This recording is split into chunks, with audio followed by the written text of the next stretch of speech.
Chapter 1. The Turmoil of the Late Han Dynasty. In the year of Guan, the seventh year, specifically in the first month of 184 AD, within a secluded courtyard in Zhujian City, a young man named Lu Jin, clad in coarse linen garments and straw sandals, sat on a modest stool, gazing vacantly at the azure sky. To his astonishment, he had traversed time and found himself amidst the chaotic era of the late Han Dynasty. While this bewildering circumstance was already overwhelming, it was particularly alarming that this year marked the onset of the Yellow Turban Rebellion, as Zhang and his brothers rallied the followers of Taiping Dao to revolt. In just a few days, the upheaval spread across the various provinces and counties of the Han, escalating in scale and complexity. With such a vast and diverse following, the rebellion descended into chaos. The lower ranks of the Yellow Turbans engaged in plundering and violence, causing untold suffering among the populace, leading to widespread displacement and despair. Contemplating these grim realities, Lu Jin felt a wave of panic, fearing for his life in this tumultuous world. As a proud youth of Huaxia, he lamented his unfortunate fate. He raised his voice to the heavens, exclaiming no. However, after a moment of reflection, he resigned himself to accept his circumstances. In his previous existence, he too bore the name Lu Jin, aged 18, a descendant of the Zhao king Lu Liang, and a genuine heir of the Han lineage. Yet, by the time it reached his generation, the distinction had eroded, rendering him scarcely better than an ordinary commoner, or perhaps even worse.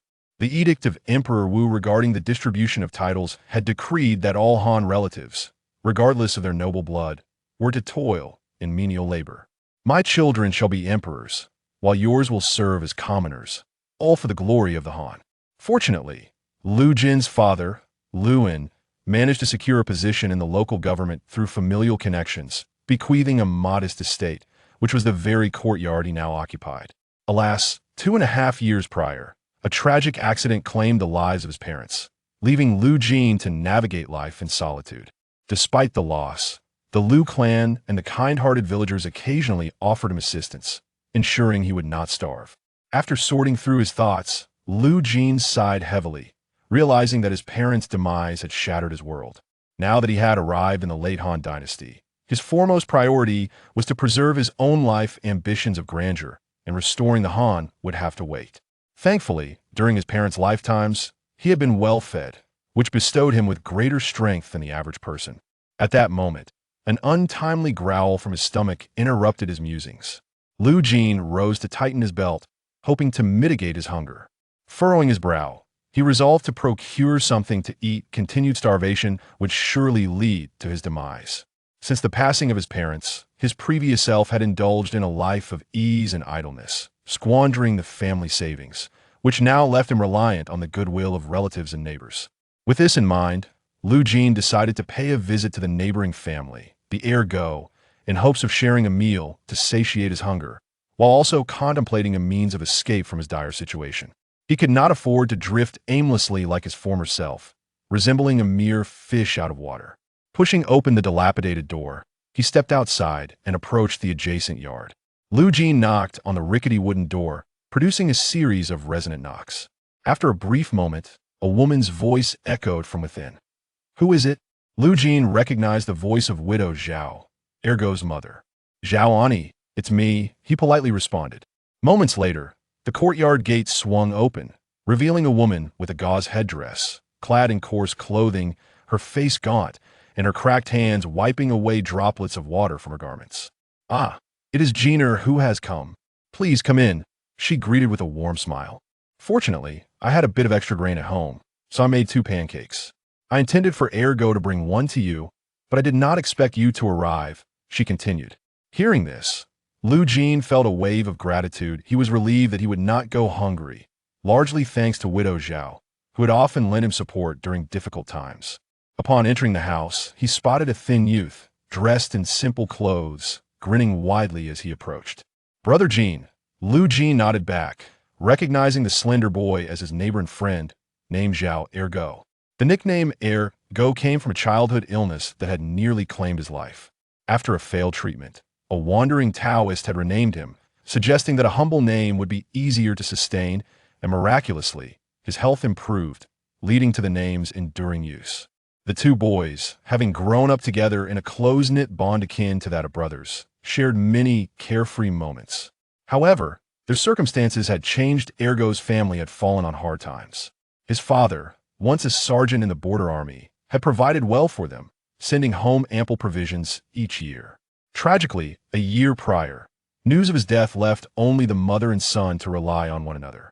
Seeing his mother still busy with chores, Zhao Ergo quickly pulled Lu Jin aside, speaking in hushed tones with a hint of excitement.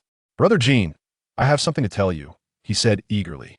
"A couple of days ago, I had good fortune and found a bow and a long knife, which I've hidden in the woods outside the city. We could venture to the wild hills beyond the city and see if we can catch some game to bring back for a feast, or perhaps sell it within the city for a bit of coin, thus keeping ourselves occupied." Lu Jin was taken aback by Ergo's luck in finding such weapons in these impoverished times. Merely possessing a knife could elevate one's status to that of a modest household. Yet he harbored doubts. She suspected the boy had merely found his father's old weapons, now seeking an excuse to bring them out, as military arms in private hands could lead to unwanted complications. Nevertheless, Lu Jin nodded in agreement with Ergo's plan, acknowledging that hunting in the woods could indeed alleviate their hunger. Just then, Widow Zhao's voice carried over to them. "What are you two conspiring about? I must tell you, in these chaotic times, refrain from engaging in any dubious activities. Should the authorities catch you, no one will come to your aid." Ergo scratched his head, chuckling as he replied, "Mother, do not worry. With Brother Jin around, we will not get into any trouble." At this, Widow Zhao pursed her lips, silently musing to herself, "It is precisely because Brother Jin is here that I worry. He has too many mischievous ideas, which could lead to trouble." Yet, she refrained from voicing her concerns further, knowing both boys had grown under her watchful eye and possessed good character. Apart from idling and indulging in cockfighting and dog-walking within the city, little else of significance transpires. Widow Zhao approached with a steaming hot pancake, her face adorned with a genuine smile as she gently spoke. "Ergu, Jiner, 2 large pancakes are ready, and I've also prepared some corn soup. Please eat while it's still warm." The two gazed at the steaming pancake, its rich aroma wafting through the air, their throats involuntarily swallowing in anticipation. Zhao Ergu, with his darkened hands, took the pancake presented before him, disregarding its heat, and began to devour it ravenously. Though Lu Jin was quite hungry, she felt a twinge of shyness as she looked at the remaining pancake on the wooden platter and quickly inquired, "Aunt Zhao, there's only one pancake left. Perhaps you should have it." "Ill managed with a bit of corn soup," Widow Zhao replied, her simplicity shining through as she softly urged, "Silly child, you are at a stage where you are growing. How can you have strength on just soup? Quickly eat that pancake. Your aunt will be fine with just some soup," she said, insisting as she pushed the pancake towards Lu Jin. Lu Jin, holding the still hot pancake in her hands, found herself momentarily lost in thought. To traverse through such chaotic times and encounter a kind-hearted aunt like her was indeed a tremendous blessing. Meanwhile, Zhao Ergu, with his mouth full, mumbled, "Jin, you should eat quickly. How can we earn money if we lack strength?" Upon hearing this, Lu Jin nodded, deciding against her previous hesitance. It was imperative to fill her stomach first. Once she regained her strength, she could devise ways to earn money and assist Aunt Zhao. With determination, she stuffed the pancake into her mouth, consuming it with fervor. Though its flavor was simple with just a hint of saltiness, in her heart, it felt like the best pancake she had ever tasted. She lifted the bowl of yellow corn soup from the wooden table and began to drink it eagerly. Chapter 1. Traversing the late Han Dynasty. In the 7th year of Guan, in the year 184 AD, during the first month of the lunar calendar, within a secluded courtyard in Zhuojuan City, Lu Jin, clad in coarse linen garments and wearing straw sandals, sat upon a small stool, gazing vacantly at the cerulean sky. To his astonishment, he had found himself transported to the tumultuous era of the late Han Dynasty. However, the gravity of the situation weighed heavily upon him. It was indeed the year of the Yellow Turban Rebellion, when the Zhang brothers, leaders of the Taiping Dao, rose in revolt. Within a mere few days, chaos engulfed various prefectures and counties of the Han, as the burgeoning movement attracted a diverse array of individuals, leading to rampant disorder. The lower ranks of the Yellow Turbans resorted to rampant looting and violence, leaving the common folk in dire straits, displaced and suffering immensely.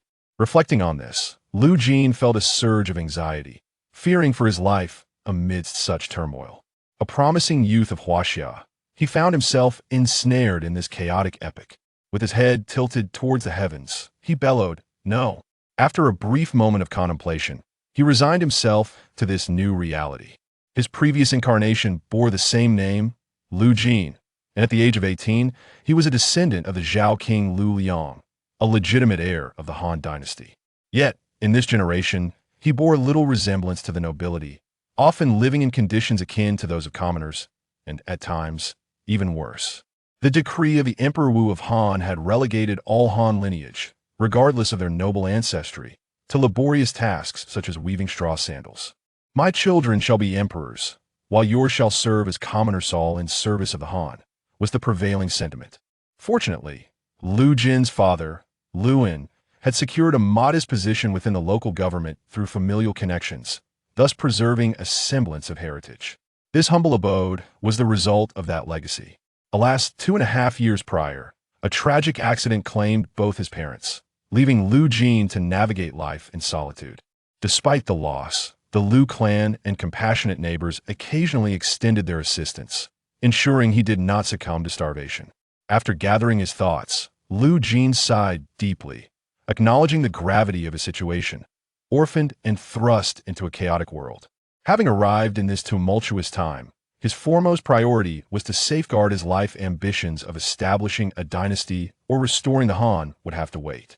Fortunately, during his parents' lifetimes, he had been well fed, and he retained a measure of strength, far surpassing that of an average individual.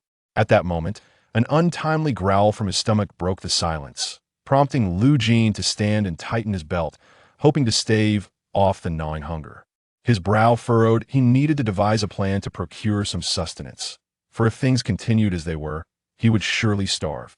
Since his parents' demise, his previous incarnation had indulged in a life of leisure, squandering their savings and leaving him reliant on the charity of relatives and neighbors.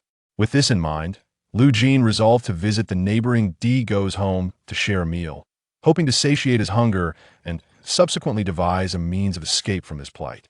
He could not afford to drift aimlessly like his predecessor, living a life no different from that of a mere fish out of water. Pushing open the rickety door, he stepped outside and approached the courtyard next door. Lu Jin knocked upon the dilapidated wooden door, its sound echoing through the stillness. After a brief moment, a woman's voice emerged from within. "Who is it?" Lu Jin recognized the voice as that of widow Zhao, Ergo's mother. He replied courteously, "Aunt Zhao, it's me." A moment later, the courtyard door swung open to reveal a woman with a gauze headscarf and a coarse cloth garment, her face gaunt and her cracked hands busily wiping away droplets of water from her clothing. With a smile, she exclaimed, "Ah, it's Jeaner who has come. Please come in. I happen to have a bit of extra grain at home, so I made 2 flatbreads. I intended to have Ergo bring one to you, but I'm pleasantly surprised to see you here." Lu Jin felt a swell of gratitude in his heart. He would not starve, thanks in no small part to widow Zhao, who often aided him in times of need.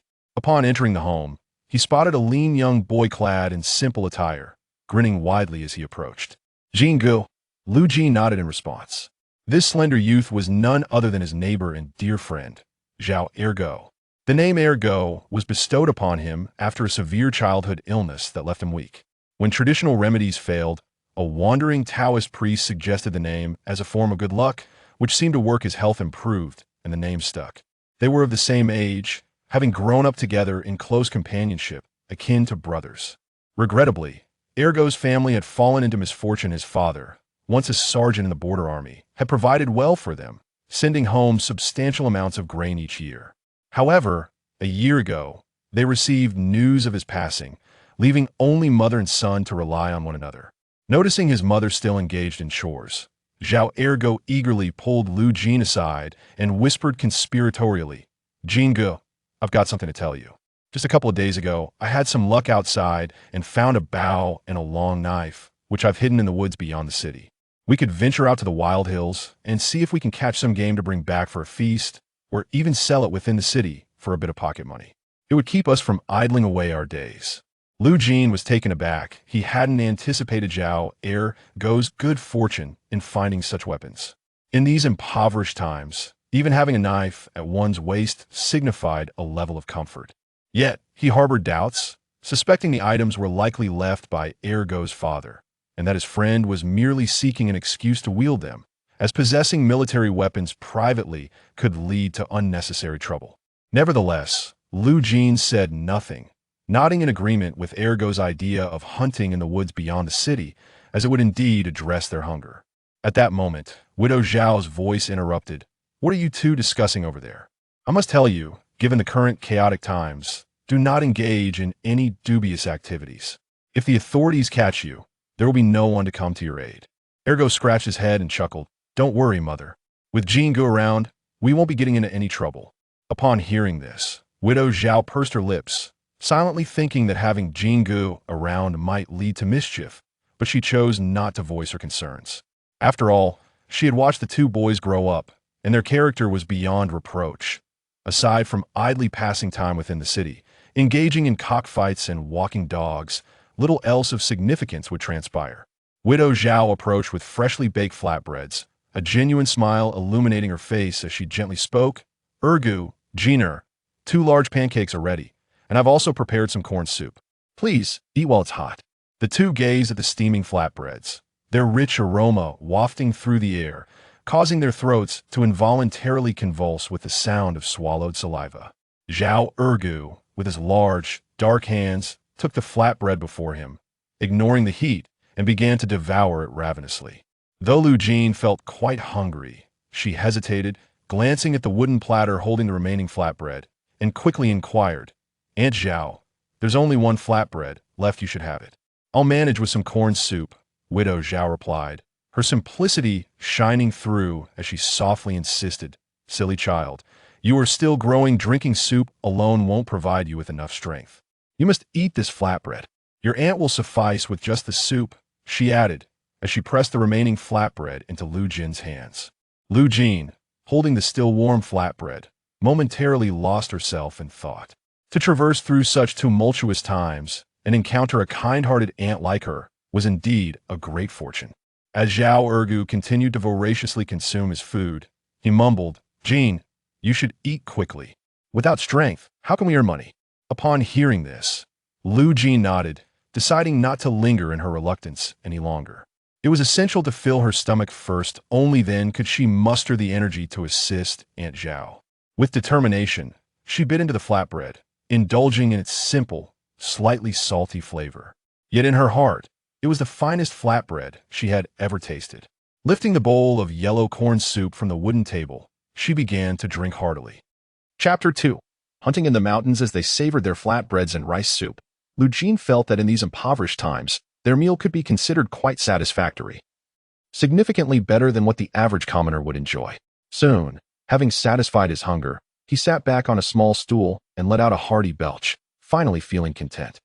Beside him, Zhao Ergu, noticing his mother clearing the dishes and retreating to the kitchen, exclaimed, "Jin Gu, since we are full, let us prepare to leave the city and see if we can catch some fine game." Lu Jin nodded in agreement. The two rose from their seats, bid farewell to Aunt Zhao, and swiftly exited the courtyard. As they traversed the streets of the city, they encountered a bustling crowd of common folk. Small vendors pushed wooden carts, calling out to passers-by, "Don't miss out. Come take a look, fresh flatbreads for just 2 coins each." Observing the lively streets and the simplicity of the people, Lu Jin listened to the cacophony around him, fully embracing the ambience of the late Han Dynasty. Suddenly, a voice rang out, selling mung beans. "Premium quality mung beans, come buy some." Lu Jin paused, taken aback by the familiarity of the phrase, and turned his gaze towards the roadside. There stood a robust man with a ruddy face, phoenix eyes, adorned with a green hat and a long beard, beside 2 sacks of mung beans, shouting at the passing crowd. A spark of realization jolted through him. Could this be the legendary Guan Yu?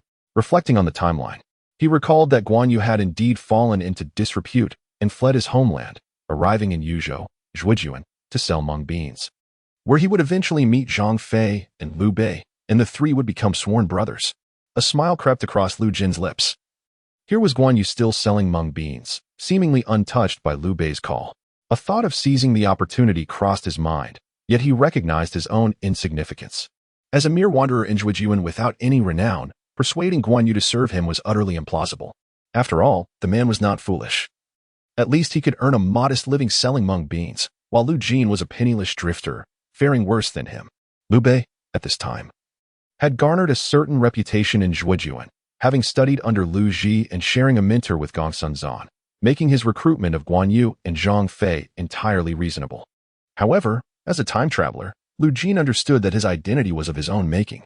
Once he returned, he would devise a strategy to cultivate a friendship with Guan Yu, seizing any chance to recruit him under his banner, ensuring he would not fall prey to Liu Bei's ambitions. Thus, the two reached the city gate, where the guards, armed with long spears, conducted their routine inspections. Upon exiting the gate, they found themselves flanked by fertile fields and villages. Without pausing, they hurried along the official road towards the distant valleys. After a short while, Zhao Ergu led Lu Jin to the edge of a grove, his voice brimming with excitement as he declared, "Jin Gu. The place where I buried the treasure is just ahead." Lu Jin nodded in response, and the two hastened their steps until they arrived beneath a towering tree, where the soil at the roots appeared disturbed, incongruous with the surrounding grass. Without uttering a word, Zhao Ergu grasped a wooden stick and began to slide it across the ground, clearing away the dirt. To his astonishment, a sharp, formidable blade appeared, accompanied by a bow and several arrows. Lu Jin took hold of the sword, examining its gleaming edge. It was exceptionally sharp and, for the late Han period, a remarkable weapon. He then inspected the bow, drawing it back to gauge its strength, discovering it to be a two-stone bow. Both items likely originated from the military, leading him to suspect they were remnants left behind by Zhao Ergu's father, possibly confiscated from the enemy and hidden away. However, he refrained from revealing his thoughts, instead smiling and saying, "You are truly fortunate to have stumbled upon such treasures." Upon hearing this, Zhao Ergu chuckled sheepishly, scratching his head. After equipping their newfound gear, the duo ventured deeper into the forest, seeking the remote wilderness in hopes of hunting some game, such as rabbits, wild boars, or roe deer. 2 hours later, beneath the towering trees, Lu Jin's gaze was sharp and focused as he quietly observed the thicket ahead. The branches rustled, and a roe deer, with its dark golden fur, cautiously poked its head out, its eyes darting around, clearly in search of food. A smile spread across Lu Jin's face. After searching for over an hour, he had finally located a roe deer. Armed with his bow, he drew back the string into a crescent shape, narrowing his eyes as he aimed at the grazing deer. With a gentle release, a swift arrow sliced through the air, hurtling towards its target. The roe deer, sensing impending danger, lifted its head, its round eyes scanning the surroundings. Just as it prepared to flee, the arrow struck, piercing through its skull. With a thud, the deer collapsed, making faint sounds as its legs trembled, seemingly desperate to escape. Unfortunately, the arrow had done its work, blood pouring forth as it made a few futile movements before falling still. Zhao Ergu's face lit up with joy as he exclaimed, "Jin Gu, your archery is truly remarkable. You hit it from such a distance." Lu Jin nodded with a smile, a hint of pride evident on his face. His sole passion prior to this journey had been archery, and he possessed a deep familiarity with bows and arrows. As long as the distance was reasonable, he could strike true. Given the fierce spirit of the Yin and Zhao regions, where skills with weapons were almost instinctual, this came naturally to him. They hurried over to the fallen deer, which had succumbed entirely, blood still oozing from its wounds. Lu Jin remarked, "This roe deer is quite sizable. It must weigh around 40 pounds, enough to sustain us for a good while." Zhao Ergu nodded enthusiastically, his mouth watering at the sight. It had been ages since he had tasted meat, and he felt as though he had nearly forgotten its flavor. Upon returning home, he resolved to have his mother prepare a sumptuous feast. Thus, the two continued their search within the forest, ready to shoot any prey they might encounter. In the remote and desolate Shulin Mountains of the late Han Dynasty, a vast expanse of wilderness stretched for several miles, devoid of human presence, transforming it into a paradise for wild creatures. As several hours passed, dusk gradually enveloped the landscape. Beneath the towering trees, a pile of game lay accumulated, small hares and wild chickens, alongside larger prey. The combined weight of the catch was nearly 100 pounds. In the center, a heap of firewood supported a wooden stick, upon which a hare and a wild chicken were bound, crackling over the flames. Lu Jin and Zhao Ergu sat across from each other, their eyes fixated on the sizzling delicacies, saliva involuntarily pooling in their mouths. After a long day of hunting that extended well into the evening, their stomachs rumbled with hunger, unable to resist the alluring aroma of the meat. After a brief wait, The hare and wild chicken were perfectly roasted, though slightly charred on the outside. The savory scent wafted enticingly. Regrettably, they had rushed out without bringing any salt, which would have greatly enhanced the flavor. The two feasted heartily, their mouths glistening with grease. Chapter 3. A narrow encounter. Zhao Ergo gnawed on a hare's leg, cheeks puffed out, mumbling, "Brother Jean, if only we had a flask of wine, how splendid these days would be." Lu Jean, savoring a chicken leg, chuckled, "Fear not. Once we return with this game and exchange it for some coin in the city, it should pose no problem. When I strike it rich, I shall take you to the pleasure quarters, where we shall indulge in fine drink together." Upon hearing this, Zhao Ergo's breath quickened. The pleasure quarters were a realm reserved for the affluent, with costs that were not trifling. Despite the boastful nature of the claim, he unconditionally trusted his brother Jean. After some time, their appetites sated, they sat beside the fire, basking in its warmth. Lu Jean glanced at the pitch-black night sky, now completely shrouded in darkness, as the moonlight gently descended, signaling that it was no longer suitable to return. "Ergo, we must gather more game on this trip. Let us spend the night here and hunt again tomorrow before heading back to the city." However, staying in the woods was perilous. They could only light torches and stack them in the area. "I shall keep watch during the first half of the night, and you shall take over for the latter half." Zhao Ergo nodded, thumping his chest. "I shall heed your words." Thus, the two engaged in idle chatter by the fire. Lu Jean studied Zhao Ergo for a moment, then suddenly inquired, "Ergo, we are no longer young. What are your plans for the future? Surely, you do not intend to spend your days in the city merely fighting cocks and walking dogs?" Zhao Ergo paused, seemingly lost in thought, before smiling and replying, "As for my plans, I am uncertain. However, I am willing to follow you, Brother Jean. Whatever path you choose, I shall gladly accompany you. After all, you are of noble lineage, a descendant of a prominent clan. Being by your side brings me honor." Upon hearing this, Lu Jean chuckled softly. His own status, while worthy of pride among commoners, elicited little more than a passing glance from officials or the wealthy. The Lu family, with its numerous branches throughout Zhujian, boasted a lineage that included as many as 8,000 relatives, with prominent figures like the Prince of Zhongshan and his own ancestor, King Lu Liang, whose descendants still resided in the region. For several centuries, the Lu clan has flourished, its numbers beyond enumeration. However, our branch of the family maintains a closer affinity with the court, with many members holding official positions within the district. After all, Prince Zhao, Lu Liang, once accompanied Emperor Guangwu in the uprising that pacified the realm, and he is also the uncle of Lu Xiu, a connection that cannot be compared to that of the king of Zhongshan. Yet, what significance does this hold? It merely elevates our status above that of the common folk, albeit slightly. With neither wealth nor power in this tumultuous era, we are but fish on the chopping block, vulnerable to the whims of others. Nevertheless, Lu Jean has conceived a plan. Since he lacks both fortune and authority, he intends to strive for them, especially as chaos looms on the horizon. It heralds an age ripe for the emergence of heroes and valiant figures. As a modern individual well-versed in the annals of the Three Kingdoms, he is acutely aware of the significant events that lie ahead, granting him a strategic advantage. After a moment of contemplation, Lu Jean spoke slowly. "Ergo, I intend to sell my estate and seek out the elders of our clan, endeavoring to secure a position within the military to serve the nation.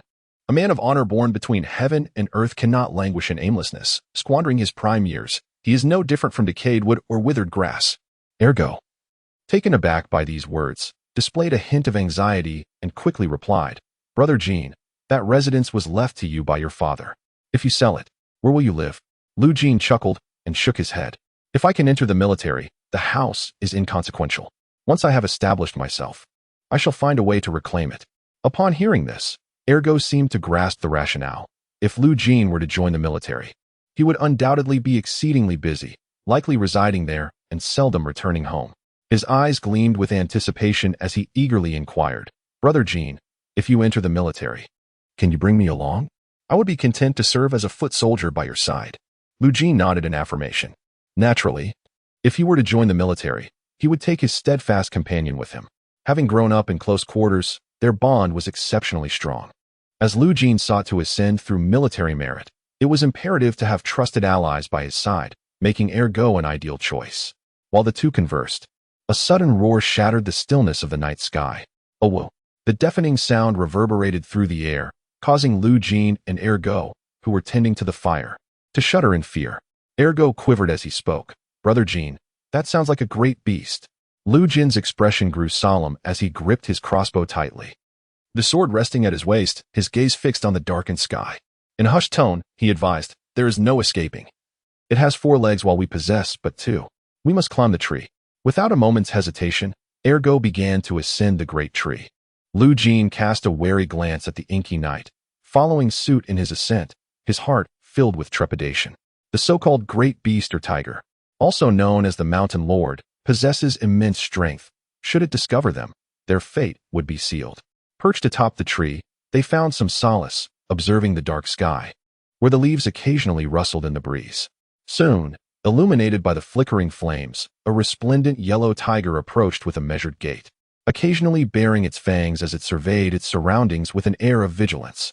Lu Jin, perched atop the treetops, observed this scene with a grave expression. It was not surprising to encounter a tiger in such desolate wilderness. However, this tiger was already an adult, its formidable size indicative of its maturity. And it was wandering outside late at night, likely having just awakened to seek sustenance. Should it discover the presence of the 2 men, it could very well pounce upon them. It is known that tigers are adept climbers and possess remarkable speed. At that moment, the tiger's nostrils flared. Its gaze fixated on a nearby pile of prey, seemingly exhilarated by the sight. It crouched low, beginning to feast voraciously on the wild game, the sound of its chewing resonating through the night. Zhao Ergu, observing from the treetops, widened his eyes in fury. This was hard-earned game. If the beast devoured it all, their day's efforts would be in vain. He hastily exclaimed, "Jingu, we cannot allow this beast to consume our catch. Otherwise, we shall return empty-handed." Lu Jin, upon hearing this, wore a serious expression. The tiger was devouring the game with gusto, and it was likely that it would consume every last morsel. Gritting his teeth, anger surged within him, and a bold resolve took shape. "Damn it, we have traversed through hardship to arrive here. After finally securing some game, we cannot let this creature eat it all. If we are to starve, we might as well fight back. If we are indeed no match for it, then let the tiger feast well." His eyes gleamed with determination as he declared, "Ergu, I will shoot an arrow at the tiger's eyes to blind it. You coordinate with me, and we shall take down this beast. If I miss, we will climb higher and hold our position until dawn." Zhao Ergun nodded vigorously, his eyes aflame with indignation. The game was their sustenance. If it were consumed entirely, it would be more painful than death itself. Without further ado, Lu Jin drew his bow on the treetop, forming a crescent shape. The flames flickered around them as the tiger lay contentedly on the ground, indulging in the delicious venison. Fixing his gaze on the tiger's eyes, he knew that if he were to strike true, they might have a chance to slay the beast. Should he miss, they would have to watch helplessly as it consumed their hard-won prize, putting themselves in peril. Chapter 4. Slaying the beast. Lu Jin took a deep breath, pulling the bowstring to its utmost limit, and in that fleeting moment, he released it. The arrow whistled through the air, producing a sharp sound as it struck the tiger's eye, blood erupting from the wound. The tiger, still gnawing at its meat, let out a deafening roar that reverberated through the forest. In a flash, another arrow was loosed with incredible speed, aimed at the howling tiger in its agony. A thud echoed as the arrow embedded itself deeply into the creature's forehead, lodged firmly against the bone, failing to penetrate further. The tiger, enduring its pain, began to sprint towards the distance, blood dripping steadily from its wounds.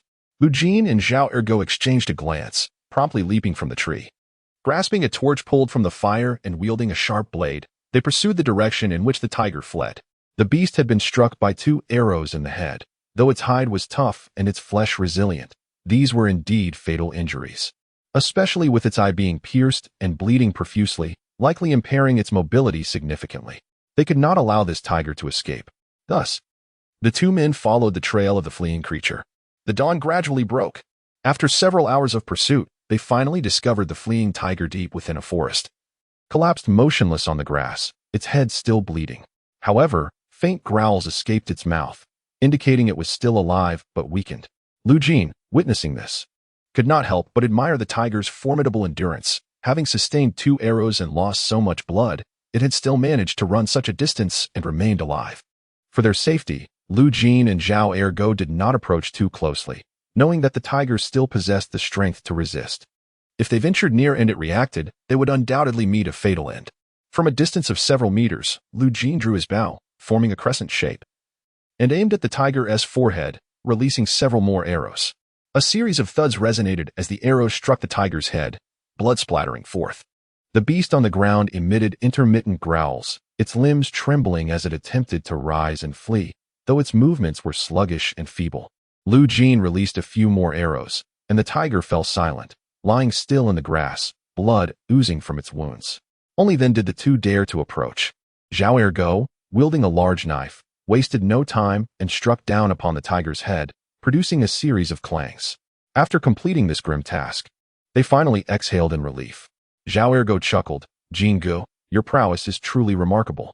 You have slain a great beast, and if word of this spreads, you shall be celebrated throughout the countryside." Lu Jin smiled noncommittally. In this era, being able to kill a tiger would indeed cause quite a stir in the surrounding areas. To the common folk, the tigers symbolized strength and authority, steeped in superstition. Even if one had the ability to hunt it, few would dare to act. This achievement would undoubtedly benefit Lu Jin. Once the tale circulated, it would spread like wildfire, and many would learn of his feat, earning him a reputation for bravery. Thus, the two began to drag the tiger back towards the large tree they had previously been by. Upon arriving, both were exhausted and gasping for breath, resting beside the tree. The tiger weighed nearly 400 pounds, and they had exerted every ounce of strength to move it. Lu Jin furrowed his brow. In this desolate wilderness, transporting the tiger would likely take considerable time, but all of it was worth it. Consequently, they fashioned a simple wooden frame and loaded it with the remnants of the tiger's previous meal. To depart from this forest, they intended to reach the main road and see if they might encounter some ox carts or donkey carts to assist them on their journey back to the city, which would greatly ease their burden. After several hours of arduous effort, the two finally managed to drag the tiger onto the main road. They then sat by the roadside to enjoy some of the previously roasted rabbit and chicken.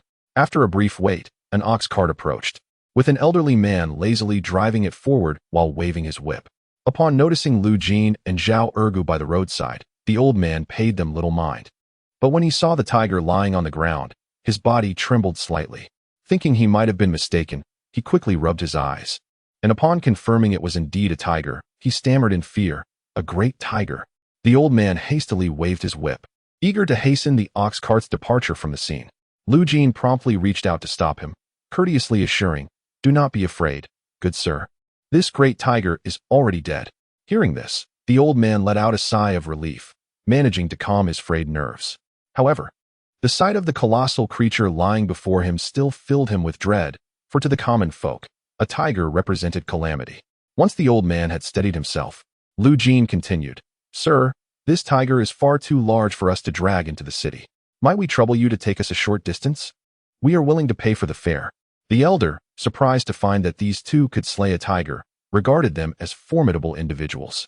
He waved his hand dismissively and replied with a smile, "Do not worry about the fare. I too am headed into the city, so it would be no trouble to take you along." Lu Jin's face brightened with gratitude as he nodded politely, "Thank you, kind sir." He then turned to Zhao Ergu. "Come, lend a hand in lifting this great tiger onto the cart." Zhao Ergu promptly nodded, and together, they exerted considerable effort to hoist the tiger onto the ox cart. Once prepared, the old man cracked his whip and urged the oxen forward, while Lu Jin and Zhao Ergu followed closely behind, engaging in light conversation. From their exchange, they learned that the old man was the village chief of Li Village, located just outside Jua County, and he could be considered a small landowner, possessing several acres of fertile land, which accounted for his ownership of an ox cart. However, Lu Jin felt an increasing sense of urgency.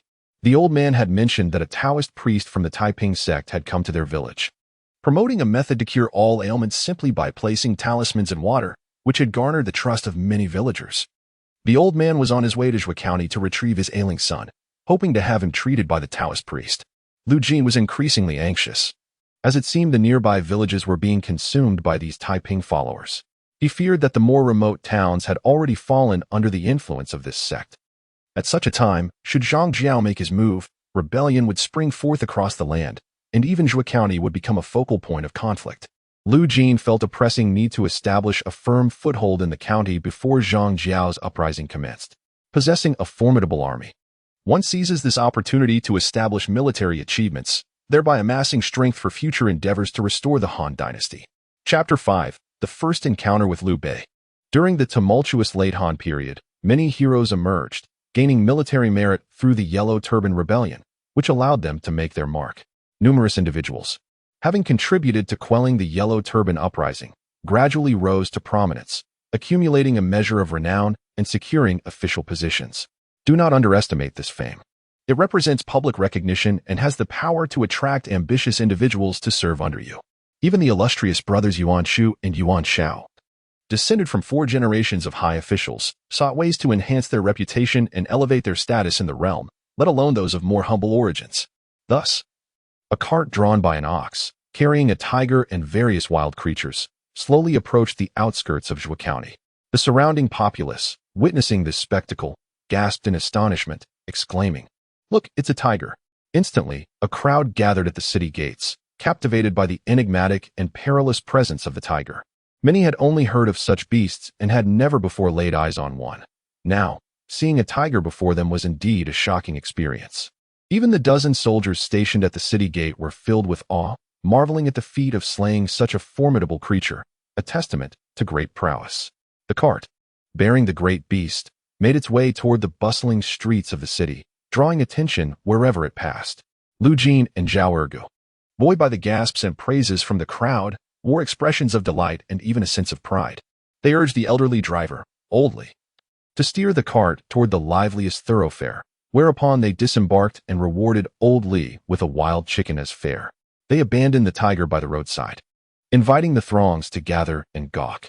Lu Jin felt a twinge of regret, for the cart did not belong to him. Otherwise, he would have emulated a fisherman displaying a grand catch, parading through the city with it, making a grand spectacle of himself.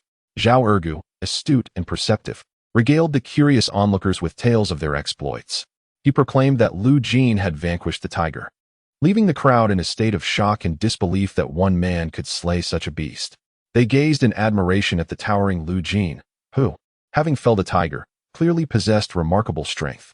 The Han Dynasty was known for its martial prowess, and many revered martial skill, casting a new light on those of great capability.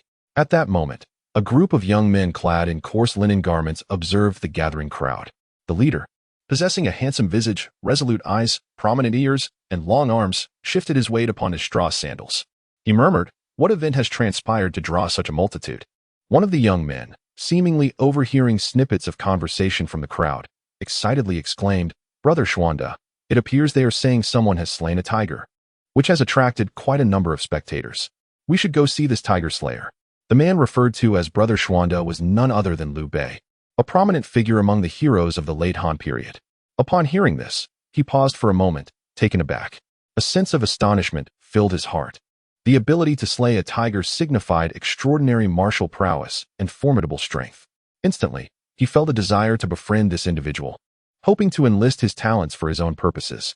He squeezed through the crowd with a few companions and beheld the massive tiger lying lifeless on the ground. A sight that, despite his prior knowledge, still left Liu Bei somewhat shaken. His gaze shifted to Lu Jin and Zhao Ergu, who were tall yet slender, clearly of humble origins, igniting an even stronger inclination to form an alliance.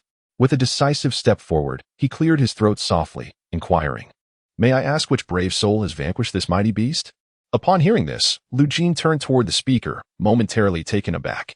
The young man before him, clad in a coarse shirt and straw sandals, with long arms and ears that grazed his shoulders, was none other than the formidable Liu Bei. With a smile, he rose, clasping his hands in a gesture of respect, and declared, "This tiger was indeed brought down by my hand." Liu Bei, upon hearing this revelation, scrutinized Lu Jin closely. Despite his humble attire, there was an undeniable air of valor about him, marking him as a person of distinction. With a smile, he clasped his hands together and introduced himself. "I am Liu Bei, styled Xianda, a descendant of the esteemed Emperor Gao and the son of Emperor Jing, a descendant of the Prince of Zhongshan." He presented his lineage, elevating his status in hopes of garnering respect from Lu Jin. The latter, upon hearing this, felt a flicker of amusement. Liu Bei's bold approach was evidently an attempt to win him over. However, it was understandable. Demonstrating the ability to slay a tiger was a display of might that someone of Liu Bei's character would not overlook. Maintaining a demeanor as calm as a gentle breeze, he replied with a smile, "Ah, a noble scion of the royal family. It is an honor. Liu Bei's face brightened with a grin as he stroked his beard, clearly pleased. His noble heritage held a significant allure for the common folk. He cleared his throat gently and inquired, "From whence do you hail, my friend?" Adjusting his coarse garment, Lu Jin responded in a clear voice, "I am Lu Jin, yet to don the cap of adulthood, a descendant of the Prince of Zhao." "Oh, indeed. My ancestor, the Prince of Zhao, was the uncle of Emperor Guan." Liu Bei exclaimed, momentarily taken aback, his previous air of superiority vanishing. The realization struck him that this young man was also of noble lineage, and from a branch that was considerably more esteemed than his own. The Zhao lineage held a prominent position in the court, with many members serving as high officials in Zhou County. Though they both belonged to the same noble class, Liu Bei felt a sense of pride. For his mentor was the renowned Confucian scholar Lu Ji, and his fellow disciple Gongsun Zan had made a name for himself throughout the north. Adopting a warm demeanor, he smiled and remarked, "So, Brother Jin is also of noble descent. I have long admired your lineage." After exchanging pleasantries, the two grew somewhat familiar. Liu Bei gazed skyward, portraying a visage of concern for the realm, and sighed contemplatively. In today's tumultuous world, chaos reigns and bandits abound, leaving the common folk in a state of despair. "I wonder what plans you have, dear Brother Jin. I observe your exceptional valor and strength, far beyond that of ordinary men. Would you be inclined to accompany me on a noble quest as a wandering hero, to eradicate these thieves and rescue the common people?" Upon hearing these words, Lu Jin felt a slight tremor within his heart. Indeed, Dabao Bei is deserving of the title of the foremost purveyor of charisma in the late Han Dynasty. Such proclamations of saving the common people could inflame the passions of ordinary souls, who might readily pledge their allegiance and vow to follow him to the ends of the earth. However, who is he? A traveler from another world. How could he possibly choose to follow Liu Bei? After all, the coming years would see Liu Bei in a state of constant evasion, much like a dog without a home, wandering aimlessly through the chaos of the Han territories. Instead of such a fate, why not align himself with Cao Cao or Yuan Shao? At least he could indulge in a life of luxury and splendor. Moreover, possessing a modicum of ambition, he naturally desired to compete with the great heroes of this era and experience the beauty of the late Han. A smile crept upon Lu Jin's lips as he declared, "I have contemplated my course. I wish to venture forth into the world. Would you, Brother Xuanda, care to accompany me?" Liu Bei, taken aback, uttered a sound of surprise, his face reflecting confusion. Was it he who was to guide the journey? How had this turned into an invitation for him to follow Lu Jin instead? He could only sigh internally. Following the other on his adventures was simply out of the question. Liu Bei could never stoop to such a position. Yet, he remained unperturbed. As long as he remained within the confines of Zhou County, he would not escape Liu Bei's grasp. He would appeal to reason and emotion, sharing his lofty ideals with Lu Jin, undoubtedly winning him over to his side. After a leisurely conversation, Liu Bei chose not to impose further, taking several young companions to explore the city. Once Liu Bei departed, Lu Jin fell into deep contemplation. This fellow frequently wandered the streets, increasing the likelihood of crossing paths with Guan Yu, perhaps even sharing a stall. A bit of boasting might lead to Guan Yu's enlistment. It seemed waiting idly was not an option. Preparations must be made. Turning to Zhao Ergo, he spoke, "Let us hasten to peddle these tiger and wild meats." Zhao Ergo nodded in agreement and began to call out to the passing townsfolk, "Step right up, don't miss out. Come and see the freshest game. And this tiger meat, purchase some bones to simmer for soup. Men will grow strong, and women will enhance their beauty," he shouted. After several enthusiastic calls, a number of townsfolk were stirred to consider purchasing. Though many were understandably apprehensive of the large beast, the prospect of tasting the meat was enticing. Yet, countless commoners clad in coarse cloth could only watch, as the prices were exorbitant, far beyond their means. The buyers were primarily those with some wealth or the affluent merchants within the city. Soon, as the sun began to descend, casting a golden hue across the sky, Lu Jin and Zhao Ergo observed that their stall was nearly empty, leaving behind only half a tiger and a wild chicken. The tiger meat, pelt, and other game had amassed a total of over 10,000 in sales. Thus, the two individuals returned to their residence along the street, carrying the remaining goods, eager for Zhao Ergo's mother to prepare a sumptuous dinner. As they passed a certain street corner, a burly man with a ruddy complexion, observing the impending twilight, let out a faint sigh, evidently disheartened by the poor business that day. He secured a bag filled with mung beans, preparing to take it home and return to sell it the following day. Upon lifting his gaze, he noticed two figures standing before him. The man's expression brightened, as he initially thought someone was interested in purchasing his mung beans, and he hastily declared, "These are premium quality mung beans. Do consider buying some." He immediately tugged at the burlap sack to showcase the beans to the two visitors. Lu Jin quickly waved his hand to halt the man, smiling as he said, "We are not here to buy mung beans." The red-faced man looked up at the two young individuals, momentarily stunned to realize that they were none other than the famed tiger slayer Lu Jin, whose exploits had stirred considerable excitement within the city. He had been selling mung beans on the street when he overheard the townsfolk speaking of Lu Jin, and out of curiosity, he had joined the crowd to observe him for a while. Nonetheless, he maintained a rather neutral tone. "If you are not here to buy mung beans, then what brings you to my humble stall?" Lu Jin, with a calm demeanor, smiled and replied, "I observe, good sir, that you possess an extraordinary presence, far from that of an ordinary person. Why, then, do you toil here selling mung beans? Is it not a waste of your remarkable talents?" The red-faced man's expression became a blend of emotions, seemingly touched by Lu Jin's words. He was acutely aware of his own capabilities, yet lamentably devoid of opportunities. Being a fugitive, he had fled his homeland to the north, and aside from selling mung beans, what else could he do? If the authorities were to discover his identity, his life would be forfeit. With a sigh, he replied, "You flatter me too much, good sir. I am but an ordinary man, grateful to secure my daily bread. I harbor no other aspirations." Upon hearing this, Lu Jin furrowed his brow, realizing that this was not the true sentiment of Guan Yu. Soon, he regained his composure, a smile gracing his face. This man's demeanor and aura were indeed extraordinary. It seemed that Guan Yu was somewhat wary of him. Given that this was their first encounter and their relationship was not yet established, it was natural for Guan Yu to conceal his ambitions, presenting himself as an ordinary individual to avoid unnecessary complications. However, Lu Jin was not in a rush. He smiled warmly, clasped his hands in greeting, and declared, "I am a scion of the Han royal family, a descendant of Emperor Zhang, and the grandson of Zhao Shaowang Lu Liang. Might I have the honor of befriending you?" "Good sir?" Guan Yu, taken aback by Lu Jin's revelation, felt a surge of respect, realizing that his counterpart was indeed of noble lineage. Furthermore, given Lu Jin's prowess in slaying tigers, it was evident that he was a man of exceptional skill, worthy of establishing a friendship. Clasping his hands in return, he politely introduced himself. "I am Guan Yu, styled Yin Chong." After a brief pause, he continued, "Yin Chong." Lu Jin nodded, feeling a weight lift from his shoulders. The man before him was indeed Guan Yu, just as he had surmised. The two engaged in conversation, finding their rapport quite congenial. Through their dialogue, Lu Jin learned that Guan Yu was left with no choice but to earn a meager living selling mung beans. Lu Jin refrained from probing further, aware that excessive flattery might lead Guan Yu to perceive him as insincere, fostering a sense of contempt. He placed a wild chicken on the stall and was about to leave with Zhao Ergu. Observing this, Guan Yu furrowed his brow, his face flushed with indignation. He immediately picked up the wild chicken and coldly inquired, "Brother Jin, what is the meaning of this? Do you intend to bestow charity upon me simply because I find myself in a wretched state? As a dignified man of 9 feet, I cannot accept such alms. Take it away at once." His tone was somewhat detached, seemingly brimming with anger. Though he was currently in a lowly position, he was still capable of earning his keep through his own efforts and had no need for the charity of others.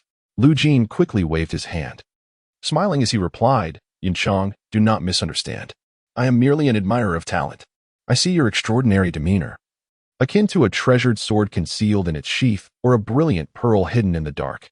This gift today is not an act of charity, but rather a gesture reminiscent of Tao Zhugong's rare commodities. Should the opportunity arise in the future, it may yield your assistance. If not, consider it merely the establishment of a friendship. A true man, in establishing himself in the world, must understand the cycle of sowing and reaping. Today, I am merely planting a seed." After saying this, Lu Jin took Zhao Ergu and departed down the street, leaving behind a towering figure. Guan Yu gazed at the wild chicken in his hand, slightly entranced. In Lu Jin's earlier tone and gaze, he did not sense an act of charity, but rather a sincere friendship. He felt a stir of gratitude, realizing that on their very first meeting, Lu Jin regarded him as a true friend, a rarity indeed. Despite his youth, he had traversed a path of escape, having encountered few individuals as genuine as Lu Jin, who had shown such heartfelt sincerity. A solemn expression appeared in his phoenix-like eyes. If he were to rise to greatness one day, he would not forget the kindness of this chicken gift. He promptly tied the wild chicken and 2 bags of mung beans together and hoisted them onto his shoulder, making his way homeward. A smile graced his lips. It was impossible to deny his craving for the wild chicken. After so long on the run, arriving here in solitude, he had hardly enjoyed any meat apart from the bare essentials. Although he could venture into the mountains to hunt, without a bow and arrows, the yield was meager, making the sale of mung beans far more profitable.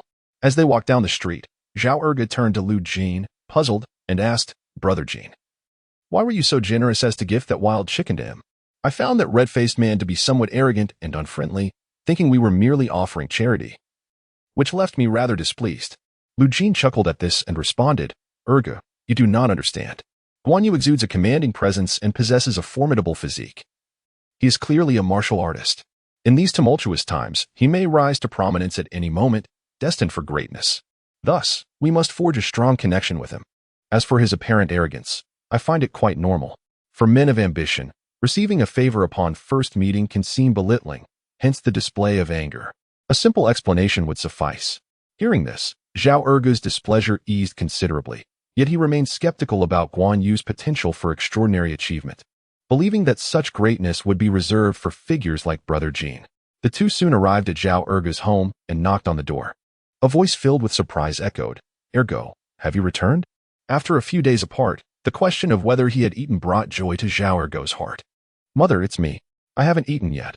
I've been hungry for a long time," he replied with a smile. As the wooden door creaked open, Zhao's mother, her eyes glistening with moisture, wielded a bamboo switch. Without uttering a word, she struck him, her voice trembling as she said, "Since you haven't eaten, you'll first have to endure a few lashes from your mother." The sharp crack of the switch resonated, and after enduring a few strokes, Ergo howled in protest, "Mother, please stop. I had matters to attend to during my absence." Hearing this, Zhao's mother let out a slight, disdainful snort. "You rascal, what business could you possibly have? Running away for an entire day and night. You must have been up to no good." Ergo, feeling a surge of despair, quickly explained, "Mother, please hold on. Jiner and I were hunting in the mountains outside the city, and we caught plenty of game to bring home for you to nourish your body." At this, Zhao's mother paused her assault. Lu Jin, feeling a bit awkward at the sudden reprimand, stepped forward and smiled, "And Zhao, we truly didn't do anything wrong. Look, this is the game we caught." He presented the remaining half of a roe deer. The more alarming tale of their encounter with the tiger was left untold, as it would only deepen Zhao's mother's worries. After all, no matter how capable Ergo was, in his mother's eyes, he remained a child deserving of her utmost care. Realizing she had misjudged her son, Zhao's mother softened her tone, albeit still maintaining a mother's authority. "Ergo, Jiner, in the future, you must inform me whenever you go out. At the very least, I won't worry myself sick wondering if you've gone missing." Ergo nodded eagerly, his voice gentle, "Mother, rest assured, I will always inform you of my whereabouts from now on. Please prepare that roe deer. It has been ages since you had meat, and we should enjoy a hearty meal tonight." Lu Jin chimed in cheerfully, "Yes, Aunt Zhao. This is a rare catch for Ergo, intended to help you regain your strength." Listening to their banter, Zhao's mother felt a wave of warmth wash over her heart. Their affection proved that her care had not been in vain. A tender smile graced her face. "You silly children, I am no longer young. What strength do I need? As long as you both grow up well, that is enough for me." With a simple smile, she added, "I imagine you two are hungry as well. I will go and stew this deer." Watching his mother leave, Ergo pouted, wishing he had stood back, for he had not anticipated such a beating. Yet, instead of resentment, he felt a sweet contentment. It was only natural for his mother to be upset after his prolonged absence. Lu Jin observed this scene with a tinge of envy, lamenting his own loss of parental love, having lost his parents long ago. Finding a small stool, I settled down and gazed up at the sky, pondering the path that lay ahead of me. In the tumultuous era of the late Han Dynasty, where heroes vied for dominance, I knew that merely existing in this world was not an option. The Yellow Turban Rebellion would serve as my springboard. I would grasp the ropes of opportunity and climb until I reached a height that others could only admire. As dusk fell, a gentle moonlight began to illuminate the courtyard, casting an air of tranquility over the scene. After a brief wait, the rich aroma of meat wafted from the makeshift kitchen, filling the entire courtyard. Lu Jin and his companion Zhao Ergo, drawn by the enticing scent, felt their mouths water and stomachs rumble in anticipation. Widow Zhao emerged, carrying a steaming platter of venison, and cheerfully announced, "The meat is ready. Come and eat." Lu Jin and Zhao Ergo nodded, without uttering a word, and rushed over, heedless of the heat, stuffing the tender morsels into their mouths with gusto. Though the flavor was rather mild, merely seasoned with salt, the well-cooked meat was still deliciously savory. The following morning, Lu Jin awoke from his slumber, pushed open the door, and stretched lazily as the bright sunlight cascaded down. Looking at the familiar courtyard, he felt a twinge of reluctance, for this was the sole inheritance left by his father. However, considering his future, he resolved to sell the courtyard. In Zhou County, owning a private courtyard was indicative of a modestly well-off family, a significant improvement over the plight of the impoverished. Without further ado, Lu Jin swung open the courtyard gate and stepped outside. Upon reaching Zhao Ergo's abode, he was about to knock when the door creaked open, revealing Zhao Ergo with a broad grin. "Jingu, I've been waiting for you." Lu Jin inclined his head slightly, fully aware that Zhao Ergo awaited him to discuss the sale of the courtyard, as they had agreed the day before. "Since everything is settled, let us head to the pawn shop in the city," he replied with a smile. Zhao Ergo nodded, and the two made their way along the bustling streets toward the heart of the city. During the Han Dynasty, pawn shops did not have a standardized name. They were referred to variously as pawn shops, pledge houses, or even by other terms. Generally, they were established by local magnates, possessing ample funds and strong connections, thus attracting many to sell or pawn their belongings. Before long, the two arrived at the Wu pawn shop. Upon entering, they found the interior sparsely furnished with only a few tables and stools scattered about. A middle-aged man sat nearby, wielding a brush and inscribing characters on bamboo slips, evidently recording something. Hearing their footsteps, he looked up with a smile, but upon seeing the two dressed in coarse linen, he smirked slightly, clearly underestimating them as unlikely to possess anything of value. Nevertheless, he stood up and blandly inquired, "What can I assist you with at Wu's pawn shop?" Lu Jin, unfazed by the man's condescending demeanor, approached with a calm expression and politely replied. The shopkeeper, upon hearing the request, displayed a serene demeanor that quickly transformed into one of delight. It is important to note that properties within the city are quite costly, with prices commencing at no less than 10,000 coins. In prosperous districts, or if the estate is particularly spacious, the price could soar to tens of thousands, with opulent mansions starting at 1 million. With a smile, he inquired, "Might I ask which estate you wish to pawn, young sir? Our Wu pawn shop will undoubtedly provide you with a fair price." Lu Jin, upon hearing this, produced a bamboo slip from his bosom, inscribed with the precise address, orientation, dimensions, and bearing the official seal, signifying its legitimacy. Although paper existed during the Han Dynasty, it was not widely used and remained quite expensive, primarily accessible to the affluent. Furthermore, it was difficult to preserve, leading many to continue using bamboo slips as substitutes.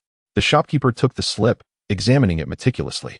He noted that the property was somewhat secluded, not located on the bustling streets of the city.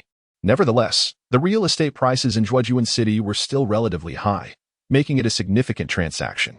His eyes glinted with cunning as he furrowed his brow and spoke in a rather indifferent tone.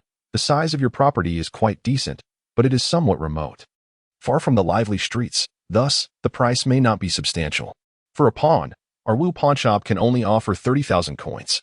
Upon hearing this, Lu Jin's expression darkened instantaneously, taken aback by the shopkeeper's unscrupulous low offer.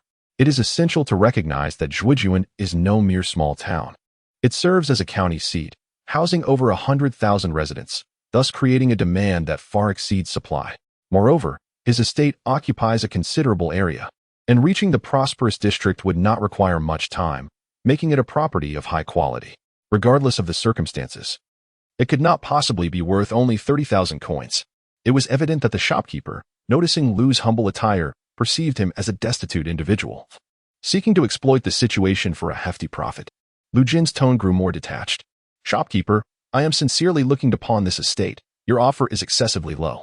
After uttering these words, he took hold of the deed and turned to Zhao Ergu, calling out, "Let us visit the Li pawn shop. I am certain they will offer a fair price." The shopkeeper, alarmed by the prospect of losing such a lucrative deal to the Li pawn shop, felt a sense of urgency wash over him. After all, in the pawn business, one either remains closed or must endure losses for 3 years once they open. With a sycophantic smile, he hastily grasped Lu Jin's arm, cheerfully exclaiming, "Ah, young sir, if you find the price unsatisfactory, we can certainly negotiate. There is no need to leave. Lu Jin scoffed, his displeasure evident, as he continued to stride toward the exit. The shopkeeper, still wearing a smile, persisted. If you find the price too low, I can raise it by another 10,000. Would 40,000 coins be acceptable? Lu Jin, dismissive of the offer, did not respond, and with a flick of his robe, attempted to free himself from the shopkeeper's grasp. Observing Lu's demeanor, the shopkeeper furrowed his brow in concern. He had not anticipated that this seemingly impoverished youth would be so astute, clearly well acquainted with the value of his property. After a moment of hesitation, the shopkeeper's voice continued to echo in the air. Young master, I am prepared to add another 10,000. This price is already quite reasonable. Even if you were to seek out other pawnshops within the city, you would find it challenging to obtain a better offer. If you remain unsatisfied, I will not impede your departure. Upon hearing this, Lu Jin momentarily paused, contemplating his next move. To raise the offer further seemed futile, for the shopkeeper, like all pawnbrokers, sought profit. Equal collateral would not be accepted. Even at other establishments, the valuation would likely remain unchanged, if not diminished. After a brief silence, he nodded. Very well. Let us proceed to mortgage this property for 50,000. The middle-aged shopkeeper exhaled slowly, relieved that the deal was materializing. Transactions of several tens of thousands were significant, often taking months to surface. A smile graced his face as he said, Since you wish to mortgage this house, I must reiterate the rules of the Wu pawnshop. The mortgage period is limited to 1 year, with daily interest accrued. The longer you delay, the greater the interest. However, should you have the means, you may repay early, thus incurring less interest. If the debt remains unpaid after 1 year, the house will belong to Wu pawnshop. If you consent, we shall commence with the signing, and the deed will be held at my establishment. The shopkeeper's lips curled into a smile, his eyes gleaming with shrewdness. Though the house was merely in a mortgaged state, once the signatures were affixed, it would rightfully belong to Wu pawnshop. Redemption was possible if funds were available, albeit with interest. Should a month pass without redemption, the accumulating interest would surpass the property's original value, making it unlikely that this young man would reclaim it. In every scenario, Wu pawnshop would not incur a loss. Rather, it stood to gain handsomely. Lu Jin acknowledged the stipulations, nodding. Although the interest rates were exorbitantly high, bordering on usury, he found no alternative. The property was unlikely to sell in the short term, necessitating the pawn. With financial resources, he could then placate the elders of his clan, creating an opportunity for advancement. One must sometimes relinquish immediate concerns to achieve greater aspirations. Without further ado, he seized a brush and inscribed his name on the bamboo scroll, subsequently producing the deed. The shopkeeper reached out to receive it, chuckling, Please wait a moment, young master. I shall send someone to retrieve the money. Lu Jin nodded, untroubled by the possibility of the shopkeeper retracting his word. After all, Wu pawnshop held a reputable standing in the city, particularly with the Wu family's substantial wealth and influence. They would not jeopardize their reputation over this sum, as it would not be worth the risk. Moreover, Lu Jin was fortified by his own lineage, with numerous elders holding esteemed positions in the county, far surpassing the Wu family's standing. Shortly thereafter, 2 chests were carried in by several robust men and placed in the center of the pawnshop. The shopkeeper beamed, pleased with the unfolding transaction. Esteemed sir, the wealth is right here. You may count it as you wish. Lu Jin nodded and, with Zhao Ergu, began to inspect the sum. 50,000 coins was no trifling amount for them. Even with relentless labor, abstaining from food and drink, it would take decades to amass such a fortune. After a cursory examination confirmed its accuracy, Lu Jin inquired, Shopkeeper, might I borrow a cart and a driver to assist in transporting these 2 chests? The shopkeeper, upon hearing this, did not hesitate, for it was a mere trifle for him. Particularly after securing a lucrative deal that left him abundantly enriched, he was in high spirits. With a grand gesture, he proclaimed, Rest assured, I shall have a cart prepared for your transport at once. Shortly thereafter, the cart arrived outside the pawnshop, and the 2 chests were hoisted aboard. Lu Jin and Zhao Ergo climbed into the vehicle, guiding the driver as they set forth. The cart laden with 2 chests of 5 zhu coins, making its way toward a residence. As they passed several shops, they selected 2 garments. And soon the pair was attired more suitably, their appearance markedly improved, no longer resembling their former destitute selves. Moments later, they arrived at the imposing Lu family estate, a grand edifice exuding vigor. 2 guards stood at the entrance, their swords sheathed at their sides, with piercing gazes and an imposing demeanor. Lu Jin promptly leapt from the cart, his eyes lighting up at the sight of the mansion. From his recollections, he knew the master of this estate was Lu Chong, the county magistrate, a man of considerable rank. Their families shared a close bond, as his grandfather and Lu Chong were brothers. It was through his father's connection to Lu Chong that they had secured a position in the county, managing finances and accumulating substantial wealth, enabling them to purchase a residence. Now, Lu Jin hoped to rely on this connection, wishing for an opportunity to present himself, believing that their familial ties might afford him an audience. Should he fail to gain this meeting, future attempts might prove arduous, as such distinguished figures were perpetually occupied and unlikely to engage with distant impoverished relatives. As Lu Jin approached, yet to utter a word, he was met with a fierce reprimand from the two guards at the entrance. "Who goes there? This is the magistrate's residence. Unauthorized individuals are not permitted to approach. Violation of this order will result in severe consequences." The guards, hands resting on their swords, bore an air of arrogance, their demeanor reflecting the gravity of their duty.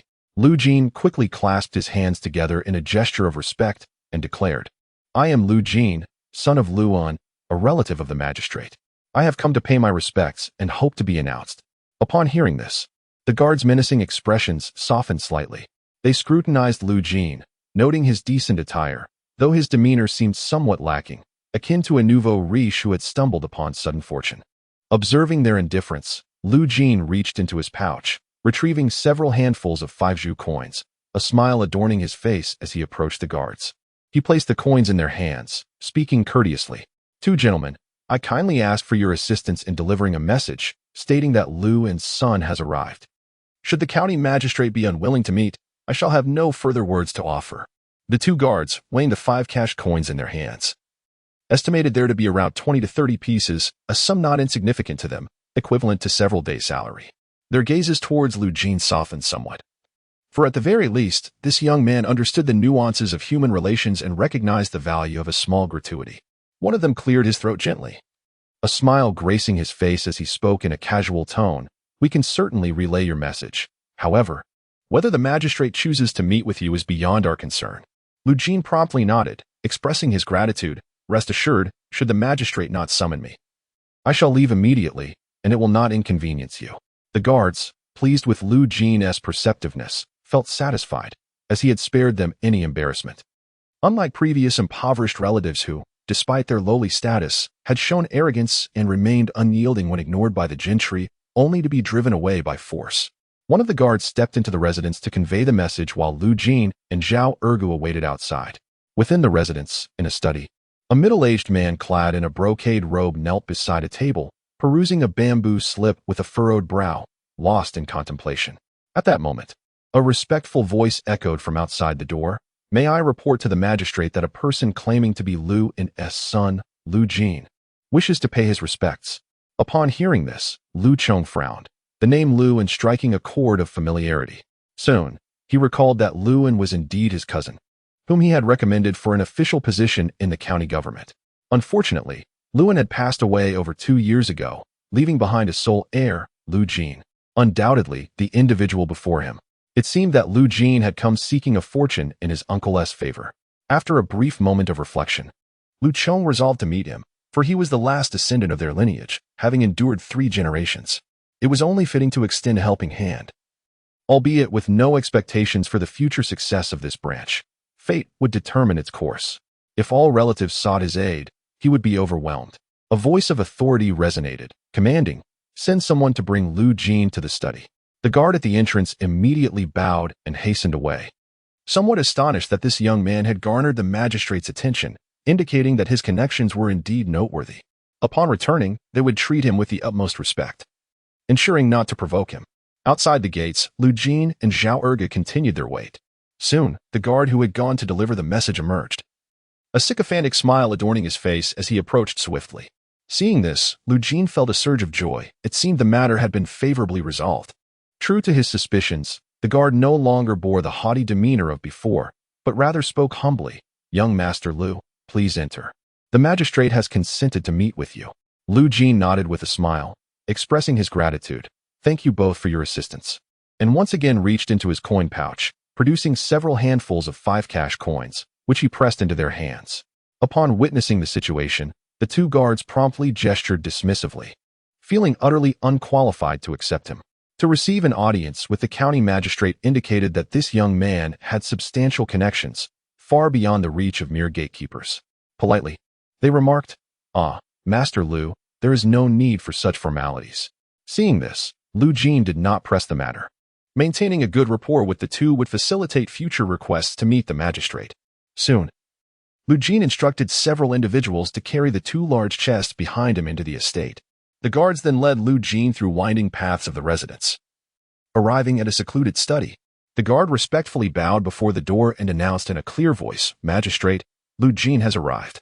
A commanding voice resonated from within, "Enter." Liu Jin felt a flutter of anxiety. This was his sole opportunity, and failure would necessitate seeking alternative paths. With a respectful demeanor, he stepped forward and gently pushed open the door, bowing as he entered. His gaze flickered toward the man seated at the head of the room, a middle-aged individual, kneeling with a calm demeanor and an imposing presence, exuding the air of authority. Without hesitation, Liu Jin bowed deeply and proclaimed, "I am Liu Jin, son of Luan, here to pay my respects to the magistrate." Liu Chong, seated in the prominent position, scrutinized Liu Jin for a moment, maintaining a stern expression before speaking in a measured tone. "Indeed, you bear a striking resemblance to your father. In the past, I was the one who recommended Bo Xian for an official position in the county, yet alas, he passed away in his prime, leaving you as his only progeny." Gratified by the magistrate's words, Liu Jin quickly replied, "Thank you for your kind praise, magistrate. My father often spoke highly of your integrity, erudition, and exceptional wisdom, always caring for the common folk, like a beacon illuminating the lives of the county's denizens. I am also deeply grateful for your patronage of my father, which has instilled in me the importance of remembering my roots." Hearing this, a hint of amusement broke through Liu Chong's austere facade, clearly relishing the flattery. His tone softened as he replied, "No need for such excessive flattery. It is rather mundane. Your father and I are cousins. It feels inappropriate to address me by title. When we are alone, you may call me uncle." Liu Jin's heart swelled with joy at this designation, signifying a deepening relationship and a nod to shared history. He did not dwell on whether this was due to familial ties or the legacy of his father. What mattered was the opportunity to strengthen his bond with Liu Chong. He promptly bowed again and respectfully stated, "Your nephew pays his respects, uncle." Liu Chong stroked his beard, nodding slightly, and inquired in a neutral tone, "Now, tell me, what brings you to my residence today?" Liu Jin performed another bow, his body inclined, and responded earnestly, "Uncle, I have practiced martial arts since my youth, and I am now ready to embark on my journey. However, I find myself lacking any connections. Thus, I humbly seek your assistance in securing a position in the military to serve the Han Dynasty and fulfill our ancestors' expectations." Upon hearing this, Liu Chong let out a slight "oh," initially believing Liu Jin sought a bureaucratic role akin to his father's, aiming for wealth and a future family. However, he was surprised to learn of Liu Jin's aspiration to join the military. The action of stroking his beard continued as he listened. To enter the military is indeed a feasible prospect, and it may secure you a respectable position. However, to establish oneself, one must rely solely on personal merit. Should you achieve nothing, you cannot blame your uncle. Upon hearing this, Liu Jin's face brightened with joy. He was exceedingly eager for advancement. Without a moment's hesitation, he knelt on one knee, a determined expression adorning his visage, and proclaimed loudly, "I am profoundly grateful for your kindness, uncle. I shall never forget it. In the future, should you require anything, please do not hesitate to command me. I am willing to face any peril, even if it leads to my demise." Liu Chong, upon hearing such candid words, let out a hearty laugh. He was greatly pleased by the young man's character, valuing precisely this kind of sincere expression. He waved his hand and declared, "You may rise now. Return home and await my summons. I shall send word in due course." Liu Jin bowed once more and respectfully retreated. After securely closing the study door, he exhaled a sigh of relief, feeling as if a heavy burden had been lifted. After a brief moment of calm, a smile crept upon his lips. As long as he could secure a position within the military, he would have a foothold in this chaotic era. He placed the 2 boxes of 5 Zhu coins within the estate. Although 50,000 coins were not a significant sum for Liu Chong, they were not inconsequential either. At the very least, they would suffice to express his gratitude. After all, when seeking favors, one must not only speak eloquently, but also take tangible actions to earn future opportunities for meetings. Having concluded this matter, he departed alongside Zhao Ergu. In the study, Lu Chong, upon learning of these developments, allowed a satisfied smile to grace his lips. It seemed that his nephew was indeed perceptive, understanding the nuances of the political arena. As the two walked along the street, Zhao Ergu, brimming with excitement, remarked, "Jinggu, today has truly opened my eyes. We have arrived at the county magistrate's office, a place of 600 stones. Moreover, he is willing to assist you in securing a military position. Jinggu, you are destined for greatness. Do not forget about me." Lu Jin chuckled softly, patting Zhao Ergu on the shoulder. "Rest assured, I will bring you along into the military." Zhao Ergu's face lit up with joy, and he felt a surge of exhilaration. As an ordinary commoner, aimlessly drifting through life, the prospect of following Lu Jin into the military and achieving merit like his father filled him with hope for a promising future. Thus, the two continued their stroll through the streets. As they passed a pork stall, they noticed a gathering of townsfolk, seemingly embroiled in a heated dispute.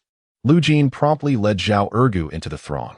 Before them stood a middle-aged man, flanked by several attendants, furiously demanding, "Why are you not selling meat at this stall?" The frail young man at the stall replied with a smile, "My apologies, sir, but this meat cannot be sold." The middle-aged man's face darkened with fury as he retorted, "You, a mere seller of meat, and I, a purchaser, how can you refuse to sell? Are you attempting to mock me? Go fetch Zhang the butcher at once." The young man hastily shook his head, still smiling. "Oh no, I wouldn't dare. You should go fetch him yourself." Witnessing this scene, Lu Jin felt a flicker of recognition. The unfolding drama was eerily familiar. Could this be the very place where Liu Bei, Guan Yu, and Zhang Fei first crossed paths? Scanning the surroundings, it was indeed true. Guan Yu was nearby, peddling mung beans, seemingly restless and eager to approach the pork stall. However, Liu Bei's presence was yet to be detected. Lu Jin's eyes darted about. He could not allow Liu Bei to benefit without any effort. Without hesitation, he strode forward, accompanied by Zhao Ergu, and spoke aloud. "Why do you act in such a manner? If someone wishes to purchase meat, why not simply sell it to them?" The crowd that had gathered began to echo his sentiments, clamoring in agreement. "Indeed, how can a butcher refuse to sell meat? What sort of meat stall is this?" The frail young man, seeing the agitation of the crowd, hesitated and replied slowly, "It is not that I do not wish to sell. The proprietor has stipulated that all the meat is beneath this grinding stone. Whoever can move it shall claim the meat within." He pointed towards a nearby dry well, covered by a heavy stone millstone that concealed the well's opening. Upon hearing this, Lu Jin was certain that this pork stall belonged to Zhang Fei. It was evidently arranged to attract valiant heroes and renowned figures. After all, moving such a heavy stone required considerable strength, making anyone capable of doing so worthy of his acquaintance. Understanding this, he promptly approached the stone mill with Zhao Ergu. As the townsfolk gathered around, their curiosity piqued. The frail young man regarded the crowd with an air of arrogance and declared with a grin, "Whoever possesses the strength, come forth. The meat from the well is yours to take. My employer will not utter a single word of protest." Without a moment's hesitation, Lu Jin stepped forward, rolling up the sleeves of his garments. With a smile, he inquired, "Is this truly the case?" The frail young man glanced at Lu Jin and boasted, "I assure you, it is indeed true. If you cannot move it, do not linger here with idle chatter, just leave." Chapter 11. The Butcher Zhang Fei with a Cold Snort. Lu Jin advanced confidently, showcasing his somewhat slender muscles. Gritting his teeth as he faced the stone mill, he wrapped his arms around it, straining every sinew to lift it slowly, though he did not raise it as effortlessly as Zhang Fei or Guan Yu might. He nonetheless managed to shift it with great effort, moving it aside to the edge of the dry well. The onlookers were astonished, marveling at the incredible strength of this man. Even Guan Yu, observing from his position selling mung beans, narrowed his eyes in admiration, reflecting on the power that must enable one to fell great beasts. The frail young attendant, witnessing this spectacle, stammered and could scarcely form a coherent sentence. Lu Jin exhaled heavily, his hands trembling with fatigue, yet he maintained his composure, refusing to display any sign of defeat. A smile graced his face as he spoke in a clear, hearty voice. "Since I have moved this grinding stone, the meat in the well rightfully belongs to me. Ergo, divide the meat into small portions for everyone, and take half of it home." Zhao Ergu nodded eagerly, his face alight with excitement. As he retrieved the meat from the well, wielding a cleaver to cut it into small pieces to distribute among the surrounding villagers. This scene instantly ignited cheers from the crowd, their faces glowing with exhilaration as they bowed and expressed their gratitude, exclaiming, "Thank you, brave warrior." Lu Jin chuckled heartily. exuding an air of generosity. Once the matter was settled, he, accompanied by Zhao Ergo, carried the remaining meat to stand beside Guan Yu. With a smile, he remarked, "Brother Yinchang." Guan Yu, grinning, clasped his fists and replied, "Brother Jin, your noble deed has left me in awe." Lu Jin laughed boisterously, responding, "It is of no consequence. Since it is unexpected fortune, it should naturally be shared with the villagers." After speaking, he placed a generous portion of meat on the stall and added with a smile, "Yinchang, this piece is for you." Upon hearing this, Guan Yu furrowed his brow, hesitating slightly as he replied, "This seems rather inappropriate." Lu Jin waved his hand dismissively, grinning, "Oh, Brother Yinchang, are you perhaps looking down upon me? Since you are here, you must also partake." Guan Yu nodded in acceptance, not refusing the offering, but rather growing increasingly appreciative of Lu Jin's magnanimity and valor, deeming him worthy of brotherhood. Thus, the two engaged in light-hearted conversation at the stall, their camaraderie deepening. Lu Jin could distinctly sense that Guan Yu was subtly attempting to forge a closer connection, evidently wishing to befriend him.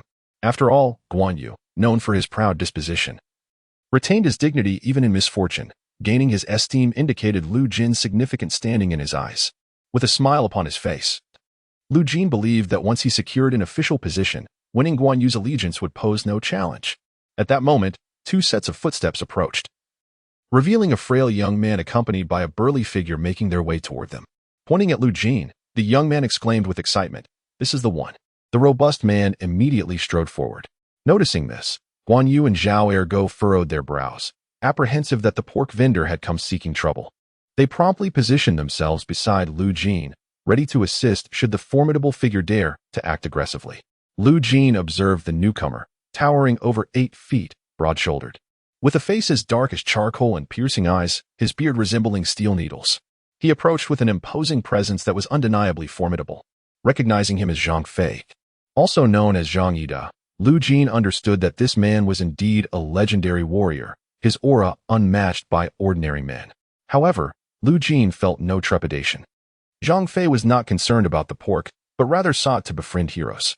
As Zhang Fei approached, his keen eyes scrutinized Lu Jin before he burst into hearty laughter, exclaiming, "You are the famed tiger slayer, Lu Jin, from a while back?" Lu Jin was momentarily taken aback, having anticipated a duel with Zhang Fei, but was pleasantly surprised to discover that he was already known. However, upon reflection, the act of personally confronting a formidable foe has undoubtedly stirred quite a commotion within the city, and the common folk have certainly heard whispers of it. Zhang Fei, as a butcher selling pork on the streets, has likely caught wind of these events, which is hardly surprising. Lu Jin, with a smile gracing his lips and hands clasped in greeting, politely introduced himself. "I am Lu Jin," he said. Zhang Fei, with a hearty laugh and a boisterous voice, replied, "I have long desired to make your acquaintance after hearing of your exploits, and it is indeed a fortuitous encounter today. As for the pork incident, fret not. It was intentional. Those who can navigate such matters are no ordinary individuals, hence my wish to forge a friendship." Upon hearing this, the others exhaled in relief. Realizing that this man did not seek trouble, Zhang Fei's jovial voice continued, "Would you care to join me at my estate for a drink?" Lu Jin's heart soared at this invitation, as it was precisely the opportunity he had been awaiting, and he immediately clasped his hands in agreement. "Certainly." After a brief pause, he turned to the two companions by his side and added, "This valiant warrior, these two beside me, are also men of great strength. Might they accompany us?" Zhang Fei waved his hand with a hearty laugh, exclaiming, "Of course, I have no objections. I, Zhang Fei, delight in befriending those of valor." Guan Yu nodded in approval, admiring Zhang Fei's generous spirit, recognizing him as a fellow man of honor, thus falling well within the realm of his friendship. Lu Jin smiled and nodded, and together, they made their way to Zhang Fei's estate. Just moments after their departure, Liu Bei approached, carrying a bamboo basket, loudly proclaiming, "Selling straw sandals. Slip on my hand-woven sandals, and you shall walk like the wind, experiencing a speed beyond compare." This proclamation quickly attracted numerous townsfolk, leading to an immediate sellout. Holding a handful of copper coins, Liu Bei beamed with delight at the day's prosperous business, realizing he could enjoy a hearty meal after such swift sales and could weave more sandals for future profit. Yet, a lingering emptiness tugged at his heart, as though something vital was missing. The Zhang residence, situated on a bustling street, was impressively grand, complete with servants and attendants. Lu Jin followed Zhang Fei inside, taking in the scene with a sense of awe.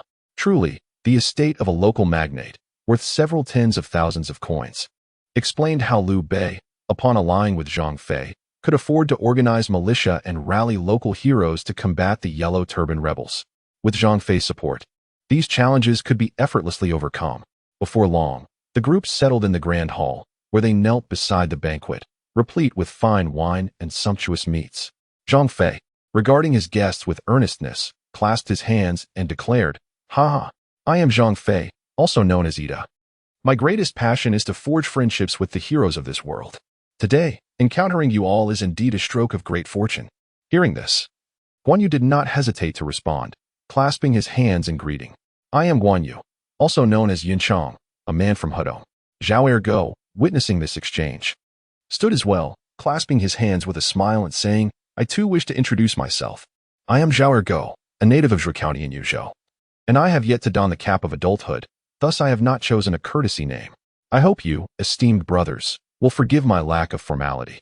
The others nodded in acknowledgement and turned their gaze to Liu Jin, who, upon sensing their attention, chuckled heartily and clasped his fists in greeting. "I am Liu Jin, a descendant of the Zhao royal family, hailing from Zhou County, yet I remain uncrowned." Upon hearing this, Zhang Fei expressed mild surprise.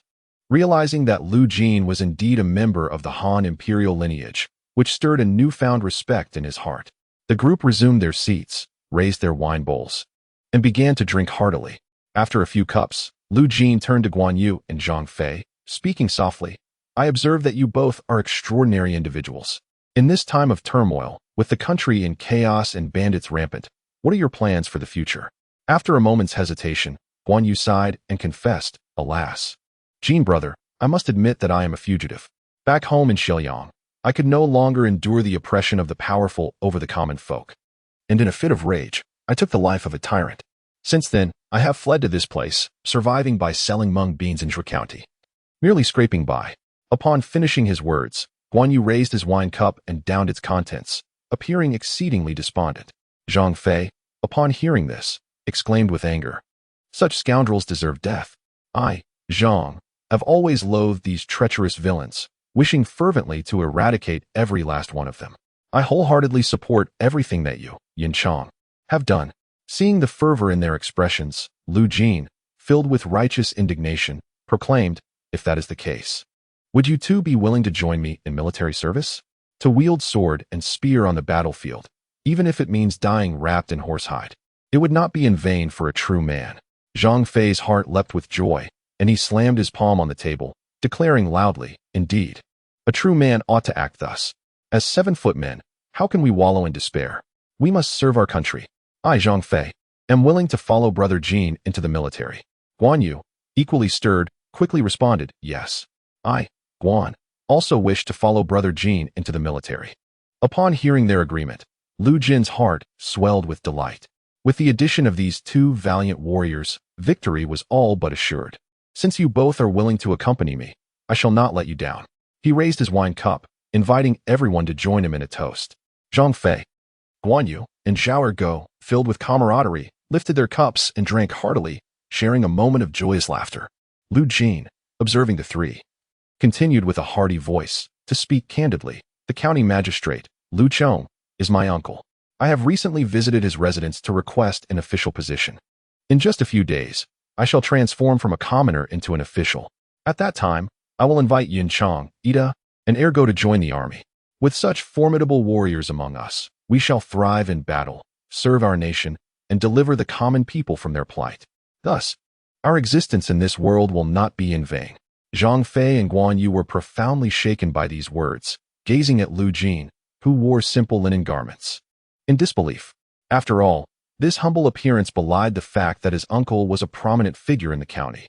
Zhao Ergu appeared rather unremarkable, for he had accompanied Liu Jin into the prefectural office and was thus well aware of all circumstances. Zhang Fei, stroking his beard, spoke in a rugged voice, "Brother Jin, is this truly the case?" Liu Jin smiled and nodded, affirming the matter. To command the respect of Zhang Fei and Guan Yu, it was imperative to elevate his stature, for one could not simply persuade them with mere words to pledge their allegiance. After receiving a definite confirmation, though initially taken aback, Zhang Fei and Guan Yu steadied themselves. their gazes toward Lu Jin now laced with a newfound respect. Regardless of the time, lineage and status were of utmost importance. The more esteemed one's rank, the greater the respect garnered from others. Observing the shift in their demeanor, Lu Jin chuckled heartily, realizing that his status had indeed made an impact. He fell into deep contemplation, pondering whether he should emulate the bond of brotherhood from the Peach Garden Oath, thereby binding Zhang Fei and Guan Yu to himself completely. After a moment's reflection, he resolved to give it a try, as he relied on Zhang Fei's wealth to curry favor with the high officials of the prefecture, hoping to elevate his own position. Thus, Lu Jin engaged the others in discussing significant matters of the world, unveiling Liu Bei's theories of persuasion in their entirety. He eloquently spoke of the plight of the common people and the necessity to rescue them from dire circumstances, elevating his persona to a lofty stature. In an instant, he garnered the admiration of both men, who began to perceive Lu Jin's extraordinary nature. After several cups of wine, their faces flushed and voices raised. It became evident that they were slightly inebriated. Particularly, Zhao Ergo had succumbed to intoxication, sprawled across the table in a deep slumber.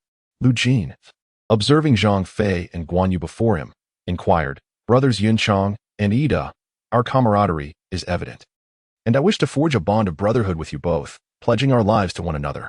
What say you?" Upon hearing this, Zhang Fei clasped his hands together in excitement, exclaiming, "I have long held this intention. United in purpose, we can turn earth into gold. With your guidance, we shall undoubtedly achieve great things."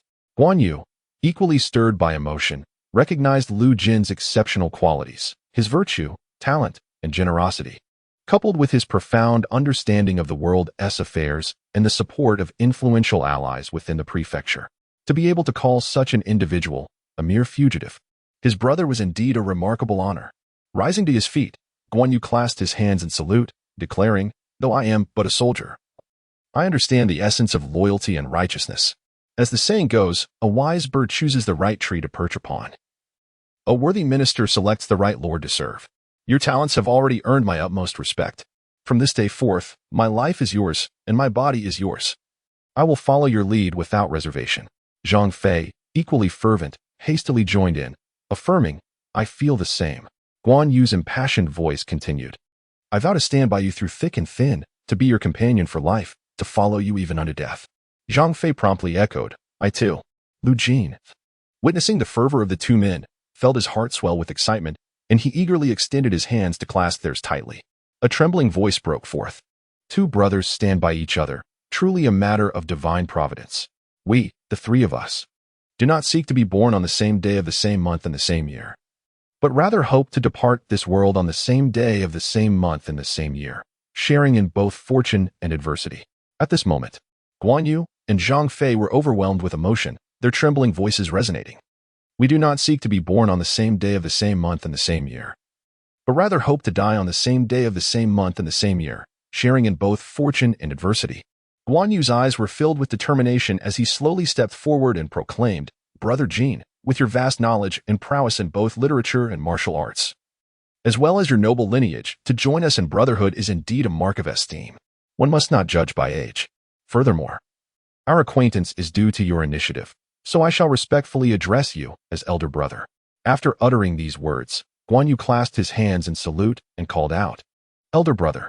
Zhang Fei, upon hearing this, offered no counter-argument, his gaze steadfast, and immediately shouted towards Lu Jin, "Elder brother." Lu Jin's face beamed with excitement as he embraced the two, expressing fervently, "Thank you, brothers, for your esteem. I shall assuredly not betray your trust, and will lead us to greatness amidst this chaotic era." Guan Yu and Zhang Fei nodded vigorously, embracing each other, their exuberance akin to that of true brothers. They began to call one another elder brother, second brother, third brother, Lu Jin being the eldest, Guan Yu the second, and Zhang Fei the third. Chapter 13. Appointment as the leader of the garrison. The ranking was met with unanimous agreement, for Lu Jin held a remarkable status. His character generous and free-spirited, exuding the aura of a leader. Although Guan Yu was a fugitive, his martial skills surpassed those of the others. And after a brief contest with Zhang Fei, he garnered recognition as the second without opposition. Zhang Fei, possessing great strength and considerable wealth, was accepted as the third without dissent, considering there were only three of them. Observing Zhao Ergo still fast asleep, Lu Jin pondered for a moment before addressing Guan Yu and Zhang Fei, "Yunchang, Ida, This man is my childhood friend, having grown up alongside me, sharing a bond akin to brothers. Though he may not possess the valiance of you two, I hope you will treat him as your own kin, without hesitation. Zhang Fei and Guan Yu replied, since he is our elder brother's friend, he is naturally our brother as well. We shall share both fortune and adversity henceforth. After this declaration, Zhang Fei quickly rose and said aloud, Elder brother, behind my estate lies a peach orchard. Let us swear brotherhood there. Lu Jin nodded in agreement, smiling. If we can forge our bond in the peach orchard, it will surely become a cherished tale. Thus, the group proceeded to the backyard, where a grove of peach trees was in full bloom, their pink blossoms wafting gently in the air. The three knelt upon the ground, commencing their oath to become sworn brothers, an event that would be historically recognized as the Brotherhood of the Peach Garden. Soon after, they returned to the main hall and began to drink heartily. The following morning, within the confines of the estate's chambers, Lu Jin gradually awakened from slumber, his nostrils twitching at an unpleasant odor. To his astonishment, he found a dark foot, none other than Zhang Fei's, pressed against his face. Lu Jin's expression darkened as he promptly pushed them away, gazing at the four individuals sprawled haphazardly on the bed, unable to suppress a bitter smile. After the three had sworn brotherhood the previous day, they had returned to their quarters in a drunken stupor, collapsing together in a heap. Rising from the bed, he opened the door, and a beam of sunlight cascaded down upon him. The remnants of inebriation dissipated in that moment, and his spirits soared. With Zhang Fei and Guan Yu at his side, coupled with his understanding of history, he felt assured of achieving great feats. Even in the face of the impending Yellow Turban Rebellion, he possessed the confidence to navigate it with ease. As for Liu Bei, the notorious big ear thief, without the support of his brothers Guan and Zhang, his path to prominence would be fraught with challenges. At that moment, footsteps echoed behind him. Guan Yu, stroking his beard, approached with a smile. Elder brother, you are awake so early. Lu Jin nodded in response, greeting him with a cheerful second brother. The alcohol of this era was not particularly potent, akin to beer, allowing them to cope quite well. Thus, the two engaged in conversation within the courtyard. Lu Jin couldn't help but marvel at Guan Yu, who, despite being merely a fugitive, possessed profound wisdom and a keen understanding of the world's dynamics. No wonder he delved into the spring and autumn annals. Before long, two more voices rang out from behind. Elder brother, second brother. Zhang Fei and Zhao Ergo had awakened and joined them. Lu Jin greeted them with a smile and a nod. After a moment of contemplation, Zhang Fei's gruff voice emerged. Elder brother, I possess considerable family assets. It seems wasteful to keep them idle at home. I would rather bestow them upon you to elevate our ranks. Lu Jin felt a surge of joy upon hearing this. He had not anticipated Zhang Fei would be so generous, echoing the historical figure's spirit. Truly, he was a commendable third brother. Knowing Zhang Fei's character, he understood that once spoken, there would be no turning back. He immediately replied, in that case, I suggest we retain this ancestral home for our residents, while selling off the surplus properties and lands to convert them into wealth. Once we achieve merit, we can use this wealth to curry favor with the high officials of the county, securing higher positions for ourselves. Guan Yu, Zhang Fei, and Zhao Ergo were all struck by admiration. Their elder brother was indeed far-sighted, already planning for their future. Zhang Fei nodded solemnly. Very well. I shall contact buyers and prepare to sell the excess properties and lands for money. Lu Jin acknowledged with a nod. With Zhang Fei's financial backing and Guan Yu's martial prowess, they were undoubtedly bolstered. 3 days slipped by quietly. In the rear courtyard of the Zhang family residence, Lu Jin wielded a large blade, practicing sword techniques with Guan Yu, honing his martial skills and combat strategies. In chaotic times, the strength of one's martial ability was crucial for self-preservation. Without a weapon, one was easily susceptible to demise. Although he had trained at home and possessed a measure of brute strength, he was still far from the prowess of someone like Guan Yu, a warrior capable of facing thousands. Thus, learning even a fraction of Guan Yu's techniques was indeed beneficial. As for Zhang Fei, he has been diligently occupied these past few days, liquidating all his assets into currency. At that moment, Zhao Ergo entered with an exuberant smile. Observing Lu Jin and Guan Yu practicing their sword techniques, he exclaimed, Elder brother, Brother Guan, the county magistrate has sent word. Upon hearing this, Lu Jin felt a surge of joy, as it seemed that Lu Chong had successfully secured an official position for him. He immediately set down his sword and hastened over. Zhao Ergo drew forth a bamboo slip from his bosom and promptly handed it over. Lu Jin accepted the slip and began to peruse its contents.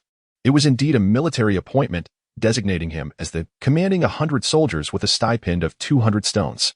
His eyes widened in astonishment, filled with excitement.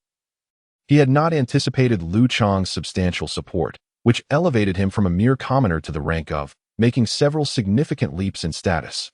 In the Han Dynasty, official titles ranged from General, Zhonglongjiang, to various ranks such as Xiaowei, Duwei, Sima, Junho, Duil, Shizhang, and Wuzhang. Positions above Sima could only be conferred by the Imperial court, whereas Junho, Duil, Shizhang, and Wuzhang could be appointed or dismissed at the discretion of the county's governor and county constable. The commanding 100 men is considered a moderately significant position within a county. However, a particular phrase in the document surprised Lu Jin. He was not to be stationed in the city, but rather assigned to the troublesome terrain of Liyi Township, where he would take command of a garrison. From recollections, he understood that Liyi Township was a tumultuous region within Zhou County, rife with banditry that frequently disturbed the local populace. Despite several military campaigns dispatched by high-ranking officials to quell the unrest, none had succeeded, as the mountain bandits would retreat into the forest upon the soldiers' arrival, only to emerge again once the soldiers departed, continuing their harassment of the people, much to the chagrin of the Zhou County government. After deliberation among the county's high officials, it was decided to station a garrison there to prevent the bandits from expanding their territory and further disturbing the citizens. Chapter 14. Journey to Liyi Township. Having grasped the situation, Lu Jin's lips curled into a smile. Although it was a laborious assignment, fraught with the threat of bandit attacks, he could seize this opportunity to train his soldiers. He might even engage in warfare to eliminate these bandits and procure resources. The amount he would surrender was ultimately at his discretion, making this a rather advantageous position. Lu Jin promptly shared this news. Upon learning, Guan Yu and Zhao Ergo beamed with delight. The position of is no trifling matter. It entails command over 100 soldiers and a respectable stipend, marking Lu Jin as a legitimate official of the court, towering in stature compared to them. The two clasped their fists, expressing their excitement. Congratulations, elder brother, on your appointment as. Lu Jin smiled and waved his hand dismissively. Though he felt exhilarated, he tempered his enthusiasm. As in a county, he could indeed thrive and gain some prestige, yet in the grand scheme of the world, he remained but a small fish, unable to stir any significant waves. The pursuit of development must continue as one accumulates strength. With just one more step forward, one can ascend to the position of a military general, commanding several hundred troops and holding an official rank equivalent to 600 stones. Even if in the entirety of Zhujian, only the county magistrate, the deputy magistrate, and the county captain possess such authority, it is still regarded as a respectable mid-level position. Observing Guan Yu and Zhao Ergo, he smiled and said, "Since the appointment of the county supervisor has been confirmed, we cannot linger here any longer. We must set out for Lixiang at the earliest opportunity to assume control of the 100 soldiers and safeguard the village. Second brother, prepare several horses and gather provisions, including grain and wine. We shall depart for Lixiang in 3 days. Ergo, take some money and supplies home to inform your mother that you will be a soldier of the court stationed in Lixiang, so she need not worry." Guan Yu and Zhao Ergo nodded in agreement, promptly beginning their preparations. As elder brother prepares for his new post, they, as brothers, naturally cannot afford to dawdle. Soon, the Zhang residence buzzed with activity, bustling with preparations. As night fell, the moon hung high in the sky, casting a silvery glow upon the darkened night. Within the grand hall of the Zhang family, Lu Jin, Guan Yu, Zhang Fei, and Zhao Ergo sat together, toasting and exchanging cups, their faces flushed with merriment. Today marked Lu Jin's assumption of the position of a day of celebration for them all. Zhang Fei raised his cup and laughed heartily. "Elder brother, I, old Zhang, am truly overjoyed. Who would have thought that I would transform from a butcher into a soldier of the court, ready to follow you into the military?" Guan Yu squinted slightly, lifted his cup, and drank heartily, exclaiming, "Indeed, I, a mere criminal, have now transformed into a soldier of the court." Lu Jin's cheeks flushed as he let out a belch and smiled at the others, saying, "Though we have become soldiers, the military is no ordinary place. We must heed all orders and refrain from recklessness." Guan Yu, Zhang Fei, and Zhao Ergo nodded in agreement, fully prepared to obey elder brother's commands without daring to act irresponsibly. The group resumed their revelry, the atmosphere in the hall vibrant and lively. 3 days later, On the official road outside Zhujian, several spirited steeds trod upon the muddy path, followed by 2 carts laden with provisions and wine. Lu Jin rode a black horse, a treasured blade at his side, clad in soft armor, exuding an air of formidable authority. Accompanying him were Guan Yu, Zhang Fei, and Zhao Ergo, each armed with sharp blades and dressed in the common attire of Han soldiers. Zhang Fei, his legs gripping the horse's belly, cheerfully remarked, "Elder brother, ever since I donned this uniform, my excitement has been uncontainable. I long to be on the battlefield, fighting for our country." Upon hearing this, Guan Yu stroked his long beard, feeling a similar enthusiasm. He sensed the blade in his hand yearning for action. Lu Jin turned to the others, smiling, "Second brother. Third brother, there is no need to rush. Since we have joined the army, the opportunity for battle will inevitably come."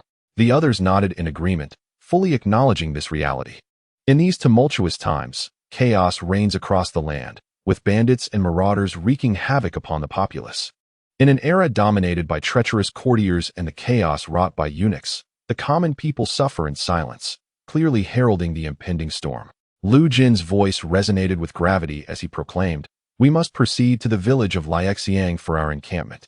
This region is rife with bandits, and danger lurks at every turn. We must tread carefully.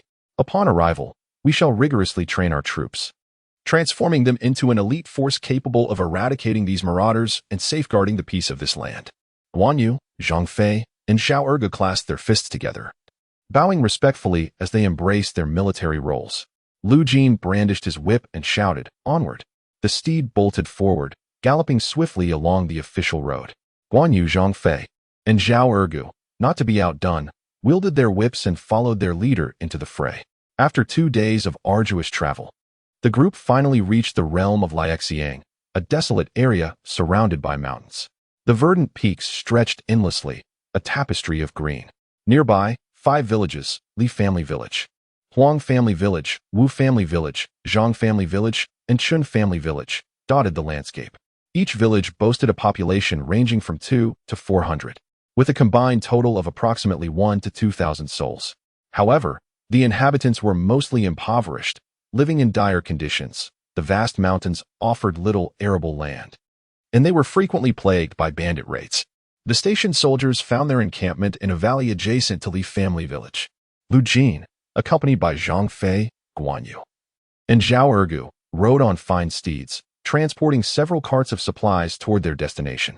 As they passed by Li Family Village, the sight of Lu Jin and his companions clad in official robes did not evoke joy among the villagers. Instead, it elicited fear. The townsfolk cried out, "Quickly, fellow villagers! We must flee. These beasts have returned." The surrounding villagers scattered in terror, unwilling to remain in the vicinity, fearing they would be devoured by these soldiers. Lu Jin furrowed his brow, dismayed that the esteemed soldiers of the Han Dynasty could instill such dread in the hearts of the common folk. The garrison stationed here was ostensibly tasked with protecting the nearby villages, and the current atmosphere, rife with fear, was decidedly amiss. Guan Yu, with his keen eyes narrowed in contemplation, remarked, "Brother, I sense something amiss. The villagers flee from us as if we were ferocious wolves. Clearly, the soldiers stationed here have inflicted some harm upon the local populace." Prompting such a reaction, Zhang Fei's countenance darkened, his spear slicing through the air as he declared with indignation, "These treacherous scoundrels, tasked with guarding this place against bandits. Yet they dare to oppress the very people they are meant to protect. I shall put an end to their tyranny." With that, he spurred his horse, intent on charging toward the distant military camp. Lu Jin hastily raised his hand to halt him. "Ida, do not act impulsively. We are newcomers and unfamiliar with the affairs here. Should we mistakenly harm someone, the regret would be unbearable," Guan Yu urgently interjected. "Third brother, you must not act recklessly. Everything must adhere to elder brother's commands." Hearing the counsel from the two, Zhang Fei's rage gradually subsided. Although he was known for his fiery temper and harbored a deep resentment towards the soldiers who oppressed the common people, he was not foolish and understood the necessity of obeying his elder brother's directives. Lu Jin furrowed his brow in contemplation and remarked, "Let us first proceed to the military camp. Once we comprehend the situation, we can address the matter." The group acquiesced and continued their journey on horseback towards the distant military encampment. Soon, they beheld a modest military camp ahead, constructed merely of rudimentary wooden structures. At the entrance stood 2 soldiers, lethargically holding long spears, lacking any semblance of vigilance. Observing this laxity, Lu Jin's thoughts aligned with his initial impressions. Those who instilled fear in the populace could not be virtuous. As they approached, the two sentinels finally reacted, their faces betraying a hint of alarm. One soldier, gripping his spear, demanded, "Who goes there?" Before Lu Jin could respond, Zhang Fei, with a fierce glower, shouted vehemently, "Have your eyes failed you? This is the newly appointed commander Lu Jin. Hasten to greet him." The soldiers, startled by his booming voice, nearly collapsed in fear. Upon recognizing the figure before them, adorned in the commander's attire, they realized he must be the rumored new commandant. Not daring to delay, the two immediately bowed deeply, exclaiming, "We pay our respects to the commander. We were unaware of your arrival. Please do not take offense." Lu Jin, mounted on his black steed, waved his hand slightly, refraining from unleashing his ire upon the two soldiers. Even to discipline, one must adopt a fitting approach, at the very least.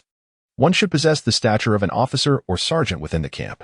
Accompanied by his three companions, Lu Jin guided his horse into the heart of the encampment. What greeted their eyes were several small tents scattered around, with a central training ground evidently designated for drilling the soldiers. However, the camp appeared eerily deserted, as if devoid of life. Lu Jin's brow furrowed in concern, and he cast a glance at Zhang Fei. Understanding the unspoken cue, Zhang Fei wasted no time and bellowed, "The newly appointed commander has arrived. Why do you not present yourselves?" His voice resonated like thunder, reverberating throughout the camp. After a brief moment, a cacophony emerged from within the tents. Soldiers began to emerge, rubbing sleep from their eyes, clearly agitated by the interruption of their activities or slumber. Among them was a commanding figure, his face marked by defiance, who angrily shouted, "Who dares to disturb the peace of the camp and disrupt my rest? Do you seek death?" Lu Jin furrowed his brow. This individual appeared to be a squad leader, surrounded by a throng of soldiers. Observing the disheveled appearance, it was evident that he had just awakened from a deep slumber within the military ranks. He tightened his legs around the horse's belly and took a few steps forward, fixing his gaze on the person before him, and coldly declared, "Oh, you possess quite the audacity. I am the newly appointed Lu Jin. Do you dare to threaten my life?" Upon hearing these words, the leader of the group did not exhibit fear. He had already learned of the news arrival. Intentionally displaying such arrogance, he sought to establish his dominance over the newly appointed. With a courteous demeanor, he clasped his hands in a salute and bowed slightly, saying, "I am but a squad leader in the camp. I was unaware of this arrival and apologize for any discourtesy." Lu Jin snorted coldly, realizing the source of this arrogance. Indeed, he was one of the two squad leaders in the camp. A sharp tone emerged, "Gather all personnel in the training ground. Anyone who dares to defy will face military justice." The squad leader, understanding the adage that a new official brings vigor, recognized the necessity of compliance. Although he did not regard Lu Jin highly, he dared not openly provoke the newly appointed. He promptly commanded the soldiers behind him to sound the horn and assemble the troops. One of the squad leaders led his men to form ranks in the training ground. Instantly, they split into two teams, each consisting of 50 soldiers. At the forefront stood the two squad leaders, wearing amiable smiles, appearing approachable. After all, they were uncertain whether the new would be accommodating or would align with them in their misdeeds. It was prudent to remain humble for the time being. Lu Jin surveyed the 100 or so assembled individuals, noting their slovenly posture, resembling a disorganized rabble, indicating they had seldom trained. His gaze fell upon the two leaders at the forefront, and he inquired blandly, "What are your names?"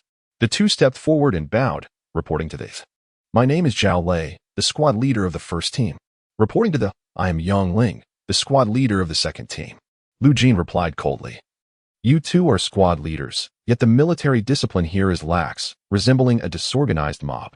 Do you truly believe that this ragtag group can protect our village and eradicate bandits? Such delusions are laughable."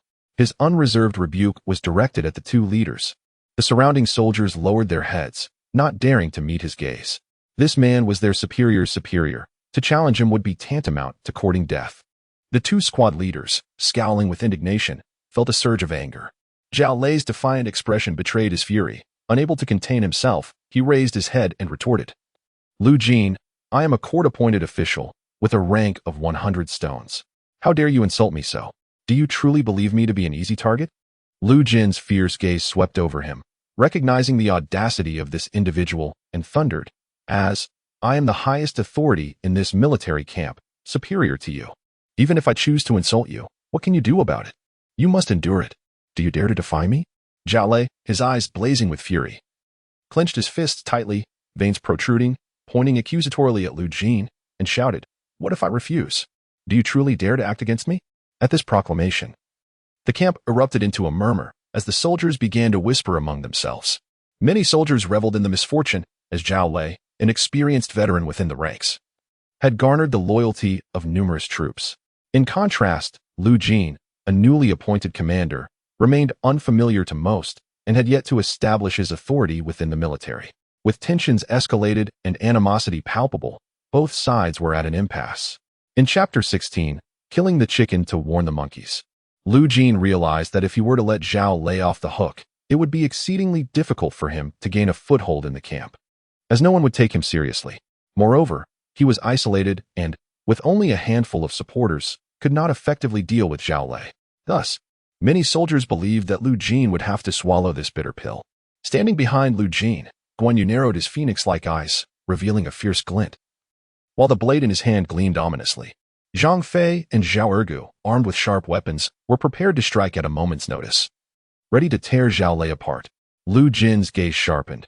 He was taken aback by Zhao Lei's audacity to openly challenge him, demonstrating a blatant disregard for his authority.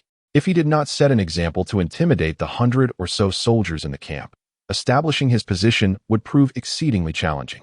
Seeing Lu Jin's silence, Zhao Lei grew increasingly arrogant, coldly proclaiming, "Commander Lu, if you behave yourself, we might consider you a worthy adversary. But if you dare to act arrogantly, do you believe you can survive in this camp?" Lu Jin's eyes flashed coldly as he replied, "Zhao Lei, you are defying authority and creating chaos. Guan Yu Zhang Fei, behead this man and hang his head at the entrance of the camp for all to see." As his words fell, Zhang Fei and Guan Yu surged forward with their weapons drawn.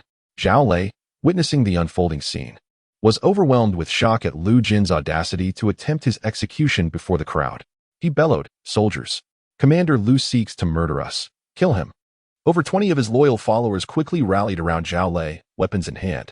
The remaining soldiers hesitated, torn between loyalty and self-preservation, opting to observe the conflict unfold.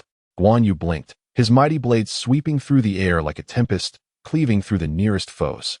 The sound of bodies thudding against the ground echoed as blood spilled forth. Without pausing, he charged towards Zhao Lei. Zhang Fei, fierce and unyielding, wielded his spear with lightning speed, mercilessly striking through the throng, blood splattering as screams erupted. In mere moments, all of Zhao Lei's companions lay slain around him, blood pooling on the ground. Zhao Lei, taken aback by the ferocity of the assault, felt his legs tremble uncontrollably. The brutal might of these two warriors had decimated his loyal followers. At that moment, a sharp blade sliced through the air, aiming swiftly for Zhao Lei's neck. A chilling scream echoed as a head, filled with dread, soared high before blood erupted forth. A headless corpse collapsed onto the ground, blood gushing forth and staining the entire training field. The remaining soldiers, witnessing this macabre scene, trembled in fear, their eyes wide with terror. The prowess of these two warriors was utterly terrifying, having dispatched their foes in the blink of an eye. Guan Yu let out a cold snort. Wielding a blood-soaked blade and holding aloft the dripping head, he approached Lu Jin. With both hands clasped in salute, he proclaimed with a resonant voice, "Elder brother." Lu Jin nodded, gripping the severed head in his hand, his gaze piercing as he surveyed the crowd ahead. In a cold tone, he declared, "Zhao Lei has rebelled. Seeking to assassinate this battalion commander, he has been dealt with. Do any of you have objections?" The group, numbering in the dozens, looked upon the gruesome trophy in fear, bowing their heads in silence, none daring to voice dissent. After all, the ferocity displayed by Zhang Fei and Guan Yu was unmatched. Even if they had surged forward as a mob, they would have met their demise. Lu Jin's sharp gaze turned to another squad leader, and he coolly inquired, "Yang squad leader, do you have any objections?" Yang Ling trembled, terror evident in his eyes, and immediately knelt on one knee, hands clasped in salute as he proclaimed, "Zhao Lei incited rebellion and sought to murder the battalion commander. His demise was a wise decision. I have no objections." Upon hearing this, Lu Jin nodded in satisfaction. Observing how thoroughly the group had been cowed, a cold smirk playing at the corners of his mouth. It seemed that only through the means of violence could he maintain order. Had he sought peace, these individuals would likely have disregarded his commands entirely. Turning to Guan Yu beside him, he remarked, "Yin Chang, You shall temporarily assume the position of Zhao Lei's squad leader and command the others. I will report this matter to the county government and finalize your official title thereafter." Guan Yu's face lit up with joy at the unexpected responsibility of commanding dozens. Although this title was conferred by his elder brother and lacked any formal decree from the court, he was nonetheless elated. He promptly stepped forward, hands clasped, and expressed, "Thank you, elder brother." Lu Jin nodded, recognizing that to establish himself swiftly within the military, it was essential to elevate his brothers to prominent positions, thereby ensuring control over these unruly soldiers and rendering them indifferent to any treachery. Looking at the remaining 70 or 80 men in the camp, his tone softened, and he smiled, saying, "As your new battalion commander, I have brought some provisions to reward everyone. Today, indulge in hearty feasts and drink deeply. Let us enjoy ourselves. From tomorrow onward, we shall resume training, with drills every 3 days and exercises every 5 days. Anyone who dares to defy this will be expelled from the camp." The remaining soldiers nodded in agreement. Though they were discontented by the prospect of drills, they dared not oppose him at this critical juncture, fearing they might meet a similar fate. However, they were nonetheless pleased, for at least today, there was food and drink to savor. A rare blessing in this remote countryside where such luxuries were almost forgotten. Soon, the entire camp buzzed with activity. While the corpses of the deceased were buried in a pit, Zhao Lei's head was hung at the camp entrance, serving as a grim warning to all within. Any who dared to rebel would meet a fate akin to his. Within the grand military tent, Lu Jin, Guan Yu, Zhang Fei, and Zhao Ergo were gathered together. Lu Jin's voice resonated softly. "Although we have arrived with a show of strength, it is imperative that we foster good relationships with the soldiers and win their hearts, thereby ensuring our firm control over this troop." The 3 men nodded in agreement, fully aware of the wisdom in his words. Only by securing this army could they rest easy within the camp. Lu Jin then turned to Zhao Ergo and instructed, "Shortly, you shall ride a swift horse to the nearby villages and investigate why the locals fear the soldiers. Is there some unspoken reason behind it? If anyone in the camp oppresses the common folk or brings calamity to the villages, I shall execute them all, so that the surrounding populace may find peace." Zhao Ergo quickly bowed in compliance, thumping his chest and assuring, "Elder brother, I shall uncover the truth without fail." After speaking, he exited the military tent, mounted a black horse, and swiftly galloped away from the camp. Guan Yu and Zhang Fei observed their elder brother, who, with a mere snap of his fingers, began issuing a flurry of commands, orchestrating everything with remarkable precision. Their eyes sparkled with excitement. Indeed, he was their esteemed leader. Soon enough, the camp was abuzz with activity as 2 carts laden with wine and meat were distributed. The soldiers congregated in the parade ground, heartily consuming meat and drinking from large bowls, clearly reveling in their satisfaction. Inside the grand military tent, Lu Jin occupied the seat of honor, flanked by Zhang Fei, Guan Yu, and Yang Ling.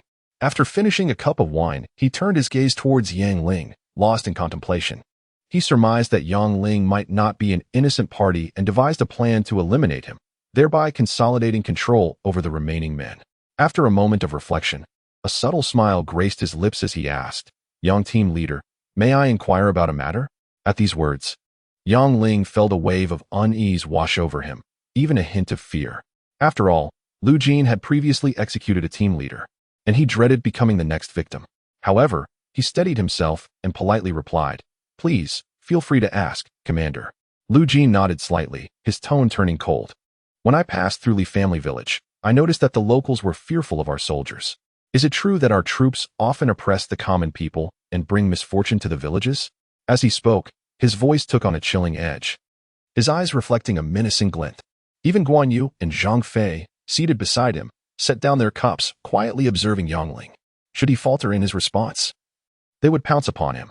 Yang Ling felt a cold sweat trickle down his back, as if he were being scrutinized by a pack of ravenous wolves. He stammered, "Commander, it seems that Zhao Lei frequently leads his troops to plunder the villages, exploiting the common folk, which has caused fear among the nearby settlements." Upon hearing this, Lu Jin let out a slight "oh" and sneered. "Then tell me, have you ever inflicted harm upon the villages?" Hearing these words, Yang Ling stammered for a long time. Unable to utter a single phrase, his head slightly bowed. He lamented internally, recognizing that it was impossible not to have inflicted harm upon the neighboring villagers. In this impoverished and remote area, the only way to reap any benefits was to exploit the humble folk of these villages. However, unlike Zhao Lei, He did not resort to vile acts of kidnapping maidens or committing arson and plunder, which led to the ruin of many families. Lu Jin, observing Yang Ling's demeanor, discerned that he must have caused distress in the village. His tone turned icy as he declared, as a dignified official of the court, "Engaging in such beastly conduct is utterly disgraceful. I believe you deserve your fate. I shall have you executed without objection from the county office." Upon hearing this, Yang Ling trembled, filled with dread. He fell to his knees, bowing his head in supplication, pleading, "Captain, I recognize my wrongdoings.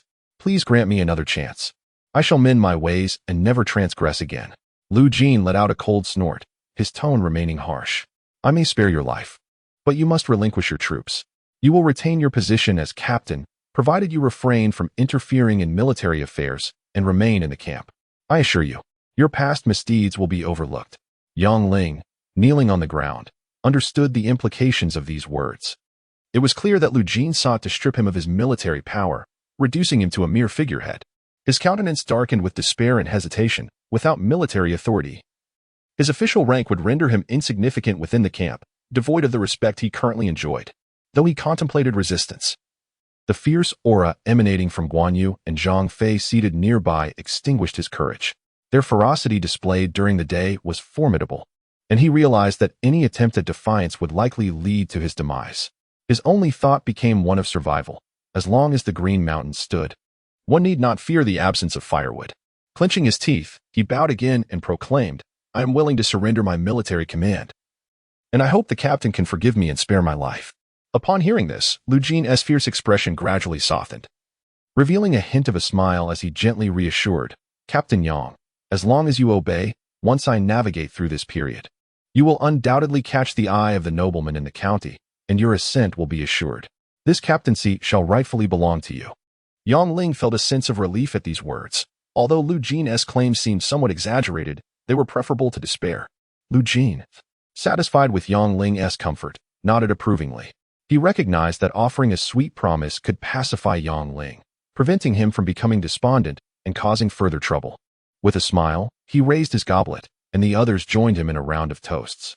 The previously cold atmosphere in the tent gradually dissipated, replaced by an air of fervor and camaraderie. The following morning, Lu Jin awoke slowly from his military tent, the sounds of drills already reaching his ears. Rising from his bed, he opened the tent flap to find over 80 soldiers assembled in the training ground. They were divided into two teams, each led by Guan Yu and Zhang Fei, commanding their respective groups in practice. Currently, neither Guan Yu nor Zhang Fei held formal titles. They were regarded as mere soldiers, temporarily acting as captains while leading their squads. The soldiers beforehand dared not resist. Instead, they were filled with eagerness. For the formidable display of prowess exhibited by Guan Yu and Zhang Fei the previous day had thoroughly intimidated them, instilling a deep sense of admiration within. After all, in the northern lands of Yan and Zhao, the populace was known for their fierce demeanor, particularly within the military ranks where martial ability was held in the highest esteem. Those of greater strength garnered respect, while the weak were looked down upon. At that moment, a black horse galloped towards them from outside the camp.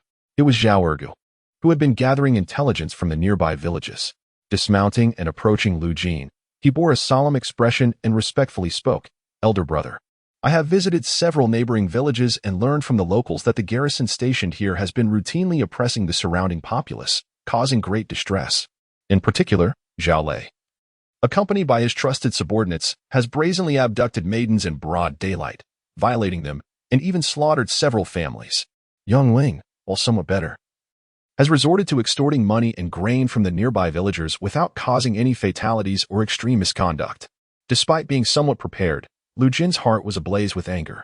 He could hardly believe that Zhao Lei had the audacity to massacre innocent people and seize maidens. Such a fate was well-deserved. This presented an opportunity to report the matter upwards, alleviating himself of the responsibility for executing Zhao Lei. After all, Zhao Lei held an official position sanctioned by the court. As the camp leader, Lu Jin lacked the authority to take action. At the very least, it required someone of military rank to act first and then report. After a moment of silence, Lu Jin spoke slowly, "Fourth brother, gather all the evidence and testimonies from the villagers and present them to the county magistrate. Prepare a sum of 50,000 coins to offer to him, establishing a good rapport. This way we shall be free to act without hindrance."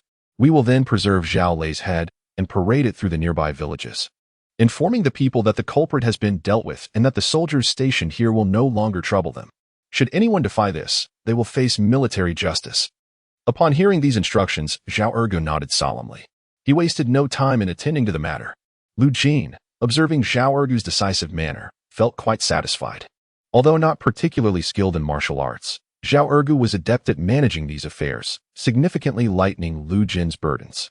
With Guan Yu and Zhang Fei commanding the troops, Zhao Ergu overseeing the mundane tasks, and Lu Jin orchestrating the overall strategy, their collaboration was indeed flawless. Days later, the camp returned to normalcy. With a slight shortfall of 20 soldiers now replenished, the entire garrison comprised over 110 personnel, including 50 spear wielders, 30 archers, 20 sword and shield bearers, 7 cooks, and 3 messengers.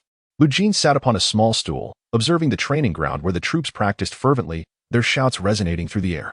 Particularly, Zhang Fei's thunderous voice could be heard clearly from miles away, ensuring that the soldiers dared not slacken their efforts and remained diligently focused on their drills.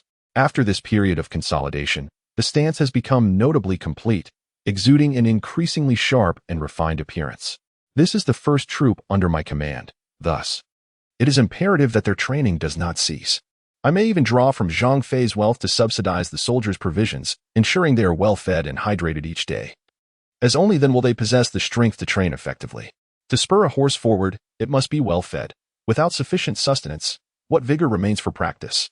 Although we number merely in the hundreds, with diligent training, we shall inevitably transform into an elite force.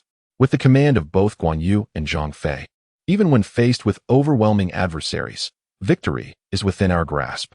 As Lu Jin gazed upon the radiant sunlight, he was lost in contemplation. It is now the 7th year of Guanghe, early February, and only about a month remains until the Yellow Turban Rebellion ignites. The 3 brothers, Zhang Jiao, Zhang Bao, and Zhang Liang, will soon raise their banners, swiftly enveloping the lands of the Han. However, for word to reach Yuzhou and Zhuojuan, inciting nearby Yellow Turban rebels, it may take approximately a month. Calculating this, I have about 2 months left to amass strength. I must strive to ascend at least 1 rank in my official capacity. To attain the rank of military marquis, commanding several hundred troops and achieving merit by quelling the Yellow Turbans is essential for my rapid advancement. Merely holding the position of with 100 troops renders upward mobility amidst the chaos of the Yellow Turbans quite challenging. In addition to managing the county lieutenant, I must also secure some merits to be considered for promotion. Surveying the vast mountains around me, a smile crept upon my lips. It seems that to elevate my position, I must devise a method to eradicate the bandits that linger in these hills. By beheading them, I could acquire substantial military achievements, supplemented by wealth, facilitating my ascent.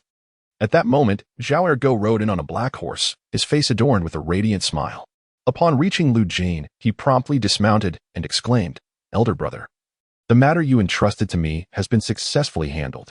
The county lieutenant is quite pleased, commending your efforts to safeguard the local populace and maintain stability. Should anyone dare to defy this order, they may be dealt with accordingly, provided I am informed.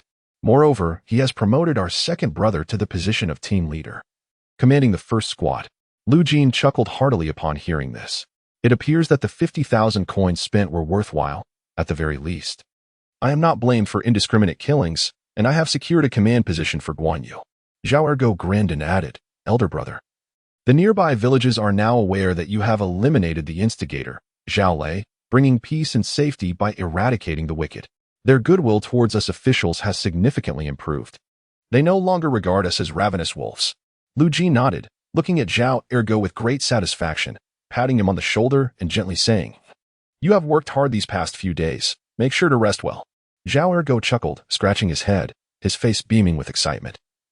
He truly relished handling such matters, as it allowed him to alleviate his elder brother's burdens.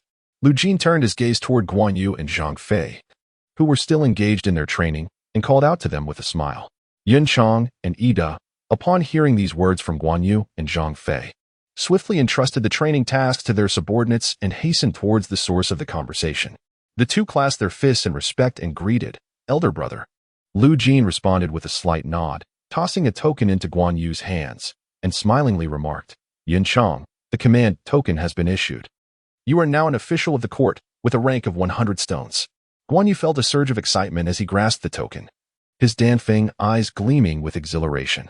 Previously, he had merely held a temporary leadership position, which was not an official title from the court. Now he was truly an official, and it was impossible not to feel elated. Zhang Fei, with his dark complexion reflecting his fervor, boisterously exclaimed, "Congratulations, second brother." Guan Yu solemnly nodded, his gaze towards Lu Jin filled with increasing respect. Lu Jin grinned, patting the shoulders of Guan Yu and Zhang Fei, and spoke gently, "Second brother, third brother. During this time, focus on training the troops to forge them into an elite force. Soon, we may need to eradicate the bandits in the mountains. After your accomplishments, I will seek a command position for third brother, securing you an official post with a salary from the court." Guan Yu and Zhang Fei, upon hearing this, were visibly thrilled, even growing impatient, for nothing was more exhilarating for them than engaging in battle. Zhang Fei, with a broad grin, thumped his chest and declared, "Rest assured, elder brother, I shall charge ahead to alleviate your burdens and eliminate those mountain bandits." Guan Yu, not one to fall behind, blushed with fervor and proclaimed, "I too shall charge forth for elder brother without hesitation." Seeing their enthusiasm, Lu Jin nodded with a smile, appearing quite pleased. After a brief conversation, he urged them to continue their training without slackening their efforts. Days slipped by swiftly, and in the region of Liexiang, Wu family village, fertile fields surrounded by fine arable land were being cultivated by the local populace. With the arrival of spring, the busy farming season was upon them, marking the most industrious time for the common folk. They were sowing seeds, hoping for a bountiful harvest in autumn to celebrate a prosperous new year. In Chapter 19, an elder in the fields wielded his hoe, beads of sweat cascading down his forehead. Despite his exhaustion, he persevered in his labor, striving to cultivate the land thoroughly. A woman passing by, balancing a bamboo basket, greeted him with a smile, "Old Wu, your family possesses several acres of prime land. If all is sown, this year will surely yield a great harvest. Finding a suitable bride for your son should pose no problem." Old Wu wiped the sweat from his brow, a smile creasing his weathered face as he chuckled, "I only hope for a good season this year, free from banditry. I'll need to save some grain. Perhaps you could help find a fine bride for my son." The middle-aged woman responded cheerfully, "Do not worry, Old Wu. I will certainly find a fine girl for your son." The two engaged in jovial conversation by the fields, exuding a sense of simplicity and warmth. Just then, a middle-aged man appeared in the distance, panic etched across his face as he fled towards them, calling out loudly, "The bandits have arrived in the mountains." Quickly, the village's brave men were summoned to organize a defense. The farmers, still laboring in the fields, trembled in fear upon hearing the news. They hastily abandoned their tools and sprinted towards the village.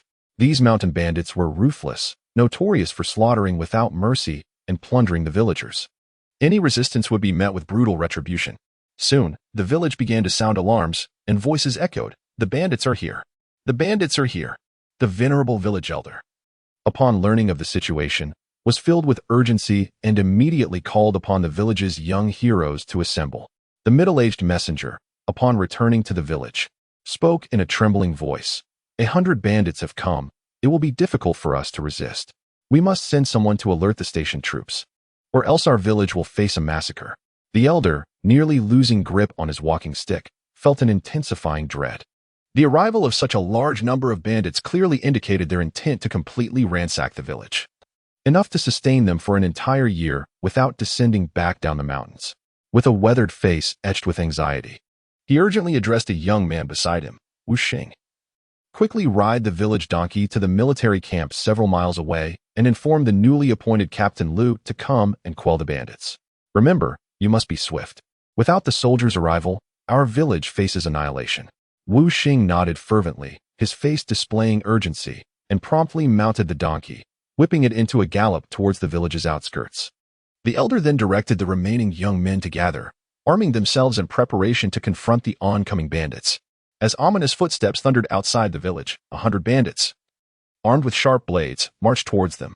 At the forefront stood a scar-faced man with a bushy beard, his eyes gleaming with malice as he surveyed Wujia village.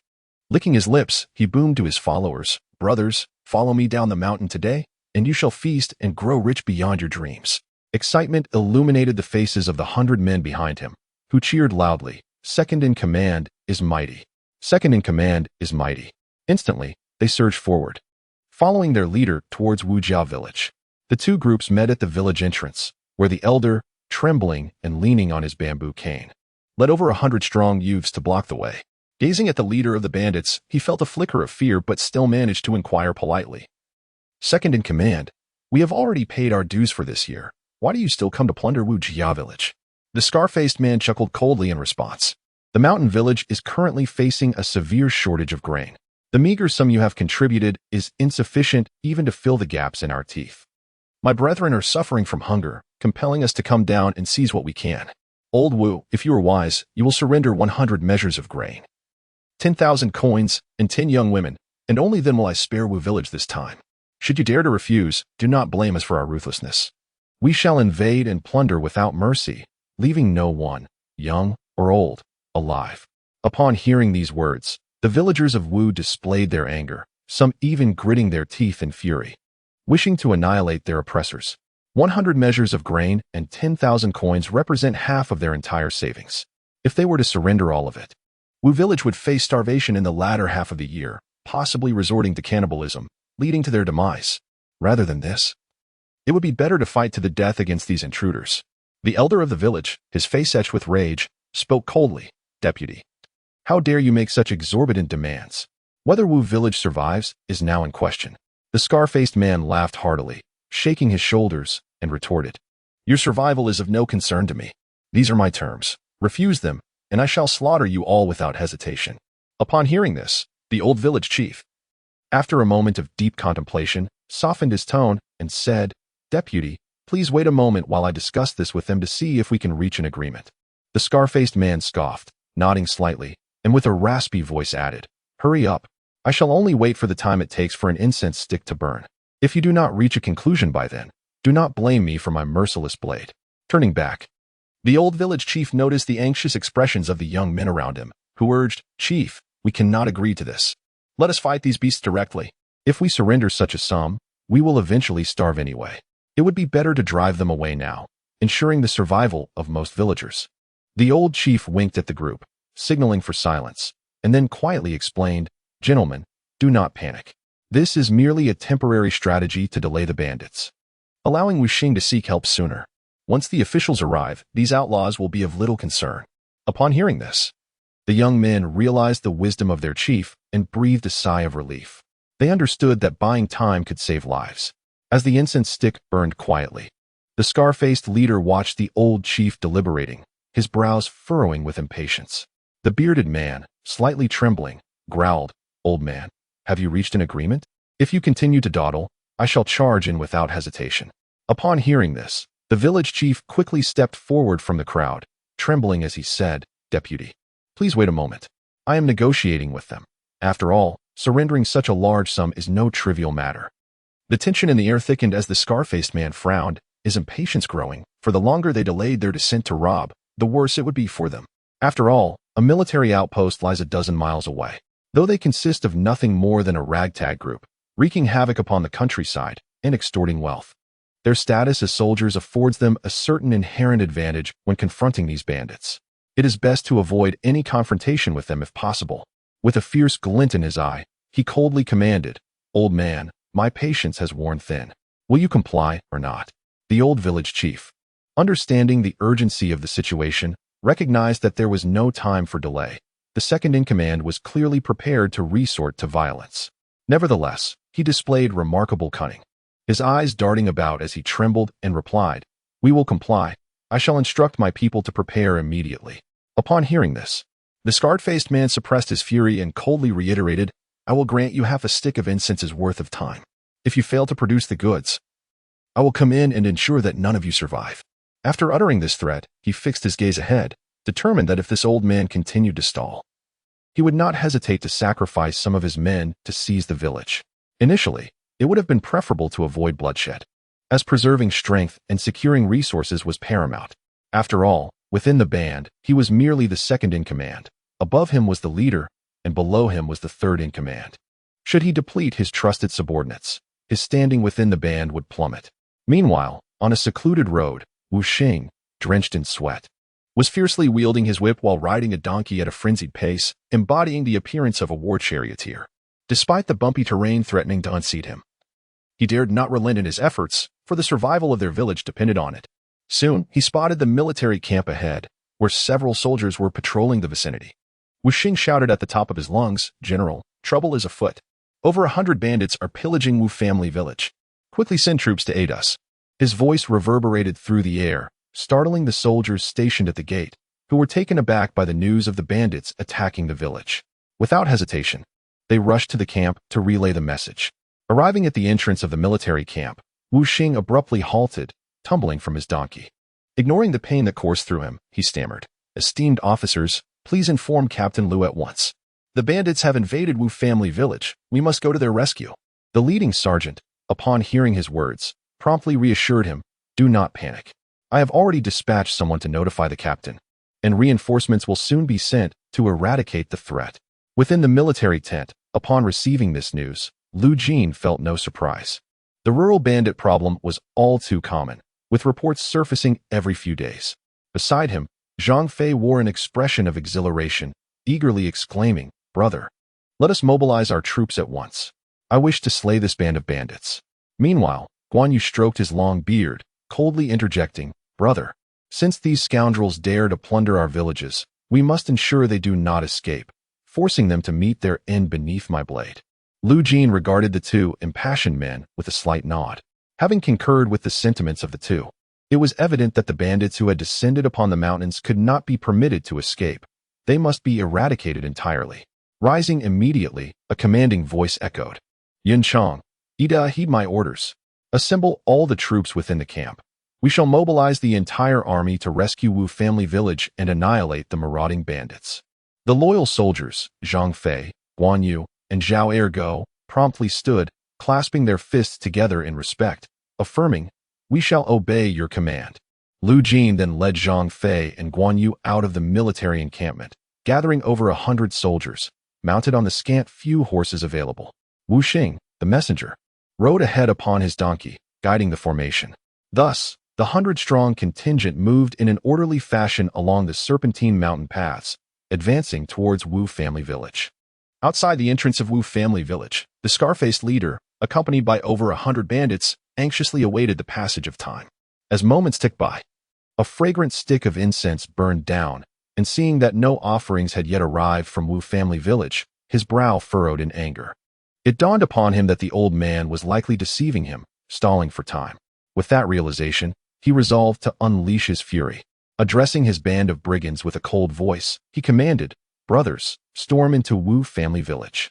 Slay everyone within, sparing only the women to bring back to our stronghold for your enjoyment. As for the plunder, it will be your reward." Upon hearing this, the bandits were invigorated, their eyes gleaming with excitement as they roared in unison, "Kill! Kill!" In an instant, the marauders, armed with sharp blades, charged towards the youthful defenders of the Wu family, intent on dispatching them before ransacking the entire village. The elderly village chief, witnessing the unfolding chaos, sighed deeply, realizing that even a moment's delay was a monumental feat. Whether they could await the arrival of the soldiers was now in the hands of fate. With his bamboo staff striking the ground, his aged voice rang out, "Wu family sons, do not falter. Take up your weapons and fight these bandits. If you retreat, your wives and children will surely perish at their hands. To protect our homeland, we must confront them." The surrounding young men of Wu family, their eyes ablaze with fervor, radiated a spirit of defiance, rallying with cries of, "Kill! Kill! Kill!" They were prepared to clash with these fiends. Soon, the two sides collided, the sound of clashing weapons resonating in the air, intermingled with cries of agony as bodies fell and blood splattered. The bandits, with ferocious gazes and brandished blades, rampaged through the throng, mercilessly slaying any youth that came near. In mere moments, the young defenders of Wu family village were overwhelmed, blood flowing freely. They were untrained civilians armed with an assortment of makeshift weapons, some wielding wooden sticks, others hoeing implements, with only a few possessing actual blades. The disparity in weaponry was stark, requiring several youths to subdue a single bandit. Yet, in their hearts, there was no fear, only a fiery resolve. Even if they fell, they would take a piece of the enemy with them. The air was thick with an unwavering belief in defiance, as the fierce battle raged on among this band of resolute individuals. The harrowing cries of the bandits echoed throughout the fray, and even with the upper hand, they felt a twinge of trepidation in the face of these fearless youths. The scar-faced leader wielded his massive blade, relentlessly cleaving through the throng, dispatching any young soul that dared approach, his face splattered with crimson. Wiping the sanguine liquid from his visage, he spat contemptuously upon a fallen body, cursing audibly, "Brothers, continue your assault. Any who dare to flee shall meet their end at my hands." The bandits behind him, gripped by fear, plunged into the fray with renewed ferocity, ruthlessly slaying the young intruders. Corpses littered the entrance of Wu's village, blood flowing freely. Chapter 21. Mobilizing against the bandits, Lu Jin, mounted upon a black steed, led over 100 soldiers towards Wu's village. Even from several miles away, the sounds of battle were audible. His countenance darkened as he raised his hand decisively, commanding, "Brothers, quicken your pace and slay these bandits." On a donkey, Wu Xing, hearing this command, felt a surge of urgency but restrained himself, quickly stating, "Captain, I know of a hidden path that can circumvent to their rear, cutting off the bandits' escape and annihilating them before they can flee from the officers." Lu Jin's spirits lifted at this revelation. He had not anticipated this youth's cleverness, especially at such a critical moment, recognizing the necessity of surrounding the bandits. He promptly ordered, "Yin Chong, take your men and follow this lad to encircle the bandits. I shall lead our forces directly into the fray and, with a pincer movement, eradicate them entirely." Guan Yu nodded in agreement, uttering no further words, and immediately rallied his 50 men to follow Wu Xing down the narrow path. Meanwhile, Lu Jin led the remainder of the troops towards the village entrance. The thunderous sound of hoofs soon resonated, as dozens of officers appeared on the horizon. The bandits and young fighters engaged in battle at Wu's village entrance manifested two distinct expressions upon witnessing this development. The villagers erupted with exhilaration, the old village chief bellowing, "The officers have arrived. Sons, charge forth and slay these bandits. They must not be allowed to escape." Initially, the bandits had been filled with elation at the prospect of defeating their adversaries and plundering their spoils, but upon seeing the officers, their expressions shifted to fear and dread. Though the officers were not much different from themselves, a disorganized rabble, they were clad in military garb, exuding an innate authority. Among the crowd, the scar-faced leader's eyes glinted with malice. His suspicions were confirmed. The old man had indeed summoned reinforcements. However, he remained unperturbed, noting that the officers numbered no more than 50, merely a single squadron. If all were to mobilize, he might have felt some trepidation and would have retreated in disgrace. Yet before him stood only a single squad, vastly outnumbered by his band of over 100. With a cold smile etched upon his face, he brandished his bloody blade, speaking in a chilling tone, "Brothers, before us stand only a handful of soldiers. Let us not cower, but confront them head-on. Once we vanquish this group of soldiers, not only will we plunder everything from Wu village, but we shall also lay waste to several neighboring villages." Upon hearing these words, the initially anxious bandits around steadied themselves, their expressions transforming into excitement. With the soldiers being outnumbered by nearly half, the prospect of slaughtering them and subsequently raiding the surrounding villages multiplied their anticipated gains several-fold. Fueled by an adrenaline rush, they brandished their bloodied blades and commenced their fierce assault on the soldiers. Lu Jin, witnessing this scene, was taken aback. The audacity of these bandits was astonishing. Instead of fleeing from the soldiers, they dared to counterattack. However, he remained unfazed, for with Zhang Fei, the indomitable warrior, by his side, he was confident that even if the bandits doubled their numbers, they could be entirely eradicated.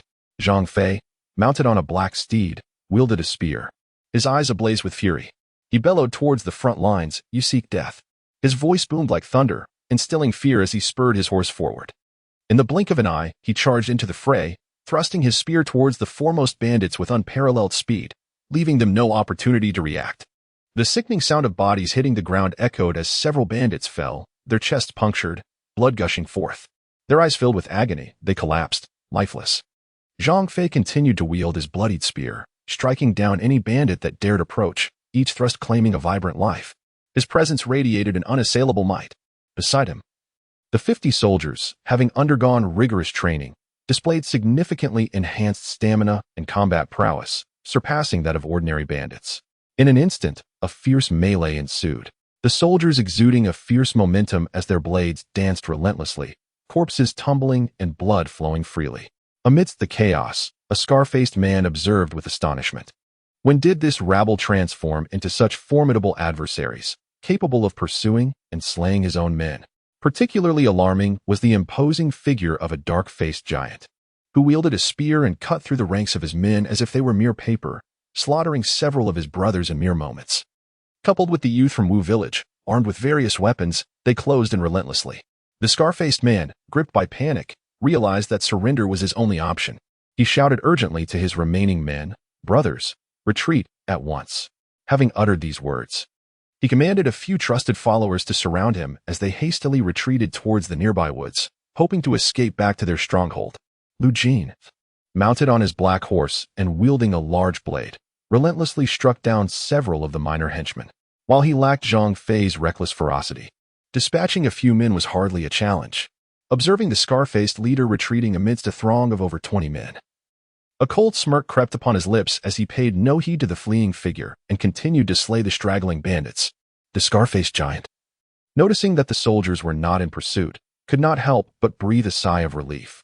Upon observing the scattered remnants of merely 20 individuals around him, he nearly coughed up a mouthful of blood.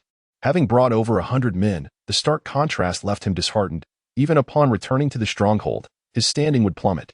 A fierce glint flickered in his eyes, and should opportunity arise, he vowed to avenge this betrayal. "Brothers, let us depart," he proclaimed. As he turned away, a burly man with a crimson face appeared ahead, mounted on a magnificent steed, wielding a formidable blade which he brandished in the air, a glimmer of cold light emanating from it. The scar-faced bandit, eyes wide with terror, let out a chilling scream as his head was severed, blood splattering forth, the headless body collapsing without a sound. The head, filled with fear, rolled backward. The remaining 20-odd bandits trembled at the sight of the suddenly emerging troops, their eyes brimming with dread as they cried out in panic, "Run! The soldiers are here!" They hastily abandoned their weapons and fled into the forest in a desperate attempt to escape. "Warriors, kill them! Leave not a single one alive," commanded Guan Yu, stroking his long beard with one hand while holding his blade aloft. The soldiers behind him surged forth from the woods, encircling the fleeing bandits and commencing a relentless slaughter. Guan Yu's great sword swept through the throng with ease, akin to harvesting crops, as the bandits offered no resistance whatsoever. Chapter 22. Annihilation of the foe. The cries of the fallen echoed through the forest, and the fleeing 20 were swiftly dispatched, their bodies strewn across the woodland, blood staining the ground. Soon, silence enveloped the area. With a sweeping gesture, Guan Yu instructed his soldiers to advance towards the entrance of Wu village. Upon arrival, the battlefield lay still, littered with corpses, blood soaking the earth. A dozen bandits remained, bound tightly with ropes.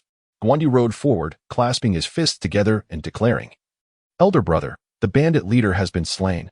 None have escaped." Lu Jin nodded slightly. With fierce warriors like Guan Yu and Zhang Fei, dealing with these bandits was a mere formality. Surveying the battlefield, it was evident that the majority of the fallen were bandits, with only a few being the young men of Wu village. Despite his rapid arrival, over 30 of Wu village's young men had perished, with more than 10 injured. The soldiers he had brought suffered no fatalities, with only 7 or 8 sustaining minor wounds that could be bandaged and healed. Overall, this was a resounding victory.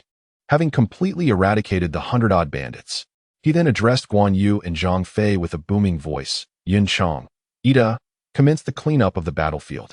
Gather all weapons, and for the bandit corpses, sever their heads for transport back to the county." The two clasped their fists and bowed, replying, "Understood." At that moment, the elderly village chief approached, flanked by dozens of villagers, his face alight with gratitude. He bowed deeply and expressed, "Thank you, Lu Tuanchang, for slaying these bandits and saving our entire village. The people of Wu village here extend their heartfelt thanks to you."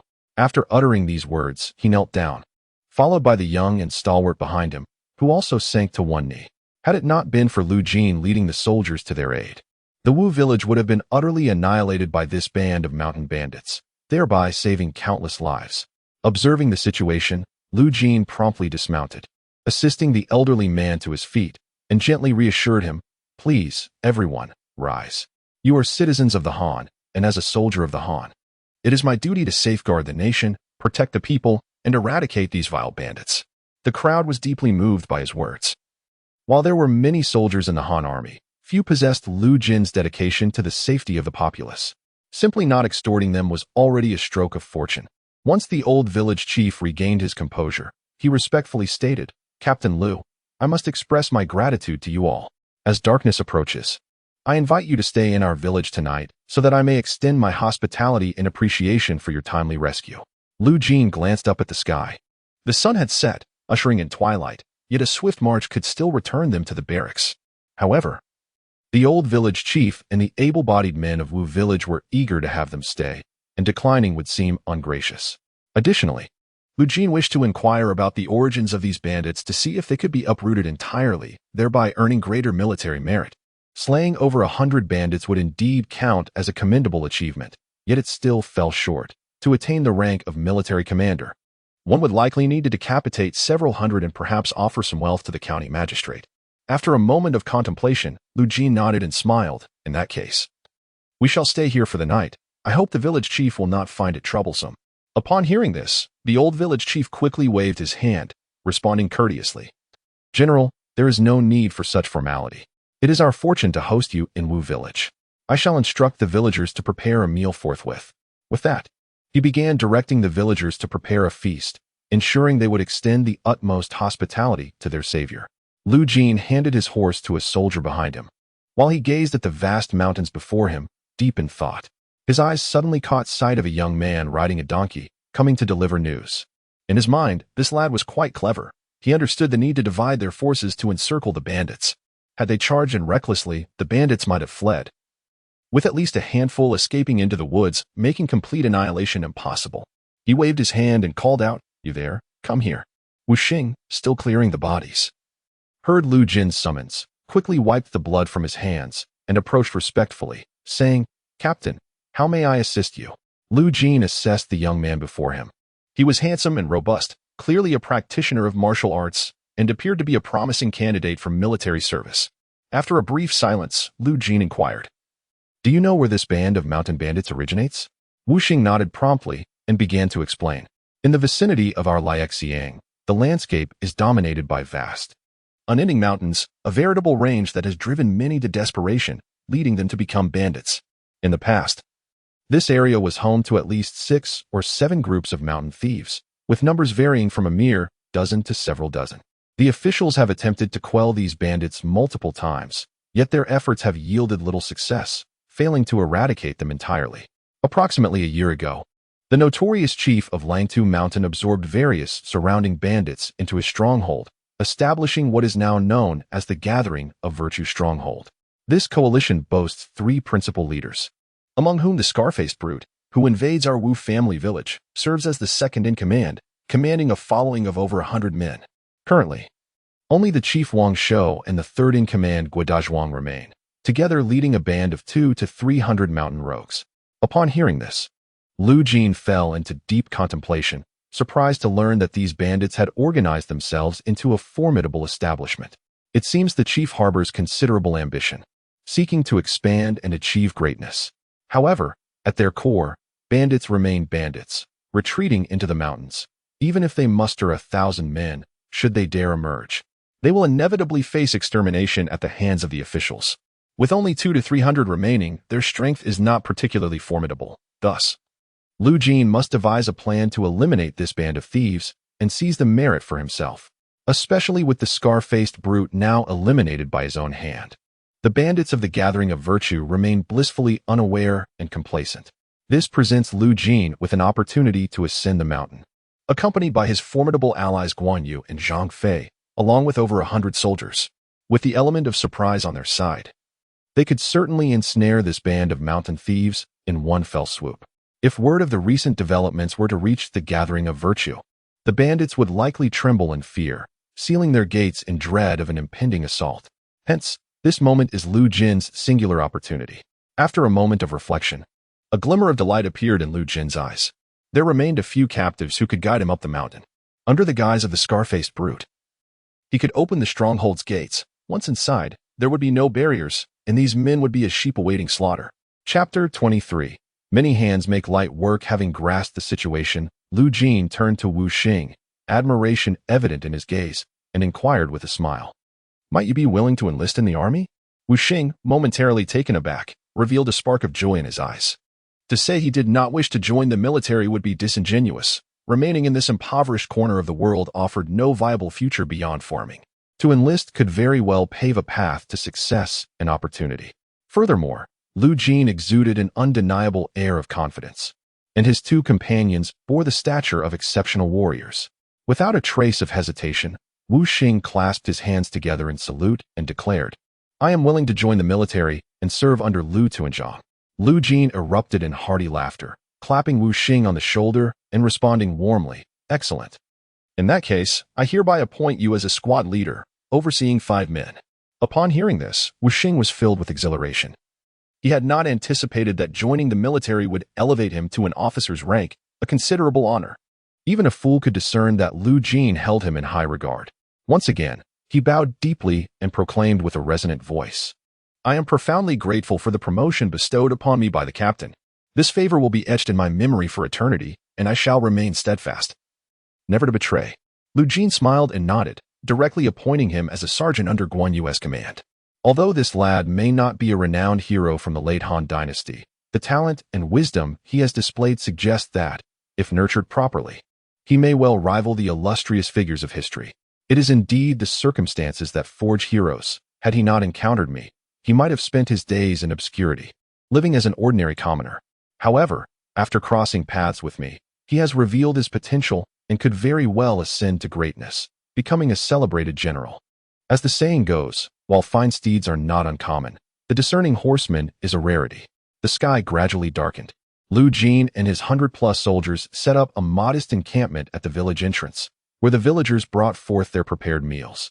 Among the offerings were various meats, showcasing the best of what they had, to reward these valiant warriors. Guan Yu surveyed the spread before him and remarked with a hint of emotion, "Brother, these common folk are truly simple and kind-hearted. They have selflessly brought us all they could spare." Lu Jin, touched by their generosity, responded, "Indeed. The common people are sincere and benevolent.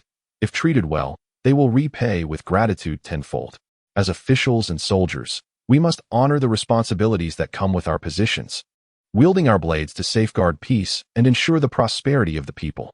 Guan Yu nodded in agreement, reflecting deeply.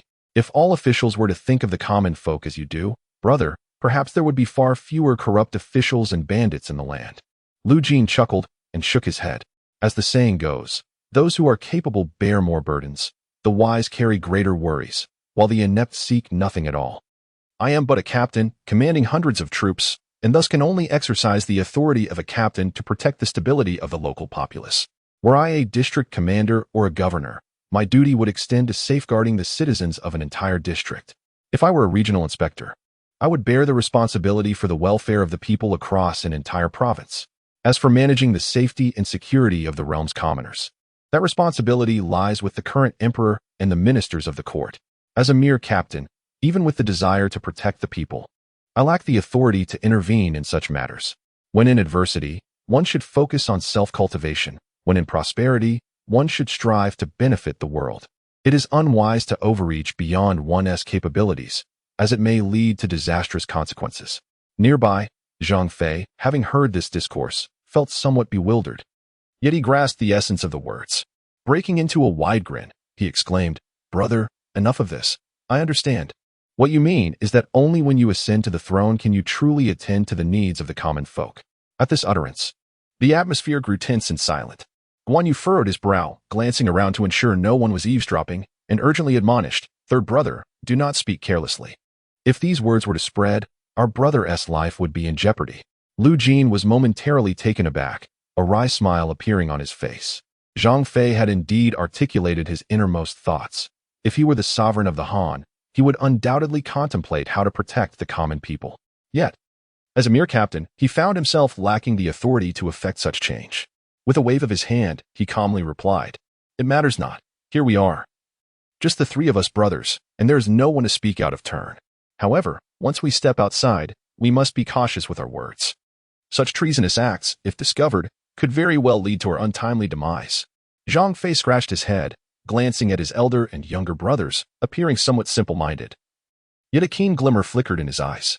Lu Jin observed the 2 brothers, who wore expressions of apprehension, and his gaze hardened with resolve. "If we could seize the winds of fortune, it is only rightful that we should claim dominion over the realm and care for the common folk. As members of the Han royal lineage, why should I toil in crafting straw sandals while you ascend to the throne? The tides of fortune shift, and it is time for our lineage to rise." Turning to Guan Yu and Zhang Fei, he spoke earnestly. "Yunchang Ida, Instruct all soldiers to eat and drink to their fill. We shall soon take action. I intend to lead you into the mountains to infiltrate the bandits' lair and see if we can eradicate them entirely." Upon hearing this, Guan Yu and Zhang Fei's eyes sparkled with enthusiasm, their hearts eager for the impending battle. To vanquish the 100-odd bandits before us, without even breaking a sweat, would be a swift conclusion. Now, as we venture into the mountains to uproot these bandits, we shall ensure they meet their end with a sense of finality. The two promptly bowed in compliance, commanding all soldiers to indulge in hearty feasting to restore their strength. Once Lu Jin had sated his hunger and thirst, he selected one among the captured, a man named Du Dang. He was a subordinate of the bandits, a trusted aide to the scar-faced leader, and his position would facilitate our entry into their stronghold. Thus, he ordered over 100 soldiers to don the attire of the bandits, rendering them indistinguishable from their foes under the cloak of night. Once preparations were complete, the group, led by Du Dang, set forth with flickering torches towards the mountain range ahead. The gathering of heroes' stronghold lay nestled among the peaks, not far from Wu village. If they moved swiftly, they could reach it within a day. As they were human, they required sustenance and rest, occasionally descending into villages to revel and seek pleasure. Should they find themselves in a desolate wilderness, even if they survived, they would likely revert to savagery. How many bandits could endure such a fate? A day later, within the great hall of the Gathering of Heroes, numerous bandit leaders congregated, reveling in drink and merriment. At the forefront sat a towering figure, the leader of this band of brigands, Wang Shou. He raised his large hand to lift a cup, drinking heartily, and then gazed at those beside him, perplexed. Has there been no word from the second brother since he descended the mountain? A subordinate shook his head, replying, "Elder brother, since the second captain went down, there has been no news. Perhaps he has been too enamored with the women of Wu village to find his way back." Wang Shou snorted derisively, cursing under his breath. This is just like the second brother. His eyes light up at the sight of a woman, and he cannot bear to leave. Seated lower down was another man, the third captain, Guan, who furrowed his brow in contemplation before speaking calmly. "Elder brother, not long ago, a younger brother sent word that the garrison stationed in Liaxiang has seemingly changed its commander. Should we not exercise caution?" Upon hearing Wang Shou's words, a look of disdain crossed his face as he coldly remarked, "The garrison stationed here, you are well aware, bears no distinction from us mountain bandits. They often wreak havoc upon the countryside, oppressing the common folk. Even that Zhao Lei, who brazenly abducts village maidens and engages in arson and plunder, surpasses us in audacity. With such scoundrels, what hope do you have for them to eradicate bandits? Moreover, with my second brother leading over 100 men against a mere Wu family village, it is a task easily accomplished. Even if they encounter the soldiers, they can retreat unscathed without any issues." Guan nodded in agreement, his previously furrowed brow relaxing completely. His elder brother was indeed correct. This ragtag group would never dare confront the numerous mountain bandits. Wang Shou then raised his wine cup, laughing heartily. "Come, brothers, let us continue to drink." The various leaders in the hall lifted their cups in unison with the chief and the third chief, sharing in the revelry. The atmosphere was lively, punctuated by bursts of hearty laughter. Above, a crescent moon hung in the sky, casting its gentle light upon the darkened night. After a day and night of travel, Lu Jin, leading over 100 soldiers, had arrived outside the Gathering Heroes village, hidden amidst the trees. Before him lay a valley where a gate had been constructed, sealing off the path to the mountaintop. Positioned among the steep forested hills, it was a strategic choke point, patrolled intermittently by scattered bandits wielding torches.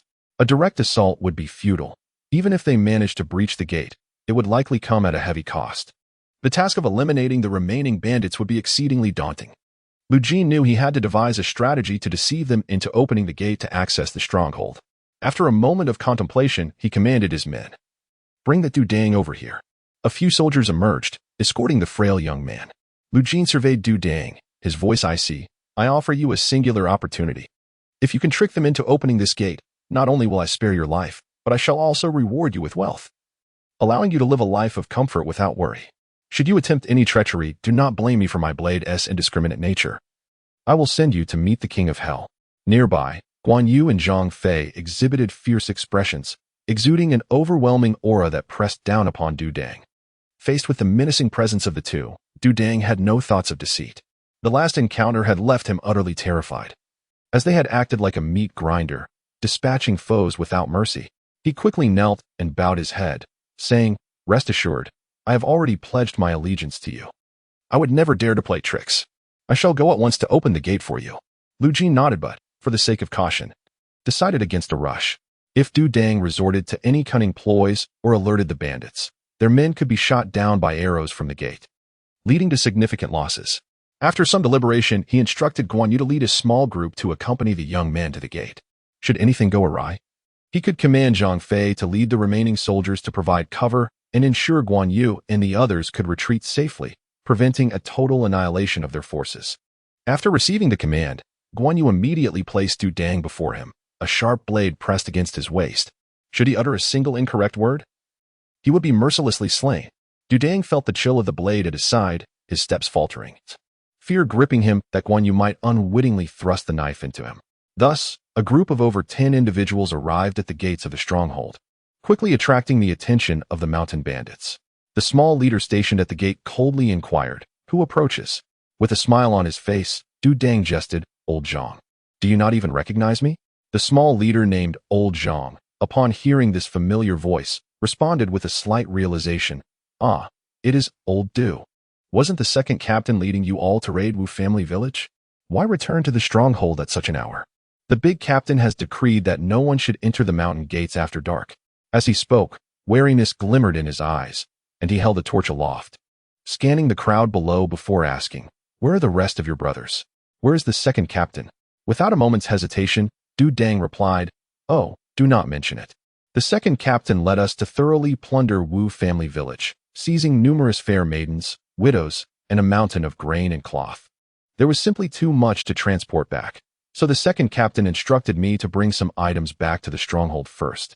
Please, big captain and third captain, send more brothers to assist with the carrying."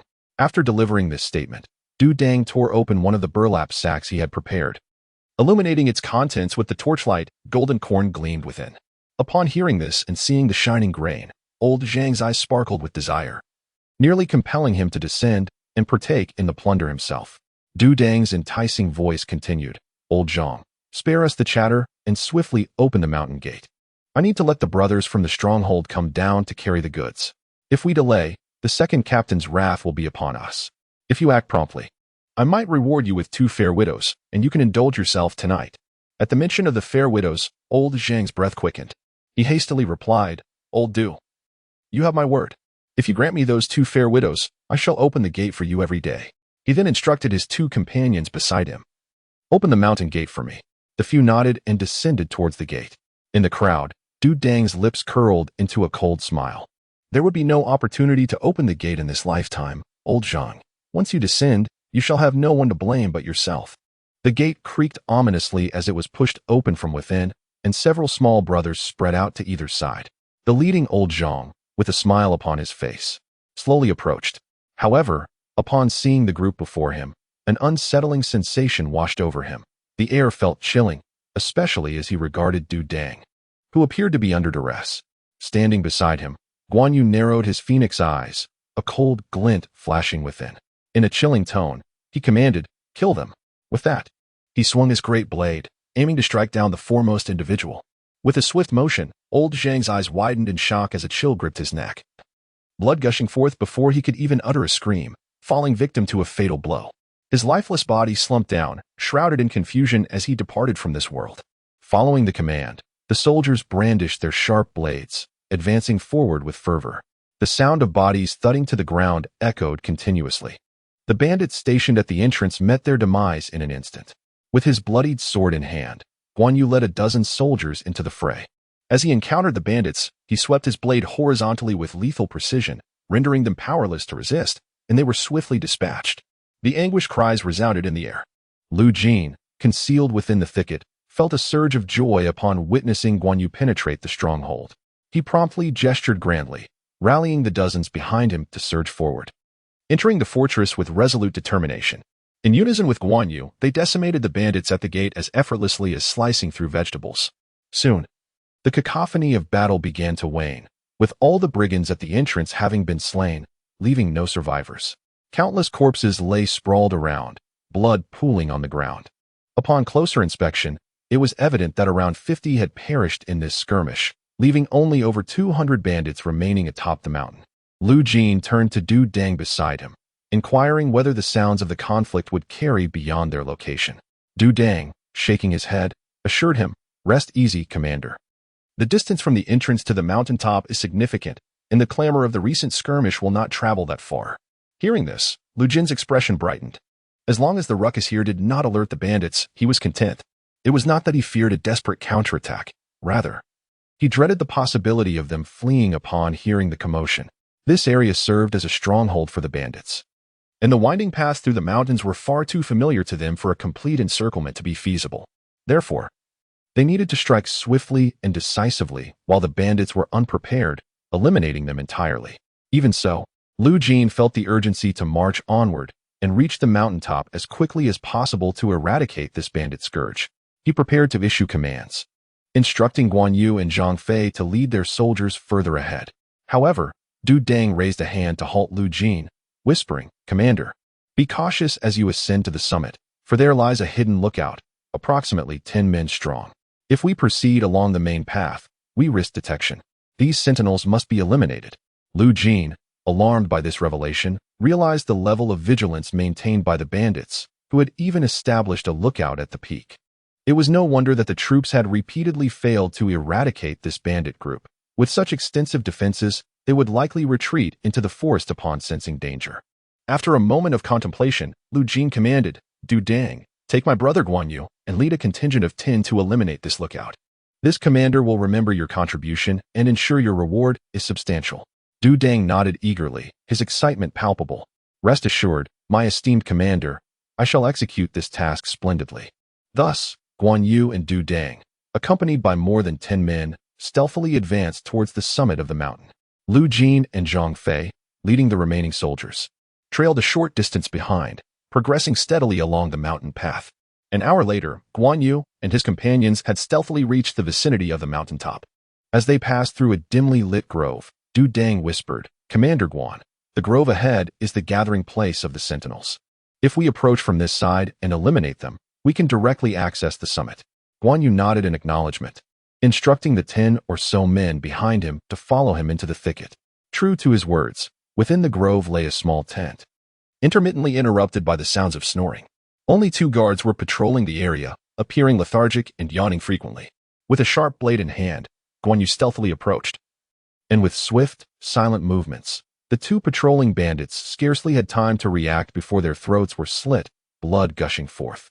The men behind him surged into the tent, wielding their weapons with ferocity, mercilessly slaying the bandits still lost in slumber.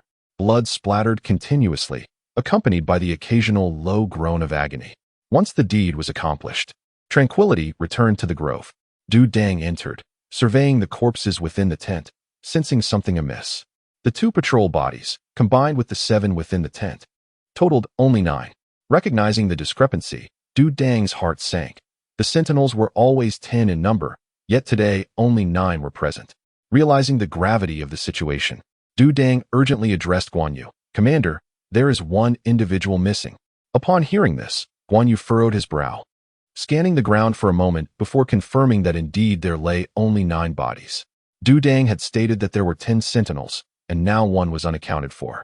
He promptly commanded his men to search meticulously around the grove for any sign of the missing individual.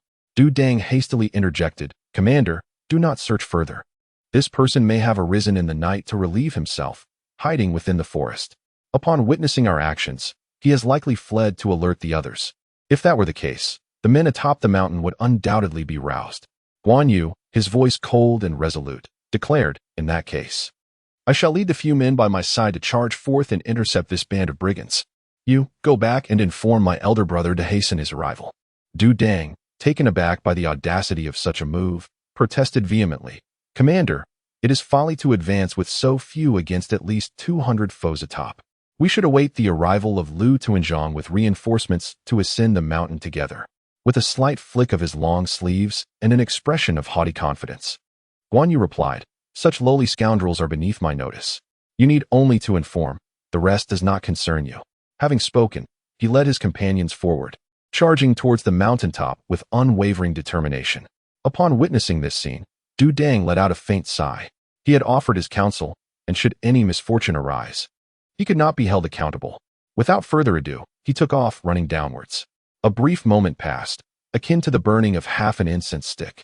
Lu Jin, leading Zhang Fei and the remaining soldiers, was making his way towards this location. In the darkness ahead, a shadow seemed to approach. Dudang emerged from the night, hastily exclaiming, "Captain Lu, trouble is brewing."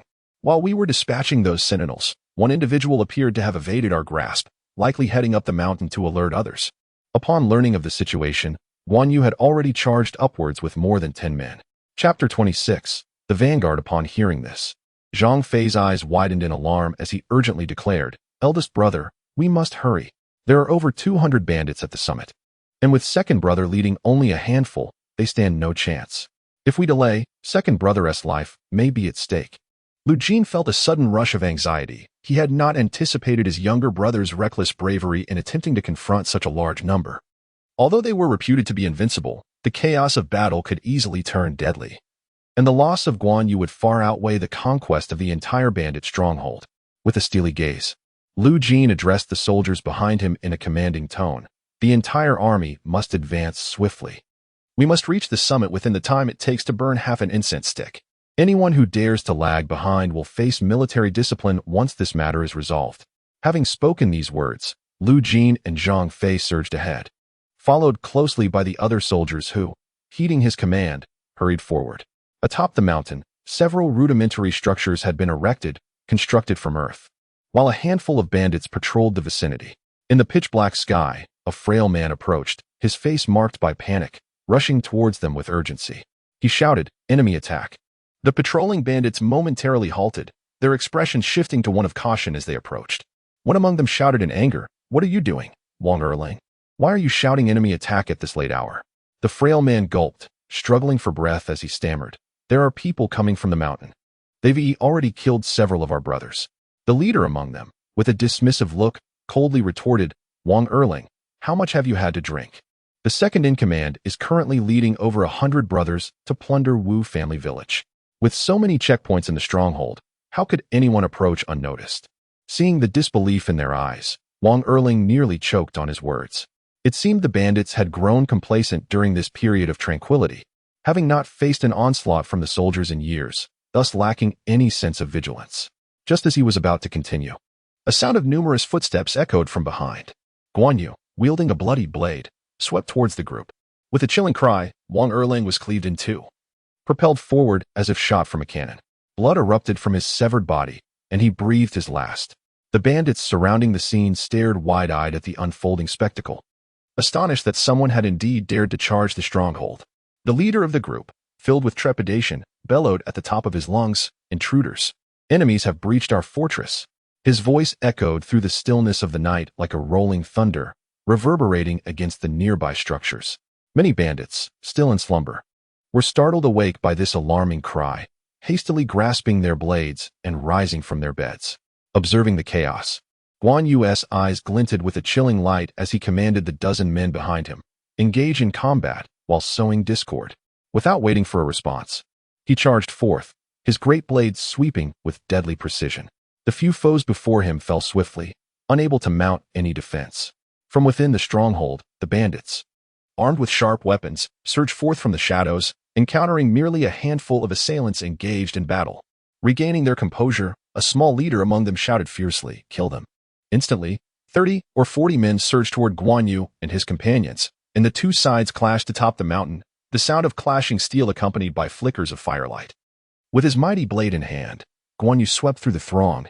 Anyone daring to approach him met with a swift and fatal strike. His ferocity was unmatched, akin to a tempest that none could withstand. The cacophony of battle grew more intense, awakening even more bandits from their slumber. Wang Shou, the head bandit, along with his right-hand man Guadajwang, were roused from their gathering. Upon witnessing the chaotic scene, alarm washed over their faces. Wang Shou quickly seized a subordinate, coldly inquiring, "Who is causing this turmoil?" The subordinate replied hastily, "It seems someone has stormed the mountaintop, attacking our brethren, around a dozen of them." Upon hearing this, Wang Shou suppressed his initial impulse to flee. Assuming a large troop of soldiers had invaded, he found the reality of merely a dozen intruders to be absurdly reckless. His voice rang out with steely resolve, "Third brother, gather all our men and eliminate these dozen intruders." Guodajwang, Regaining his composure, nodded vigorously and proclaimed, "Brother, I shall slay them all at once." The surrounding bandits, numbering in the dozens, swiftly assembled and moved to encircle Guan Yu. Yet, amidst this throng, Guan Yu did not falter. Rather, he grew even bolder in battle. The ground around him was already strewn with corpses, blood gushing forth. The onlookers hesitated, daunted by his ferocity. Even when faced with dozens of attackers, he continued to slay them, turning the tide against them. Zhang, wielding a heavy hammer, arrived on the battlefield, and through the flickering flames, he beheld Guan Yu with astonishment. He had not anticipated such valor, as one man was holding his ground against many, instilling fear in those around him, who dared not make the first move. A chilling proclamation echoed through the chaos. A reward of 10,000 coins for the capture of this man. At these words, the bandits surged forward like a tide invigorated, their eyes gleaming with avarice. Blades in hand as they charged en masse to engage Guan Yu in combat. As Guan Yu confronted the ferocious mountain bandits, his phoenix-like eyes narrowed slightly before widening, revealing a glint of cold brilliance. The blade in his hand shimmered with resplendence. He stepped back a few paces, twisting his wrist to execute the dragging blade technique, cleaving a nearby bandit in two with a resounding crash, blood splattering forth. The great blade did not cease its ferocity, continuing to whirl amidst the throng. Severed limbs falling like autumn leaves, the air filled with the cacophony of anguished cries. His presence radiated an aura of invincibility, reminiscent of the resurgent hegemon of Western Chu. The bandits surrounding him quaked in terror at the gruesome spectacle. Even the leader Wang Shou and the second-in-command Zhang displayed disbelief, unable to fathom the existence of such a formidable warrior. At that moment, a thunderous roar pierced the night, akin to a tiger's roar shaking the mountains. "Second brother, I come to assist you." With that proclamation, inky darkness parted as Zhang Fei surged forth, brandishing a spear, charging like a tempest towards the fray. The bandits before him were pierced through before they could react, collapsing in a pool of blood. Chapter 27. The battle at the bandit stronghold. Seeing his younger brother arrive, Guan Yu exhaled a sigh of relief. The earlier display of bravado had drained his strength. Despite his prowess, he was but a mortal man, and facing 100 foes. Slaying 30 was already a monumental feat. If he prolonged the battle, he feared he might fall. With Zhang Fei joining the fray, the tide shifted as he engaged the bandits, his spear thrusting relentlessly, dispatching several and alleviating much of Guan Yu's burden. Just then, Lu Jin, wielding his great sword, led a cadre of soldiers, charging forth with a resounding cry. "Second brother, third brother, the elder brother has arrived." With that declaration, they surged forward into the throng of bandits. The two forces collided with a cacophony of clashing weapons and brilliant sparks. The slaughter of these bandits was as effortless as slicing through melons, leaving them without any chance to resist, especially with Guan Yu and Zhang Fei flanked by their soldiers. The act of dispatching the bandits became all too simple. Soon, the tide turned overwhelmingly against the bandits, who, in their panic, dropped their weapons and fled into the distance. Shrieking in terror, Wang Shou and Zhang, witnessing this turn of events, were filled with dread, realizing that reinforcements were upon them. Exchanging glances, they recognized the fear etched on each other's faces and, without hesitation, sought to escape amidst the chaos. After all, they were well versed in this strategy. If defeated, they would flee, for as long as the mountain stood, they need not fear the absence of firewood. They could always rally the remaining bandits with a call to arms. As the leader and his second-in-command vanished into the night, the remaining bandits lost all resolve, either dropping to their knees in surrender or scattering into the woods. After a brief moment, the sounds of battle atop the mountain gradually diminished. Countless corpses lay scattered around, blood still oozing from their wounds. While some of the surrendering bandits were taken into custody, Lu Jin wiped the blood from his face, surveying the battlefield before him, and let out a slight sigh of relief. He had finally eradicated this bandit group, although a few had managed to flee under the cover of darkness. The majority had been slain. Even if they had turned to banditry, without resources and weaponry, it would be a considerable challenge for them to regain their strength in the near future.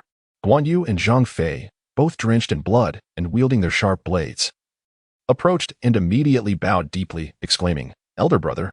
Observing their condition, Lu Jin's heart was filled with concern, and he hastily inquired, "Yin Chang, Ida, are either of you injured?" Zhang Fei and Guan Yu exchanged a hearty laugh, shaking their heads in unison. "Elder brother, we are fine." Hearing this, Lu Jin nodded slightly and turned to Guan Yu, his expression turning serious as he admonished, "Second brother, you must not act so recklessly in the future. If anything were to happen to you, what would become of me, your elder brother? Guan Yu, recognizing the gravity of the situation, promptly knelt on one knee. Clasping his fists together, his head bowed slightly. Elder brother, I merely wish to delay these bandits, preventing them from fleeing once they learned of our presence. If they escaped, we might not achieve sufficient military merit, and your promotion would be hindered. Hence, I took the risk. Lu Jin trembled slightly at these words, his heart swelling with emotion. Although their bond was not forged out of ulterior motives, relying on Guan Yu and Zhang Fei's valor, they had carved out a path for themselves in this chaotic world. Yet, in their interactions, the two treated him with a brotherly affection that surpassed even that of blood relatives. He immediately helped Guan Yu to his feet, his expression softening as he said, "Second brother, I understand your intentions, but I do not wish for you to take such risks. What value is there in attaining a high position if it comes at the cost of your safety? I, Lu Jin, would gladly forsake these hollow accolades rather than live without your presence." Guan Yu felt deeply moved by these words, his eyes glistening with unshed tears as he grasped Lu Jin's arm, his voice trembling. Elder brother Zhang Fei, standing nearby, also felt the weight of emotion, his eyes reddening as he rushed forward and echoed, "Elder brother." Lu Jin looked at Guan Yu and Zhang Fei, extending his arms to embrace them both. "Second brother. Third brother." The trio embraced atop the mountain, filled with fervor. After a moment, they regained their composure. In the distance, a glimmer of light appeared on the horizon, gradually dispelling the darkness of the night sky. Lu Jin then instructed Zhang Fei and Guan Yu to begin clearing the battlefield, gathering any useful items. After all, this was a bandit stronghold, likely harboring a substantial cache of wealth and provisions.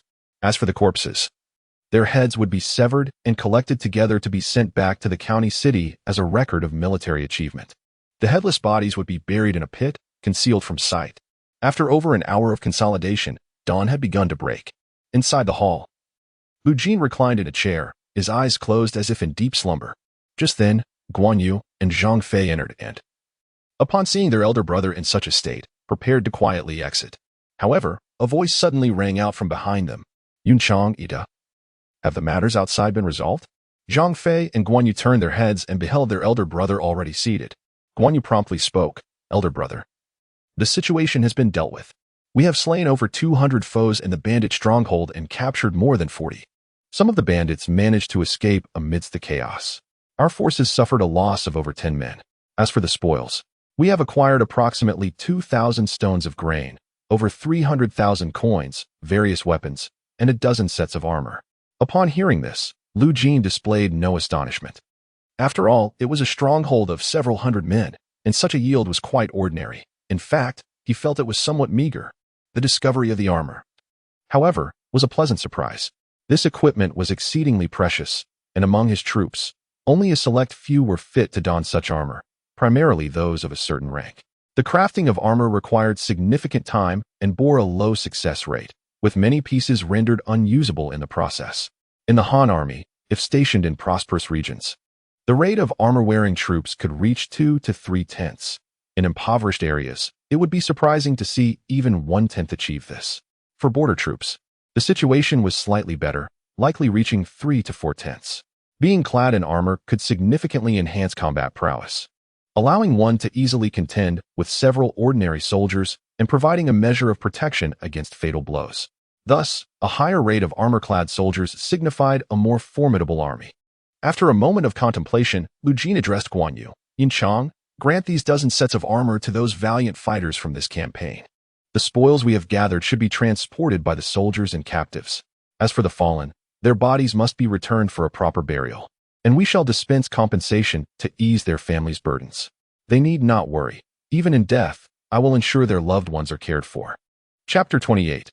Subduing the bandits, Guan Yu and Zhang Fei wholeheartedly endorsed their elder brother's decisions. The provision of compensation would at least assure the soldiers that their families would not suffer from starvation should they perish in battle.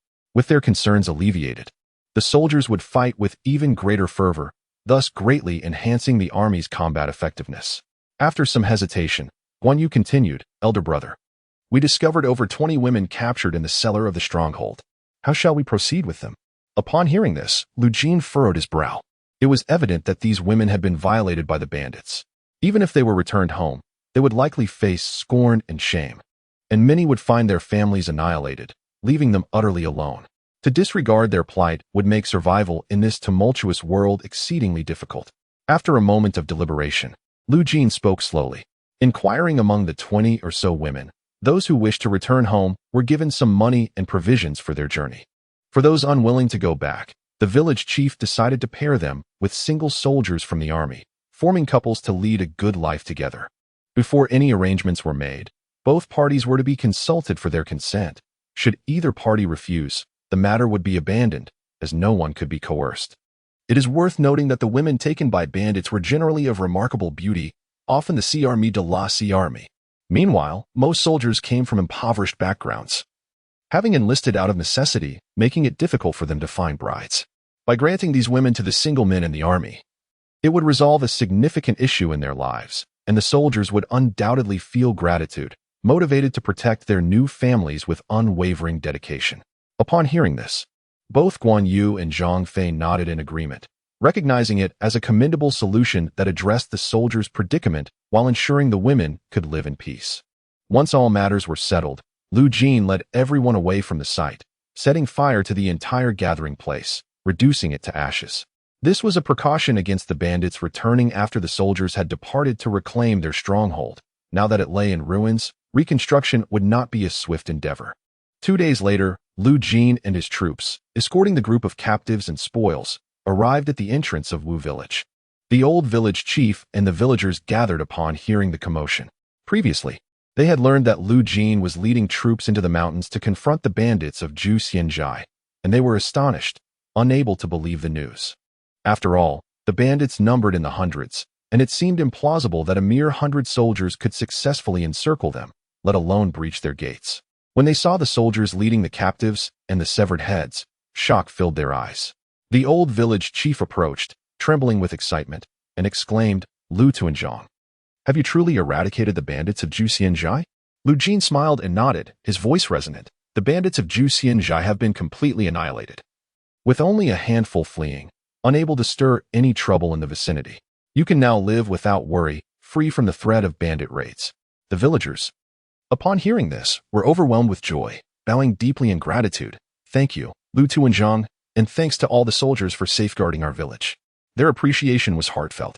For decades, the bandits had dominated the region, extorting protection money from them annually for a semblance of peace. They often sent bandits to pillage, causing immense suffering for the nearby villages, prompting many families to uproot their lives and migrate to distant lands. The old village chief warmly invited Lu Jin to stay for the night, eager to offer hospitality with fine food and drink. Lu Jin, however, graciously declined, recognizing the villagers' modest means. While one meal was manageable, further hospitality might impose an undue burden on them.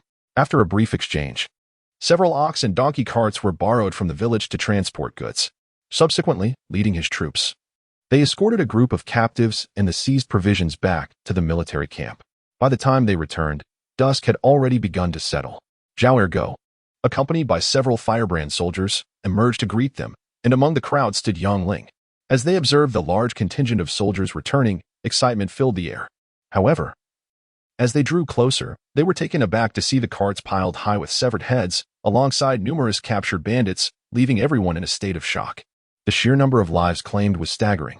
What was most astonishing was Yang Ling, who had held fort here for several years and felt a twinge of trepidation when faced with the mountain bandits, whose numbers far exceeded those of the stationed troops. Yet, these bandits had wisely refrained from provoking the soldiers to avoid inciting dissatisfaction in the county, which could lead to a large-scale crackdown. The soldiers stationed there were quite content with this arrangement. As long as the bandits kept their distance, they too would refrain from stirring up trouble. Thus, the two factions maintained a respectful distance from one another. Unexpectedly, with the appointment of Lu Tongchang, in a mere month, he had uprooted the bandits entirely, obliterating their stronghold. This left Yang Ling both astonished and contemplative. It was no wonder Lu Tongchang had decisively executed Zhao Lei and seized control of the troops. He possessed formidable strength. With the eradication of these hundreds of bandits, if word reached the county, the accolades would be significant, potentially facilitating Lu Tongchang's promotion to the rank of a regional military lord, a position of considerable standing within the county, where even ordinary officials would bow in respect. Even high-ranking officials, such as the county magistrate or the chief military officer, would treat him with deference. Zhao Ergo, grinning, quickly approached. Elder brother, Brother Guan, Brother Zhang. They nodded at each other, sharing smiles. Lu Jin promptly commanded, store the seized provisions, and allocate a portion to reward the entire army. Instruct the kitchen to prepare fine wine and meat to feast the troops. After issuing these orders, Lu Jin, flanked by Guan Yu, Zhang Fei, and Zhao Ergo, returned to the main tent of the military camp. Once everyone was seated, Lu Jin's voice resonated. This battle has yielded a resounding victory. With nearly 300 enemies annihilated and dozens captured, I plan to round up the reported achievements, claiming a total of 500 enemies defeated and several bandit strongholds eradicated. I will personally escort these severed heads and captives to the county city and prepare some funds to assist the county officer, hoping to secure a position as a regional military lord. The three brothers nodded in understanding, aware of their elder brother's intentions. The eradication of the bandits was indeed a means to ascend the ranks. Observing their comprehension, Lu Jin turned to Zhang Fei, smiling as he said, "Ida, you shall remain at the military camp while Yanchang, Ergo, and I head to the county. Await my message." Upon hearing this, Zhang Fei's expression darkened, and he scoffed. Unexpectedly, he was assigned to guard the military camp, muttering a few words in discontent, yet still nodding in agreement. Since it was Lu Jin's directive, he would naturally comply. Guan Yu and Zhao Ergu observed the pout on Zhang Fei's face and burst into laughter. Even Lu Jin couldn't suppress a chuckle. It appeared that Zhang Fei was rather endearing when he grumbled. Soon, the lively atmosphere of the camp erupted with tables laden with fine wine and delicious meats, as the soldiers began to devour their meals voraciously. After days and nights of marching, subsisting on meager rations, and having vanquished numerous bandits, they were utterly famished, with not a hint of decorum remaining. Within the grand tent of the military camp, Lu Jin seized a piece of meat and began to gnaw at it, his mouth glistening with grease. He lifted a cup to sip some wine, feeling an overwhelming sense of joy.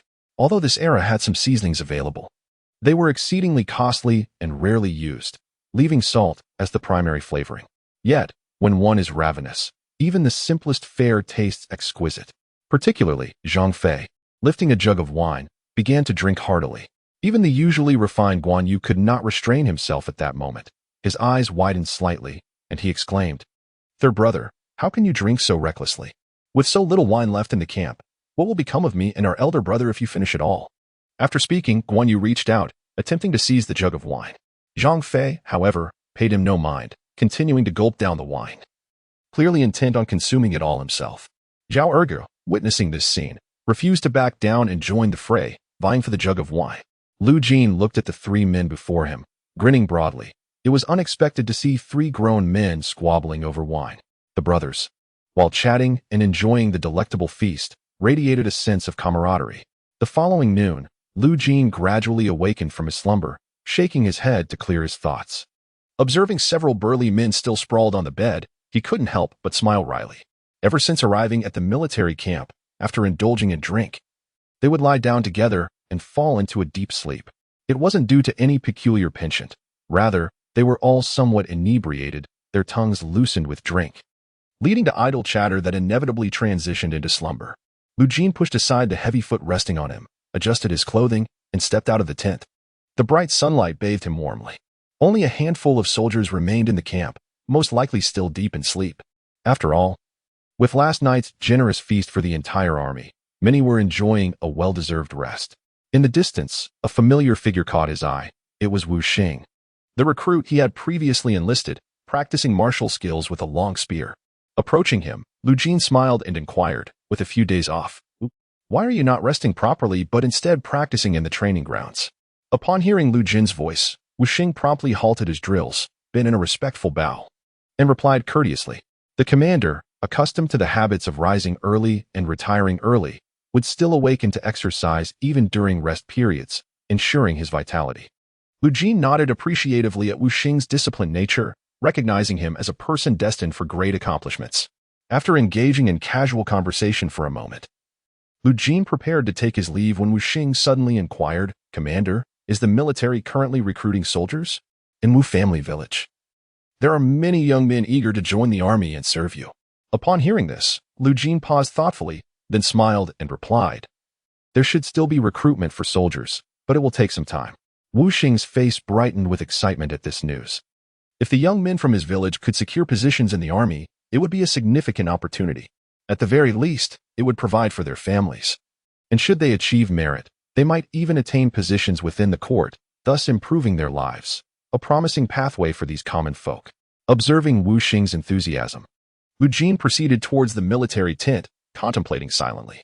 If all went smoothly, he could be promoted, allowing him to recruit young men from the nearby villages to bolster the ranks. After all, these young men served as the village's guard, having frequently dealt with bandits. Their physical strength and combat experience surpassed that of ordinary individuals.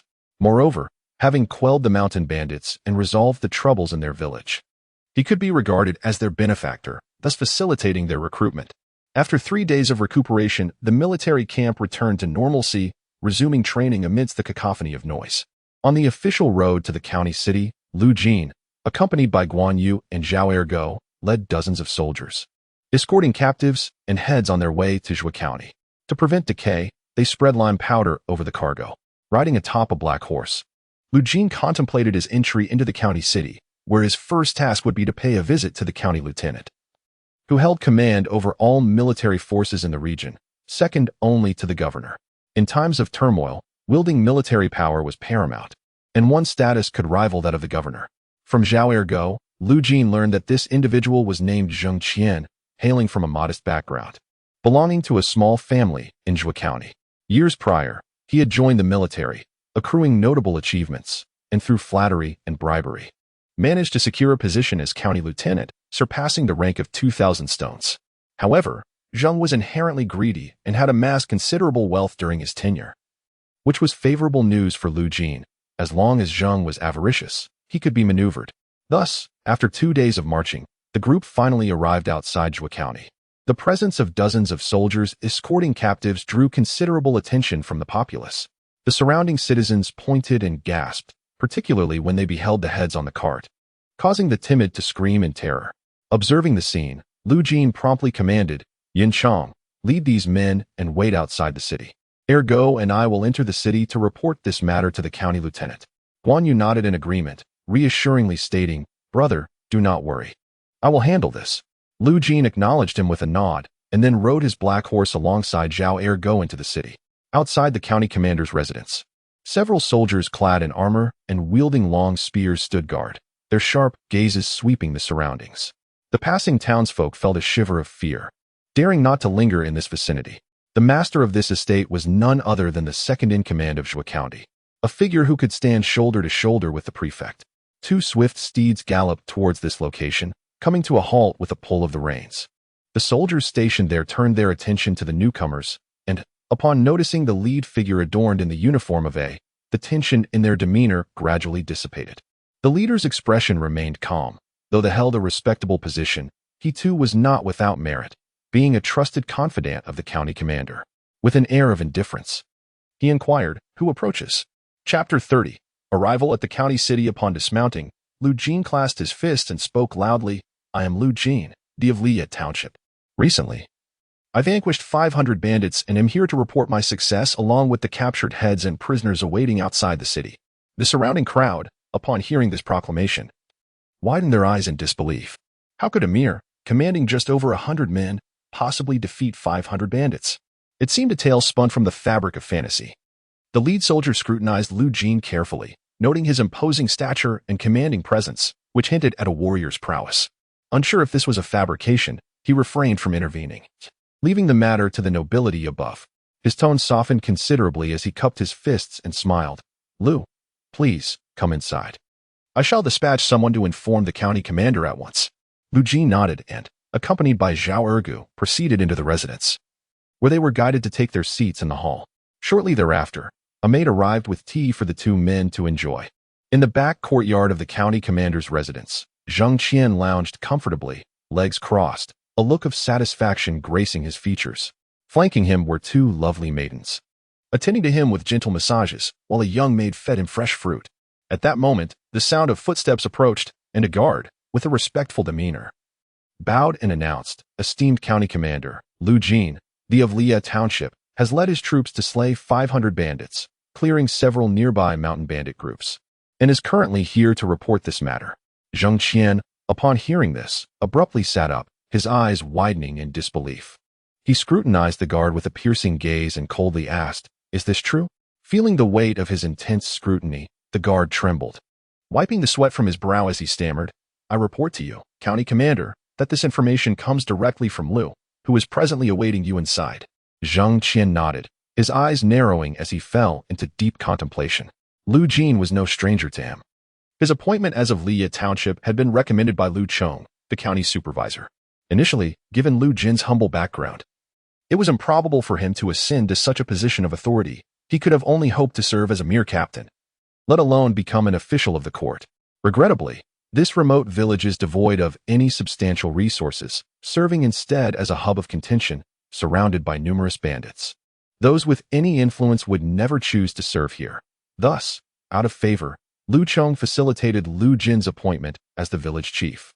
Subsequently, this young man dispatched messengers to relay the news of having executed a squad leader.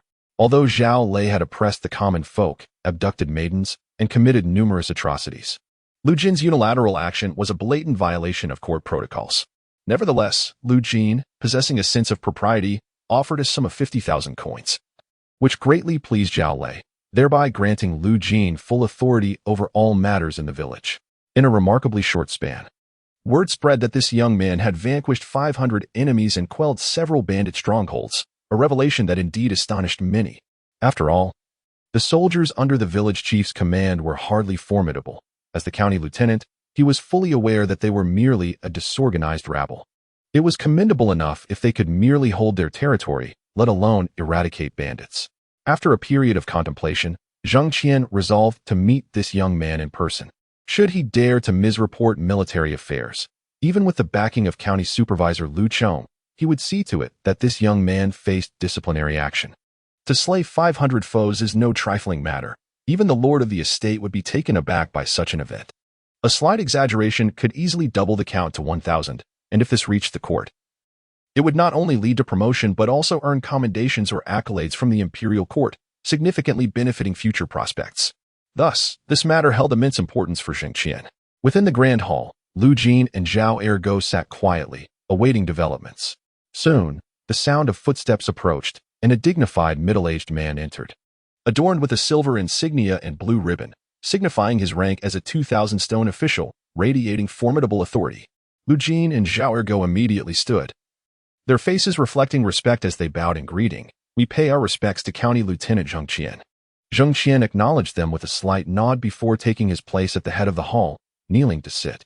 Lu Jin and Zhao Ergo remained standing, fully aware that, given their positions, they had no right to sit unless invited to do so by him.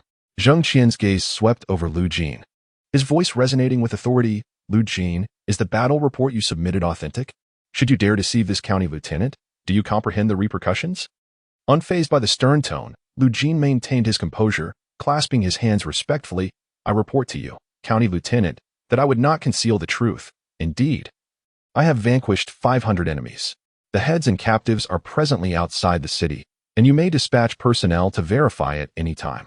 Upon hearing this, Zhang Qian felt a surge of conviction regarding the legitimacy of the claim. Even if this young man were audacious, he would not risk fabricating such a story in front of him, unless he sought his own demise. A commanding voice issued forth.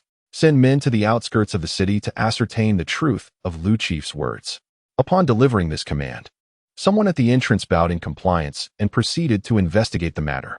Lu Jin's expression remained calm, devoid of any signs of panic or fear, as he had indeed secured over 300 heads for this undertaking. With several dozen bandit captives included, one could easily round up the figure to 500 without exaggeration. Such has always been the custom in the military. Once 200 or 300 enemies are slain, one might inflate the count to 500 or 600.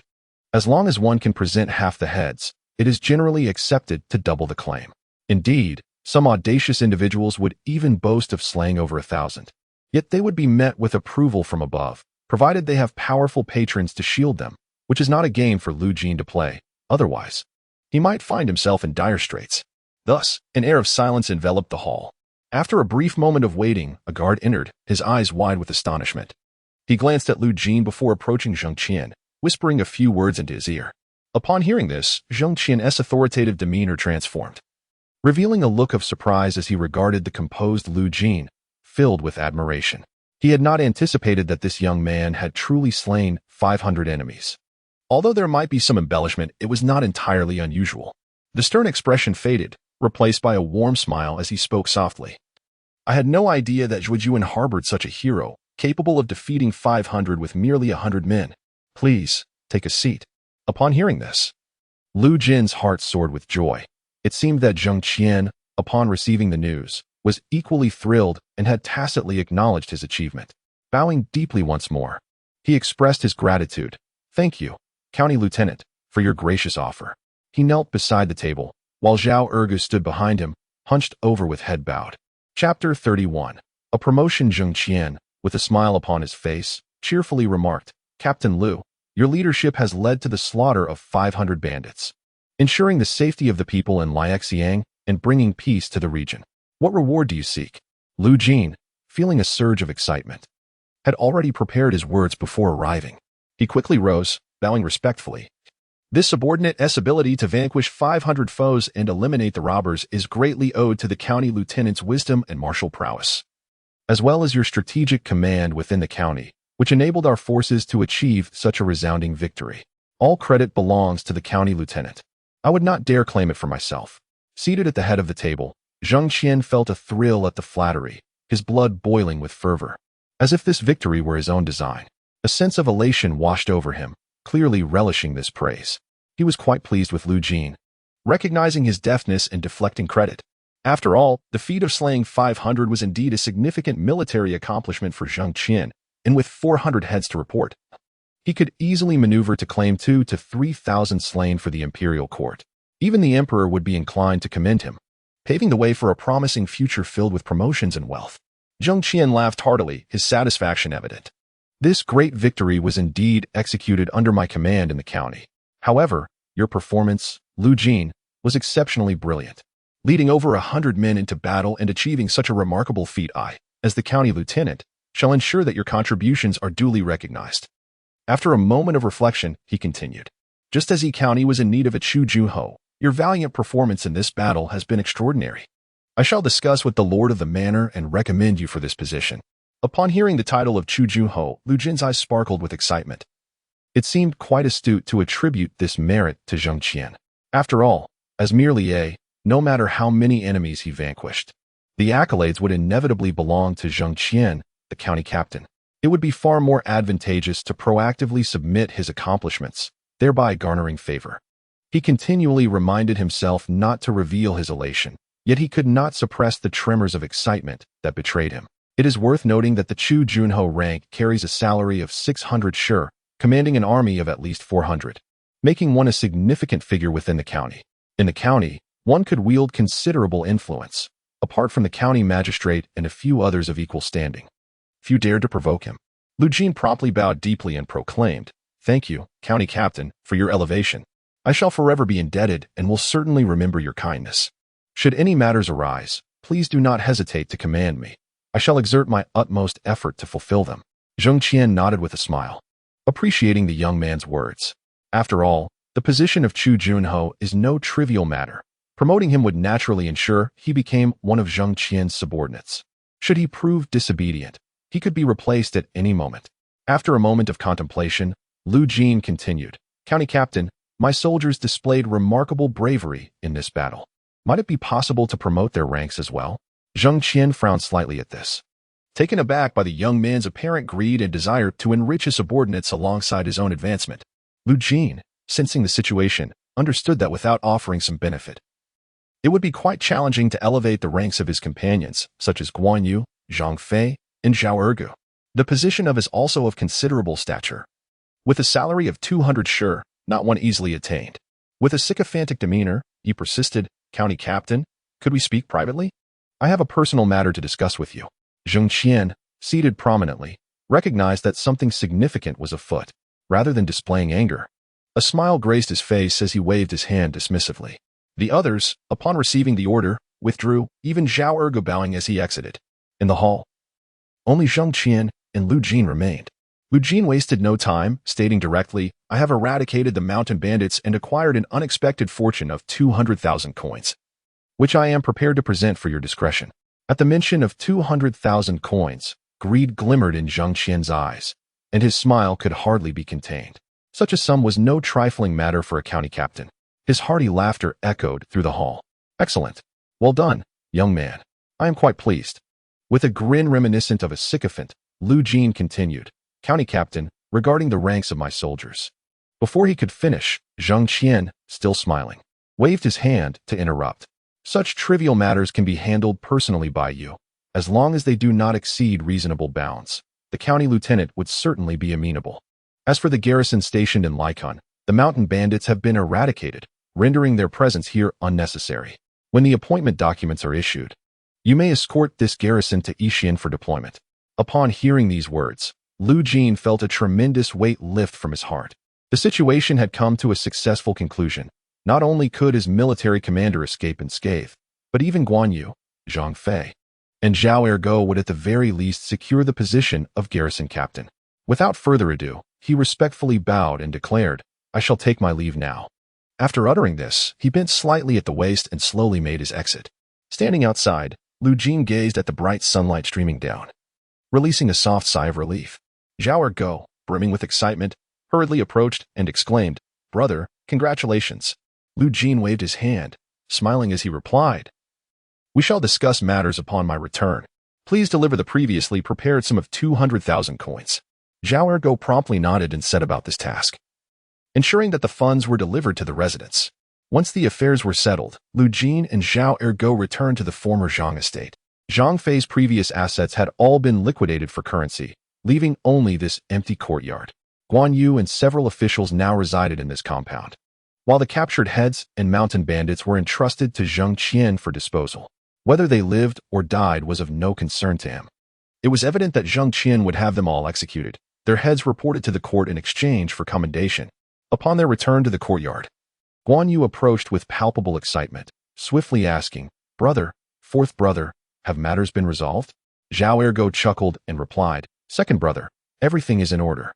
Not only has Brother S official rank ascended to military commander, but we have all also risen several levels, at the very least securing the position of garrison captain. Even the steadfast Guan Yu's face flushed with elation, his heart brimming with excitement, nearly bursting forth in jubilant celebration. Little did he expect that in a mere month, he would transition from selling mung beans on the streets to becoming a garrison captain. Had anyone told him such a tale before, he would have deemed it an absurd jest. Guan Yu, in a month's time, you shall undoubtedly become a court official, serving as garrison captain, commanding 100 men. He would have been compelled to defeat the speaker, for even in dreams, he would never have dared to envision such an implausible future, let alone entertain such jesting. Chapter 32. The Copper Seal with Yellow Ribbon. Lu Jin, observing the exhilaration of Guan Yu, did not look down upon him. On the contrary, he found it entirely reasonable. For Guan Yu had only recently transitioned from selling mung beans to joining the military, merely an ordinary person, not yet the revered martial saint of later generations, having not endured the trials nor held high office. Moreover, even he, as a time traveler, had felt overwhelming excitement upon being appointed garrison captain, remaining sleepless for an entire day. Thus, Guan Yu's calm demeanor was indeed commendable. After exchanging knowing smiles, the brothers settled into the residence, awaiting the official appointment from the county. 3 days later, Lu Jin donned a long robe, wielding a broadsword, and practiced martial arts alongside Guan Yu in the courtyard. Particularly notable is the dragging blade technique, which allows for a buildup of power culminating in a formidable strike, even when confronting those of greater strength. A moment's inattention could lead to fatal consequences. This is the very technique that Lu Jin yearns to master. It is the renowned skill of Guan Yu, whose initial 3 strikes are imbued with immense force, akin to a fierce gale, capable of vanquishing first-rate generals. Even the illustrious warrior El Bu of the 3 kingdoms could contend with him without faltering. After a period of diligent study, Lu Jin's proficiency with the broadsword has become increasingly formidable. Coupled with his recent physical fortification, he has grown more robust, his strength now comparable to that of a second-rate general. If he continues his training under Guan Yu, his prowess is bound to ascend further. While he may not yet be able to slay a first-rate warrior, he should at least hold his own in combat, avoiding immediate demise. At that moment, the sound of hurried footsteps echoed. Zhao Ergo approached, brimming with excitement, clutching an appointment document in one hand and a seal in the other. Breathlessly, he exclaimed, "Elder brother, second brother, the appointment documents from the county have arrived." Upon hearing this, Lu Jin and Guan Yu promptly set aside their weapons and hastened towards him. Zhao Ergo handed over the two items. Lu Jin eagerly accepted them, his hands trembling slightly as he unfurled the document. It was a joint appointment from the county magistrate and the county lieutenant, officially designating him as the Marquis of Tujuan, instructing him to proceed to Yixian to oversee the station troops. The copper seal he held symbolized his new identity, compelling any ordinary official to bow in respect upon encountering it. Taking a deep breath, Lu Jin regained his composure. Having arrived in this chaotic era of the late Han, being appointed as Marquis of Tujuan and adorned with the copper seal was merely the beginning. He was determined to ascend further, eventually donning the golden seal and purple ribbon, achieving the status of a noble in the Han Dynasty.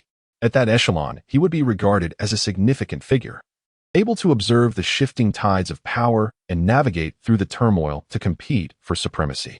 Guan Yu and Zhao Ergo quickly bowed in reverence, exclaiming, "Congratulations, elder brother, on your appointment as military marquis." Lu Jin laughed heartily, fastening the copper seal to his waist as a display of his newfound status. He turned to the two beside him and commanded, "Now that the official appointment has been made, we must not delay any further. Inform third brother to lead his troops here so that we may proceed together to Yixian. Additionally, prepare 50,000 coins and a carriage. I wish to pay a visit to my uncle at the county magistrate's office." Guan Yu and Zhao Ergo nodded in agreement and promptly set about their tasks. Soon, a carriage emerged from the Zhang residence, traversing the bustling streets towards the county magistrate's office. It came to a halt at the entrance, drawing the attention of several guards nearby. One stepped forward, inquiring coldly, "Who goes there?" As the carriage curtain was drawn back, Lu Jin stepped out, revealing himself. Adorned in fine shoe silk garments and displaying the copper seal at his waist, he emanated an overwhelming aura of authority. The guard inquired, gazing at the newcomer with wide eyes, filled with astonishment. It was indeed the young man from over a month ago. The fact that he could wear the copper seal and yellow sash indicated that he had at least attained an official rank of 400 stones or more, a nobleman far beyond their reach. Even the magistrate within the manor would treat this individual with utmost courtesy. His legs began to tremble involuntarily. When this young man had come to greet their magistrate, he had looked down upon him with disdain. In the blink of an eye, he had risen to become a person of great stature, leaving them to wonder if he would seek retribution. Lu Jin dismounted from the carriage, observing the fearful guard with a smile, and casually remarked, "Please go and announce that this military marquis wishes to meet Lu Chong, the magistrate." Upon hearing these words, the guard regained his composure, promptly nodding and bowing, a fawning expression gracing his features as he stammered, "Your Excellency, please come inside." Lu Jin nodded, and alongside Guan Yu and Zhao Ergo, he stepped into the manor, directly taking a seat in the guest hall under the guidance of the guards. Soon, maidservants arrived with tea and snacks to entertain the guests. Seated beside him, Zhao Ergo observed this scene, curling his lip in disdain as he muttered, "What a bunch of lowly fools. When we first arrived here, they made us wait at the door, their eyes filled with mockery and disdain. Now that my elder brother wears the copper seal and yellow sash, these people tremble in fear and politely invite us in. The treatment is indeed worlds apart." Guan Yu's brows furrowed slightly at Zhao Ergo's words, his eyes glinting with cold light, realizing that his elder brother had previously endured humiliation. Lu Jin, however, merely waved his hand with a smile, appearing utterly unconcerned. Such is the nature of the world. Ordinary people without power or influence will inevitably be looked down upon and may even be oppressed. Yet, when one ascends to a position of authority, there will always be those who come to grovel and display their servility. Thus, a true man cannot be without power, even for a day. At that moment, a resounding voice echoed from outside the hall. "Well said. A true man cannot be without power, even for a day." The eyes of Lu Jin and the others turned towards the source of the voice. They beheld Lu Chong clad in a long robe, also adorned with a copper seal and yellow sash, clearly an official of at least 400 stones. Lu Jin swiftly rose to his feet, a smile upon his face, and clasped his fists in greeting. "Uncle." Lu Chong approached slowly, his heart filled with emotion as he regarded Lu Jin. He had just heard from his subordinates about this development and could hardly believe it. The young man who had once sought to establish connections had unexpectedly risen to prominence. Now wearing the copper seal and yellow sash like himself, it was worth noting that he had previously recommended Lu Jin to Zhang Qian, hoping he could secure a position as a squad leader, at least to support himself, marry, and carry on the family line, ensuring his lineage would not fade into obscurity. Yet, he never anticipated that within just over a month, Lu Jin would attain such rank, and in the military, he was likely already a marquis, with a position not much lower than his own. Indeed, the world had changed, and Lu Jin could no longer be overlooked. Chapter 33. The meaning of the honorific name. Lu Chong wore a smile on his face and courteously remarked, "My dear nephew, it is indeed remarkable that you have seized such an opportunity, swiftly rising to the position of a regional military commander. As your uncle, I am both astonished and delighted for you." Upon hearing the term dear nephew, Lu Jin understood that Lu Chong intended to foster a closer bond. He was more than pleased with this development.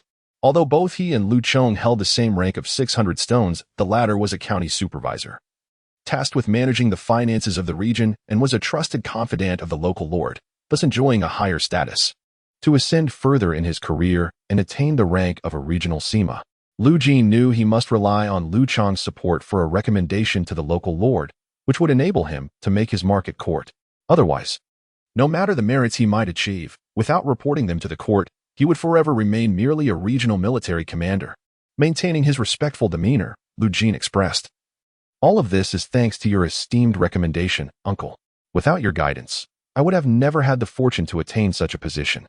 Your immense kindness and virtue shall never be forgotten.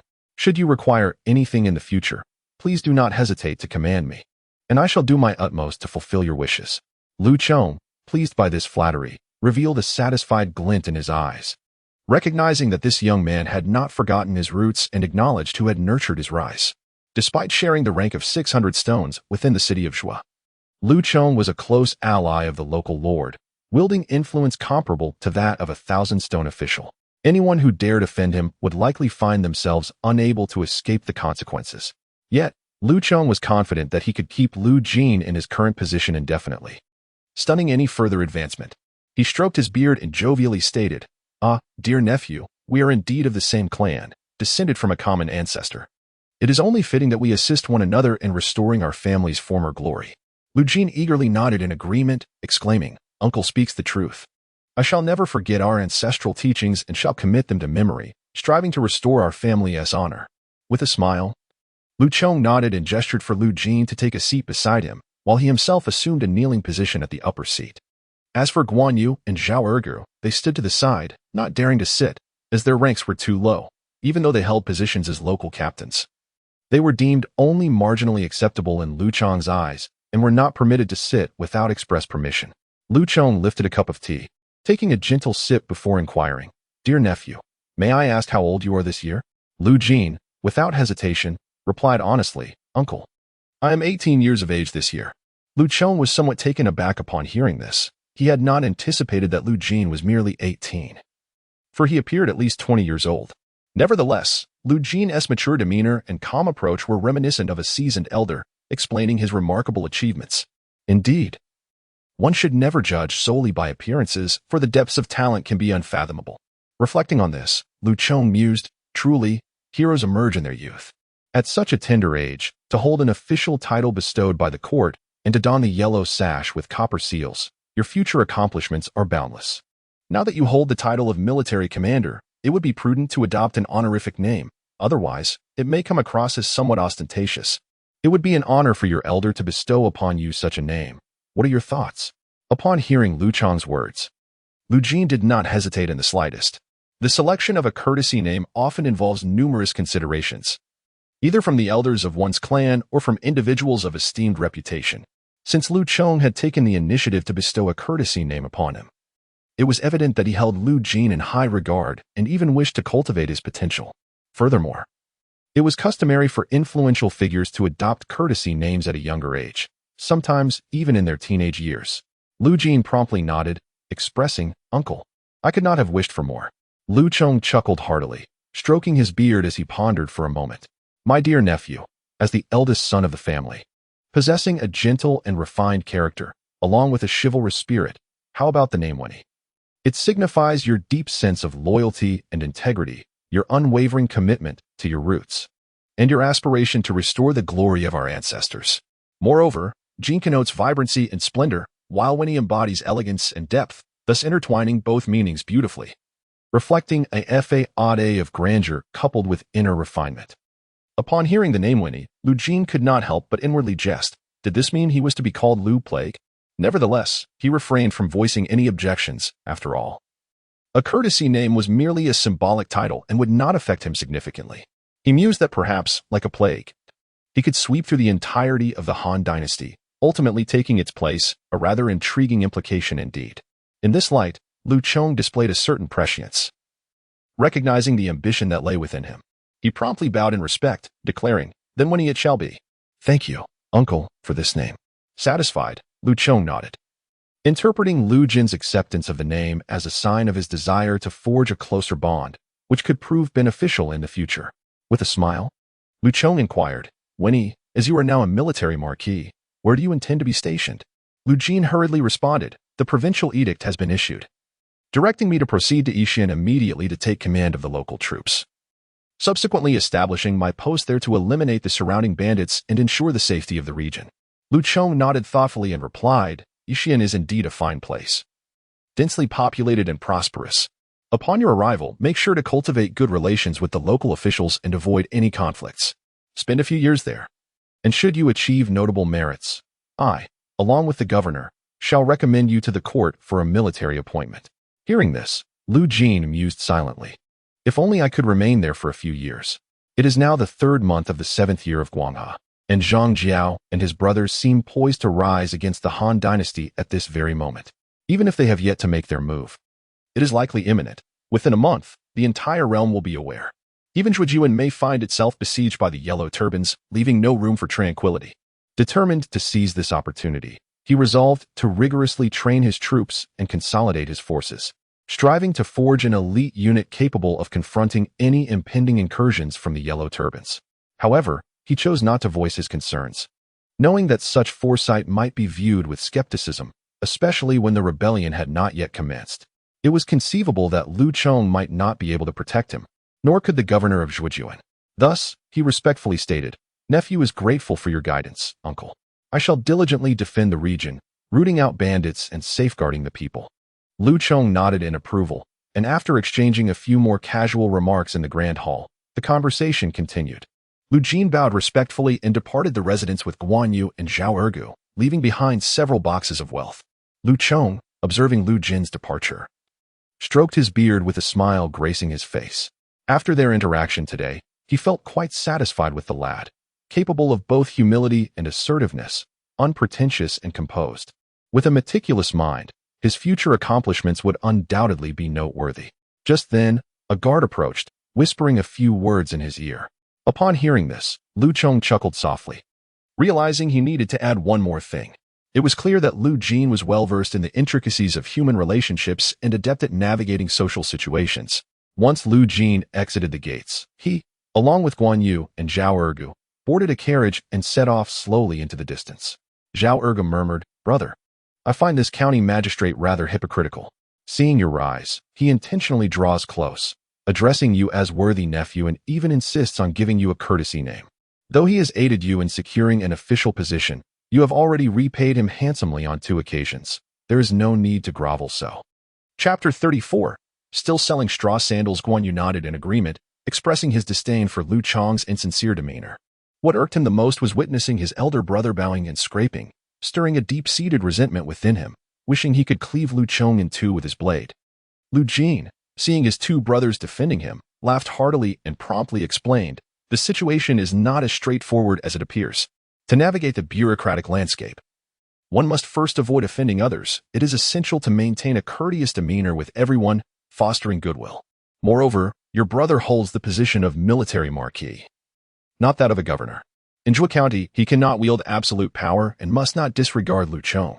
When your brother ascends to the rank of governor, with an official title of 2,000 stones and the power over the lives of countless individuals, he shall certainly perceive others' flattery. Thus, a man of ambition cannot afford to be without power and must strive for its acquisition." Hearing this, Guan Yu and Zhao Erge nodded slightly. Though they found some aspects difficult to comprehend, they grasped the essence of the final statement. Their eyes sparkled with fervor as they declared, "Brother, we, your loyal comrades, shall undoubtedly assist you in clearing every obstacle, ensuring you become the most powerful man." Upon hearing this, Lu Jin threw his head back and laughed heartily, determination gleaming in his eyes as he clenched his fists tightly within his sleeves, vowing to become the mightiest of men. The carriage continued along the street, progressing steadily forward.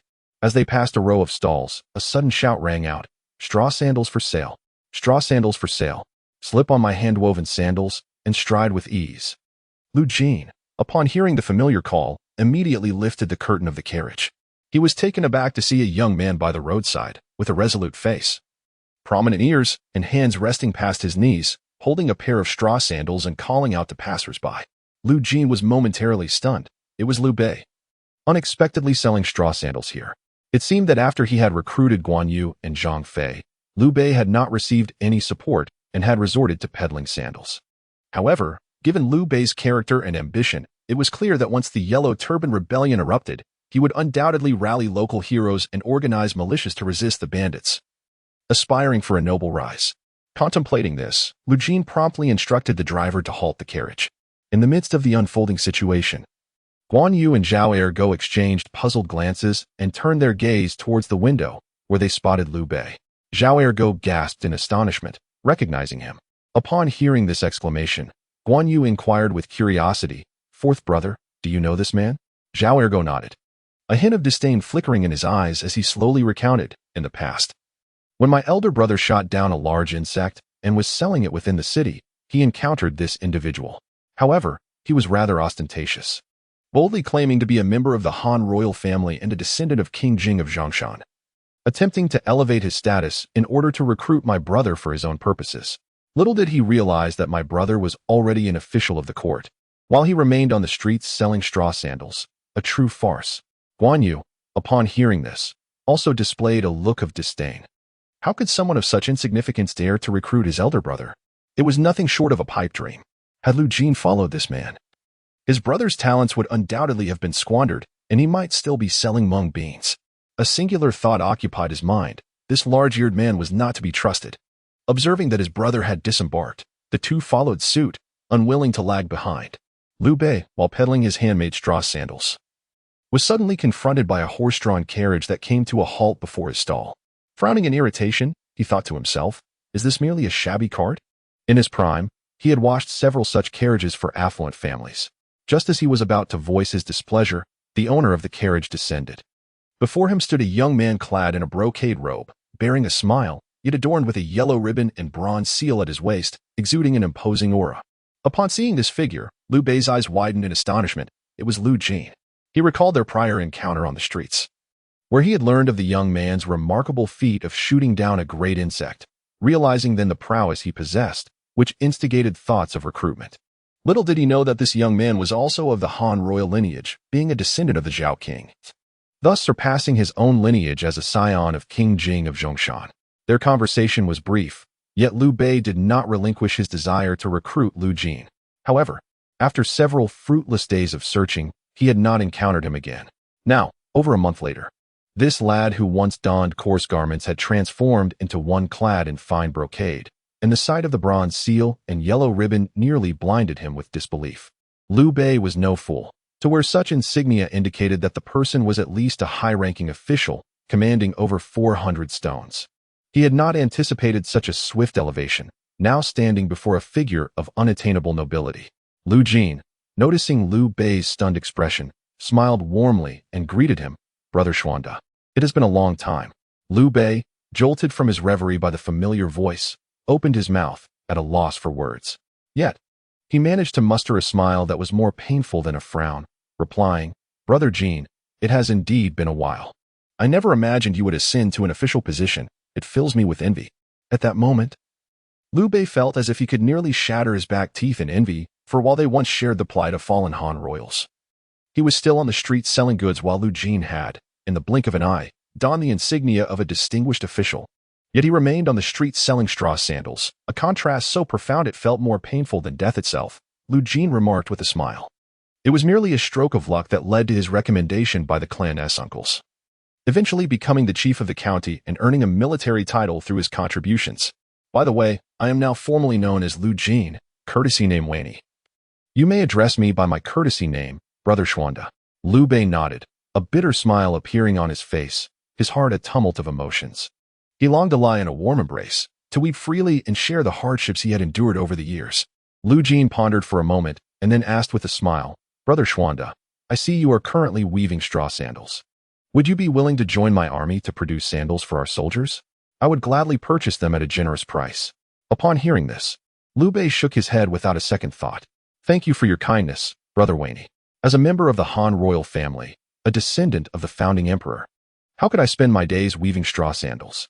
It is my duty to support the Han Dynasty and alleviate the suffering of the people. Guan Yu, overhearing this, nearly burst into laughter and snorted, You are quite arrogant. A mere sandal weaver without any official rank, yet you think you can rescue the people. My elder brother is trying to provide you with a way out, allowing you to thrive in these chaotic times, yet you fail to appreciate it. Liu Bei raised an eyebrow at this unexpected mockery and turned to locate the source of the voice. He beheld a tall man, with a face resembling a red jujube, phoenix eyes and long whiskers, exuding a formidable presence. Upon seeing this figure, Liu Bei felt a jolt of recognition, as if he had encountered this person before. Chapter 35. A proud character. Lu Jin stepped forward, smiling as he introduced, Brother Xuanda, this is my second brother, Guan Yu, courtesy name Yinchang. He speaks quite bluntly, so please do not take offense. Liu Bei, upon hearing this, scrutinized Guan Yu closely. The imposing figure radiated strength and nobility, clearly not an ordinary individual. His feelings of envy intensified, astonished that such a hero had been recruited by Lu Jin. Lu Jin noticed the admiration in Liu Bei's eyes and allowed a slight smile to surface. With the support of both Guan Yu and Zhang Fei, his rise to prominence would surely be swift. In contrast, Liu Bei, lacking the backing of these two, would find it exceedingly challenging to ascend. However, given this man's capabilities and persuasive charm, he could still attract fierce generals and wise ministers to his side. After examining Guan Yu for a moment, Liu Bei averted his gaze, inwardly vowing, he is merely a sturdy man. One day, I shall recruit 10 or 8 like him. Regaining his composure, he smiled and said, So he is Brother Wanyi's second brother. Then he is naturally my brother as well. Lu Jin, observing Liu Bei's composed demeanor, could not help but admire his humility and resilience, indeed embodying the spirit of a true hero. The two engaged in casual conversation for a while, and after Lu Jin purchased several pairs of straw sandals, they bid farewell. The group then resumed their journey in the carriage along the street, with Liu Bei holding the bamboo basket, watching Lu Jin depart, his eyes reflecting determination as he murmured to himself, A true gentleman ought to embody such ideals. After uttering these words, he cast the bamboo basket to the ground in frustration. It is utterly inconceivable for a member of the illustrious Han clan to be reduced to selling straw sandals on the street. He is determined to carve out a remarkable career for himself. Having declared this, he turned to return home, intending to beseech the elders of his clan for assistance in securing an official position. However, after taking only a few steps, he returned to retrieve the discarded bamboo basket and sandals, muttering curses under his breath. Such items cannot be abandoned. Otherwise, he might find himself without a meal. Inside a moving carriage, Guan Yu appeared perplexed and inquired, Brother, why is that fellow, merely a seller of mats and footwear, treated with such deference? Why address him as a brother? Lu Jin smiled and shook his head. Not at all. While it may seem that he sells straw sandals by the roadside, one can never predict whether he may rise to prominence and become a lord or a minister. Remember, at one time, you were also selling mung beans on the street. Indeed, it was selling pork. Both are go, and I were selling tiger meat. Now, we stand as esteemed officials in the court. Thus, one must not judge by appearances, nor underestimate anyone in the world. It is imperative to treat all with caution, lest one suffer the consequences. Guan Yu felt a tremor in his heart. His elder brother's words rang true. They had all begun as street vendors, and now they had soared to great heights. Perhaps he had been too proud, underestimating the talents of others. Yet, he still found it hard to believe that Liu Bei could rise to such heights. A mere sandal seller becoming a lord or minister seemed far-fetched. If that were the case, his elder brother would surely be the ruler of the world. Noticing the diminishing arrogance in Guan Yu's eyes, Lu Jin nodded in satisfaction. His second brother was commendable in many respects, but his haughty demeanor often led him to look down upon others, considering anyone outside their circle as insignificant. It seemed necessary to subtly temper Guan Yu's pride, otherwise, his position could easily alienate allies and invite hostility. History provides cautionary tales. When Guan Yu held sway in Jingzhou against Cao Cao, Sun Quan initially sought to forge an alliance through marriage. Even amidst schemes and deceit, respect was paramount. Instead, a dismissive remark led to Sun Quan's complete offense. Unable to ally through marriage and feeling insulted, he tore apart their relations, ultimately leading to Guan Yu's demise and the subsequent decline of Shu Han. Thus, Lu Jin was determined to avoid repeating Shu Han's mistakes. It was essential to dissipate Guan Yu's pride before he matured into a formidable force. However, it was quite understandable for Guan Yu to look down upon Liu Bei at present. Liu Bei appeared destitute, resembling a vagabond, perpetually struggling to make ends meet, yet still exuding an air of superiority that irked Guan Yu. Yet, no one could have anticipated that the historical Liu Bei would carve out his own territory and ascend to the throne.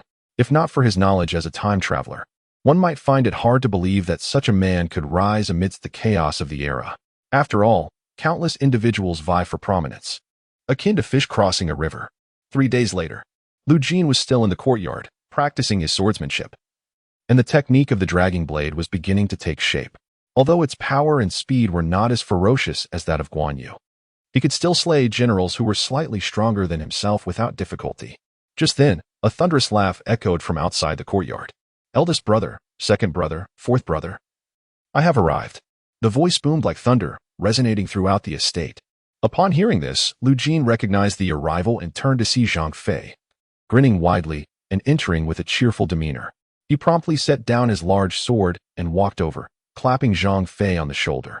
Third brother, Guan Yu, and Zhao Ergo also stepped forward in unison, greeting him. Third brother, third brother.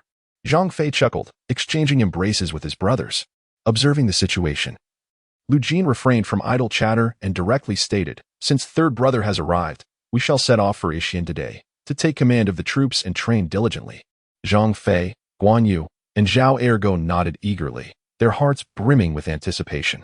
They knew that upon arrival in Xian, they would serve as the camp leaders, commanding 100 soldiers, which was far preferable to languishing in the courtyard daily. Thus, the group began their journey, leading dozens of soldiers out of the city to rendezvous with the troops brought by Zhang Fei, totaling over 100 men. As they made their way along the official road to Xian, before departing, they entrusted Zhao Ergo with some money to send to his mother, ensuring she could live comfortably at home. Seated on his black horse, Lu Jin glanced back at the imposing city of Zhujian, pondering that it wouldn't be long before he returned to this place. Zhang Fei, observing this scene, spoke up, eldest brother, do you find it hard to leave? Lu Jin waved his whip and replied with a smile, it is not that I am reluctant to depart, but rather that we shall soon return.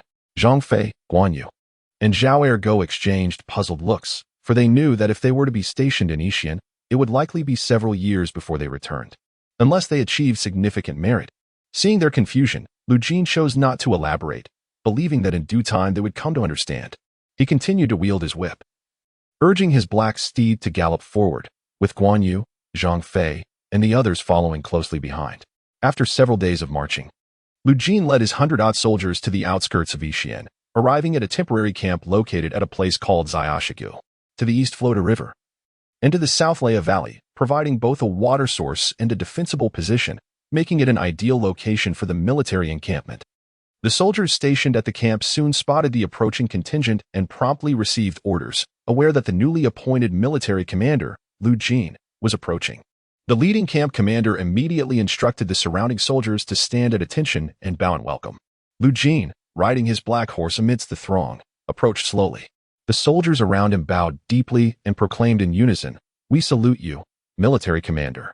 Lu Jin gazed at the soldiers before him, their posture straight and their demeanor solemn, and he felt a sense of astonishment within his heart. To my surprise, there are such remarkable figures within the military, adept at managing formations. It seems the leader is quite extraordinary. Calmly, I inquired, where is the person in charge previously? As soon as these words were uttered, a young man emerged from the crowd. He bore a resolute countenance, a robust physique, and donned the attire of a camp commander. With a respectful demeanor, he bowed and addressed me, I humbly report, my name is Han Dang, courtesy name Egong, the current camp commander, and indeed, I was the one in charge before.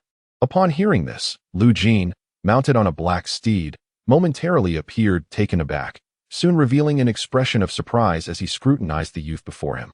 Han Dang was quite familiar to him. He was the fierce tiger of Jiangdong, a general under Sun Jian who had fought valiantly alongside him, accruing significant merit. After Sun Jian's demise, Han Dang assisted his son, Sun Su, in conquering the lands of Jiangdong, thereby establishing the Eastern Wu regime. From his recollections, Lu Jin knew that Han Dang hailed from Yuzhou, albeit from humble beginnings as a mere foot soldier, who, through perseverance, gradually distinguished himself.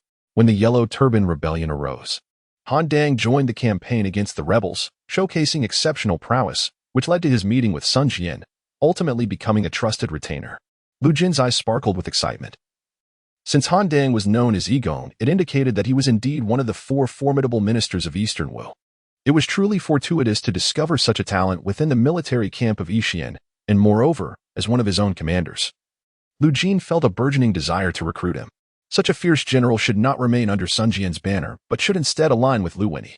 With a beaming smile, he praised, "Egon, you have performed admirably. The troops exhibit unwavering resolve and are well coordinated, clearly indicating regular drills.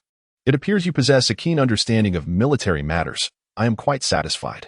Upon hearing these words, Han Dang's steadfast expression softened, revealing a hint of exhilaration. For he had not anticipated such commendation from the new military leader. Initially, he had assumed this person to be difficult to deal with. Having heard rumors of the new military leader's volatile temperament, who, during his tenure as camp commander, had audaciously executed a team leader without facing any repercussions. Now that he had ascended to the rank of military leader, it was likely he would not hesitate to eliminate camp commanders like Han Dang. Moreover, Lu Jin had earned his position as military leader through genuine military exploits, having recently led 100 men to vanquish 500 bandits, gaining a modest reputation within the county. Consequently, the personnel within the Yixian military displayed a certain trepidation, behaving with utmost decorum, deterred from stepping forward recklessly. Han Dang clasped his hands in salute, responding courteously, "Thank you for your kind words, military leader." Lu Jin nodded and continued, "Egon, how many troops are currently in the camp?"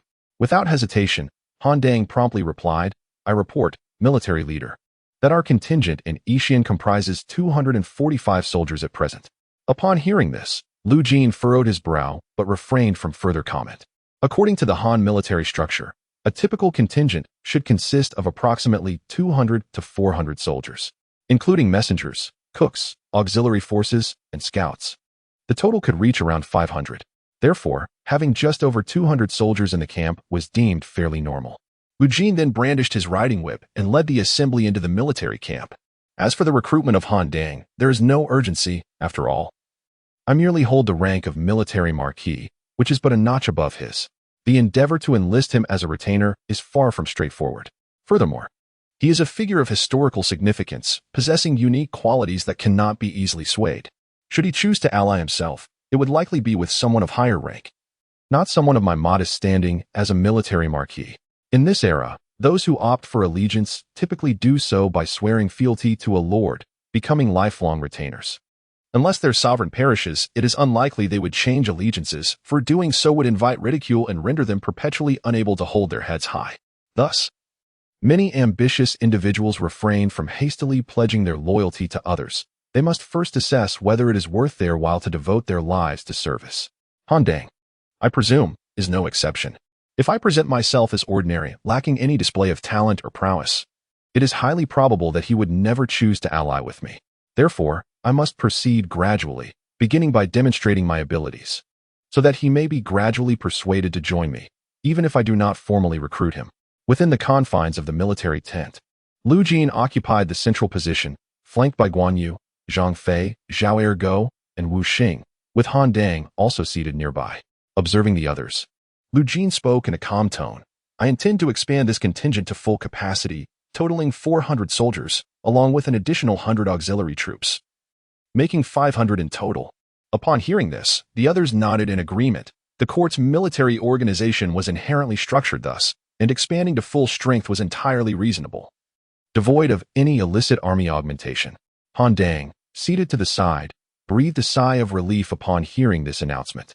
Had the contingent consisted of merely over 200 soldiers, it would necessitate only 2 captains, placing his position as captain in jeopardy.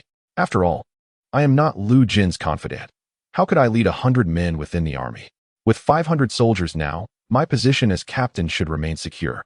Lu Jin cast a sweeping glance over the assembly, his voice resonating. Prior to my arrival, the county commander made it clear that the appointments within this contingent are to be arranged solely by me. Guan Yu, Zhang Fei, and Zhao Ergo displayed expressions of excitement upon hearing this. They had already been informed by their elder brother that their positions as captains were assured. Lu Jin's voice continued. In the camp, the contingent is divided into 4 units. The first unit will be commanded by Guan Yu, the second by Zhang Fei, the third by Zhao Ergo, and the fourth by Han Dang. The auxiliary unit will be led by Wu Xing seated among the crowd. Wu Xing was taken aback to find himself appointed as the commander of the auxiliary unit. He had not anticipated such a swift elevation in rank. Previously, he had thought that merely leading a squad would be a remarkable achievement, yet he had now ascended another level. Although the position of auxiliary unit commander did not carry formal recognition from the court, it was still a captaincy, overseeing 100 men. The individuals in the hall immediately rose and bowed respectfully, exclaiming, "We obey your command." Lu Jin nodded, and his voice, now serious, echoed through the tent. Once the troops were fully assembled, rigorous training commenced. Those who dared to be lazy would be expelled from the camp, and any officers found remiss would face military justice. The chilling voice echoed throughout the grand military tent. In the eyes of Guan Yu, Zhang Fei, Zhao Ergo, Han Dang, and others, there was a resolute determination. They would not dare to slacken their efforts. After addressing this matter, Lu Jin instructed Wu Xing to travel to Liyi Township in the name of the court to recruit able-bodied young men willing to join the army, thereby replenishing their ranks. After all, these were quality soldiers, loyal to their cause, and with such a significant shortfall in their forces, they could not afford to miss this opportunity. Chapter 37. The uprising of Zhang Jiao in the city of Guangzhou County. Within the Zhang family estate, a multitude of young, vigorous men had gathered, their heads adorned with yellow turbans and armed with sharp blades. They looked up at the middle-aged man at the forefront, their eyes filled with fervor and respect. This leader, donning a yellow turban and robe intricately embroidered with elaborate patterns, possessed a striking countenance and a slender figure. Yet his piercing gaze radiated an overwhelming presence. He was none other than the esteemed sage Zhang Jiao. Flanking him were his 2 brothers, Zhang Liang and Zhang Bao. With a look of urgency etched on his face, Zhang Bao stepped forward and exclaimed, "Elder brother, let us rise in rebellion swiftly. The events in Luoyang have been exposed, and the emperor's agents are on their way to apprehend us. If we delay any longer, we may lose our chance." Zhang Liang, his brow furrowed, hastily urged, "Indeed, elder brother, we must not tarry.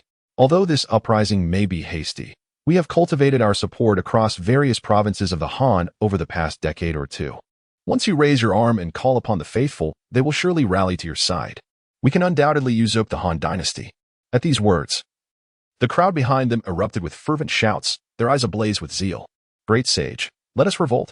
We are willing to follow you in defiance and honor you as our leader, overthrowing the Han court and liberating the common people."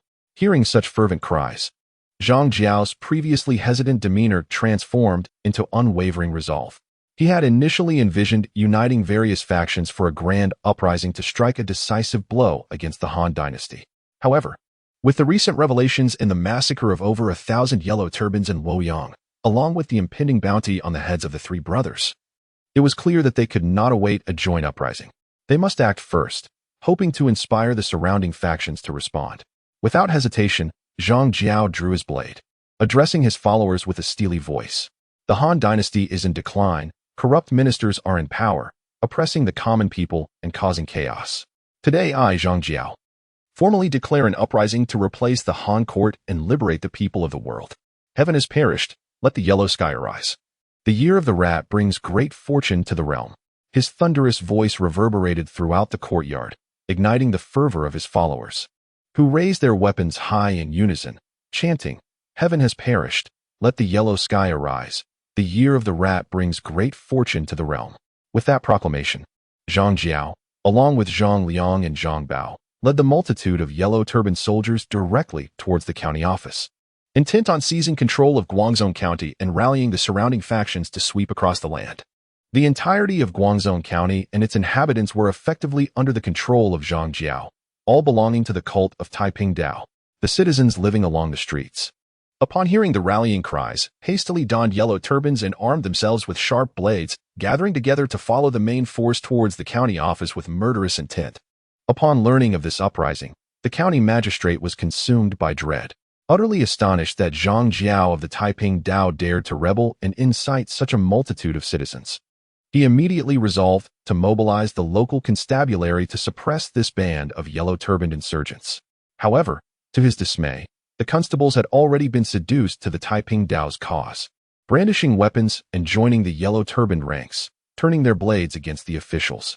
In a brutal turn of events, the magistrate was slain on the spot by several constables, his bloodied head subsequently displayed, hanging gruesomely from the walls of Guangzhou. Within the span of a mere incense stick's burning time, the entirety of Guangzhou was overrun by the yellow-turbaned soldiers.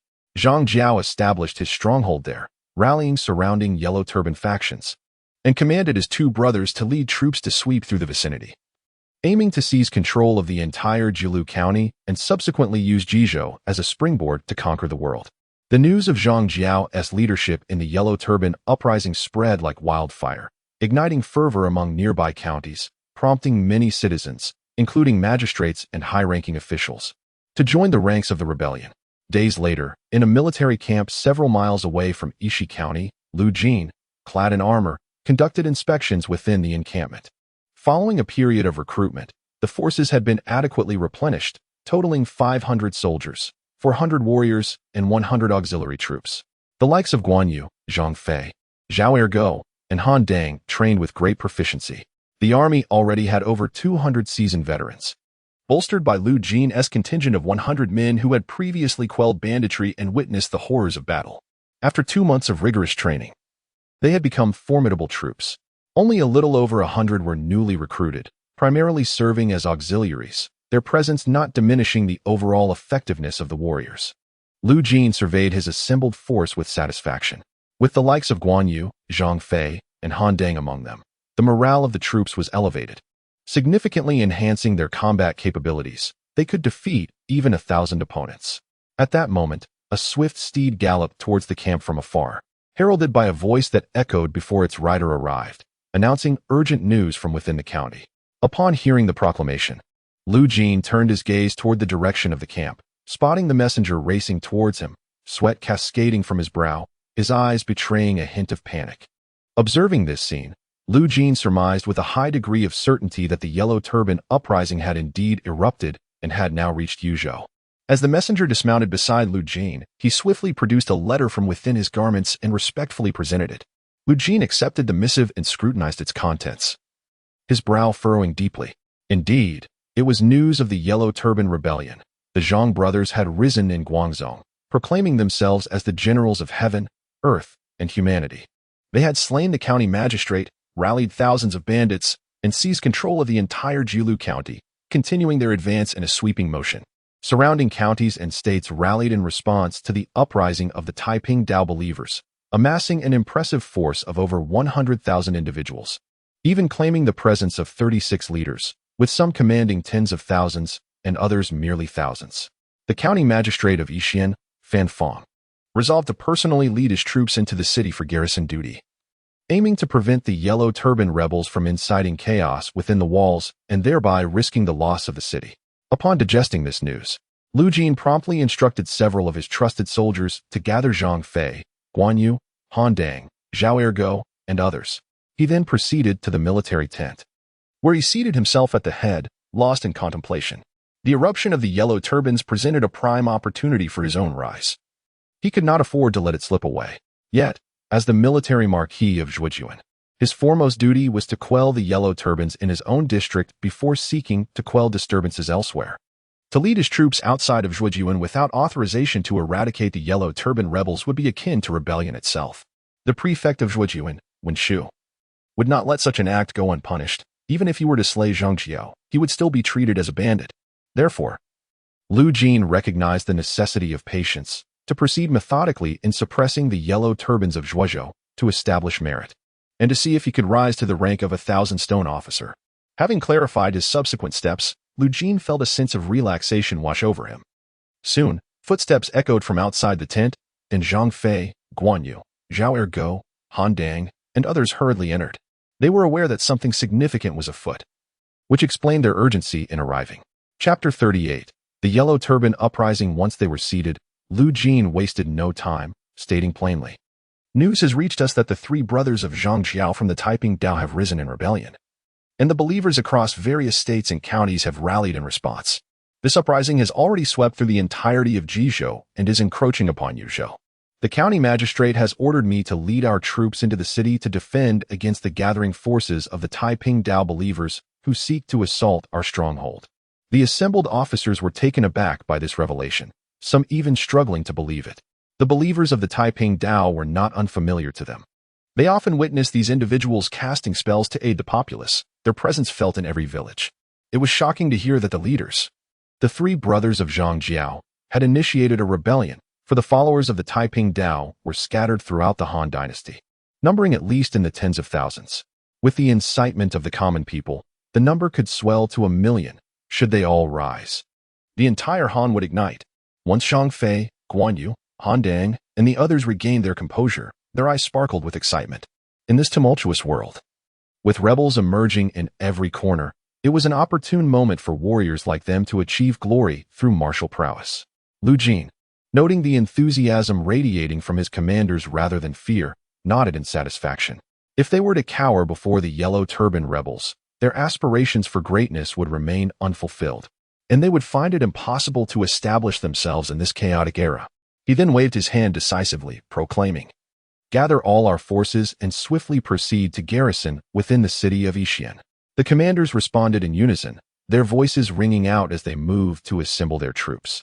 A cacophony of order and urgency echoing as they made their way towards the gates of Yixian. At that moment, at the city gates, County Magistrate Fan Fong bore an expression of anxious urgency. In my heart, I reassured myself not to panic, but such a sentiment was utterly unattainable.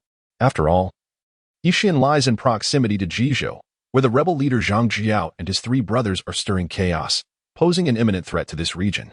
Furthermore, numerous adherents of the Taiping Dao from surrounding villages and towns have likely gathered upon hearing of Zhang Jiao's rebellion, preparing to assault the county seat. Currently, Yixian can only rely on the troops stationed outside the city to stabilize the turmoil at hand. After a brief moment, I beheld a formidable procession of several hundred individuals approaching. At the forefront rode imposing figures on black steeds, Lu Jin, Guan Yu, Zhang Fei, and Han Dang among them. Seeing this, Fan Fong let out a subtle sigh of relief. He had heard of Lu Jin's exploits. It was said that he had once led a mere 100 men to slay 500 bandits, earning a modicum of fame throughout Zhujian. The protection of Yixian should undoubtedly be within his capabilities. As Lu Jin approached the city gates, he noticed a gathering of several individuals awaiting him, without a doubt. It was the county magistrate. Being entrusted with the duty of safeguarding the city and ensuring the tranquility of Yixian, he was obliged to exhibit a courteous demeanor. Promptly, he squeezed his horse's flanks and galloped forth. Fan Fong, accompanied by local officials, displayed a polite countenance and spoke in a resonant voice. "General Lu, with the Yellow Turban rebels causing turmoil, they may strike the county at any moment. We hope you will lead your troops to secure the city and pacify the region." Upon hearing this, Lu Jin dismounted gracefully, his expression one of courtesy as he clasped his fists in greeting. "Magistrate Fan, you are too kind. As the general stationed here, I have a duty to protect the citizens of the county." Fan Fong, upon hearing this, smiled and nodded. Reassured by the presence of such stalwart warriors before him, the protection of Yixian seemed assured. He continued courteously, "General Lu, I have prepared a banquet at the magistrate's office, and I hope you and the other commanders will grace us with your presence to discuss the city's defense." Lu Jin acknowledged with a nod. The defense of the city against the Yellow Turban rebels was indeed a paramount concern. It would be preferable for him to maintain full control of the situation.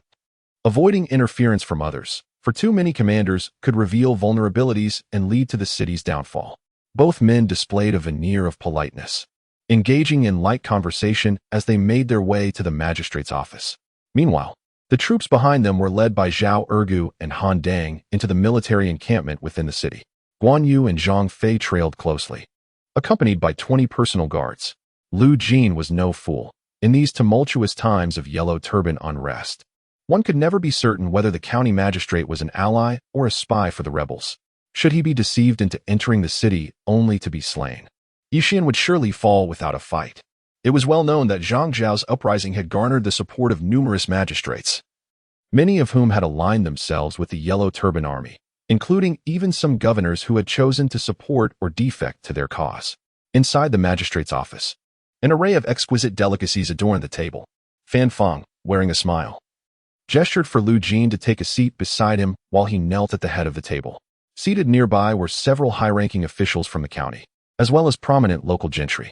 Fan Feng, still smiling, courteously remarked, "With General Lu stationed in Yixian, we can rest assured."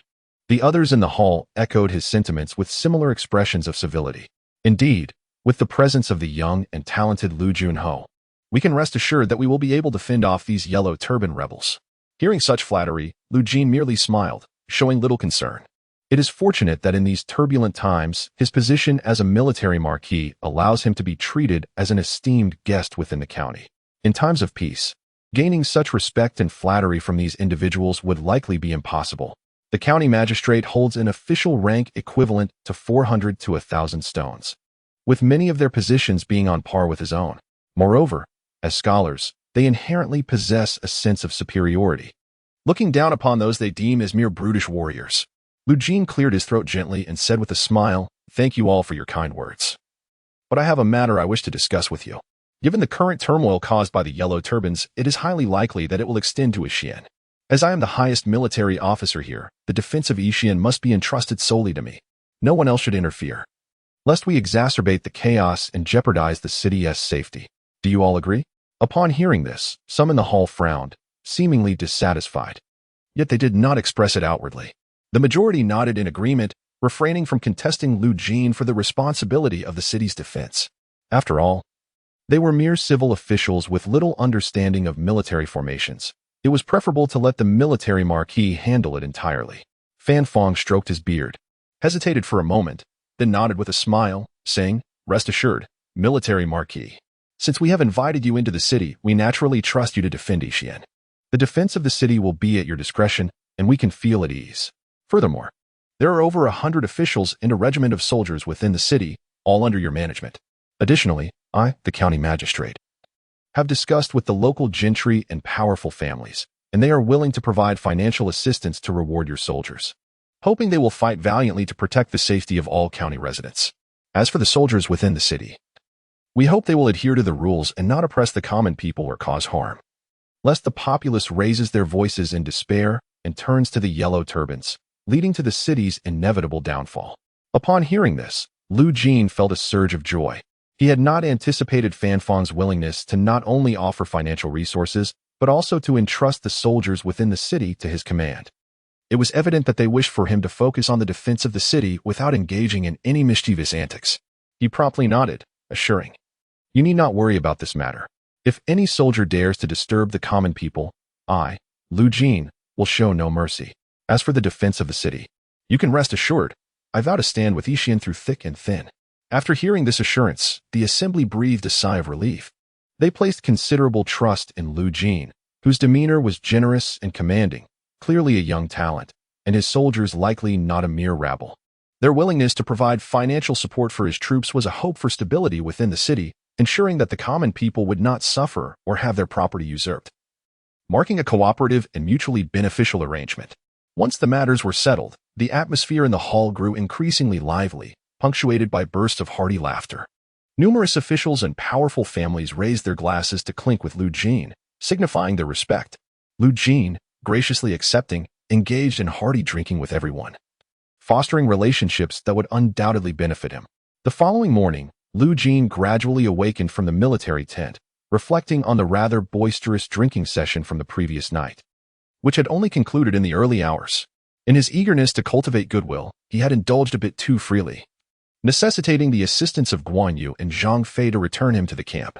Nevertheless, his spirits remained high, for he had gained insight into the attitudes of the local populace, ensuring that he would not encounter any treachery while defending the city.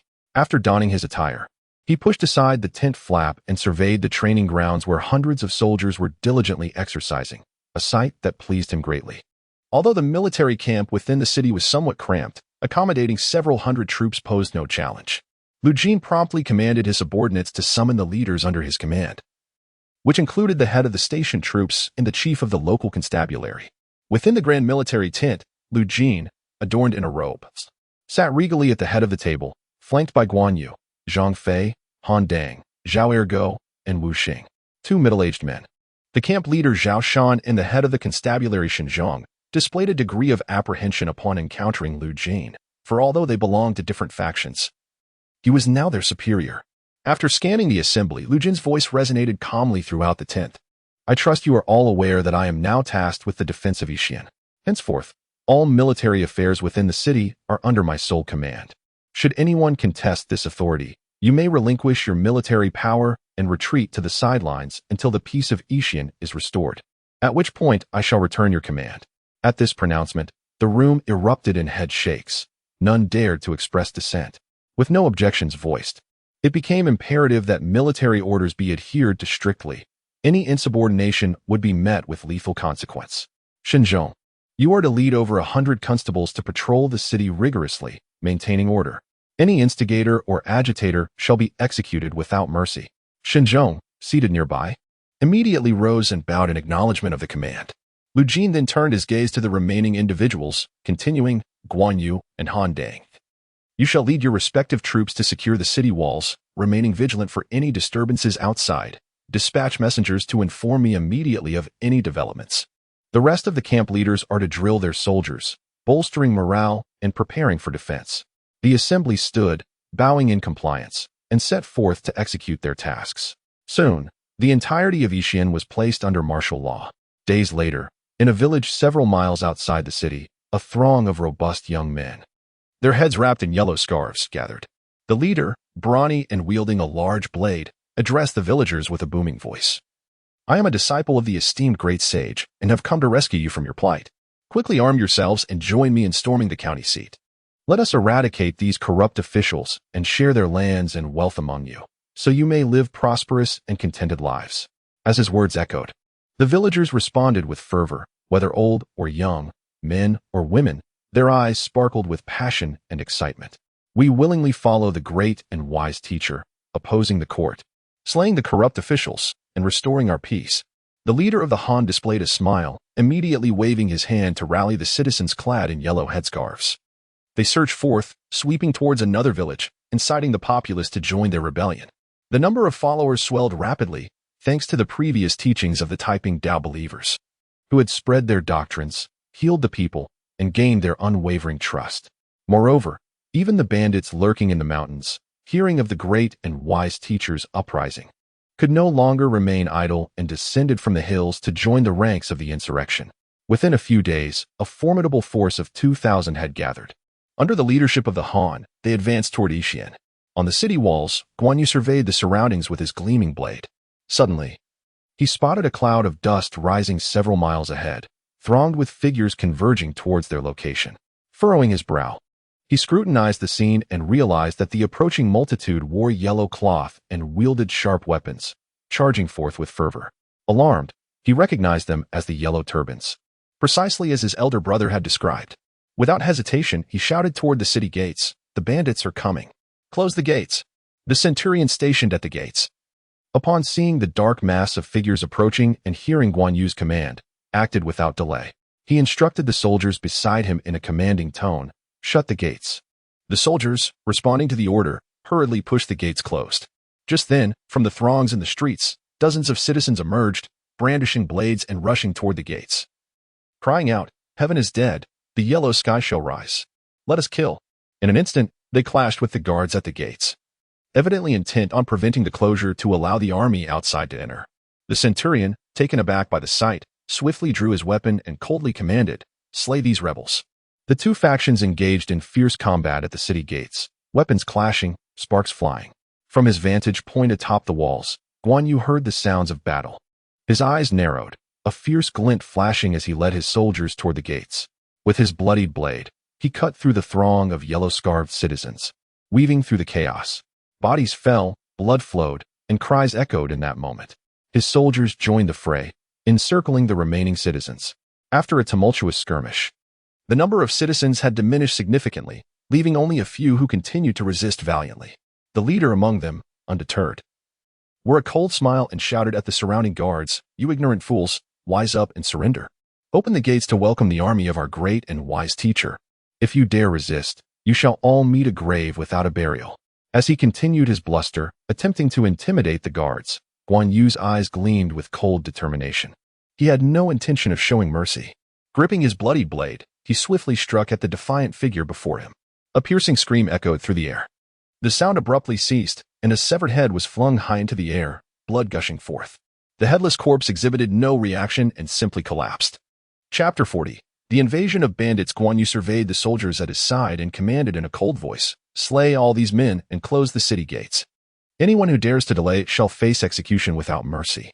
The soldiers, not daring to hesitate, brandished their sharp blades and surged forward, swiftly dispatching the remaining few. The entrance to the city was drenched in blood, with dozens of corpses strewn about, the majority being civilians adorned with yellow turbans, while only a scant few belonged to the soldiers. Before long, propelled by the soldiers, the city gates began to close slowly. Observing this turn of events, Guan Yu let out a sigh of relief. The band of marauders outside numbered at least 2,000, should they breach the city. Even the station troops would struggle to withstand them. At that moment, from a distant street, Zhang Fei, Zhao Ergo, and others surrounded Lu Jin as they approached. Guan Yu hurried forward, cupping his fist in salute. "Elder brother, the Yellow Turban bandits are attacking from outside the city, with an estimated 2,000 in number. While we were closing the gates, several bandits attempted to seize control, but they have all been vanquished." Lu Jin surveyed the corpses at the city gates, his brow furrowing deeply.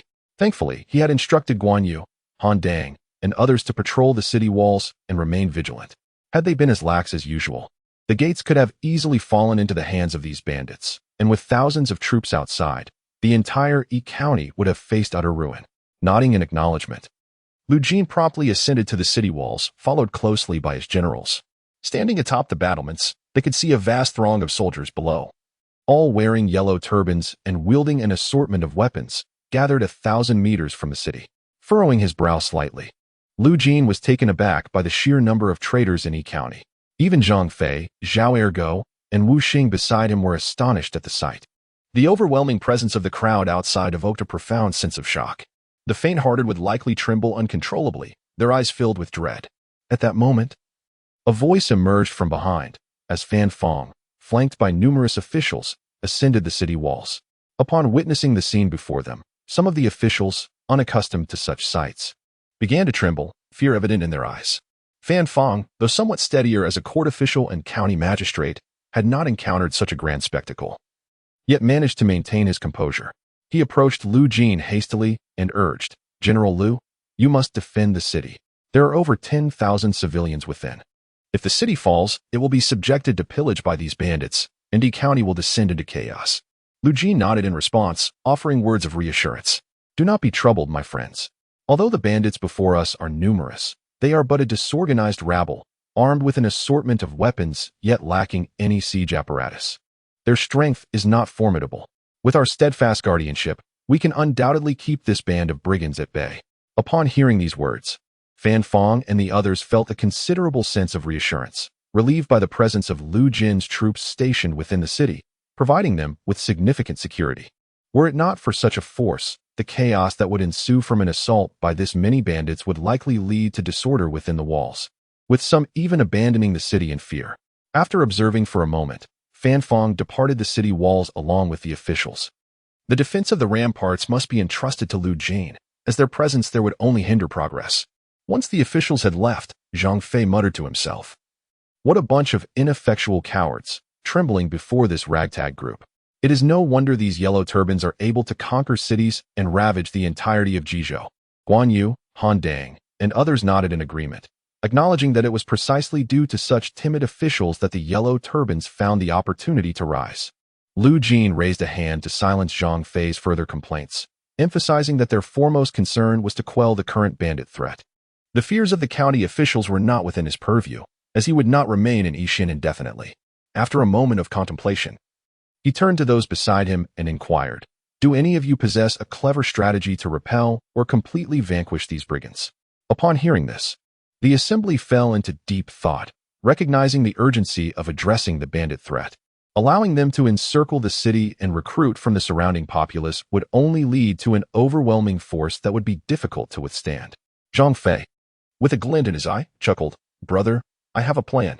His proclamation drew the attention of the others, who were surprised that the burly Zhang Fei could devise a strategy. Lu Jin nodded and gestured for Zhang Fei to continue, with everyone's focus upon him. Zhang Fei cleared his throat and said with a smile, "I observe that this group of yellow turbans is merely a disorganized mob, lacking even a basic military formation and unsteady in their stance. If we lead all the troops from within the city and engage them in battle, we can surely crush this band of brigands and secure victory." After hearing this proposal, the crowd murmured among themselves. While there was some merit to his reasoning, it still seemed rather precarious, bordering on a reckless tactic. After all, should the entire army be deployed without defeating these brigands, they could face defeat themselves, leading to death on the battlefield. Furthermore, Yixian could be lost entirely, with the citizens within subjected to a massacre. Such an outcome was indeed too perilous. Noticing the varied reactions from the others, who looked to Lu Jin with anticipation, Zhang Fei leaned closer and whispered, "Brother, what do you think?" Lu Jin shook his head, offering a comforting response. "Ida, this plan is indeed feasible. However, it cannot be applied to the current situation. The enemy is numerous, and even if we manage to defeat them outside the city, we would suffer severe losses, which would ultimately be detrimental. We have painstakingly gathered 500 troops. And if we sustain heavy casualties in this battle, how shall we quell the yellow turbans and establish our military accomplishments? In this chaotic era, having a greater number of troops is paramount. Conquering the yellow turbans and garnering military merit grants us a voice. Otherwise, no matter how many achievements we accumulate, they serve only to adorn another's glory." Upon hearing his elder brother dismiss this idea, Zhang Fei could not help but let out a sigh, feeling a twinge of disappointment.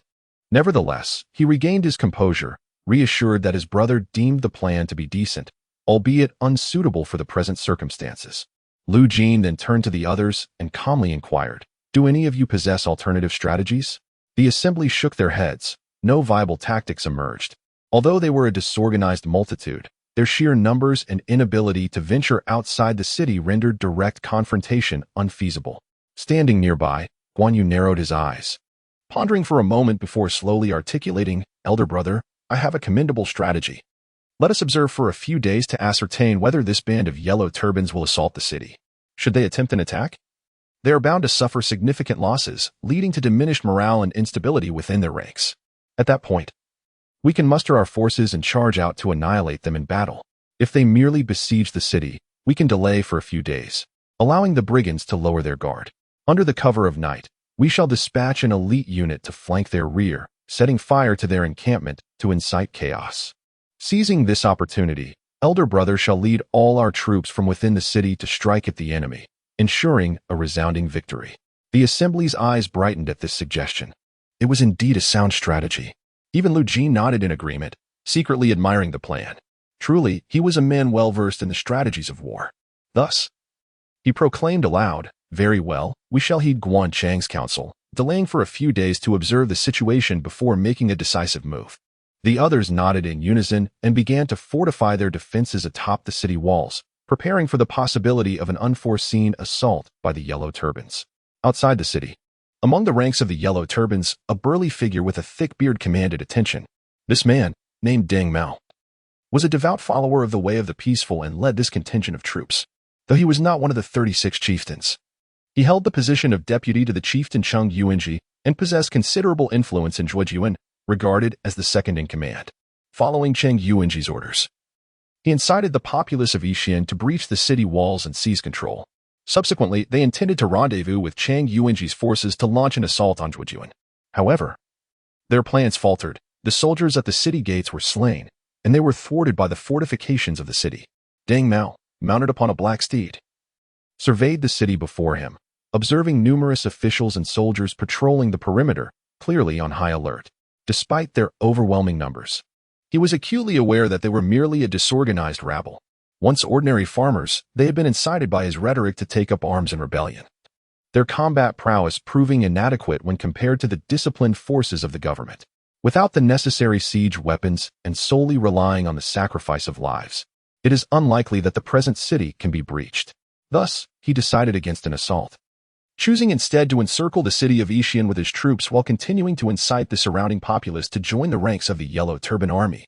Once he had gathered thousands, perhaps even tens of thousands, he would then launch an attack on the city, ensuring a far more efficient victory.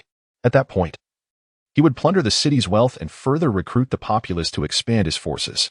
With this strategy in mind, Deng Mao signaled decisively for his army to establish a camp outside the city, effectively surrounding Xi'an. He then instructed some followers of the Taiping Dao to rally the villagers in the vicinity, encouraging them to enlist in the Yellow Turban Army. On the city walls, Lu Jin observed as the bandits retreated several miles away, and he began to speculate.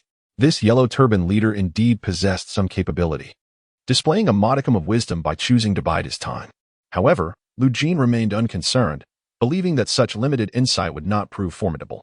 The Yellow Turban Army lacked distinguished generals. Most were mere commoners, with very few having any knowledge of military tactics. Otherwise, a force of 1 million Yellow Turbans would not have been subdued by the Imperial court in less than a year, owing to their weakness and the incompetence of their commanders.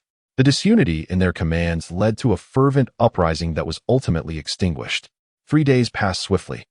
Lu Jin and his generals stood atop the city walls, scrutinizing the Yellow Turban encampment, which appeared disorganized and rife with flaws, lacking even the most basic principles of camp establishment. Guan Yu stroked his beard and remarked, "Brother, it seems my suspicions were correct. After a few days of relative calm, this band of Yellow Turbans has resumed their tranquility as if nothing were amiss. Furthermore, they have dispatched individuals to recruit the surrounding displaced populace, resulting in even greater disorder within their camp. The time had come to act. Under the cover of night, they could set fire to the camp, which would undoubtedly instigate considerable chaos. They would then dispatch troops from the city to annihilate the Yellow Turbans and quell the insurgency." Lu Jin nodded in agreement, as Guan Yu's thoughts aligned perfectly with his own. The prevailing disarray among the enemy forces indicated that they should not be afforded any respite. After a moment of contemplation, he addressed the gathered generals with a commanding voice. "Yun Chang, since this strategy was your suggestion, you shall lead 100 men to stealthily depart the city at night and infiltrate the enemy's rear camp to set it ablaze. I shall command the remaining troops within the city, and once the flames ignite, we will swiftly exit and encircle the Yellow Turbans. Does anyone have additional input?" he inquired. The assembled officers shook their heads, deeming the plan flawless, with no further contributions necessary. Lu Jin nodded, his voice resonating. "In that case, let us proceed with the arrangements. You may now reassure the soldiers, ensuring they are well fed and rested in anticipation of the impending battle under the cover of night." The assembly bowed in unison. "We shall faithfully follow the military lord's command." Subsequently, they dispersed to organize their rest and prepare for the night ahead. Lu Jin stood atop the city walls, gazing upon the bandits in the military camp below, his eyes gleaming with a chilling light. The path to his rise began with this battle. He was not one to show mercy. The common folk before him had sided with the thieves and rebelled, thus they must be treated as bandits. As nightfall quietly descended, a crescent moon hung in the sky, casting its gentle glow across the darkened expanse. Outside the eastern city gate of Yi County, a group of about 100 figures stealthily emerged, moving with utmost caution. At the forefront was Guan Yu, mounted upon a black steed, wielding a large blade, leading his contingent out of the city. Taking advantage of the night, they stealthily approached the camp of the Yellow Turban bandits outside the southern city. On their way, they encountered no enemy sentries. After all, these Yellow Turbans were merely commoners who knew little of military tactics. A handful of scouts patrolled the area outside the southern gate, but they were hardly a formidable presence. Thus, Guan Yu and his 100 men proceeded unimpeded, stealthily reaching the rear of the enemy camp. As the night deepened, it was now the most wearisome hour, and many soldiers within the camp had succumbed to deep slumber, leaving the rear completely unguarded. Seeing the laxity before him, Guan Yu felt a surge of joy. This meant they could infiltrate the rear camp and set it ablaze with ease. He turned to his 100 soldiers and commanded, "Once you enter the camp, do not engage with anyone, simply ignite the tents and create chaos. Remember to shout loudly, 'The Han army is attacking the camp.' Should anyone perish in battle, rest assured that my lord will provide compensation for your families, so do not fear." Chapter 42. Night Raid on the Camp. Upon hearing this, the soldiers nodded, their eyes filled with determination. With their worries alleviated, their courage swelled. Once Guan Yu saw that they understood, he waved his hand, and led them into the rear camp. He ignited the torch in his hand and hurled it towards the grand tents. The soldiers followed suit, entering the camp and lighting torches to set the surrounding tents ablaze. In a mere moment, flames soared into the sky, enveloping many soldiers still in slumber, whose cries of despair echoed ominously in the dark night. Numerous soldiers rushed into the camp, shouting, "The Han army is upon us. Everyone flee. Those who lag behind will be slain." The cacophony was deafening, awakening many Yellow Turban soldiers who emerged from their tents, stunned by the sight of the raging inferno. Hearing cries of the Han army's advance filled them with dread, their legs trembling as they began to scatter in panic throughout the camp, cries of alarm ringing out, "Fire! Fire! The Han army is here. Everyone run." These were but ordinary folk, hastily organized into the Yellow Turban Bandits, unaccustomed to the chaos of fire or enemy incursions. Upon hearing the sound of the Han army's arrival, the rebellious citizens trembled in fear, their sole thought being to flee. After all, aligning with these brigands in revolt could lead to the entire family being implicated should the imperial court intervene. Thus, many chose to escape rather than remain in such perilous circumstances. This scene resulted in utter chaos within the camp, with no sight of the Han soldiers. As the panicked crowd surged toward the camp's exit like a disorganized mob, standing atop the city walls, Lu Jin surveyed the camp before him. Engulfed in flames and punctuated by distant shouts, and he realized that Guan Yu had succeeded. The moment had come. There could be no further delay. He turned to the troops assembled behind him and proclaimed, "Soldiers, heed my command. Let us charge forth against the enemy before us. Those who dare to resist shall meet no mercy." Zhang Fei, Han Dang, Wu Xing, and others echoed his rallying cries, shouting, "Kill! Kill! Kill!" Mounted on a black steed, wielding a large blade, Lu Jin led the throng of several hundred warriors out of the city and toward the enemy's encampment. After a furious gallop, they arrived at the outskirts of the Yellow Turban Army's camp, which was in disarray, with no defenders at the front. Elated, Lu Jin brandished a sword and charged inside. Encountering some of the disoriented Yellow Turban soldiers, he swung his blade with lethal precision, blood splattering as he struck down his foes. Following closely behind him, Zhang Fei and Han Dang rallied their men, surging into the front camp and commencing a frenzied assault.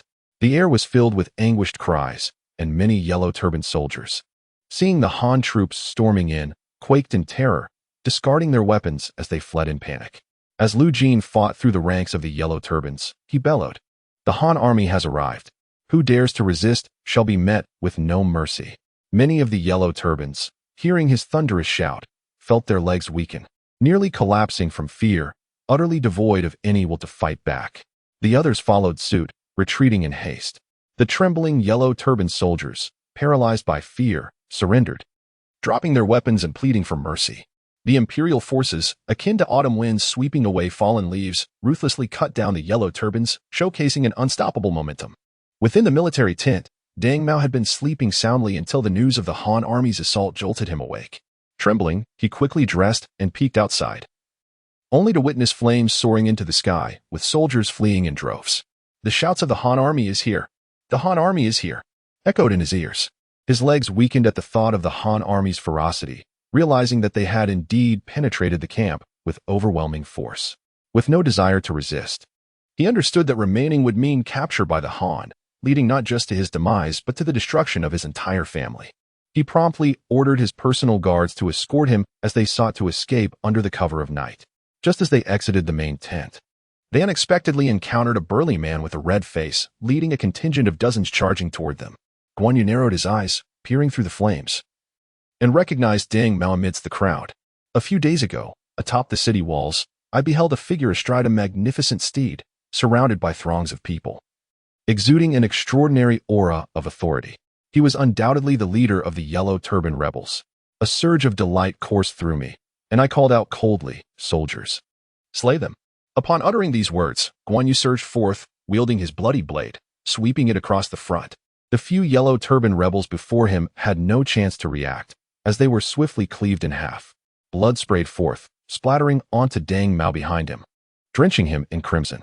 Guan Yu did not pause. He continued his relentless assault, dispatching the remaining rebels with a few swift strokes. Observing Dang Mao, who stood frozen in place, a fierce glint sparkled in Guan Yu's eyes as he advanced step by step. Dang Mao, confronted by the towering figure of this warrior, felt his legs tremble involuntarily, fear engulfing his heart. Unable to maintain his composure, he collapsed to the ground, his eyes pleading for mercy as he cried out, "Good sir, spare my life. I am the commander of this troop, and I am willing to surrender." Guan Yu snorted disdainfully, his gaze reflecting contempt. Even such a wretch could rally so many commoners to rebel alongside him. He immediately commanded several soldiers behind him to produce ropes and bind Deng Mao, preparing to present him to his elder brother. Once this matter was settled, Guan Yu, with his blade in hand, led the others to continue their onslaught against the Yellow Turban rebels, his voice resounding through the air. "The leader of the Yellow Turban rebels has been captured. Those who surrender may be spared. Those who resist shall be met with no mercy." Upon hearing these words, many Yellow Turban rebels, filled with trepidation, dared not resist any longer and cast down their weapons in surrender. Only a few audacious ones attempted to flee into the night. As news of Deng Mao's capture spread, resistance dwindled, with most soldiers opting for surrender. Soon, the sounds of battle within the encampment began to wane. Numerous Han troops took prisoners, binding them securely, ready to execute any who dared to resist. Lu Jin, mounted on a black horse and flanked by several loyal soldiers, approached slowly, observing the cessation of hostilities. He breathed a sigh of relief. Fortunately, this battle concluded in victory for him. After all, his resources were scant, and he could not endure prolonged conflict. The loss of even one life pained him, let alone dozens. Chapter 43. The slaying of Deng Mao. At that moment, Guan Yu, accompanied by several officers, approached with enthusiasm, clasping his fists in salute. "Brother, I have captured the leader of the Yellow Turban rebels," he proclaimed, gesturing toward the rear. "Bring him forth." Lu Jin's heart leapt with joy at this news. He had not anticipated Guan Yu's fortune in encountering an enemy commander amidst the chaos of the camp. He had assumed that the Yellow Turban leader had managed to escape in the turmoil. Before him, several soldiers emerged, dragging a bound man toward him, before unceremoniously kicking him to the ground. Lu Jin squinted, sizing up the man before him, and inquired coldly, "Who are you?" Deng Mao gazed upon the young leader of the Han army before him, his heart filled with trepidation. He hastily bowed his head in supplication, exclaiming, "General, I am Deng Mao. I was blinded by greed and incited the populace to revolt. Now that I see the error of my ways, I beseech you to spare my life. I pledge my unwavering loyalty to you and shall serve diligently." Upon hearing the name Deng Mao, Lu Jin paused momentarily, recognizing it as a name he was familiar with. In the romance of the Three Kingdoms, Deng Mao was one of the 36 chieftains, serving as the deputy to Cheng Yuanji. He had indeed ravaged the vicinity of Zhuojuan, only to be struck down by Zhang Fei upon his entrance. Lu Jin, indifferent to the man's plight, coldly inquired, "Pray tell, where is the rebel commander Cheng Yuanji now, and how many troops does he command?" Deng Mao seized upon this inquiry like a life raft, urgently responding, "General, Cheng Yuanji currently leads over 10,000 troops besieging Zhuojuan. As his deputy, I command the forces attacking Yixian, safeguarding our rear flank." Lu Jin nodded, finding this information aligned with his own suspicions. However, the revelation that Cheng Yuanji commanded such a considerable force presented a challenge. Although they were a disorganized rabble, their numbers were 20-fold greater than his own. Even a single spit from each could drown him. It was prudent to refrain from provoking Cheng Yuanji for the time being. He needed to solidify his position in Yixian and see if he could recruit more militia to bolster his ranks. Once news of Deng Mao's defeat reached Zhuojuan, the governor Wen Shu would undoubtedly be elated, perhaps even dispatching troops to alleviate the crisis. This would not only earn Lu Jin Wen Shu's gratitude, but also allow him to recruit soldiers without facing repercussions, a truly fortuitous outcome. After all, leading a mere few hundred men to rescue Zhuojuan would be an insurmountable task against Cheng Yuanji's forces. Having contemplated this matter, a smile graced Lu Jin's lips. Meanwhile, Deng Mao, kneeling on the ground, observed the Han general's expression and felt a surge of relief. It seemed his life was spared. Yet, before he could revel in his good fortune, Lu Jin's icy voice pierced the air. "Execute this man immediately. Display his head at the city gate as a warning to the surrounding populace. Any who dared to ally with rebels shall be met with no mercy." Upon hearing these words, Deng Mao trembled, his complexion drained of color as he fervently begged for his life. "General, please spare me. I truly realize my mistakes." Unfortunately, his pleas fell on deaf ears as two soldiers seized him and dragged him aside. The blade fell with a swift arc, silencing his cries for mercy in an instant. A severed head rolled away, blood staining the ground, while the lifeless body crumpled to the earth. Lu Jin, witnessing this scene, felt felt no pangs of compassion. Deng Mao had incited so many to revolt, leading to widespread carnage and suffering. Although Lu Jin sought to ascend by quelling the Yellow Turban Rebellion, he bore no affection for those who wreaked havoc and destruction. This turmoil had cost countless lives, and the death toll was staggering. He promptly commanded his generals, including Guan Yu, to commence the clearing of the battlefield, tally the casualties, extinguish the flames, and bury the fallen. The following morning dawned. As dawn broke with a gentle light, the military camp had returned to normal after the previous night's tumultuous events. However, the ground still bore the remnants of bloodshed, and a few charred tents served as grim reminders of the unrest that had transpired. Within a spacious tent, Lu Jin occupied the seat of honor, flanked by his generals, all of whom wore expressions of exhilaration. The night's battle could only be described as a resounding victory, having vanquished the Yellow Turban rebels outside the city. Should this news reach higher authorities, their names would undoubtedly echo throughout Zhujian. Observing the spirited demeanor of his comrades, Lu Jin smiled quietly before inquiring about the tally of their achievements. Guan Yu promptly rose, clasping his hands in salute, and declared, "Brother, the results have been compiled. Our forces suffered over 60 casualties while we dispatched more than 1,000 foes and captured around 1,000 as well. The remaining insurgents fled amidst the chaos. We have seized over 1,000 weapons, 3,000 stones of grain, and more than 100,000 in currency." Upon hearing these figures, Lu Jin nodded in acknowledgement, feeling no surprise. After all, the Yellow Turbans were merely a disorganized rabble, lacking any real combat experience. Their attempt to set fire to the camp had incited turmoil among their ranks, leading to considerable infighting. The actual number slain by the Han forces was likely only a few hundred. Most had perished by their own hands. This battle had indeed been a tremendous success, effectively eliminating the Yellow Turbans surrounding Xian. As for the fleeing remnants, they likely lacked the courage to rebel again. They would either return to their homes or flee to distant lands. After a moment of contemplation, Lu Jin spoke slowly.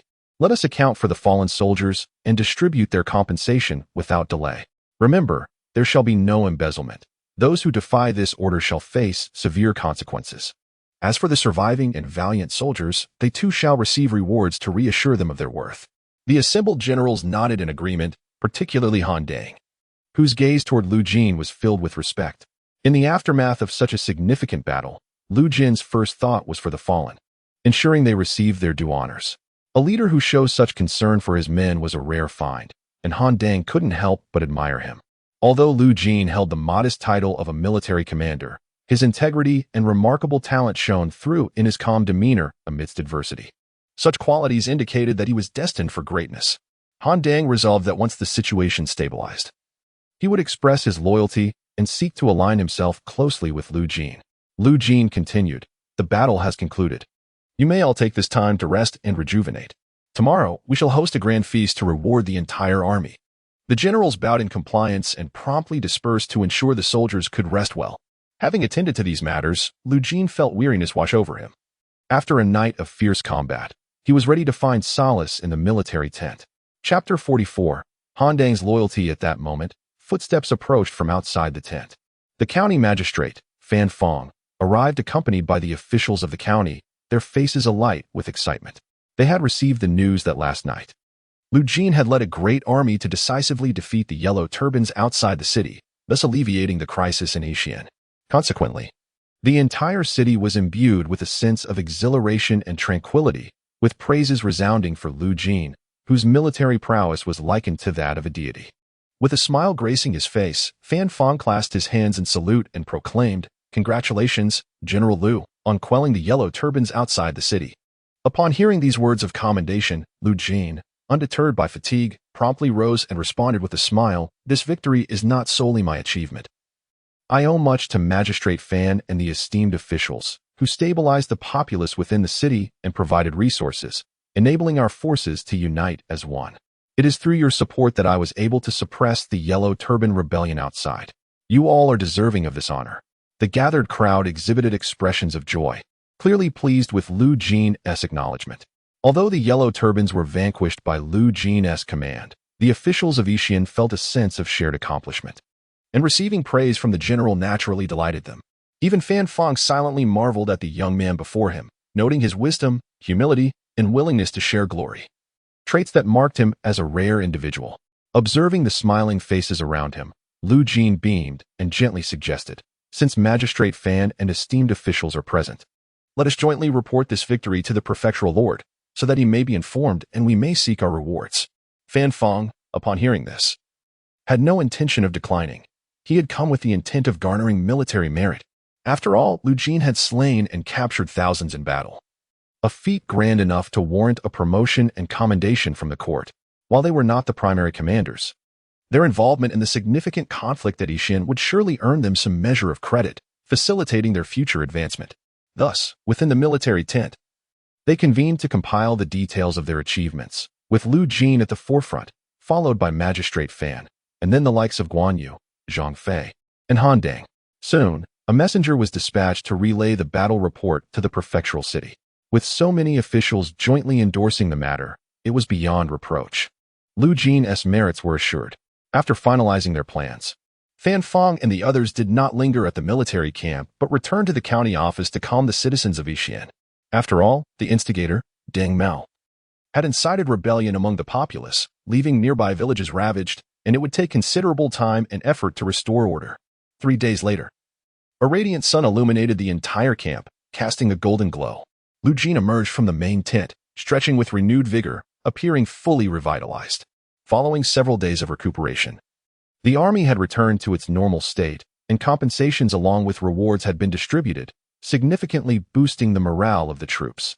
They were even sharpening their blades, eager to eradicate the remaining yellow turbans and earn further accolades. At that moment, Han Dang, clad in armor and sporting a resolute smile, approached and immediately clasped his fists in salute. Lu Jin nodded slightly, a smile gracing his lips, and inquired gently, "What brings you here, Brother Yigong?" Han Dang appeared somewhat hesitant, unsure of where to begin. However, he had already made up his mind. Gritting his teeth, he knelt on one knee, clasped his fists, and proclaimed in a resonant voice, "Through our time together, I have come to know that General Jun is just and stern, cherishing his soldiers as his own children. He is certainly not an ordinary leader, and his future achievements are immeasurable. Thus, I am willing to follow General Jun, steadfastly and loyally, vowing never to betray." After uttering these words, he raised his hands above his head slightly bowed. Upon hearing this, Lu Jin was somewhat taken aback. He had not anticipated Han Dang's desire to follow him so soon. He had thought that Han would only choose to ally with him after pacifying the entire Zhujian against the Yellow Turbans and establishing significant merit. Nevertheless, securing Han Dang's allegiance early would bring him greater peace of mind, especially since he felt uncertain about contending against the fierce Sun Jian of Jiangdong. With a smile on his face, he immediately extended his hand to assist Han Dang to his feet, laughing heartily. "Ha! With you, my esteemed friend by my side, it is as if I possess an army of 100,000. Truly, I am most fortunate." Han Dang's heart swelled with joy upon hearing these words. Although they were a form of flattery, they indicated that Lu Jin valued him. He quickly responded with respect, "Thank you for your kind words, my lord. I am unworthy of such praise." Lu Jin grasped Han Dang's hand, his eyes brimming with admiration, and replied cheerfully, "There is no need for modesty, my friend. Your capabilities will surely shine forth in due time. My words are not mere embellishment." With that, he led Han Dang toward the military tent, instructing his trusted soldiers, "See to it that the kitchen prepares an exquisite feast of fine wine and meat. Tonight, we shall revel together with my esteemed friend until intoxication claims us." Inside the grand tent, the two men sat on the ground, and soon an array of food and drink was laid before them. Lu Jin raised his cup, signaling to Han Dang, and then drank deeply. The fiery liquor coursed warmly down his throat. They exchanged smiles and began to converse amiably. After a few cups, Han Dang's cheeks flushed slightly as he inquired, "My lord, now that the Yellow Turbans in Yixin have been subdued, what are our next plans? After a few days of recuperation, our morale is soaring, and the troops are in high spirits. Should we proceed to Zhujian to deal with the Yellow Turban leader Cheng Yuanji and claim the credit for this victory? If word reaches the court in Luoyang, your reputation will undoubtedly resonate throughout the north, and you may be promoted or even granted the title of Marquis." Upon hearing this, Lu Jin's eyes glimmered with a hint of yearning, yet he shook his head with a smile. "My friend, your thoughts are overly simplistic. I am but a military general, and there are still the county magistrate and the governor above me. Even if I were to personally slay the Yellow Turban leader Cheng Yuanji and eradicate tens of thousands of bandits, achieving unparalleled merit, I fear I would not attain the rank of Marquis. The majority of the credit would go to the county magistrate and the governor. And I would be fortunate to receive a mere fraction of the accolades, perhaps being promoted to the position of Sima at 1,000 bushels, a truly great joy. Han Dang furrowed his brow upon hearing this, pondering for a moment before he could only sigh. Such was the nature of military affairs, unless one led the army alone. Even the most monumental feats would be claimed by those above, leaving only a nominal recognition for oneself. Those generals, devoid of support from influential officials, find it exceedingly arduous to ascend the ranks within the military. Raising his cup, he took a hearty drink and sighed, lamenting that they could not compare to the scions of noble families. With even a modicum of merit, they are either bestowed titles of nobility or appointed as generals, while we, through our blood and toil, only garner a fraction of their accolades. Observing the despondence in Han Dang's demeanor, Lu Jin chuckled softly and reassured him, saying, "There is no need for such heavy thoughts, my friend. As long as we possess the capability, one day we shall shine brightly and ascend to the heights of nobility, earning the admiration of others." Note: the term lord can only be used during the time of feudal strife. In this era of peace, addressing someone as lord indicates a desire for independence, akin to courting death. Chapter 45, The Matter of the Militia. Upon hearing these words, Han Dang nodded vigorously, his eyes brimming with anticipation. Lu Jin, in his eyes, was exceptionally capable and destined for greatness, which is why he was willing to pledge his loyalty and follow him for life. At that moment, footsteps echoed outside the tent, and Zhang Fei and Guan Yu entered, parting the curtain. Seeing their elder brother indulging in wine, Zhang Fei exclaimed with a grin, "Brother, how could you drink secretly without calling for me? You've left me longing for a taste." After this exclamation, he plopped down beside them, seized a wine jar from the table, and began to gulp it down with unabashed delight. Guan Yu, exhibiting a more reserved demeanor, clasped his fist and smiled, saying, "Brother." Lu Jin chuckled heartily and gestured for Guan Yu to take a seat as well. Guan Yu nodded and, upon sitting, glanced at Han Dang, offering a slight nod as a greeting. In his eyes, Han Dang was a man of merit. Having slain the Yellow Turbans, he was valiant and skilled in battle, earning Guan Yu's respect. After filling his cup, Lu Jin placed it on the table and inquired, "Second brother, third brother, your unexpected arrival, might there be a matter at hand?" Hearing this, Guan Yu paused in his drinking and promptly responded, "Indeed, brother. After our last battle, we captured over 1,000 prisoners, who are currently confined in the camp. Due to the limited number of soldiers, management has been rather lax, leading to occasional escapes. Moreover, these captives require daily sustenance and care, which consumes considerable resources. While we can manage for a short time, we cannot sustain this indefinitely. Thus, I seek your wisdom on how to handle these individuals." Upon hearing this, Lu Jin's brow furrowed slightly. The number of captives was indeed substantial, exceeding the forces he commanded by half. Deploying soldiers to oversee them would be a misallocation of his military strength. Even if they could secure the captives, it would deplete their provisions, rendering the situation impractical. Suddenly, Han Dang interjected, "My lord, I observe that these captives are merely ordinary farmers, misled into rebellion by the Yellow Turbans. It would be wise to release them and allow them to return to their villages to tend to their fields." Guan Yu, upon hearing this suggestion, shook his head and replied, "Returning them is rather inappropriate. Although they were misled into following the Yellow Turbans to revolt, they have become rebels. If they are released without any punishment, it will only embolden their rebellious spirit. If they are once again swayed by the Yellow Turbans, they will likely not think twice before taking up arms and continuing their insurrection. Thus, the bandits in Yixian will never be eradicated." After a few drinks, Zhang Fei muttered, "Brother, in my opinion, it would be better to execute them all, for they are merely a rabble of thieves." Upon hearing this, Han Dang furrowed his brow and quickly replied, "This matter is absolutely unacceptable. After all, these are over 1,000 lives. To kill them indiscriminately would tarnish the reputation of our commander." Zhang Fei, upon hearing this, widened his eyes and exclaimed, "Then what do you propose? We cannot kill them, nor can we release them. If we keep them in the camp, they will consume our provisions, and soon we will find ourselves without supplies." The group fell into contemplation. After a long pause, Lu Jin spoke slowly, "Since we cannot release them and cannot kill them, let us consolidate these individuals. We shall execute some of the leaders of the Yellow Turbans, retaining the common people, distributing weapons, and organizing them into militias. We will inform them that as long as they obey, they can transition from being bandits to official soldiers. Should they harbor any rebellious thoughts, they will face no mercy. The others pondered over Lu Jin's words and nodded in agreement. Forming them into militias seemed a reasonable solution. It would resolve the issue of the captives while augmenting our military strength, requiring only a modest amount of provisions. Han Dang hesitated before speaking. My lord, I am uncertain whether the higher authorities will approve of privately organizing militias. Lu Jin waved his hand and clarified, there is no need for concern. We are merely forming militias, not official troops of the court.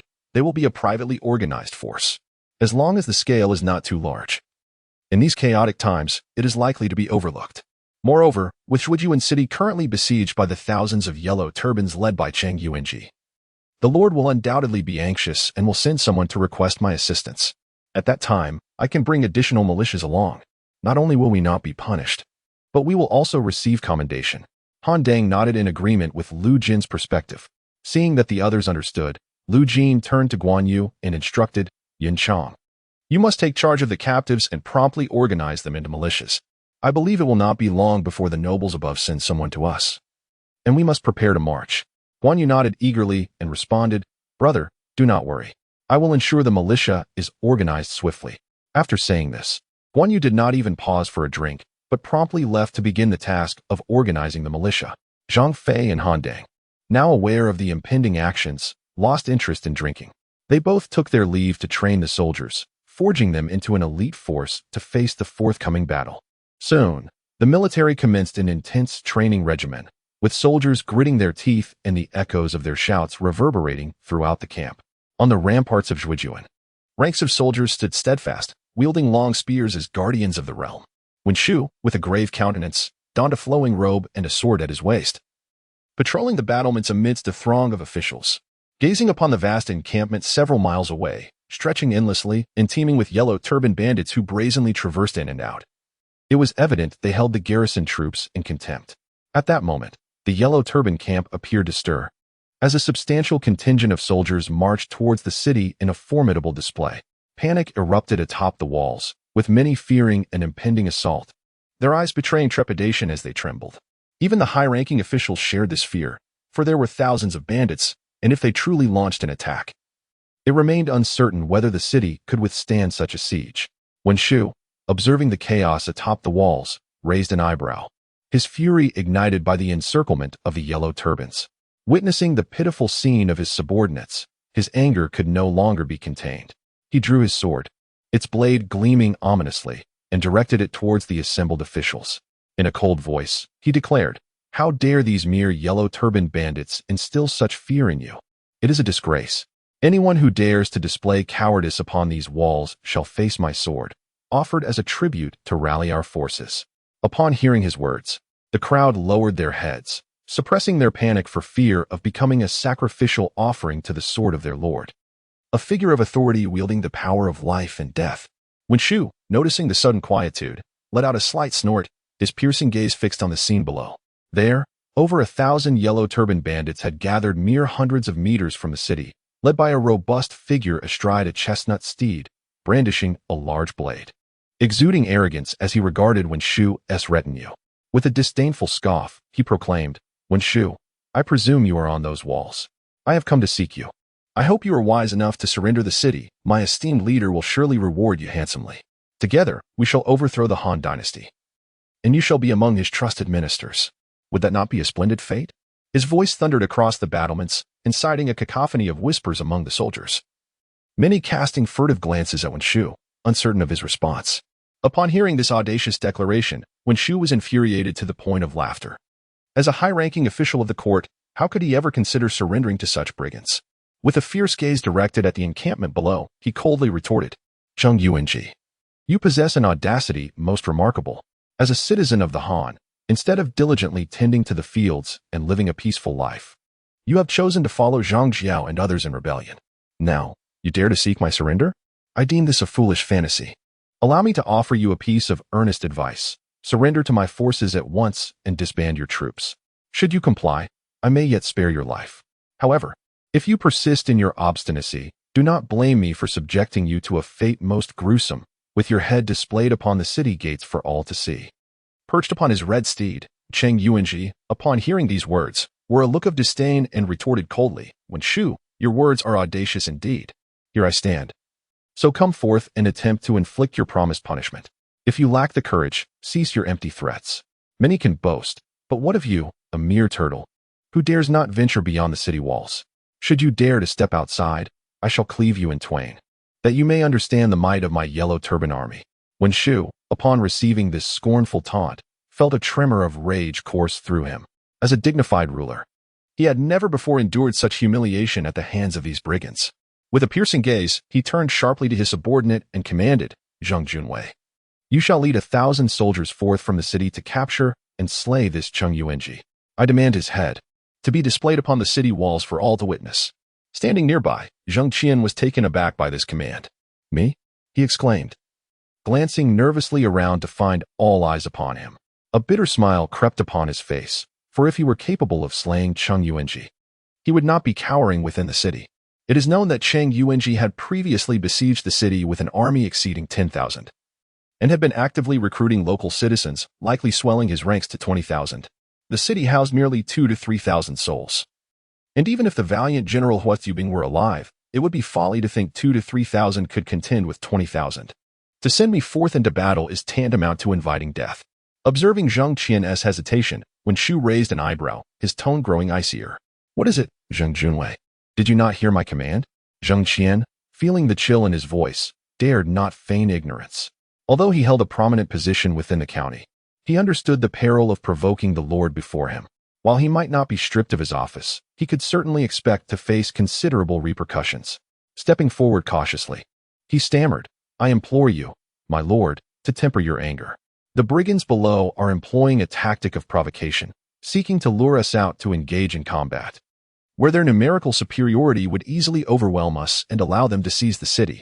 We must not fall for their treachery, for should we do so, the lives of the countless citizens within will be forfeit, and they shall suffer unspeakable horrors." Upon finishing his plea, Zhang Qian cast a glance towards several officials nearby, hoping they might intercede on his behalf. The discreetly signaled high-ranking officials within the county began to rise, collectively whispering their counsel in support of him. "Please, esteemed lord, temper your anger. The words of the Zhang County magistrate are not without merit. The enemy forces below the city are numerous, holding the advantage, while we are left with merely over 2,000 troops. Should we venture forth to engage in battle, the odds are decidedly against us. A careless move could result in our total annihilation or severe losses, leaving the city defenseless and vulnerable to these Yellow Turban rebels. Rather than risk such a fate, it would be wiser to fortify our defenses, wear down the enemy's morale, and seek an opportunity to sally forth and eradicate them in a decisive confrontation." Hearing the counsel of his advisors, Wen Shu gradually quelled the fury within him. He was not a fool. He understood the stark reality of our situation, outnumbered and outmatched. Engaging in battle outside the city would be folly. Yet, the insolence of these mere traitors gnawed at his pride. Cheng Yuanji observed the stillness atop the city walls, recognizing their hesitation to engage him in combat, while the taunts continued to echo. "Wen Shu, you cowardly turtle, I shall grant you a few more days. If you do not surrender and open the gates, do not blame me when I unleash my forces to obliterate you, sparing neither man, woman, nor child within the city." As these words reached Wen Shu, his expression darkened ominously, gripping the blade at his waist with a tremor. After a moment of silence, he could only release a weary sigh, choosing to bide his time for the moment when he could exact vengeance upon this rogue. He prepared to leave the battlements, striving to ignore the taunts that stung his pride, for remaining there would only tempt him to lead his men into battle. At that moment, a messenger rushed towards him, excitement palpable on his face, calling out from a distance, "My lord, good news has arrived." Wen Shu, who was about to step away, furrowed his brow at this proclamation. With the enemy besieging the city and their leader mocking from below, coupled with the low morale within, how could there possibly be good news? Nevertheless, he gestured for the messenger to continue. Once given permission, the messenger eagerly reported, "I humbly inform you, my lord, that General Liu, stationed in Yixian, has personally led several hundred troops out to engage in battle, defeating 2,000 to 3,000 Yellow Turban rebels. Even their leader, Deng Mao, was slain on the spot, alleviating the threat to Yixian." The news reverberated across the battlements, leaving the crowd in a state of shock and disbelief. The notion that a mere few hundred could annihilate thousands of Yellow Turban rebels was astonishing. Although these rebels were not particularly formidable, being a disorganized rabble. Their numbers vastly outstripped ours, making such a victory seem improbable. Even when Shu, amidst the crowd, was taken aback by the revelation. Yet, he quickly regained his composure, directing his gaze towards the messenger and urgently inquiring, "Is this news credible? Is there any chance that General Liu has fabricated this military intelligence?" Chapter 47. A reputation begins to emerge. The messenger nodded vigorously, producing a confidential letter from Yixian, which he respectfully presented, speaking slowly as he did so. "My lord, the news is reported jointly by the magistrate of Yixian and numerous officials, along with General Liu Jun, without any fabrication. They have indeed vanquished 2,000 to 3,000 Yellow Turban bandits." The voices continued to echo, as those around murmured in astonishment and excitement. It was unexpected that Zhuojuan still possessed a valiant commander capable of annihilating thousands with merely hundreds of troops. When Shu took the letter and examined it meticulously, recording all the details of the enemy's destruction, the final signature was a collective endorsement from the officials of Yixian, confirming the authenticity of this remarkable feat. Devoid of any exaggeration, one cannot blame Wen Shu for his initial skepticism regarding the completeness of this military report. During such tumultuous times, many have falsely claimed military accomplishments. Particularly, the notion that a mere few hundred could decimate several times their number would lead many to doubt the veracity of the news. However, upon confirming its truth, Wen Shu's previously somber countenance finally broke into a smile as he stroked his beard and laughed heartily. "Ah, General Liu Jun, truly a hero of Zhuojuan. At this pivotal moment, a piece of exhilarating battle news has lifted my spirits and dispelled my recent gloom." The officials surrounding him, upon hearing his words, also wore smiles, relieved from the oppressive atmosphere that had previously stifled them, as they had been hesitant to breathe freely for fear of incurring Wen Shu's wrath. Now, witnessing his joy, they collectively rejoiced, reflecting on how timely this battle report had arrived. Among the crowd, Zhang Qian was taken aback by the news from Yixian regarding General Liu Jun. Could it be that the recently promoted Liu Jin was responsible? He had appointed Liu to safeguard Yixian, overseeing the contingent of troops. The coincidence was striking, indicating that it was indeed this individual. As Zhang Qian contemplated this revelation, he felt increasingly astonished. The contingent in Yixian consisted of merely 200 men, and combined with his own troops, they numbered around 300. The fact that they could annihilate such a significant number of enemies was truly remarkable. After sharing a hearty laugh, Wen Shu, in high spirits, turned to those around him and inquired loudly, "I did not realize Liu Jin possessed such valor. Why have I not heard of him before?" At this question, the crowd began to murmur and whisper among themselves, the name somewhat familiar to them. Yet they could not recall where they had heard it. Zhang Qian cleared his throat lightly, drawing the attention of the assembly. Adjusting his robe and wearing a smile, he proclaimed, "My lord, you may not be aware that Liu Jin is one whom I have nurtured personally. Initially, he was but a commoner, but recognizing his extraordinary bravery, I took it upon myself to promote him to the position of contingent leader. With just over 100 soldiers, he vanquished 500 bandits, gaining a modest reputation within the county town. Following his noteworthy achievements, he was elevated to the rank of general, commanding a contingent in Yixian. Who would have thought he would triumph over 2,000 to 3,000 enemies, beautifully validating my discernment?" Upon hearing this, many in the assembly seemed to recall snippets of information, as they had heard whispers of the leader from Liaxiang who, with merely 100 men, had slain several hundred bandits, earning considerable renown for a time. Hearing this, Wen Shu nodded slightly. Although it was evident that Zhang Qian harbored intentions of self-aggrandizement, he chose not to expose the truth. Who in the county city was unaware of Zhang Qian's character, which was solely fixated on wealth? It was clear that he had ascended to his position through the provision of certain benefits. However, Wen Shu paid little mind to this matter. As long as one possessed capability, he held them in high regard, having just secured a significant victory that invigorated the morale of the troops. He felt a profound satisfaction and had no inclination to dwell upon the means by which Zhang Qian had attained his rank. Casting a glance at Zhang Qian beside him, Wen Shu spoke in a gentle tone, "Zhang Junwei, now that Liu Jin has achieved a great victory, let this news be disseminated throughout the city to reassure the populace and bolster their spirits. The citizens need not worry, for the bandits outside the city shall inevitably be eradicated." Upon hearing this, Zhang Qian promptly nodded and bowed, assuring, "Rest assured, my lord. I shall send word immediately to spread the news and calm the soldiers within the city, thereby enhancing the morale of the army."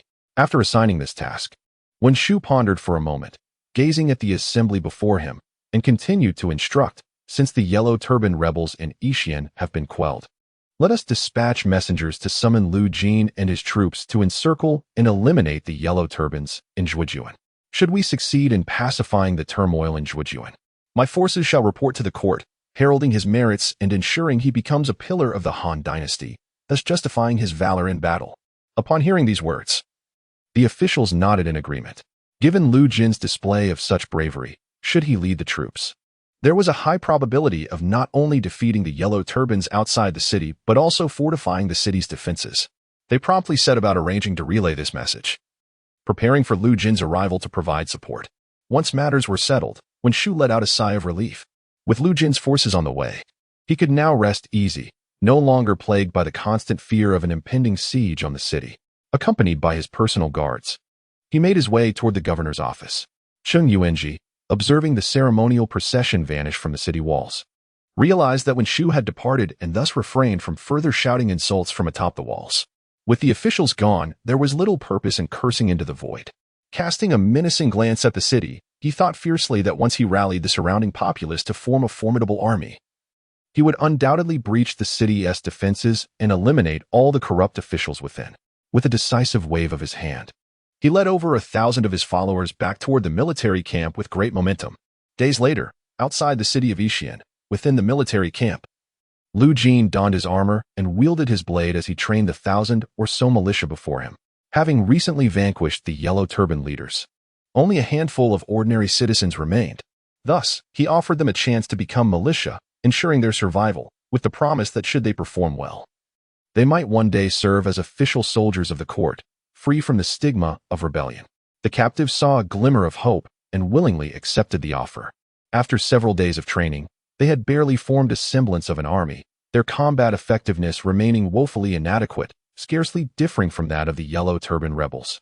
However, Lu Jin held no illusions about this ragtag group. They were merely intended to serve as fodder in the impending confrontation with the Yellow Turbans, at the very least reducing the casualty rate among the seasoned soldiers. One cannot entirely blame Lu Jin for his ruthlessness. After all, these commoners have allied themselves with thieves. According to the edicts of the court, they are not only to be executed but also subjected to the annihilation of their families and homes. The fact that he has afforded them a chance at survival by allowing them to become militiamen, with the possibility of rising to the rank of official soldiers should they perform commendably, thus preserving their lives and potentially paving a way for their future, can indeed be regarded as an extraordinary act of mercy. At that moment, a messenger galloped forth with urgency, dismounting swiftly beside Lu Jin. He produced a letter from his bosom and respectfully addressed him. I report to you, General, that news has arrived from the county. Upon hearing this, Lu Jin promptly extended his hand to receive the letter, scrutinizing its contents with great care. The message was succinct. Lord Wen Shu praised his military achievements in Yixian, which have been duly recorded.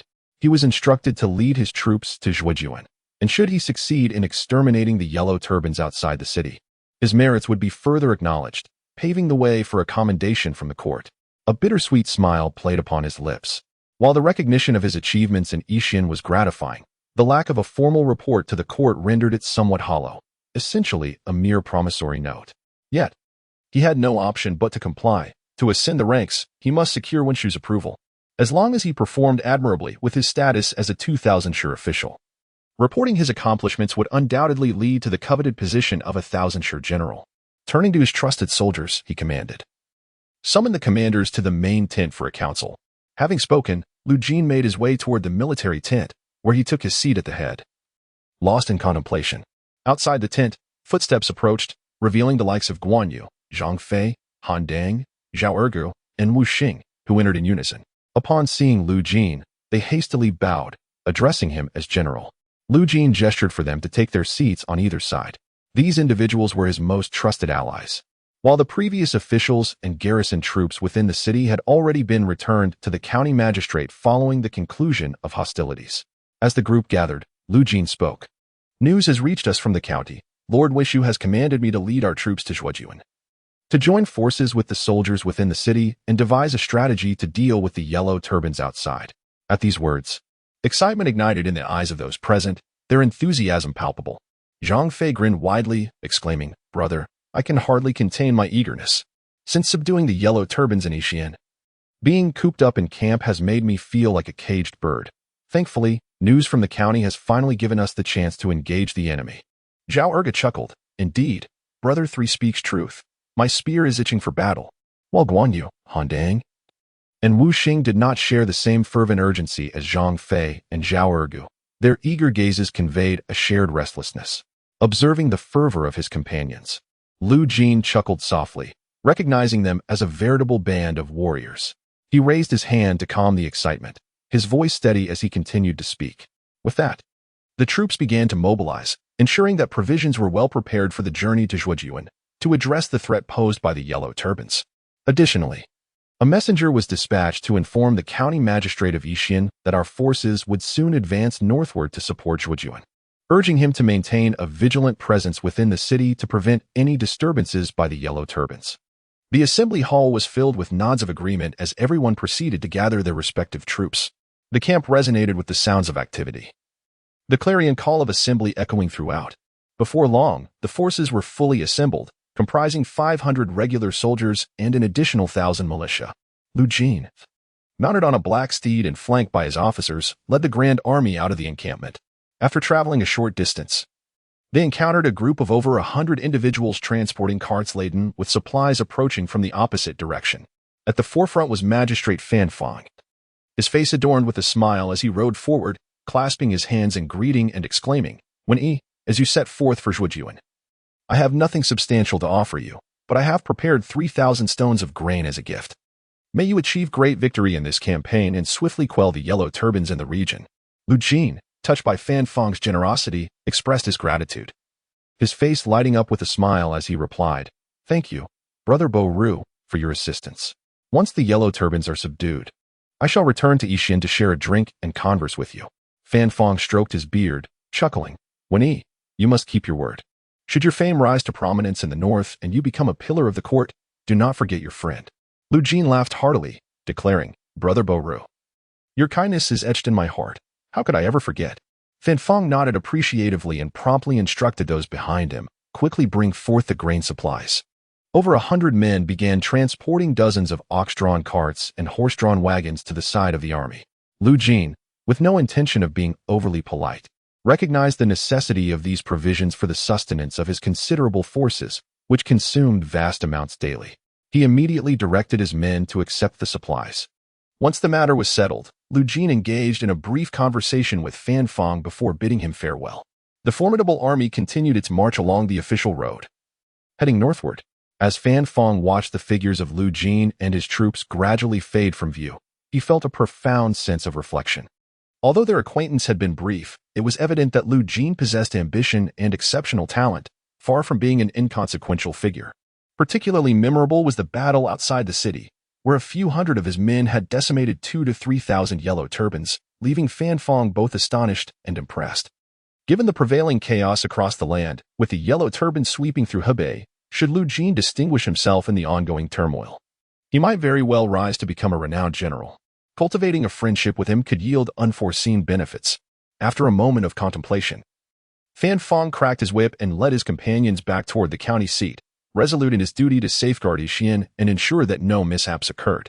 Meanwhile, outside the Yellow Turban encampment at Zhuojuan, Cheng Yuanji sat at the head of the table, reveling in merriment with his subordinates. In the center of the grand tent, there danced an enchanting woman, gracefully revealing her exquisite charm, captivating all with her every smile and frown. The commanders on either side gazed at her fair thighs with greedy eyes, saliva pooling in their mouths, yearning to embrace her and lavish her with affection. Seated at the head of the table, Cheng Yuanji observed the avarice displayed by his subordinates, a smile creeping onto his lips. To inspire loyalty among his men, it was essential to reward them generously. He promptly clapped his hands and exclaimed, "Cease the dancing. Take your seats at once." In response to his command, the woman swayed her slender waist and approached the commanders, delicately lifting her glass to serve them wine. The guests reveled in this attentive service, feeling thoroughly pleased. They were merely rustic farmers, unaccustomed to such indulgences, and their satisfaction with aligning themselves with the Yellow Turbans was palpable. At that moment, hurried footsteps echoed from outside the tent, and a junior commander rushed in, visibly flustered. Cheng Yuanji furrowed his brow and coldly inquired, "What has caused such distress?" The newcomer, Pale-faced, stammered, reporting to the leader, Vice General Deng Mao has been slain in Yixian by a general named Lu Jin, and his troops have been largely annihilated. Only a handful have escaped. Upon hearing this, the assembled generals began to murmur among themselves, astonished that even Deng Mao had fallen to the Han army. If they were to encounter them, would it not be akin to a massacre? The timid trembled in fear, their earlier lustful excitement dissipating as they glanced at the woman beside them. Cheng Yuanji, observing the panic in the room, frowned deeply. This news was far from favorable.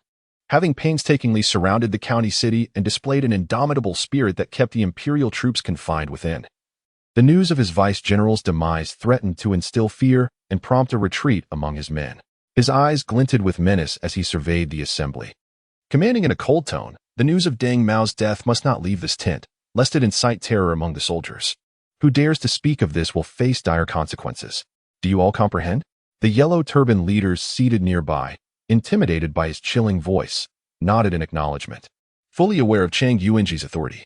After delivering his warning, he fell into deep contemplation. His concern was not for Deng Mao's demise, whom he regarded as ineffectual. Had it not been for the man's affiliation with the Taiping Dao, he would never have risen to the position of vice-general. With this individual now deceased, there was no one to guard his rear flank. Should Lu Jin lead a surprise attack, he would find himself besieged from both sides by the imperial troops within the city, risking a potential defeat. Realizing this, Cheng Yuanji felt a surge of alarm. He could not allow his rear to remain vulnerable. He must dispatch a contingent to eliminate Lu Jin and reclaim Yixian, thereby securing the rear of his forces.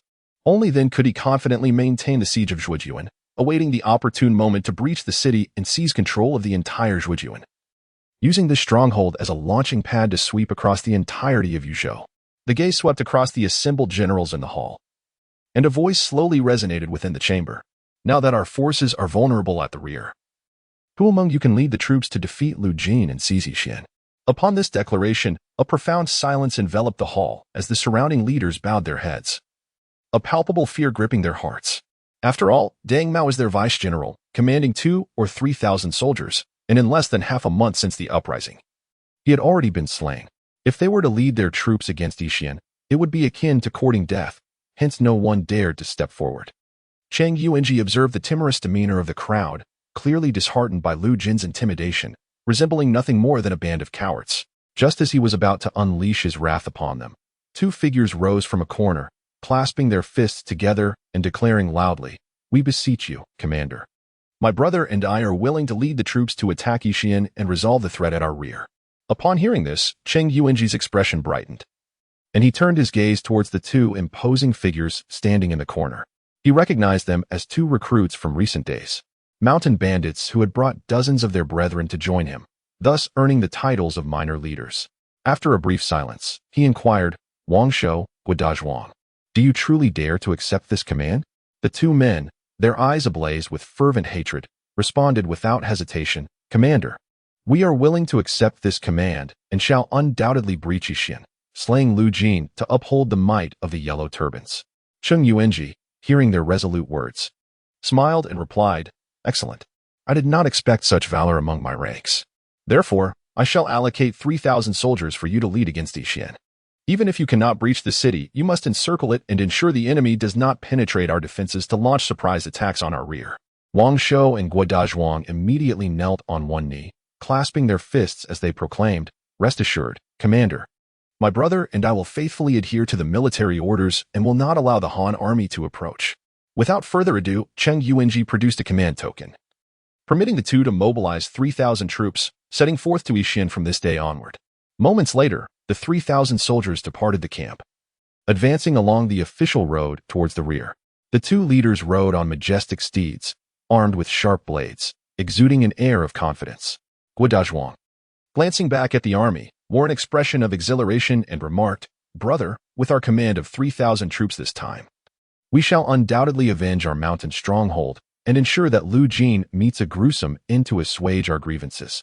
Wang Shou, upon hearing this, revealed a glimmer of cold determination in his eyes and retorted with a sneer, "Were it not for this scoundrel's surprise attack on our stronghold, leading to our brother's grave losses, he would not have escaped with just a handful of men. The hardships we have endured during this time must be repaid in full upon Lu Jin." Guan nodded in agreement, huffing an affirmation. Fortunately, we are blessed by fate. Who would have thought that after fleeing from the wild countryside, we would encounter the Yellow Turban Rebellion? After aligning ourselves with them, I unexpectedly rose to the position of a minor leader. Now, my elder brother commands 3,000 troops, exuding an authority greater than when we were in the mountain stronghold. If we can expand and strengthen our forces, he may someday command tens of thousands. Perhaps even become a regional commander, supplanting Cheng Yuanji. Upon hearing this, Wang Shou's eyes gleamed with greed, fully agreeing with Guadajwang's perspective. After all, he was once a leader of bandits, commanding hundreds of men and instilling fear in the region. Now that he had joined the Yellow Turban Army, how could he settle for a subordinate position? His ambition to step forward and assume command was not solely driven by revenge against Lu Jin, but also by the desire to seize control of this army. He envisioned occupying Yixian, claiming land as his own, and emulating the tactics of the Yellow Turbans to incite the populace to join his ranks, thereby growing ever larger like a snowball. His ultimate aim was to rise to power, to become a master of his own fate. The two brothers rode side by side, discussing their grand aspirations, leading their 3,000 troops with great momentum towards Yixian. 2 days later, the sun blazed high in the sky, and the weather was sweltering. By a tranquil riverbank, Lu Jin reclined, splashing cool water on his face, savoring a fleeting sensation of refreshment. Nearby, Guan Yu and Zhang Fei were cleansing themselves, wiping their faces clean. Lu Jin dried his damp visage and gazed up at the scorching sky, muttering to himself, "It's only mid-April, yet the heat has already begun to set in." Guan Yu, hearing this, lifted his head slightly, glancing at the brilliant sunlight, and remarked, "This year, the heat has arrived rather swiftly. In previous years, it tended to remain cool at this time." Lu Jin nodded. Although the heat could impede their marching speed, it was still relatively bearable in the north, where the weather remained cooler. Observing the gentle flow of the stream and the expansive woods ahead, he decided they could cross the river here and take a moment to rest. He then inquired, "Yunchang, where are we now, and how far is it to Zhujiuan?" Guan Yu promptly answered, "Brother, we are in Dongli Township. There are many villages along this small river, making it quite a prosperous area, part of Anyuan County. We are merely 100 miles from Zhujiuan. If we march swiftly, we should reach it within 3 days." Chapter 50. Discussing military affairs. Lu Jin nodded slightly, contemplating for a moment before speaking slowly. "We are only 100 miles from Zhujiuan. We shall camp here tonight. Yunchang, Ida, instruct the entire army to rest well and regain their strength for a swift march tomorrow. Ergo, you are to lead your troops and maintain a vigilant watch around us, and also send out scouts to prevent surprise attacks from the enemy." Zhang Fei, Guan Yu, and Zhao Ergu, upon receiving their orders, immediately bowed respectfully and replied in unison, "Understood." The men dispersed to relay orders to their respective troops, beginning to cross the river to set up camp, preparing food over open fires. Soon, dusk descended, and the tents were erected by the riverbank, with flickering flames illuminating the camp, filling the air with rich aromas. Lu Jin settled himself on a small stool by the riverside, cradling a steaming bowl of corn rice, accompanied by a few pieces of dried fish and pickled vegetables, and began to indulge in his meal with fervor, though it was merely a modest fare. After a long day of travel, his hunger was insatiable, making every bite taste exquisite. Nearby, Guan Yu, Zhang Fei, and others mirrored his enthusiasm, devouring their meals with an urgency that suggested they feared being deprived of their share. As they finished their repast, the twilight enveloped the surroundings, ushering in a chill that signaled the onset of night. Numerous campfires flickered around the military encampment, and Lu Jin and his companions gathered around one for warmth, engaging in idle chatter.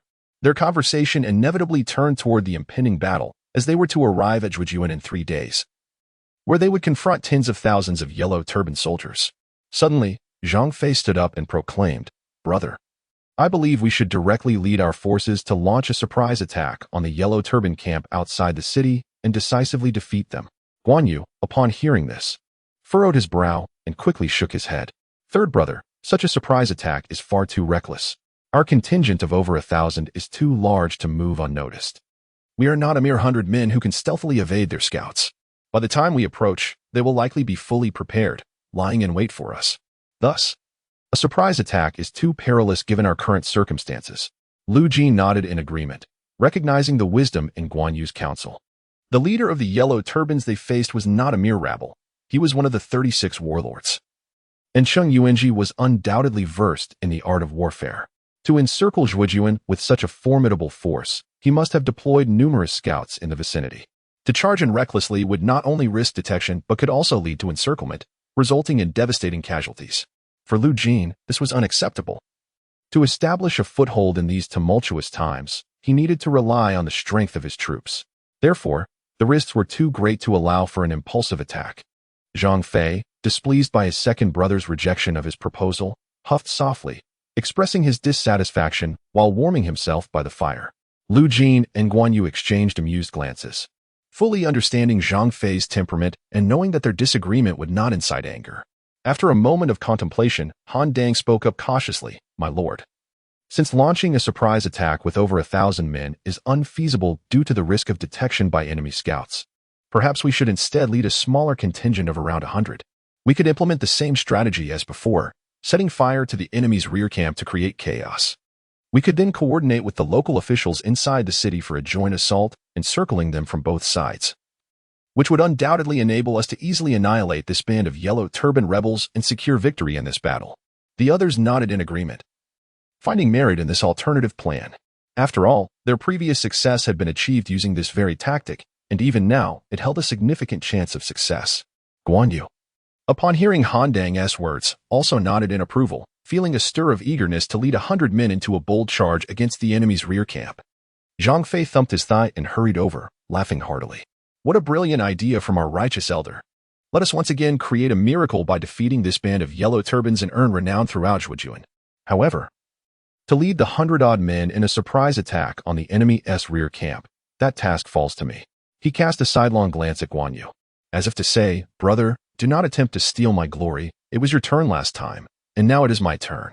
Guan Yu, witnessing this display, could not help but let out a bitter laugh. How impatient his younger brother was. Their elder brother had yet to confirm the plan, and here he was, jumping around in excitement. Lu Jin, upon hearing this, pondered for a moment before gently shaking his head. The others, observing this exchange, felt perplexed and even filled with doubt. Zhang Fei, in a state of agitation, asked, "Elder brother, this method is quite good. We employed it last time and defeated all the yellow turbans. The current situation mirrors our previous one. If we implement it, we will surely achieve victory and eradicate these bandits." The group nodded in agreement, turning their eyes toward Lu Jin, who sat nearby. Seeing their eager expressions, Lu Jin smiled slightly and explained, "The method is indeed sound and applicable to our current situation." Zhang Fei's face brightened at this, and he quickly said, "Indeed, elder brother. If you deem it feasible, why then do you shake your head?" Lu Jin, noticing Zhang Fei's impatience, waved his hand to signal him to calm down, his voice flowing gently. "The method is commendable. But have you considered that the command of Zhujian does not rest in my hands, but rather with the governor of the prefecture? Understand that within the city, there are merely 2,000 to 3,000 soldiers.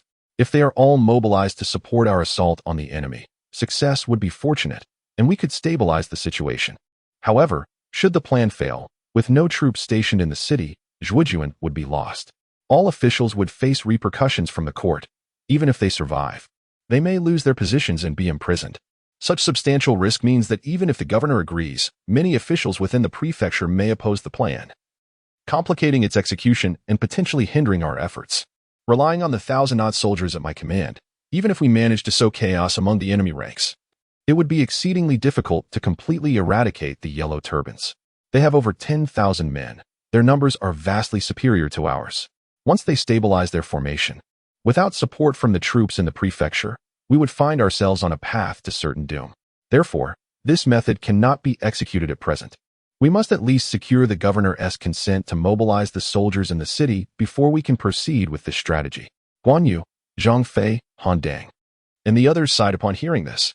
Indeed, the command of Zhujian lay with the governor, and even if they had a brilliant strategy, they needed the approval of those above them to put it into action. Chapter 51, a chance encounter yet, considering the immense risks involved, even if successful, it was likely that many would oppose the endeavor. In comparison to achieving glory, preserving one's position and life remained paramount. Only in the absence of such threats would they contemplate the possibility of attaining fame. Their situation was different. They were merely a group of lowly soldiers, their lives expendable. Even if they fell in battle, it would merely be the end of a single life. In the hearts of the multitude resided a profound sense of despondency, as they felt that many matters were not unfolding as they had hoped. Observing their disheartened expressions, Lu Jin could not help but speak out, offering words of consolation. Dear friends, let us not belittle ourselves. Once we arrive at Zhujian, we shall dispatch someone to inform the governor and seek his approval regarding our plans. Should he consent, we may all rejoice together. Even if he does not, we can devise alternative methods to conclude this conflict. Upon hearing these words, the spirits of the crowd lifted considerably. They resumed their discussions, yet after much deliberation, they struggled to conceive effective strategies. Primarily, their forces were insufficient, and they were bound to follow orders from above, which imposed numerous restrictions that hindered the realization of their plans. Noticing the situation, Lu Jin decided against further debate. He waved his hand, signaling the troops to rest well. For the march would continue the following day. With his loyal soldiers, he made his way toward the military encampment. A realization dawned upon him. The absence of strategists within the army was indeed a significant shortcoming. With the counsel of a wise advisor, they could at least receive guidance on how to proceed, avoiding the chaos of their current predicament with no viable strategies at hand. However, he understood that as a mere military leader, the notion of recruiting learned scholars to assist him was almost laughable. Those who were well-versed in military strategy and educated in the classics invariably hailed from esteemed families, their lineage often replete with officials. How could they possibly align themselves with a humble warrior such as he? In this tumultuous era of the late Han Dynasty, lacking a familial background to rely upon, the only path to ascendancy lay in accruing military achievements, gradually building one's reputation and strength, thus paving the way for a significant legacy. Only at such a juncture would those learned strategists approach him, recognizing his exceptional talents and ambitious spirit, and choose to offer their allegiance. Much like Sun Jian, the fierce tiger of Jiadong, who, born into humble circumstances, began his career as a minor official and, through countless battles, campaigns against Xiliang, and the suppression of the Yellow Turbans, navigated the treacherous waters of warfare. After a lifetime of struggle, he attained a position of 2,000 stones, transforming his impoverished fate into that of a formidable warlord. Conversely, those scions of noble families, such as Yuan Shao and Yuan Shu, or Cao Cao, who descended from the eunuchs, had already made their names in youth, stepping into the officialdom with a starting point of 1,000 stones. After a few years of experience, they could easily secure a position of 2,000 stones, with titles and honors flowing effortlessly to them, a lofty summit that the children of the impoverished could scarcely hope to surmount in their lifetimes. Lu Jin, while reflecting on these disparities, did not succumb to despair. After all, he was a descendant of a noble line, capable of providing some support amidst the chaos of this era. Although he could not attain the lofty positions held by Yuan Shao or Cao Cao in the court, he could at least leverage his name to gain a modicum of renown in these turbulent times. Moreover, his own situation was not dire. As long as he found a way to quell the Yellow Turban Rebellion in Zhujian, his accomplishments would draw the attention of the court. At the very least, he could expect a promotion, and his name would echo throughout the entire Yuzhou region. Soon, he returned to the grand military tent, where he prepared to shed his robes and succumb to slumber. At that moment, the sound of hurried footsteps echoed, accompanied by a cacophony of noise. Lu Jin was taken aback, springing up from his bed and swiftly grasping his sword, his eyes alert as he gazed towards the entrance of the tent. Moments later, Zhao Erge hurried in, panting heavily, his face etched with urgency. "Elder brother," he exclaimed, "I have uncovered a grave matter. The villages along the river below have been overrun by thousands of yellow turbans, and the villagers have suffered a massacre." Hearing this, Lu Jin's heart skipped a beat, his expression growing solemn as he inquired, "Is the news confirmed?" Zhao Erge nodded vigorously. "Indeed, it is true. Some villagers managed to escape and were discovered by scouts in the army.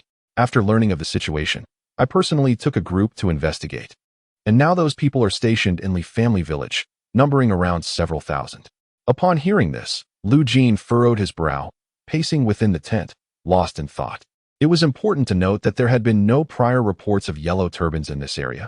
Even if they existed, they would have been gathered by Cheng Yuanji to attack Zhujian.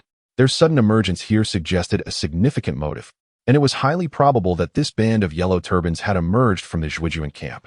After all, in light of the recent assassination of Deng Mao and the subsequent annihilation of the army, such news would surely incite panic among the yellow turbans. To ensure safety, Cheng Yuanji had dispatched troops to retake Yixian, solidifying the rear to prevent a surprise attack from behind. Coincidentally, this direction aligned perfectly, indicating their intention to advance towards Yixian. Having clarified his thoughts, a faint smile graced Lu Jin's lips.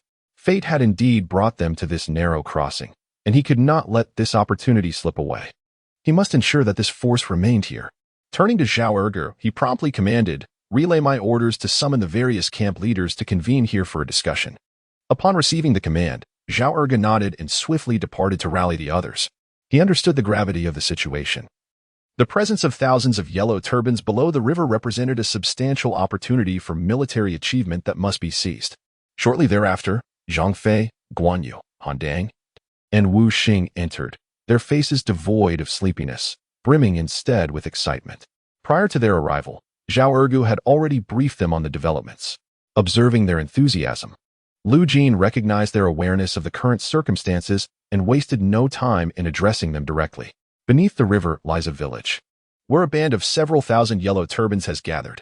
Since we have encountered them, we must not let them escape. They must be utterly annihilated. Yun Chang, you shall lead your troops, and with an allocation of 200 militia, you will encircle the village from the west. Ida, you will command your forces, and with 200 militia at your disposal, you shall besiege the village from the north. Igong, you will also lead your troops, receiving 200 militia, and you will surround the village from the south. The remaining soldiers, along with the militia, will heed my command and advance from the east, striking into the heart of the village. As soon as the third watch arrives, we shall charge in and eliminate these yellow turban brigands in one fell swoop. Have you all understood?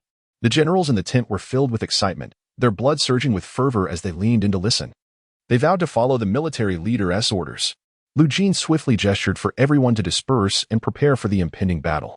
Chapter 52. Night raid on the village soon. The once dark camp was ablaze with light, as soldiers were roused from their slumber, learning of the imminent confrontation. Their drowsy expressions vanished in an instant. They began to assemble and, under the leadership of Guan Yu, Zhang Fei, and Han Dang, exited the military encampment, stealthily making their way toward the village by the river, forming a three-sided encirclement. The remaining 200 combat soldiers and 400 militia, led by Lu Jin, left the camp, gradually moving along the river toward the village below. The village of Li, situated by the river, had already been seized by 3,000 yellow turbans, who had plundered its wealth and goods. The villagers had suffered horrific massacres, their bodies abandoned at the village entrance, piled high like a small hill, drenched in blood and presenting a gruesome sight. Only a few young women and maidens remained, taken captive by the yellow turbans. At the entrance of Li village, a dozen yellow turbans stood guard, brandishing sharp blades. The leader of the yellow turbans, hearing the occasional lewd cries emanating from within the village, wore a look of fury. Spitting disdainfully on the ground, he cursed angrily, questioning why they should storm the village only to allow others to enjoy the spoils of their conquest first.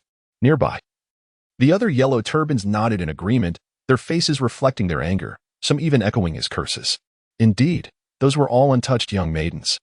If they were to be indulged first, they would be left with nothing but scraps. As the discourse continued, their discontent grew, seeing the situation unfold. The small leader's eyes darted with cunning. He chuckled, "Brothers, given this desolate wilderness, it's unlikely anyone else will come. It matters not whether we stand guard. Let us take this opportunity to venture into the village and see if we can select a few lovely young wives. It would not be in vain after having endured this wait. Once we are done, we must return swiftly, lest the general discovers our actions. Otherwise, our lives will be forfeit." The 10 or so men around him nodded in agreement, some even exhibiting impatience, their eyes glimmering with desire. The small leader, seeing the consensus, wasted no time and quietly led his group of several men toward the village as the darkness deepened. In the surrounding woods, the occasional chirping of insects echoed through the pitch-black night sky. Lu Jin led 600 men towards the village of the Li family, approaching with utmost caution. Once near, they crouched among the trees at the village entrance, vigilant for any signs of the yellow turban bandits. Under the moonlight, a small hill appeared at the village's entrance. Upon closer inspection, it revealed a gruesome sight. Numerous corpses, bloodied and in excruciating agony, lay sprawled about. Even for Lu Jin, who was accustomed to bloodshed and death, this scene struck a profound chord within him. Beside him, Zhao Ergu and the soldiers were equally taken aback, their shock quickly morphing into fury. It was unimaginable that such beasts could be so cruel, not only slaughtering the innocent, but leaving their remains exposed to assert their dominance. Lu Jin's grip on his blade began to tremble, his restraint waning as he yearned to charge in and slay the yellow turban scoundrels. However, He held back. The appointed hour of the third watch had yet to arrive. Should he rush in prematurely, it might jeopardize the preparations of Guan Yu, Zhang, and others, allowing the bandits to escape. Taking a deep breath, he quelled the anger within him, his gaze scanning the surroundings. Noticing a lack of patrols in the vicinity, he realized the bandits were remarkably lax. This fortuitous oversight aligned perfectly with his intentions, allowing him to infiltrate the village effortlessly and eradicate the Yellow Turbans. Thus, he remained hidden in the woods, biding his time. As moments slowly slipped away, the crescent moon was shrouded by dark clouds, deepening the night's gloom. Zhao Ergu, observing Lu Jin in a meditative state, hastily reminded him, "Brother, the third watch has arrived." At this, Lu Jin slowly opened his eyes, a fierce murderous intent emanating from him. He coldly commanded his men, "All troops, charge into the village and slay every last one of these bandits. As for how many may survive, that is in the hands of fate." The chilling words sent shivers down the spines of those behind him. Their commander was truly enraged. Lu Jin, wielding his great sword, led his men from the depths of the darkened night. Just then, a group of a dozen soldiers, their heads wrapped in yellow cloth, emerged at the village entrance, smiles on their faces as they recounted the recent exhilarating battle. Their expressions turned to bewilderment as they beheld the mass of shadowy figures rushing towards them. The leading Yellow Turban minor chief snapped back to reality, his eyes widening in terror as he bellowed, "Han army!" Suddenly, the night air filled with the whistling of arrows, which swiftly rained down upon them. In mere moments, the Yellow Turban bandits were turned into a sieve, their eyes filled with agony as they fell, blood gushing forth. Lu Jin and his Han forces surged into the village, cutting down all in their path. Some of the still slumbering Yellow Turbans were dispatched by the blades before they even had a chance to react. As an increasing number of Han soldiers surged into the village, they began to massacre the Yellow Turbans, and the air soon filled with agonizing screams. The Yellow Turbans, still slumbering within their abodes, were abruptly awakened, scrambling from their beds to peer outside. What met their eyes was a pitch-black sky, teeming with Han troops. Trembling in fear, they cried out in terror, "The Han army is coming! The Han army is coming!" Their voices echoed throughout the village, instilling dread among many Yellow Turbans, who, upon hearing of the Han army's arrival, quaked in panic and showed no inclination to resist. They fled into the dark night, desperate to escape the impending slaughter. At that moment, the forces led by Guan Yu, Zhang, and Han Dang had already encircled the village from the west, north, and south, trapping the Yellow Turbans within. They commenced a frenzied assault, showing no mercy whatsoever. Corpses fell continuously into the blood-soaked ground, and the screams were deafening. In the center of the village, within a house, Wang Shou was slowly roused from his slumber by the cacophony of anguished cries emanating from the dark sky. This scene mirrored the chaos he had previously experienced in the mountain stronghold. Realizing they were under nocturnal assault once more, he hastily donned his clothing and prepared to venture outside. Chapter 53. Breaking through suddenly, Guan, his face a mask of panic, came rushing towards him, his voice carrying ahead of his arrival. "Brother, it's bad. The Han army has come." Upon hearing this, Wang Shou's body trembled, his heart a tumult of fear and anger. How could such a remote place attract the Han army? As Guan reached him, his expression was wrought with alarm, and he trembled as he urged, "Brother, we must flee at once."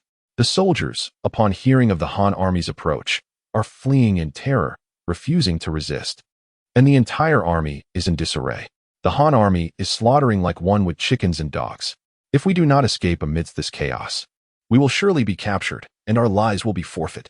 Awakened by the urgency in Guan voice, Wang Shou's eyes betrayed his fear as he quickly replied, "Third brother, let us flee immediately." Thus, the two men, accompanied by their trusted confidants, prepared to escape towards the west amidst the turmoil. Upon their arrival at the vicinity, they witnessed the Yellow Turban soldiers fleeing in disarray. Illuminated by the flickering flames, a burly red-faced man led hundreds of Han soldiers, sweeping towards them like autumn winds scattering leaves. He struck down any who crossed his path with an unstoppable ferocity that sent the Yellow Turban soldiers scattering in terror. When Wang Shou and Guan recognized the leader's visage, astonishment coursed through them as they exchanged incredulous glances. It was the very red-faced man who had previously stormed their stronghold, indicating that Lu Jin was also present. The realization struck them like a thunderbolt. They had not anticipated this fateful encounter. They had believed that with an army of 3,000, they could effortlessly eliminate Lu Jin, yet here they were, unexpectedly ambushed and forced to flee in disarray. Wang Shou turned to Guan, his voice trembling as he spoke. Since this place is no longer safe, we shall seek refuge elsewhere. We must not be captured by them. At this moment, Guan Yu, through the flickering flames, beheld a group of individuals before him. To his astonishment, the two leaders at the forefront were familiar faces. He swiftly recalled that these two were the infamous bandit leaders from the Gathering Heroes' stronghold. Guan Yu narrowed his phoenix eyes slightly, a fierce glint illuminating them. It was unexpected to encounter these mountain thieves here, who had evidently allied themselves with the Yellow Turban rebels, their attire suggesting a position of some significance. Without uttering a single word, he gripped his bloody blade and charged forward. As he pursued, Guan Yu's cold voice rang out, "Thieves, do not flee." Wang Shou and Guan, who had already begun their retreat, trembled upon hearing his furious shout. Turning back, they beheld Guan Yu, wielding his great sword and advancing menacingly. The nearby bandits, caught off guard, fell victim to his sweeping strikes, their lifeless bodies collapsing without support. Blood splattered around them, and Wang Shou and Guan felt the scorching warmth of it on their faces, their eyes widening in horror as fear consumed them, causing their legs to quiver. Guan Yu, unrelenting, continued his assault, slicing through the surrounding men like vegetables. In mere moments, several bandits lay dead at his feet, witnessing the slaughter of their comrades. Wang Shou and Guan fled, their courage shattered. They dared not confront the formidable red-faced warrior, who previously had bested them with just a handful of men against their 100. After dispatching the disorganized rabble, Guan Yu's gaze fell upon the two escaping figures, a cold light glinting in his eyes. With his bloodied sword, he swept towards the slower Guan. A scream echoed through the air as the sharp blade cleaved through him from behind, his eyes filled with agony. His face paling to an ashen hue as blood erupted like a fountain.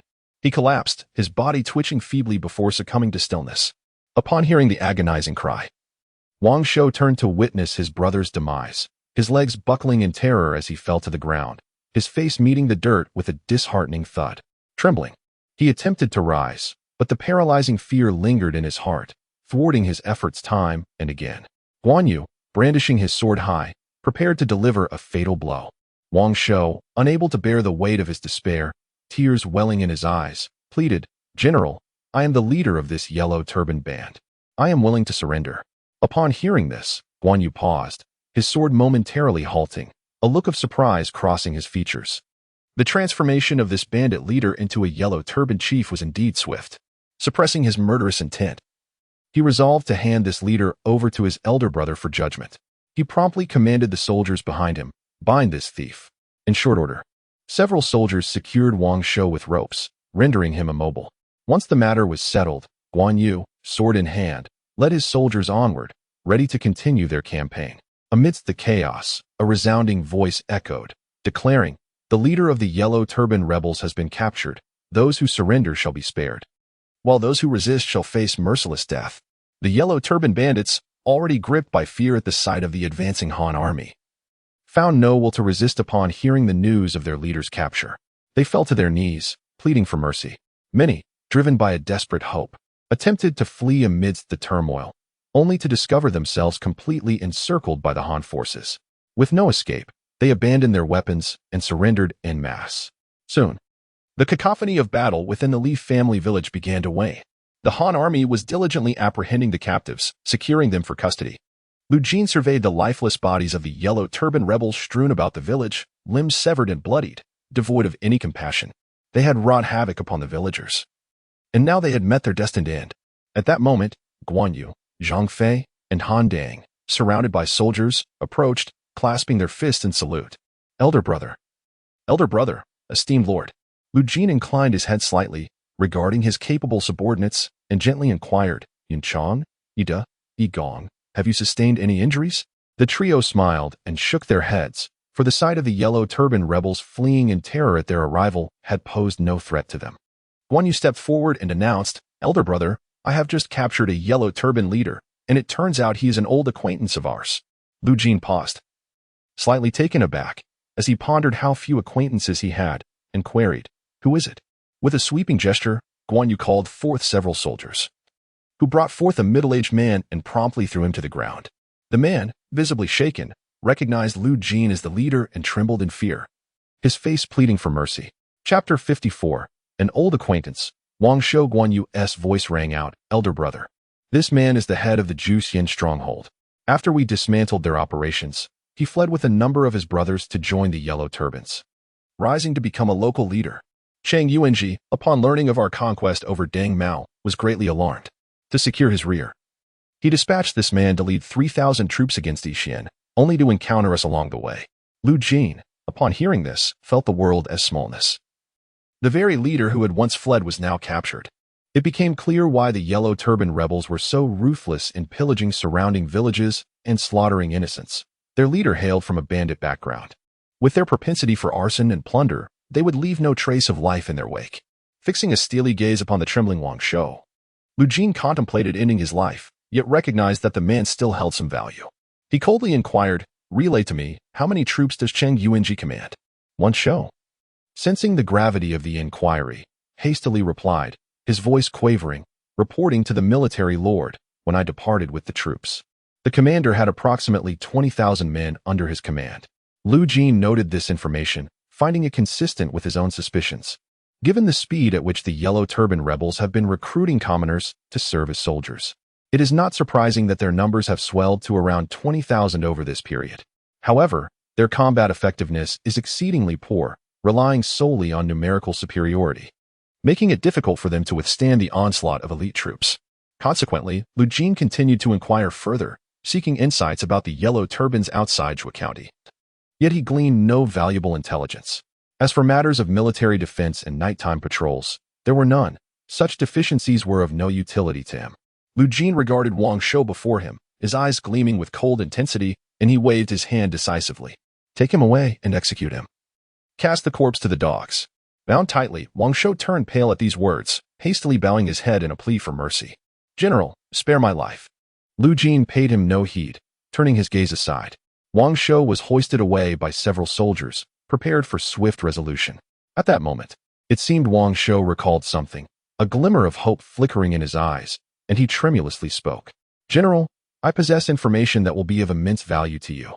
Lu Jin's interest was piqued at these words. He gestured for the executioners to stay their hands, granting Wang Shou a temporary reprieve. Thus, several soldiers dragged the quivering Wang Shou back before Lu Jin. Observing the man, who appeared ghostly pale and miraculously spared, Lu Jin's frigid voice resonated. "What is this news? I hope it bears significance. Should you attempt to deceive me, I shall ensure your demise is agonizing and inescapable." Wang Shou, crumpled on the ground, felt a surge of dread upon hearing such menacing words, his legs shaking uncontrollably. After a deep breath, he spoke in a quavering tone. "General, this information is undeniably crucial. It could earn you immense accolades. However, before I divulge it, you must swear before all present to spare my life." The onlookers reacted with scornful fury, their eyes glinting with menace. Among them, Zhang Fei glared fiercely, his expression dark as he coldly retorted, "You have the audacity, a mere defeated general, to negotiate with my elder brother? Do you believe I will not have you executed this very instant?" Wang Shou, undeterred by the threat, straightened his posture, an expression of resolve adorning his face as he coldly replied, "If you do not accede to my request, even if you slay me, I shall remain silent." Zhang Fei, incensed by this insolence, could no longer contain the fury in his eyes. With bloodied spear in hand, he poised to strike down the insolent man. Just as the spear was about to descend, the kneeling Wang Shou, though fearful, clenched his teeth, showing no sign of yielding. At that moment, Lu Jin's voice rang out, calm yet commanding, "Ida, stand down." At these words, Zhang Fei hesitated, retracting the spear mid-air. Lu Jin regarded the defiant Wang Shou, lost in contemplation. Recognizing that there must indeed be a secret worth revealing, for such a cowardly man would not exhibit such tenacity without cause. After a moment of reflection, he slowly spoke. "Very well, I shall comply." Wang Shou responded, his demeanor visibly lightened, the pallor of his face now slightly flushed. The spear thrust from Zhang Fei had nearly caused him to lose his composure. Nevertheless, he managed to restrain himself, for he held an unwavering conviction that Lu Jin, standing before him, would not resort to violence for the sake of personal glory. This was evidenced by Lu Jin's audacious assault on the bandit stronghold with a mere 100 men, disregarding his own safety to eradicate the very outlaws that plagued him. It was clear that this individual sought accolades to ascend the ranks. Wang Shou believed that by proclaiming a monumental contribution, Lu Jin would certainly not let the opportunity slip away. Indeed, his gamble paid off. After regaining his composure, Wang Shou spoke with a measured tone. General, you have proclaimed that a true man must honor his word. Otherwise, he risks losing the trust of the world. Zhang Fei, observing Wang Shou, took a step closer. His bloodied spear slightly swaying as he growled. I suggest you divulge the information, or I might just end your life right here. Lu Jin quickly intervened, maintaining a calm and composed demeanor. Rest assured, I will fulfill my promise. Now, please share what you know.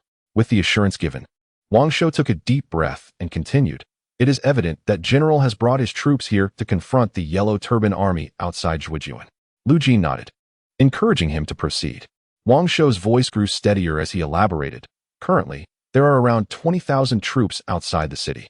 With the limited forces you possess, along with the garrison within the city, it will be quite challenging to overcome them. However, I propose a solution. If we can destroy the Yellow Turban's granaries, they will be left without supplies and will inevitably crumble under pressure. At that point, the general can seize the opportunity amidst the chaos and lead a decisive charge to secure victory in this battle. Upon hearing this, the crowd inhaled sharply, their eyes sparkling with excitement. This was indeed an excellent strategy. Even Lu Jin felt a surge of exhilaration. Should they successfully incinerate the enemy's provisions, the Yellow Turbans would undoubtedly descend into disarray, perhaps even fleeing in terror, thus allowing for an easy resolution. With a softened tone, he inquired, since you possess this knowledge, you must also be aware of the granary's location, correct? Chapter 55. An opportunity arises. The crowd turned their gaze expectantly towards Wang Shou. For this information was crucial to their success. If they could destroy the granaries, victory was all but assured. Wang Shou, basking in their eager anticipation, wore a slight smirk as he declared, naturally, I know where the granaries are located. At this point, however, his words trailed off. As the seconds passed in silence, Zhang Fei, growing increasingly impatient, jumped in, exclaiming, come on. If you know, then why the hesitation? Just tell us already. Even the usually aloof Guan Yu displayed an urgency in his eyes, snorting in annoyance. Speak your mind. Since my elder brother has promised not to take your life, he shall not. How could he betray his word for your sake? Wang Shou, upon hearing the urging of the crowd, shook his head and spoke slowly. It is not that I wish to withhold this information, but the granary is within the heavily guarded encampment of the Yellow Turbans. Ordinary soldiers cannot approach it, and even if you were aware of its location, you would be powerless to destroy it. Upon hearing this, the crowd's eyes gleamed with fury, feeling that Wang Shou was mocking them, and they erupted in anger. If it cannot be destroyed, then what use is your speech? Do you dare to deceive us? Do you believe we won't eliminate you right here and now? Wang Shou, observing the furious crowd, dared not prolong the suspense and hastily replied, though you cannot destroy it. With my assistance, I can lead you in stealthily, and there is a 70% chance we can obliterate the granary. Hearing this, the rage of the crowd gradually subsided. Lu Jin fell into contemplation, realizing that the plan was feasible. Although somewhat perilous, it was worth attempting. If they could destroy the granary, the enemy would be thrown into disarray, enabling them to charge forth and decisively end the battle. Should they miss this opportunity, they would find themselves in a stalemate with the Yellow Turbans, with no telling when the conflict would conclude. They could not remain besieged on the battlefield of Zhuo County indefinitely. With the Yellow Turbans causing chaos across the land and battles erupting everywhere, every victory counted. The Imperial forces were persistently pursuing the insurgents. They had to continue their ascent. Missing this chance would mean years of stagnation. And when the time came for the various heroes to rise, they would lack the capital and strength to carve out their own domain. One misstep could lead to another. And with no backing, if they did not strive, how could they contend with the likes of Yuan Shao, Cao Cao, Sun Quan, and Liu Bei? Having clarified his thoughts, Lu Jin's voice gradually emerged. Very well. I, as the commander of this army, agree to this plan. If it succeeds, and the Yellow Turbans outside Zhuo County are eradicated, not only shall I spare your life, but I shall also prepare a sum of wealth for you, enabling you to live as a prosperous gentleman, take several concubines, and relish in glory and riches. However, should this endeavor fail, do not blame me for my ruthless hand. I shall eradicate you without mercy. Wang Shou, upon hearing this, eagerly nodded and bowed, feeling somewhat exhilarated. He never anticipated that after facing death, he would return. His mind was consumed by a singular thought. Once this matter concluded, he would enjoy a life of affluence, take several concubines, ensure the continuation of his lineage, and would never again dare to seek death. As for his ambitions, they paled in comparison to the instinct for survival. All he desired was to live well. Lu Jin then turned to Guan Yu, Zhang Fei, Han Dang, and others, instructing, "Order the entire army to dig a pit and bury all the corpses to prevent the spread of disease. Furthermore, clean up the battlefield. Escort the captives back to the riverside camp and allow them to rest for the night to recuperate." The crowd bowed in acknowledgement of the orders and promptly set about their tasks. Lu Jin, accompanied by his loyal soldiers, escorted Wang Shou toward the riverside camp. Upon their return, he further instructed several soldiers to treat Wang Shou well, providing him with ample food and drink, ensuring all his needs were met. Their ability to swiftly conclude this war depended on this young man, and they could not afford any mishaps. After the matters were resolved, Lu Jin sat alone in the military tent, deep in thought, refining his plans. The following dawn, the sun ascended slowly from the horizon, dispelling the morning's darkness. Generals of various ranks, accompanied by their soldiers, returned to the riverside camp, escorting groups of captives. Within the tent, Lu Jin, having taken a brief respite, gradually opened his eyes to the warm sunlight streaming in. Rising slowly, he stretched his limbs when he heard footsteps approaching from outside. Guan Yu, Zhang Fei, Han Dang, Zhao Ergo, and Wu Xing entered together, hastily bowing in greeting. Elder brother, esteemed lord." Lu Jin nodded slightly, gesturing for them to take their seats nearby. He inquired, "What were the results of the battle?" Guan Yu promptly stepped forward to report, "Elder brother, we have slain over 600 foes and captured more than 2,000. Our losses were minimal, primarily among the militia, who fell victim to the chaos. We acquired several weapons and armor, along with 4,000 stones of provisions, and over 400,000 in wealth, mostly pillaged from nearby villages." Lu Jin nodded at this news, finding no surprises in the outcomes. The Yellow Turbans were impoverished, reliant on plunder. The spoils, now in his possession, could not be returned, and he resolved to reward his troops with them. After a moment of hesitation, Guan Yu added, "By the way, elder brother, we also rescued over 100 women. How shall we manage them?" Upon hearing this, Lu Jin furrowed his brow. It was impractical to keep them during military campaigns. To abandon them, however, would likely condemn them to a fate worse than death in such chaotic times. After pondering, he replied, "For those who wish to leave, provide them with a sum of money and provisions to ensure their departure. Those who choose to stay shall remain in the village temporarily, and once the war concludes, I will arrange for their future." Guan Yu nodded in agreement, recognizing his elder brother's benevolence. Had it been another, they might have simply cast the women aside. Once the matters concerning the spoils were settled, Lu Jin turned to the others in the tent, his voice taking on a serious tone. "I trust you are all aware of yesterday's events. I intend to select one among you to lead 100 elite soldiers alongside Wang Shou to infiltrate the Yellow Turban camp, incinerate their provisions, and sow chaos. Additionally, I will dispatch someone to the county city to contact the governor and inform him of our plans. Should disorder arise in the Yellow Turban camp, we will strike together to annihilate them. Do any of you have objections?" The assembly shook their heads, none opposing this course of action. The plan was highly favorable, though the sole risk lay in the potential for the infiltrators to be surrounded by bandits, facing near certain death. Nevertheless, the group was not deterred. Rather, they were filled with exhilaration, eager to undertake the mission, knowing that burning the provisions would earn them great merit and significantly elevate their standing within the army. Many were unwilling to forego this opportunity. Chapter 56. The Governor's Dilemma. Lu Jin surveyed the gathered faces for a moment. Guan Yu, Zhang Fei, Han Dang, Zhao Ergo, and the others all displayed expressions of anticipation, eager to be chosen. After much deliberation, I resolved to select a capable and astute individual. Casting my gaze upon Guan Yu beside me, I spoke slowly. "Yin Chang, do you dare to undertake this task?" Guan Yu stroked his beard thoughtfully, stepped forward, and declared with conviction, "Rest assured, elder brother. The encampment of the Yellow Turbans is merely a rabble, not a den of dragons or tigers. I shall undoubtedly accomplish this task." Upon hearing this, Lu Jin nodded solemnly, harboring great trust in Guan Yu's exceptional martial prowess, renowned as a warrior against 1,000 foes. And with a contingent of over 100 guards, he could surely navigate through the ensuing chaos. Moreover, as I would not be witnessing him being besieged. Once the flames ignited and turmoil erupted within the ranks, I would lead my troops to charge forth, significantly mitigating the peril.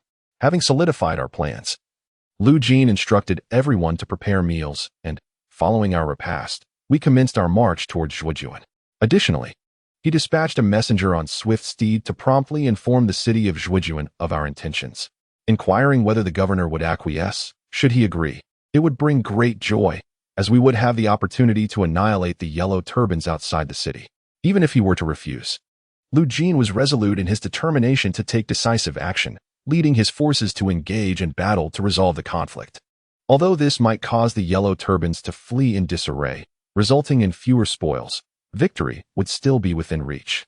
Nonetheless, Lu Jin felt confident, believing that when Shu would consent to this grand undertaking, as the governor, it would be detrimental to his reputation if he remained besieged within the city by bandits.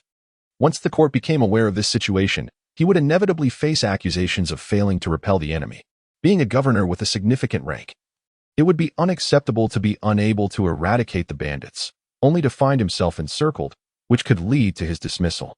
Thus, when Shu was eager to conclude this conflict swiftly, seeking to garner favor within the court, and perhaps even earn a title through his military achievements, making it an opportunity he would not overlook. Furthermore, even if when Shu was naturally timid and averse to taking excessive risks, witnessing the Yellow Turbans outside in disarray would compel even the most unassuming to seize the moment, ensuring he would dispatch a portion of his forces to assist in vanquishing the bandits, which would suffice for him. A day passed quietly within the governor's mansion of Zhujian. When Shu sat in his study, his brow furrowed, appearing rather melancholic. Even the bamboo slips in his hands failed to capture his attention, as he found it impossible to concentrate. His discontent did not stem from fear of the bandits outside. For Zhujian's high walls and the presence of 2,000 to 3,000 soldiers ensured its defenses were formidable against the Yellow Turbans. What troubled him was the encirclement of Zhujian by this band of Yellow Turbans, rendering him, as the governor, impotent within the city. The longer this situation persisted, the more likely it would reach the ears of the court, leading to potential reprimands, or even jeopardizing his position, which was his greatest concern. Thus, for the past few days, he had sat in his study, deep in contemplation on how to extricate himself from this predicament. He contemplated instructing Zhang Qian to lead the troops within the city to carry out a night raid, hoping to annihilate the Yellow Turbans outside.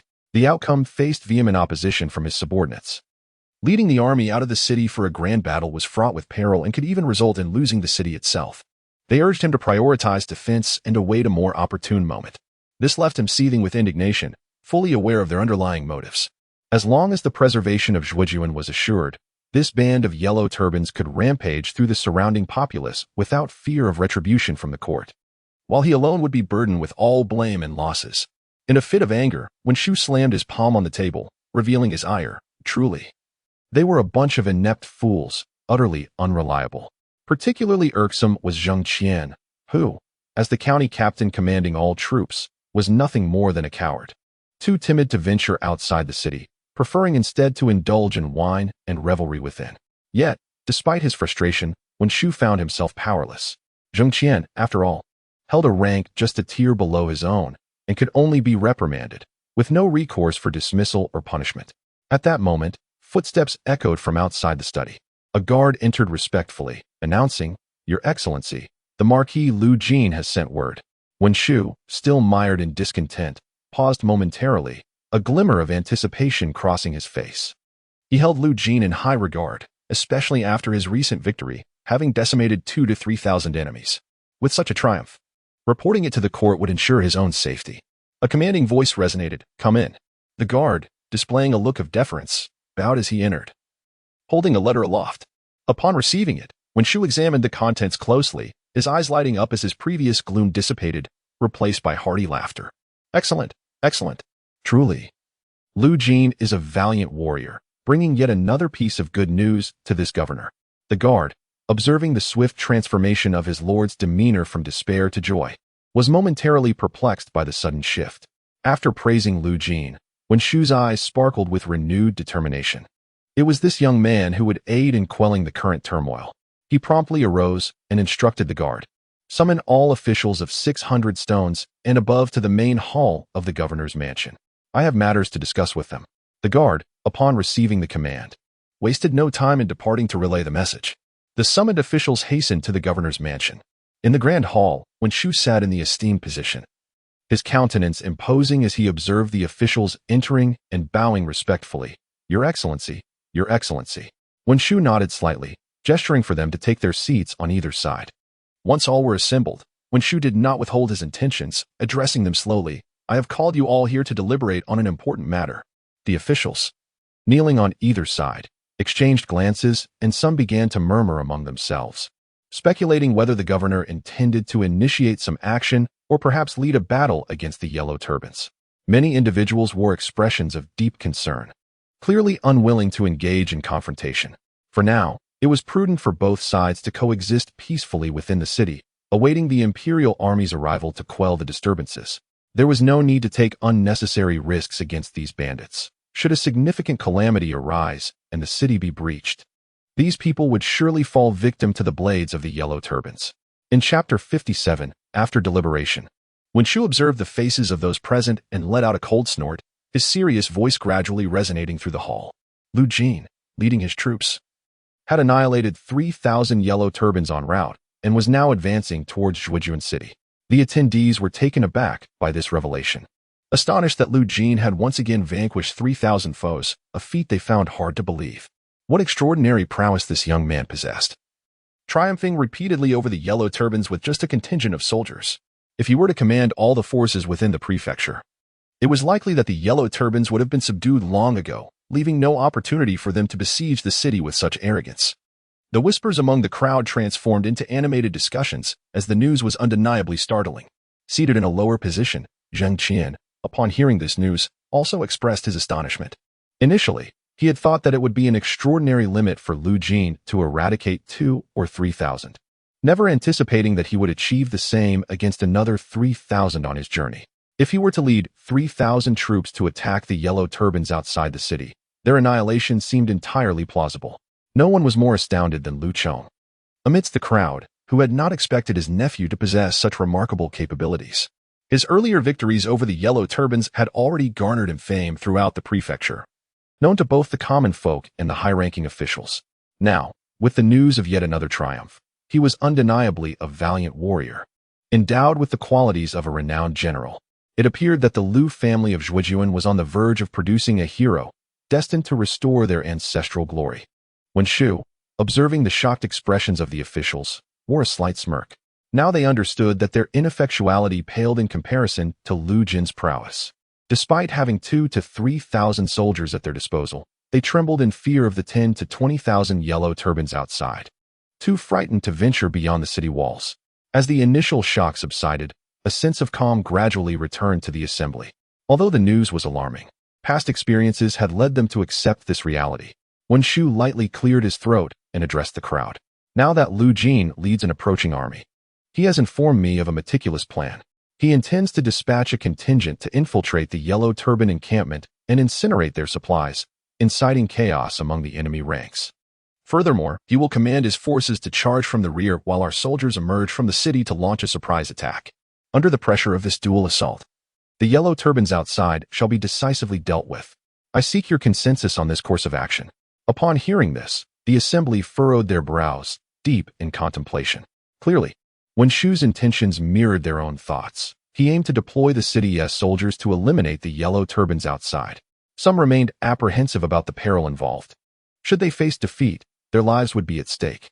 Nevertheless, they refrained from assuming the role of dissenters, for repeatedly opposing when Shu could lead to resentment and potential retribution, making it exceedingly difficult for them to navigate their future in the prefecture. Thus, the gaze of the crowd turned towards Zhang Qian, hoping he would step forward, allowing them to lend their support from behind. Zhang Qian furrowed his brow, deep in contemplation. Lu Jin, his subordinate, had recently achieved remarkable military successes, quelling thousands of Yellow Turbans, which positioned him for promotion. If he could also pacify the tens of thousands of Yellow Turbans outside the city, he could earn tremendous merit and perhaps become a regional governor, ruling over a territory like a local sovereign. Who could resist such temptation? The dangers of battle outside the city paled in comparison to the potential rewards. Naturally, he did not wish to miss this splendid opportunity, disregarding the stares directed at him. Zhang Qian was the first to rise, clasping his hands in salute, and proclaimed, "I concur with the governor's words. Lu Jin's abilities are evident to all, and as one who has nurtured him, I assure you that quelling the Yellow Turbans outside the city is entirely feasible." The officials present were momentarily taken aback. They had not anticipated that the timid Zhang Qian would be the first to endorse this course of action. It was worth noting that he had previously been the first to oppose the notion of battle outside the city. Moreover, his statement sparked a degree of disdain among the crowd. What did he mean by claiming to have nurtured Lu Jin? The latter was valiant and had triumphed over numerous Yellow Turbans with a mere fraction of forces, a feat far beyond what this timid man could compare. Nonetheless, the others dared only to harbor their scorn in silence, refraining from voicing their thoughts. Seated at the head of the assembly, when Shu stroked his beard, a satisfied smile gracing his face, it appeared that Zhang Qian possessed some discernment, recognizing the magnitude of the impending achievement and wishing to partake in the glory. However, he paid little heed. As long as the Yellow Turbans were subdued, the greatest accolades would rightfully belong to him as the governor of Zhou County. With Zhang Qian's support for the proposal, Lu Cheng also rose to express his agreement. Observing that the governor, the county commander, and the county supervisor were all in accord, the remaining officials realized the tide had turned. Even if they wished to oppose, it would be of no consequence, and they might even face backlash from their peers. Thus, they too stood in agreement with the plan. Once the officials had reached a consensus, when Shu, adopting a serious demeanor, slowly declared, "Since everyone is in agreement, I shall dispatch word to Lu Jin, urging him to implement the plan expeditiously. I will instruct the troops of the county to cooperate and quell these Yellow Turbans outside the city, thereby resolving the unrest in Zhou County. All citizens must cooperate diligently.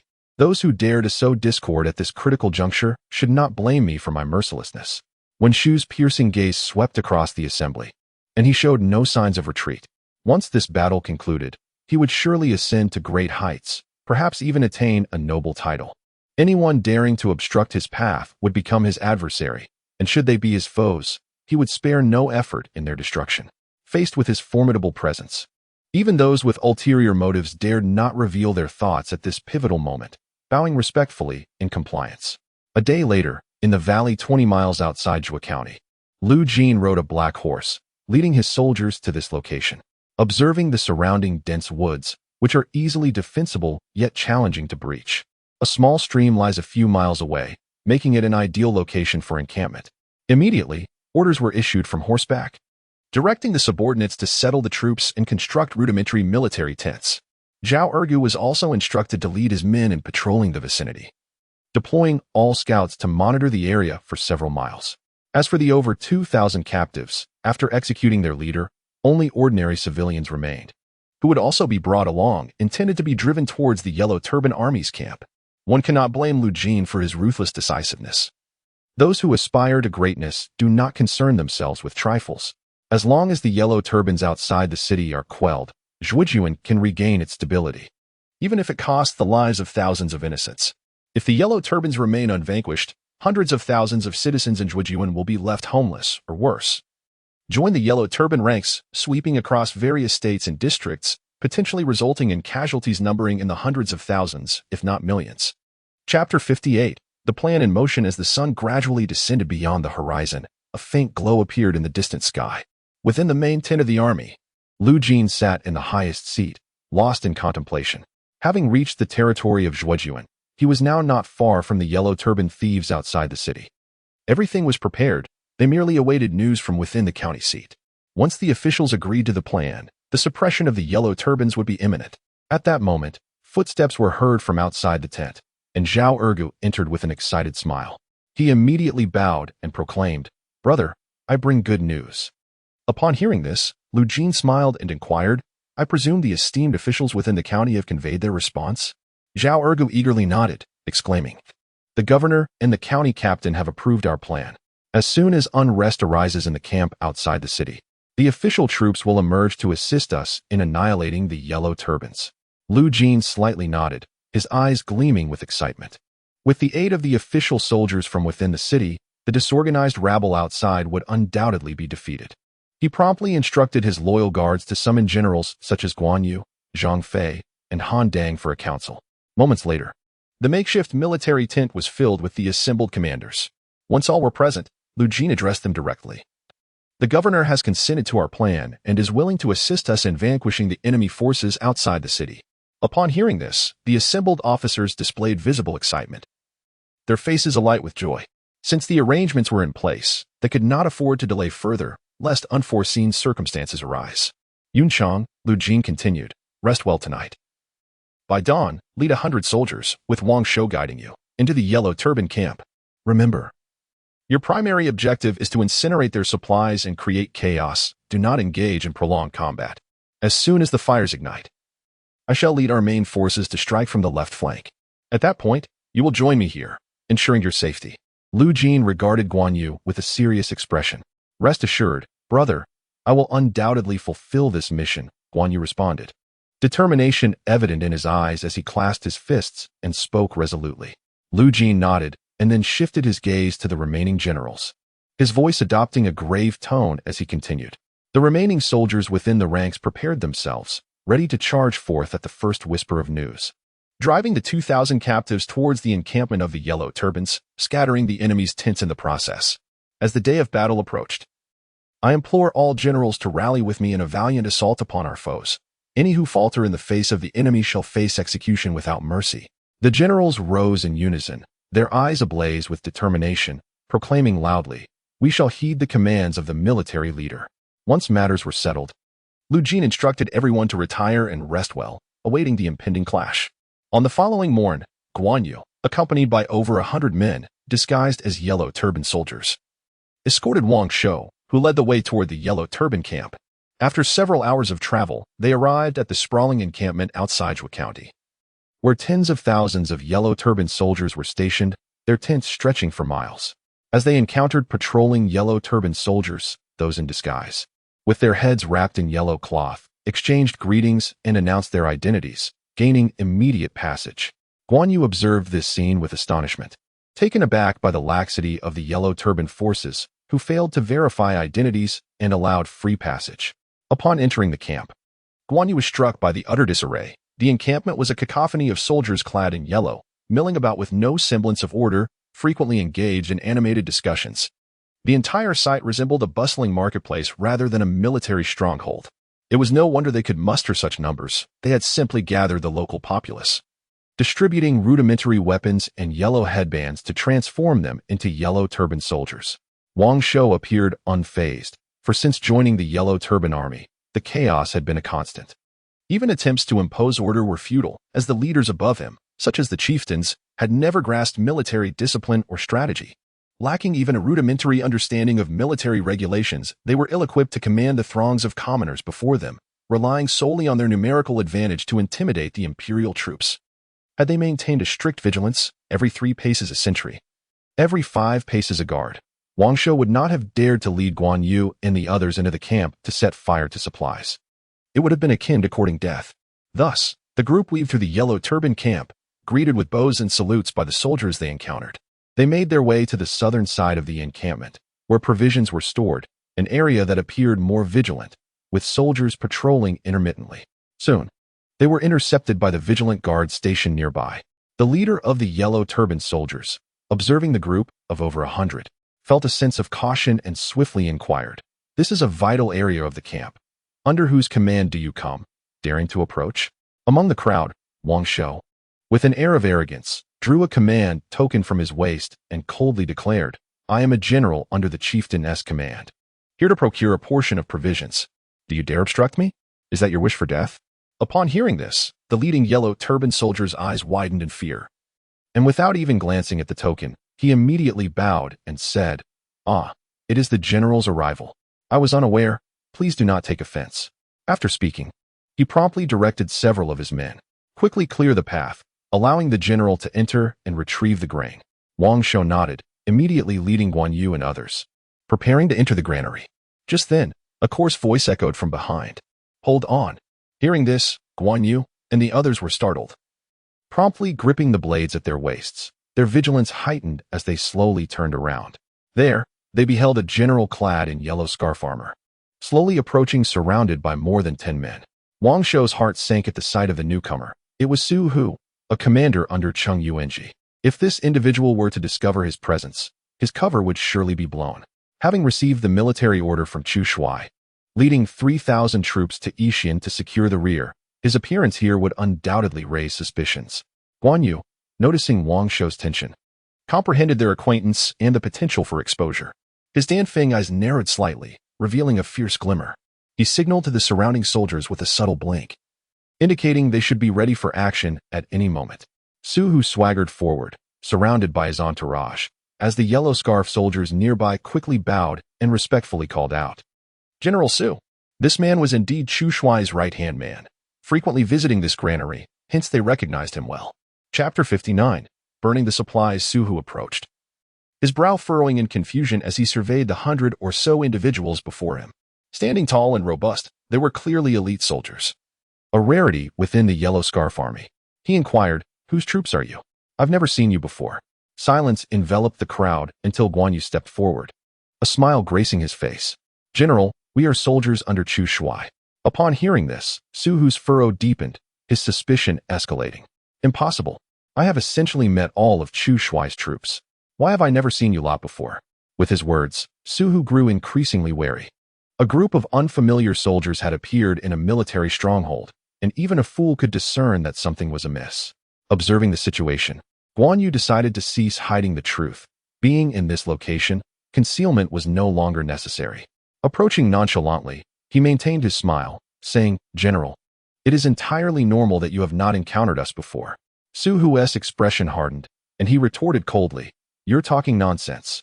I am a great general under Chu Shuai. How could I not have seen you? There is something wrong with your group. Seize them." No sooner had he spoken than Guan Yu, like a wraith, swiftly appeared before him. Without uttering a word, he thrust his blade through the air with remarkable speed. A thud echoed as Su Hu felt a violent pain pierce his chest. The sharp blade had penetrated his body, blood gushing forth. His face contorted in agony. He struggled to stifle a cry of despair. With a swift twist of his wrist, Guan Yu unsheathed his blade, drawing forth a stream of crimson. His eyes glinted with a chilling light as the weapon glided towards the throat of his adversary. Blood erupted once more, and Su Hu's eyes, filled with agony and resentment, began to fade as consciousness slipped away. He collapsed with a final flutter of his eyelids. Blood gushed from his neck like a fountain. In mere moments, the surrounding crowd remained oblivious to the unfolding chaos. Guan Yu's cold voice commanded, "Slay them." Responding to the order, over 100 soldiers, already poised for action, surged forward to encircle and eliminate the 20 or so Yellow Turban soldiers. The sound of steel clashing echoed as they relentlessly swung their blades, felling their foes with ease. The air was filled with anguished cries as bodies fell to the ground, blood flowing freely. There was no resistance, the slaughter akin to chopping vegetables, as they swiftly dispatched the enemy. Once the matter was resolved, Guan Yu uttered no further words. His voice remained icy as he instructed, "Relay my command. Everyone, set fire to the warehouse." The soldiers nodded in unison, producing torches from their waists and advancing towards the granaries piled with provisions. They ignited flammable materials and tossed them into the storerooms. Soon, flames began to flicker and spread, consuming the surrounding area. The tents, constructed primarily of wood, along with the easily combustible grain within, ignited upon contact with the flames. After a while, the fire expanded, sweeping through the granaries with increasing ferocity. Thick, rolling smoke billowed forth, engulfing the vicinity. The Yellow Turban soldiers stationed nearby, witnessing the blaze, displayed expressions of panic as they hurriedly gathered to confront the inferno. After managing the situation, Guan Yu rallied his men, preparing to vacate the vicinity of the granary as the flames intensified, posing a grave danger of engulfing them. They collided head-on with the gathering Yellow Turban forces. Unfazed by the sight, Guan Yu bellowed, "Soldiers, engage them." As he spoke, one soldier led the charge, brandishing a large blade and cutting through the ranks of the approaching Yellow Turban soldiers. Blood splattered, and bodies fell one after another. The 100 men fought fiercely, aware that displaying even a hint of fear within enemy lines could result in their immediate demise. Thus, they embraced a spirit of desperation. Following Guan Yu in the onslaught against their foes, the two sides clashed repeatedly, swiftly driving back the gathered Yellow Turban forces, leaving dozens of corpses strewn about the granary's exterior. Guan Yu turned to gaze at the fire, which had now spread widely, consuming everything in its path. Most of the provisions lay beneath the flames, and even if the Yellow Turban soldiers were to react, extinguishing the fire would prove exceedingly difficult. With no intention of lingering, he promptly commanded his men. Everyone followed closely behind me, igniting fires while shouting loudly that the Han army was attacking the camp and the supplies were ablaze. In a flurry of activity, over 100 individuals lit torches and began to charge through the military encampment, setting ablaze the surrounding tents while vociferously proclaiming their alarm. The Han army was upon us, and the provisions were burning. Everyone needed to flee. Even when confronted by the Yellow Turban rebels, Guan Yu and his companions had no intention of engaging in battle. Entangling themselves here would only render them vulnerable to being besieged within the camp. After all, clad in the garb of the Yellow Turban soldiers, many were unaware of the situation and perceived them as compatriots, showing no inclination to impede their escape. Should they encounter any reckless soldiers unaware of the peril, they would swiftly draw their blades and slay them, for chaos reigned throughout the encampment, making it utterly impossible to muster forces to quell the turmoil. Particularly within the camp, soldiers, upon hearing of the Han army's assault and the destruction of supplies, trembled in fear, their eyes betraying their terror as they began to scatter in every direction. It is crucial to understand that the absence of provisions within the military is a catalyst for panic among the troops, for without sustenance, they would face starvation. The camp was already devoid of order, inhabited by common folk. Witnessing others flee, they too were swept into a frenzy of escape.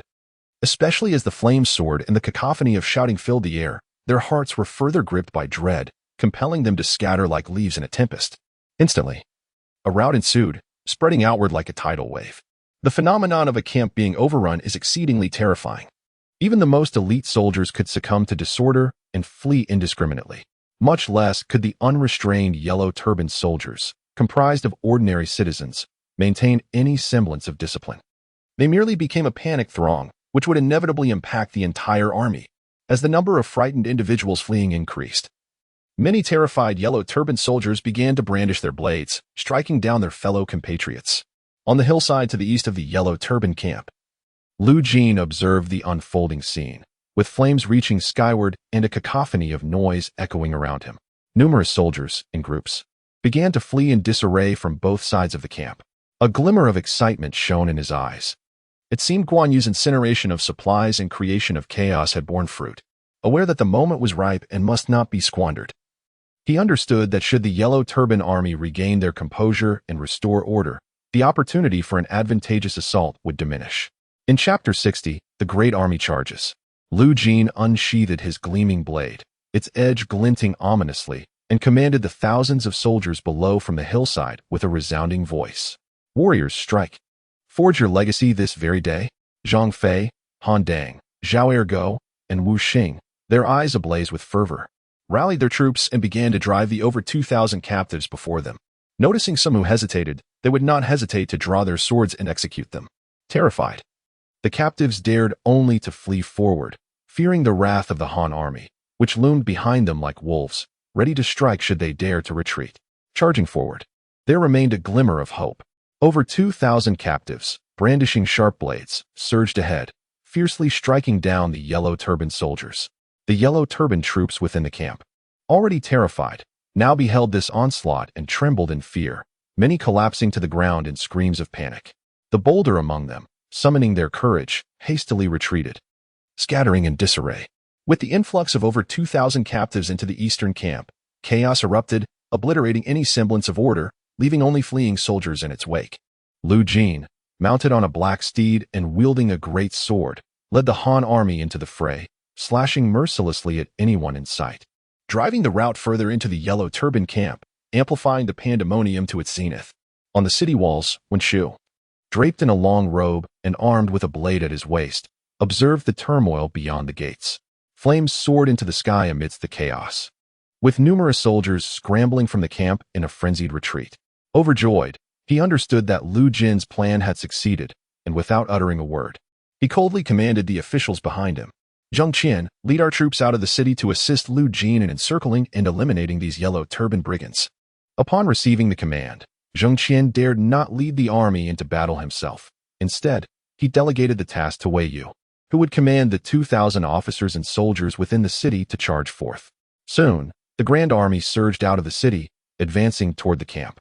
Observing this scene, Wen Shu ordered his soldiers, sound the drums and horns to bolster our morale. The resounding calls of the horns and drums thundered forth. With fervor akin to that of a battle-roused force, the 2,000 officers and soldiers plunged into the encampment, slaughtering the Yellow Turban marauders. Within the main tent, Cheng Yuanji, witnessing the reports from his subordinates, was consumed by fury, his body trembling with rage.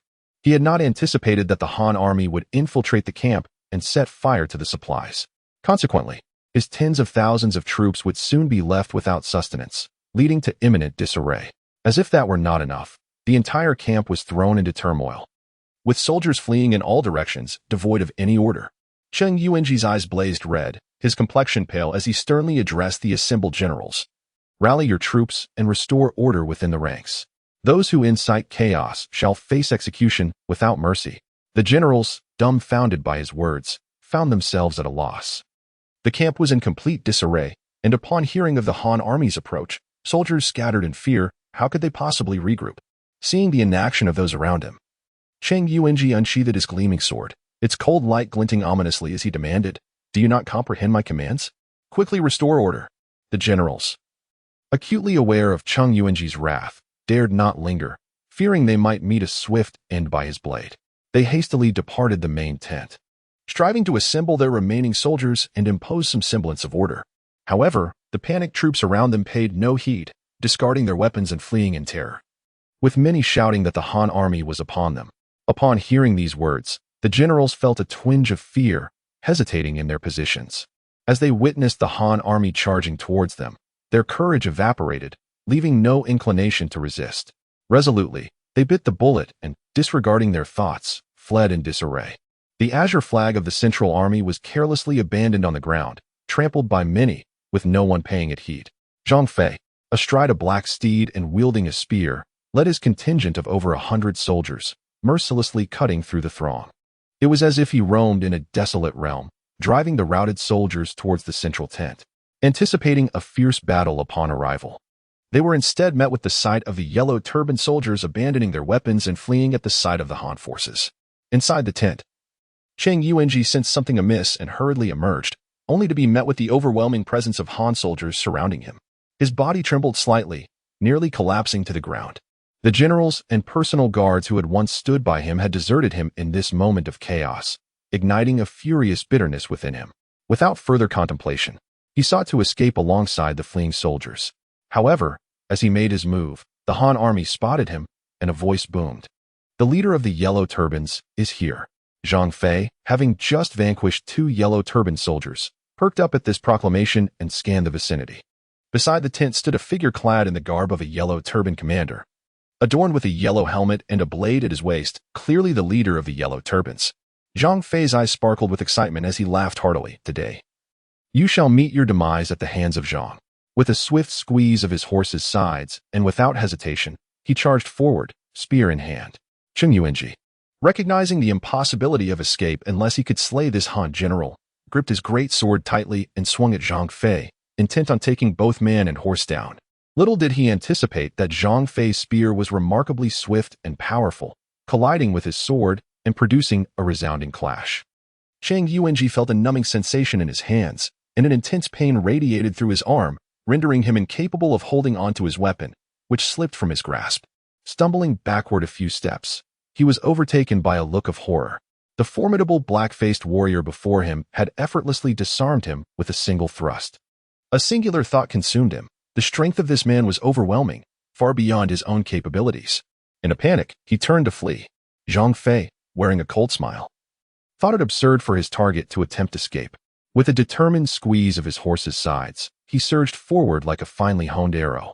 His bloodied spear moved with the speed of lightning, a gust of wind trailing in its wake. As Zhang Yuanji fled, he suddenly felt a piercing pain in his back. A spear had penetrated him from behind. Blood erupted from his mouth as he bowed his head, glancing at his abdomen, where blood flowed profusely. Chapter 61. The slaying of Zhang Yuanji. With eyes filled with anguish and resentment, the once proud commander of the Yellow Turban Army faced his demise. The consciousness in his mind dissipated in an instant, leaving him devoid of any strength to hold on. His head drooped, and his body crumpled to the ground. Yet, the corpse did not collapse. It remained propped up by the spear that had pierced it. Zhang Fei's eyes sparkled with exhilaration. Before him lay Zhang Yuanji, the notorious leader of the Yellow Turbans from Zhou County. With this victory, his elder brother would undoubtedly commend him. With a slight tug, the spear was withdrawn, and the lifeless body fell weakly to the ground. Immediately, he commanded the soldiers around him, "Come, secure this corpse for me." Having uttered these words, Zhang Fei gripped his bloodied spear and led his men to engage in the slaughter of the remaining Yellow Turbans. As the battle raged on, he bellowed, Cheng Yuanji. The leader of the Yellow Turbans has been slain. Those who surrender shall be spared. Those who resist shall face no mercy. His voice thundered, echoing throughout the vicinity. Many of the Yellow Turbans had already fled in panic, bereft of any will to resist. Upon hearing of their leader's death, the remaining bandits were struck with terror. Their legs trembling uncontrollably, and the desire to escape abandoned, they knelt in supplication. The Han army surged forth like a tidal wave, capturing these prisoners within the camp, executing any who dared to resist. After several hours of chaos, the Yellow Turban soldiers within the camp either fled or were captured, and gradually, order was restored. Lu Jin, mounted on his black steed, surveyed the camp, which was filled with bound prisoners. When ropes proved insufficient, he had them piled together under the watch of the soldiers. There were but few corpses within the camp, as the Yellow Turbans had fled in disarray, offering little resistance. Aside from a handful of unfortunate souls who were slain, the remainder had surrendered or escaped amidst the turmoil. Ultimately, the battle quelled the threat of the Yellow Turbans in Zhou County. Lu Jin's only concern was for Guan Yu. Since entering the camp, he had not seen him and feared that he might encounter trouble among the Yellow Turban ranks. He prepared to instruct his men to search for Guan Yu's presence within the camp. At that moment, he spotted a group of dozens approaching, bloodied and battered. At the forefront was none other than Guan Yu, his face flushed and his long beard bristling. Lu Jin exhaled in relief. As long as Guan Yu was unharmed, all was well. A radiant smile spread across his face as he gazed upon his comrade. Guan Yu, having spotted his elder brother, hastened over with a grin, exclaiming, "Brother." Lu Jin reached out to grasp Guan Yu's arm, scrutinizing him closely. Only a few specks of blood adorned his exterior, indicating that he bore no injuries. With a smile, he inquired, "Second brother, are you unharmed?" Guan Yu promptly shook his head, pride evident in his demeanor as he declared, "Brother, there is no need for concern. Such trifling Yellow Turban bandits cannot harm me in the slightest." Seeing the defiant spirit in Guan Yu's expression, Lu Jin chuckled softly and offered his praises. The smooth resolution of this battle was largely due to Guan Yu leading over 100 men to incinerate the granaries, creating chaos that unsettled the Yellow Turban ranks and prompted their hasty retreat. After a brief exchange of pleasantries between the two, Zhang Fei, Zhao Ergo, Han Dang, and Wu Xing arrived in succession, calling out from a distance, "Elder brother, Lord Lu." Lu Jin greeted the gathering with a smile. Upon their arrival, Zhang Fei scratched his head and chuckled, "Elder brother, I have slain the Yellow Turban leader, Cheng Yuanji." Upon hearing this, the crowd displayed expressions of envy, astonished at Zhang Fei's fortuitous encounter with such a notorious bandit. This achievement was indeed significant, for Cheng Yuanji commanded an army of thousands, wreaking havoc across Zhujian. Should this news reach the court, Zhang Fei would undoubtedly receive a promotion. Lu Jin also commended him with a smile, saying, "Ida, well done." As Zhang Fei basked in the praise, his excitement was palpable. Just then, a troop of official soldiers approached from a distance, silencing the chatter as everyone stepped aside. Lu Jin observed the leader of the group, a man in his 30s, whose resolute countenance and robust physique emanated an aura of valor. Clearly a seasoned warrior not to be underestimated. The copper seal of the military officer hung from his waist, signifying his rank as a general, equivalent to Lu Jin's own position. Wei Yu was also sizing up Lu Jin, noting his fearless demeanor and calm expression, complemented by an air of confidence that lent him an extraordinary presence. He could not help but marvel at Lu Jin's formidable aura, which was beyond the capabilities of ordinary men, explaining why he had repeatedly quelled the Yellow Turban Rebellion. Initially skeptical of these accomplishments, Wei Yu's doubts were dispelled upon witnessing Lu Jin's forces charge boldly, routing the Yellow Turbans and earning his deep respect.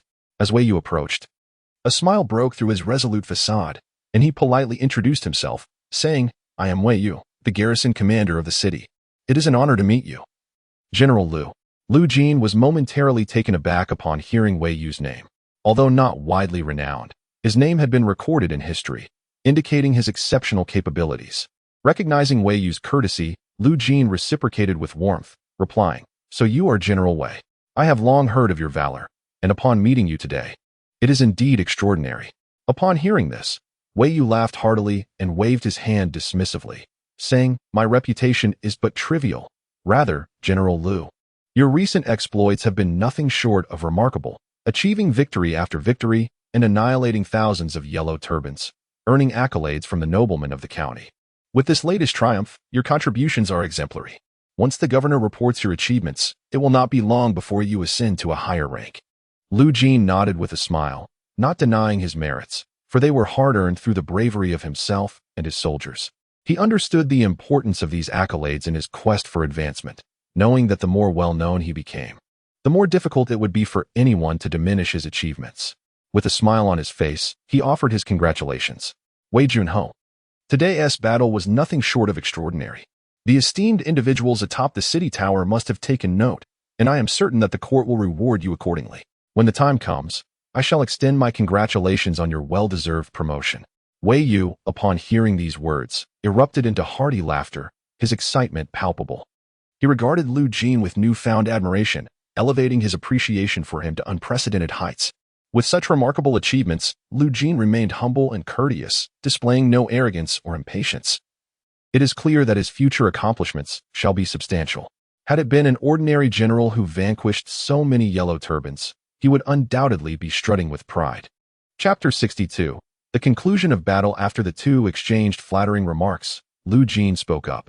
The yellow turbans outside the city have been subdued, and their leader, Cheng Yuanji, has been executed.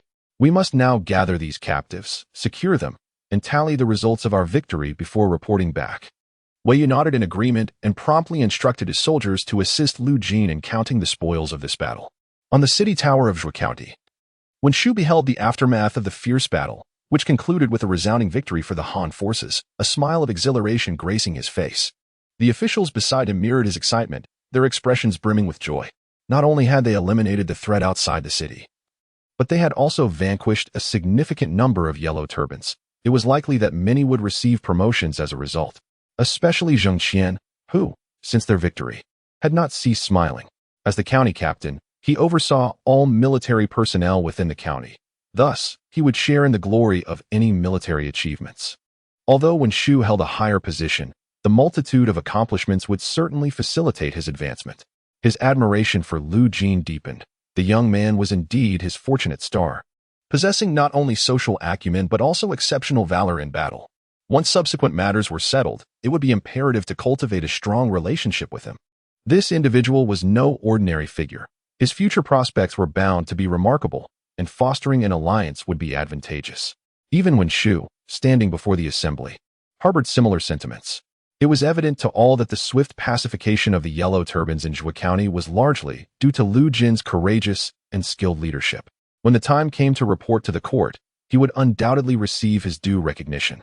With a radiant smile, when Shu addressed those gathered, proclaiming, "As the conflict has been resolved, I have resolved to reward the entire army. Dispatch my orders to prepare fine wine and food. I shall personally deliver them to the military camp outside the city, allowing our valiant contributors to indulge in a well-deserved celebration." The assembly nodded in agreement, recognizing the significance of such a grand victory and the necessity of rewarding the troops while sharing in the joy of the people. Several hours later, as the sun descended beyond the horizon, a hue of twilight enveloped the sky. In the military camp outside the city, the Han troops had cleared the battlefield, burying the fallen and restoring order. The captives were secured within the confines of the camp. In the makeshift grand tent, Lu Jin occupied the foremost seat, surveying the tally of their achievements. Sustaining casualties of over 100, they had slain more than 3,000 yellow turbans and captured nearly 10,000, having decisively defeated an army of 20,000. Only a handful of yellow turbans had managed to escape amidst the chaos. Even amidst the surrounding chaos, there was little turbulence. Even their leader had been slain. As for these small factions of yellow turbans, they could either return to their hometowns to resume farming as commoners or flee from Zhujian to seek refuge elsewhere as displaced persons. The materials they had seized were predominantly an assortment of miscellaneous items, though they did amass a fortune exceeding 1 million in currency. However, these spoils could not be touched. They must be meticulously organized and submitted intact. As for the goods obtained from the Yellow Turban bandits he had personally vanquished, they would be clandestinely appropriated. With only a fraction handed over, a mere pretense, the remaining wealth would be used to reward his soldiers, ensuring their loyalty in battle. Fostering a sense that it was he who sustained them, rather than the court, slowly nurturing their allegiance to him over the imperial authority, thus transforming them into his private army. The rewards dispensed by the court merely ensured their subsistence. Providing for families remained a daunting challenge, and he was their true benefactor. Just as Lu Jin reveled in his thoughts, the sound of hurried footsteps echoed from outside the tent. Zhao Ergu burst through the flap, his face etched with urgency. "Elder brother, the Lord is personally delivering wine and meat to reward the entire army." Lu Jin was taken aback, his expression shifting to one of astonishment. He had not anticipated that Wen Shu would personally honor the troops. Without further contemplation, he promptly rose and instructed Zhao Ergu, "Quickly gather Yanchang, Ida, and Igong. We shall go forth to greet him outside the camp." After uttering those words, Lu Jin hastily donned his armor anew and adjusted his appearance to his satisfaction. He exited the grand tent to find Guan Yu, Zhang Fei, Han Dang, and others already assembled, all bearing solemn expressions, aware that the Lord was soon to bestow his rewards upon them. Lu Jin then led the group out of the military camp, where they awaited with utmost respect at the entrance. Even Wei Yu was no exception, accompanied by several officers and a throng of soldiers, all standing respectfully at the doorway. The Lord, a figure of 2,000 stone, wielded immense influence throughout Zhuojuan, and few dared to provoke him. Even the powerful families had to show deference. Moments later, a multitude of figures appeared on the road ahead, banners fluttering, accompanied by attendants. In the center, a lavish carriage was flanked by dozens of armed soldiers, vigilantly safeguarding the perimeter. Following closely behind was a substantial convoy of oxen and horse-drawn carts, transporting wine and meat, advancing steadily amidst the spectacle. Standing outside the military camp, Lu Jin gazed enviously at the approaching retinue of the Lord. The court's 2,000 stone official was accompanied by a ceremonial entourage, manifesting authority and grandeur. A singular thought resonated within him. One day, Lu Jin too would ascend to the rank of a 2,000 stone official, commanding respect and admiration from thousands. As the procession neared, the assembled commanders at the entrance wore expressions of reverence, their postures slightly bowed. The opulent carriage finally came to a halt at the gates of the camp.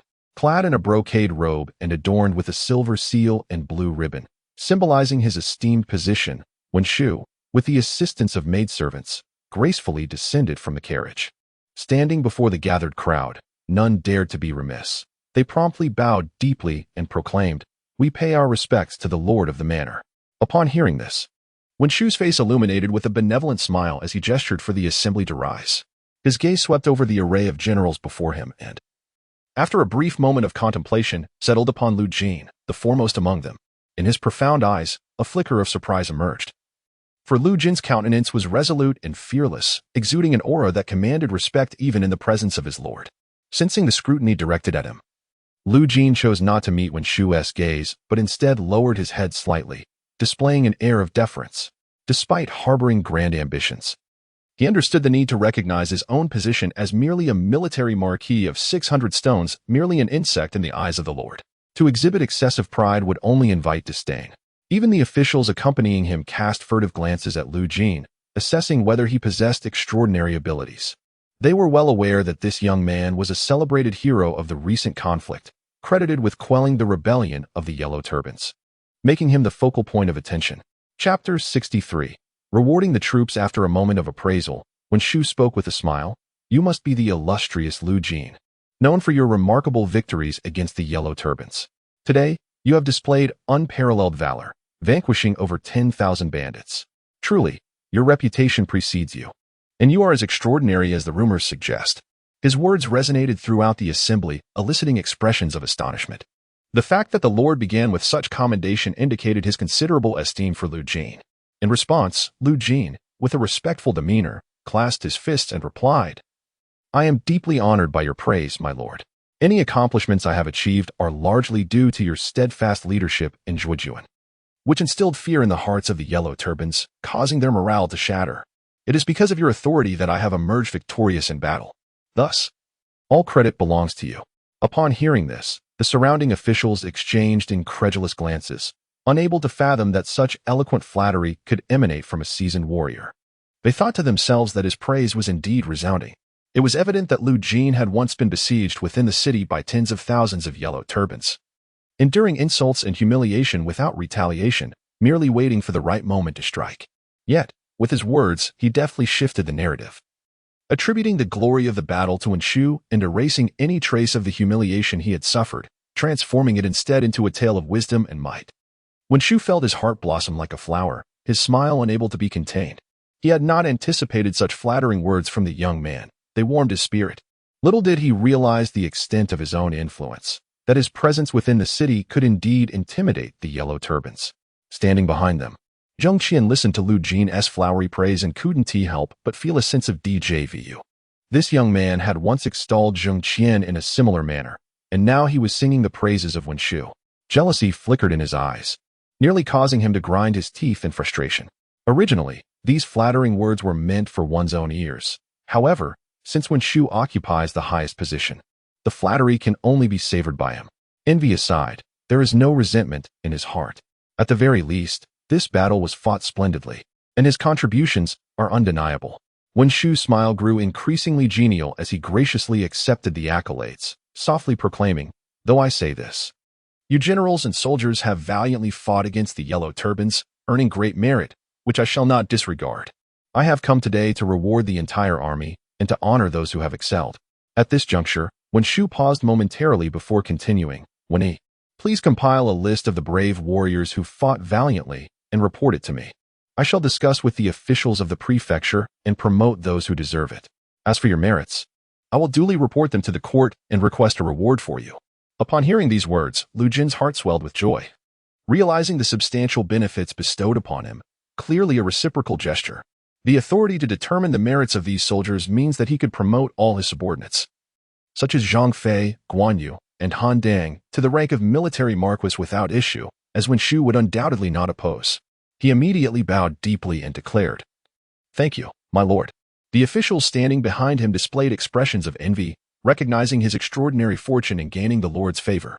Wen Shu stroked his beard and led the group into the military camp, with Lu Jin respectfully guiding the way alongside the other officials.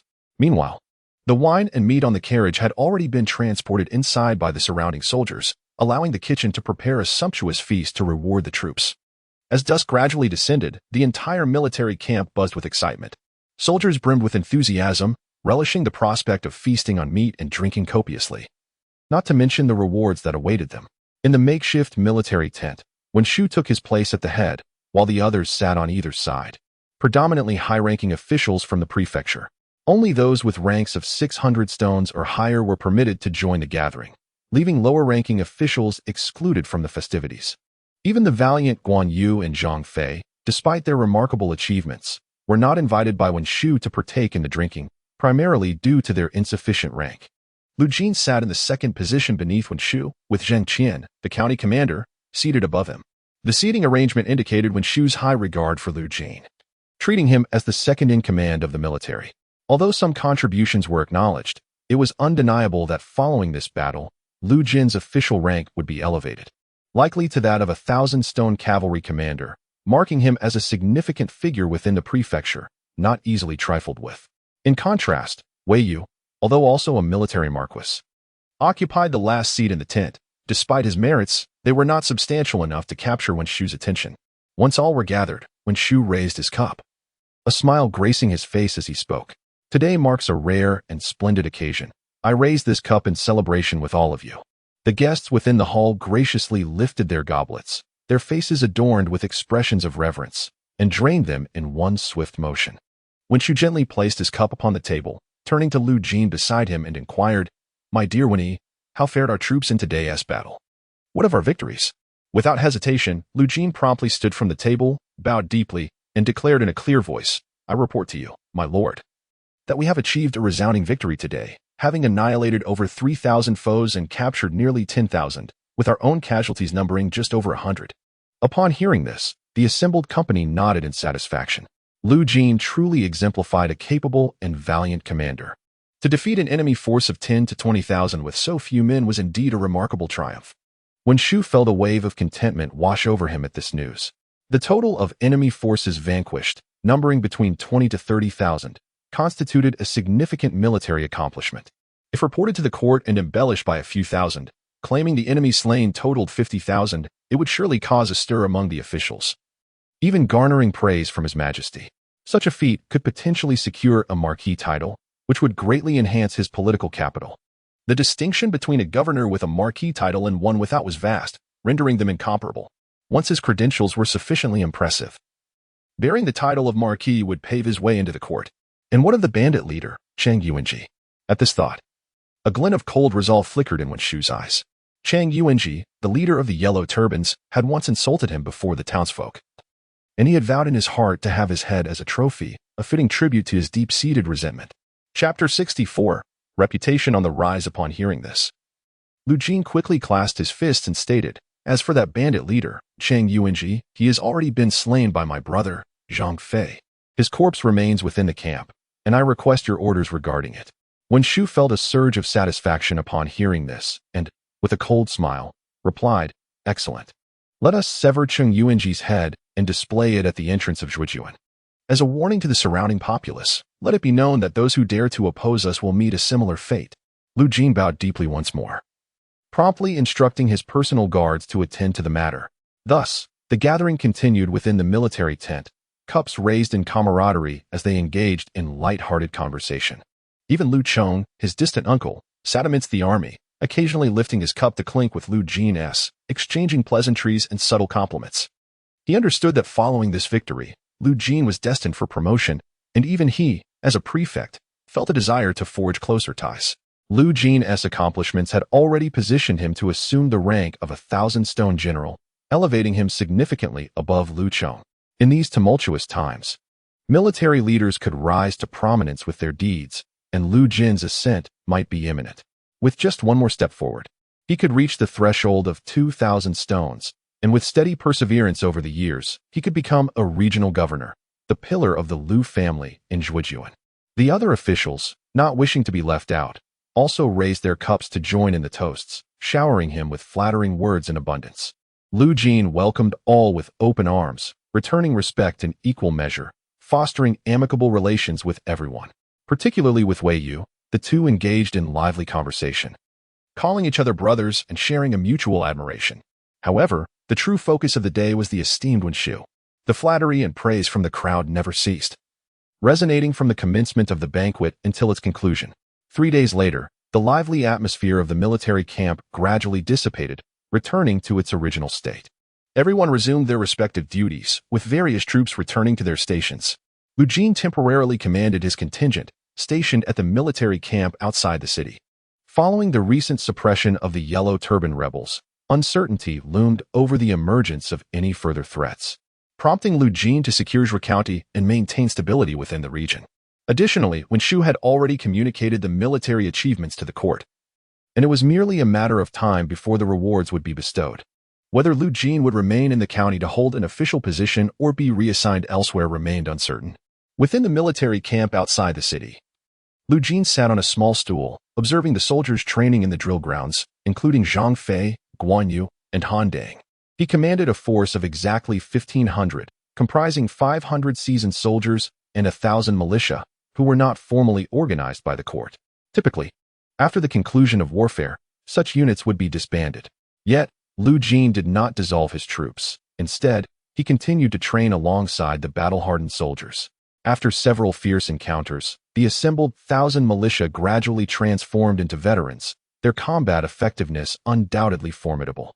It would be imprudent to disband them now, at the very least. He ought to await the confirmation of his official position before making further plans.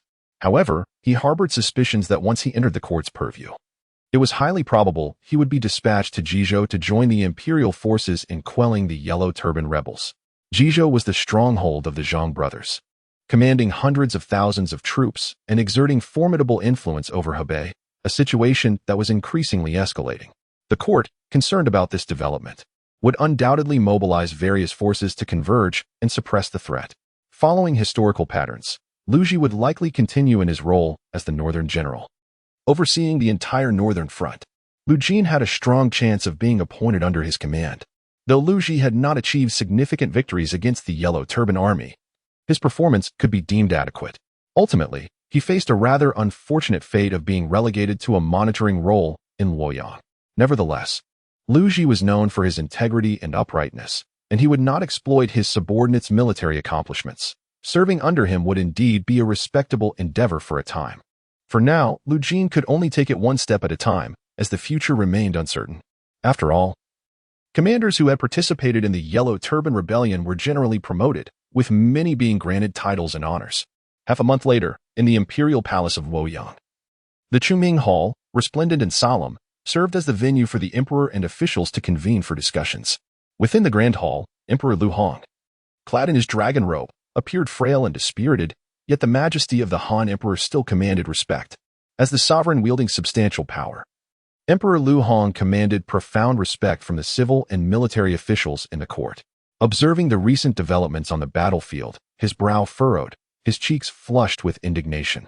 And he cast aside a document with a fierce gesture, exclaiming coldly, "How outrageous! This band of yellow turbans has relentlessly besieged our lands, sweeping through several provinces of the Han Dynasty. Particularly alarming is the Yellow Turban faction in Yingchuan and Runan, who have achieved consecutive victories and amassed tens of thousands of troops to assault Luoyang. The regional governors, instead of defending their territories, have shamefully surrendered to these brigands. What use are you to me, a bunch of worthless officials?" His voice echoed powerfully throughout the Grand Hall, compelling the gathered officials to bow their heads in silence, unwilling to voice their opinions. The emperor's temper had been notably fierce lately, primarily due to the escalating threat posed by the Yellow Turbans, who now possessed the capability to topple the Han Dynasty. Even Lu Hong, who often indulged in pleasures and neglected the affairs of state, felt the weight of his position growing increasingly burdensome. If matters continued to deteriorate, he could very well lose his sovereignty. Observing the silence among his ministers, he coldly inquired, "As ministers of the court, devise a solution to this predicament." Upon hearing this, the officials began to murmur amongst themselves, contemplating strategies. The newly appointed Grand General He Jin, standing at the forefront of the military officials, though somewhat inexperienced, recognized that even a fool could comprehend the necessity of deploying troops to quell the insurrection. He stepped forward, clasping his fists, and spoke earnestly, "Your Majesty, I believe the most pressing matter is to mobilize troops from various regions to suppress the rebellion and swiftly eliminate the Yellow Turban bandits to secure the Han Dynasty. We could divide our forces into two routes, with two generals each leading an army to encircle Zhang Jiao's faction in Hebei, as well as the troops in Yingchuan and Runan. Once these two factions are subdued, the remaining scattered forces will undoubtedly flee in disarray." The officials behind him, upon hearing his words, rallied in agreement. "Your Majesty, the Grand General speaks wisely. It is imperative to pacify these Yellow Turban brigands." Lu Hong nodded slightly, feeling pleased with his brother-in-law, and continued to inquire, "In that case, Grand General, whom do you propose we appoint as the commanding general? And how many troops should we mobilize?" He Jin paused momentarily, contemplating the question. Before responding, "I believe Lu Ji, a renowned scholar and model of virtue, should be appointed as the commanding general of the northern route, commanding 5,000 soldiers to quell the northern bandits. For the southern route, we could assign Huang Fusong, a respected figure from Liangzhou, as the commanding general, mobilizing 3,000 cavalry and 5,000 elite soldiers to subdue the southern brigands. If both armies advance simultaneously, the Yellow Turbans can be subdued within a matter of days." Chapter 65. The Imperial Palace of Luoyang seated upon the dragon throne. Lu Hong narrowed his eyes in contemplation before addressing the assembly. "What are your thoughts on this matter?" The civil and military officials nodded in agreement. Both Lu Ji and Huang Fusong had established roots within the court, garnering considerable support, especially with the Grand General's endorsement. There was little room for dissent unless one wished to jeopardize their standing. Observing the consensus among his ministers regarding the appointments of Lu Ji and Huang Fusong as commanders, Lu Hong, without further ado, proclaimed with clarity, "Huang Fusong and Lu Ji, please step forward to hear the decree. Henceforth, you are appointed as the left and northern commanders, tasked with leading tens of thousands of troops to quell the Yellow Turban rebels." Among the crowd, Huang Fusong and Lu Ji maintained a calm demeanor, exuding the authority befitting high-ranking officials, yet their hearts were stirred with excitement.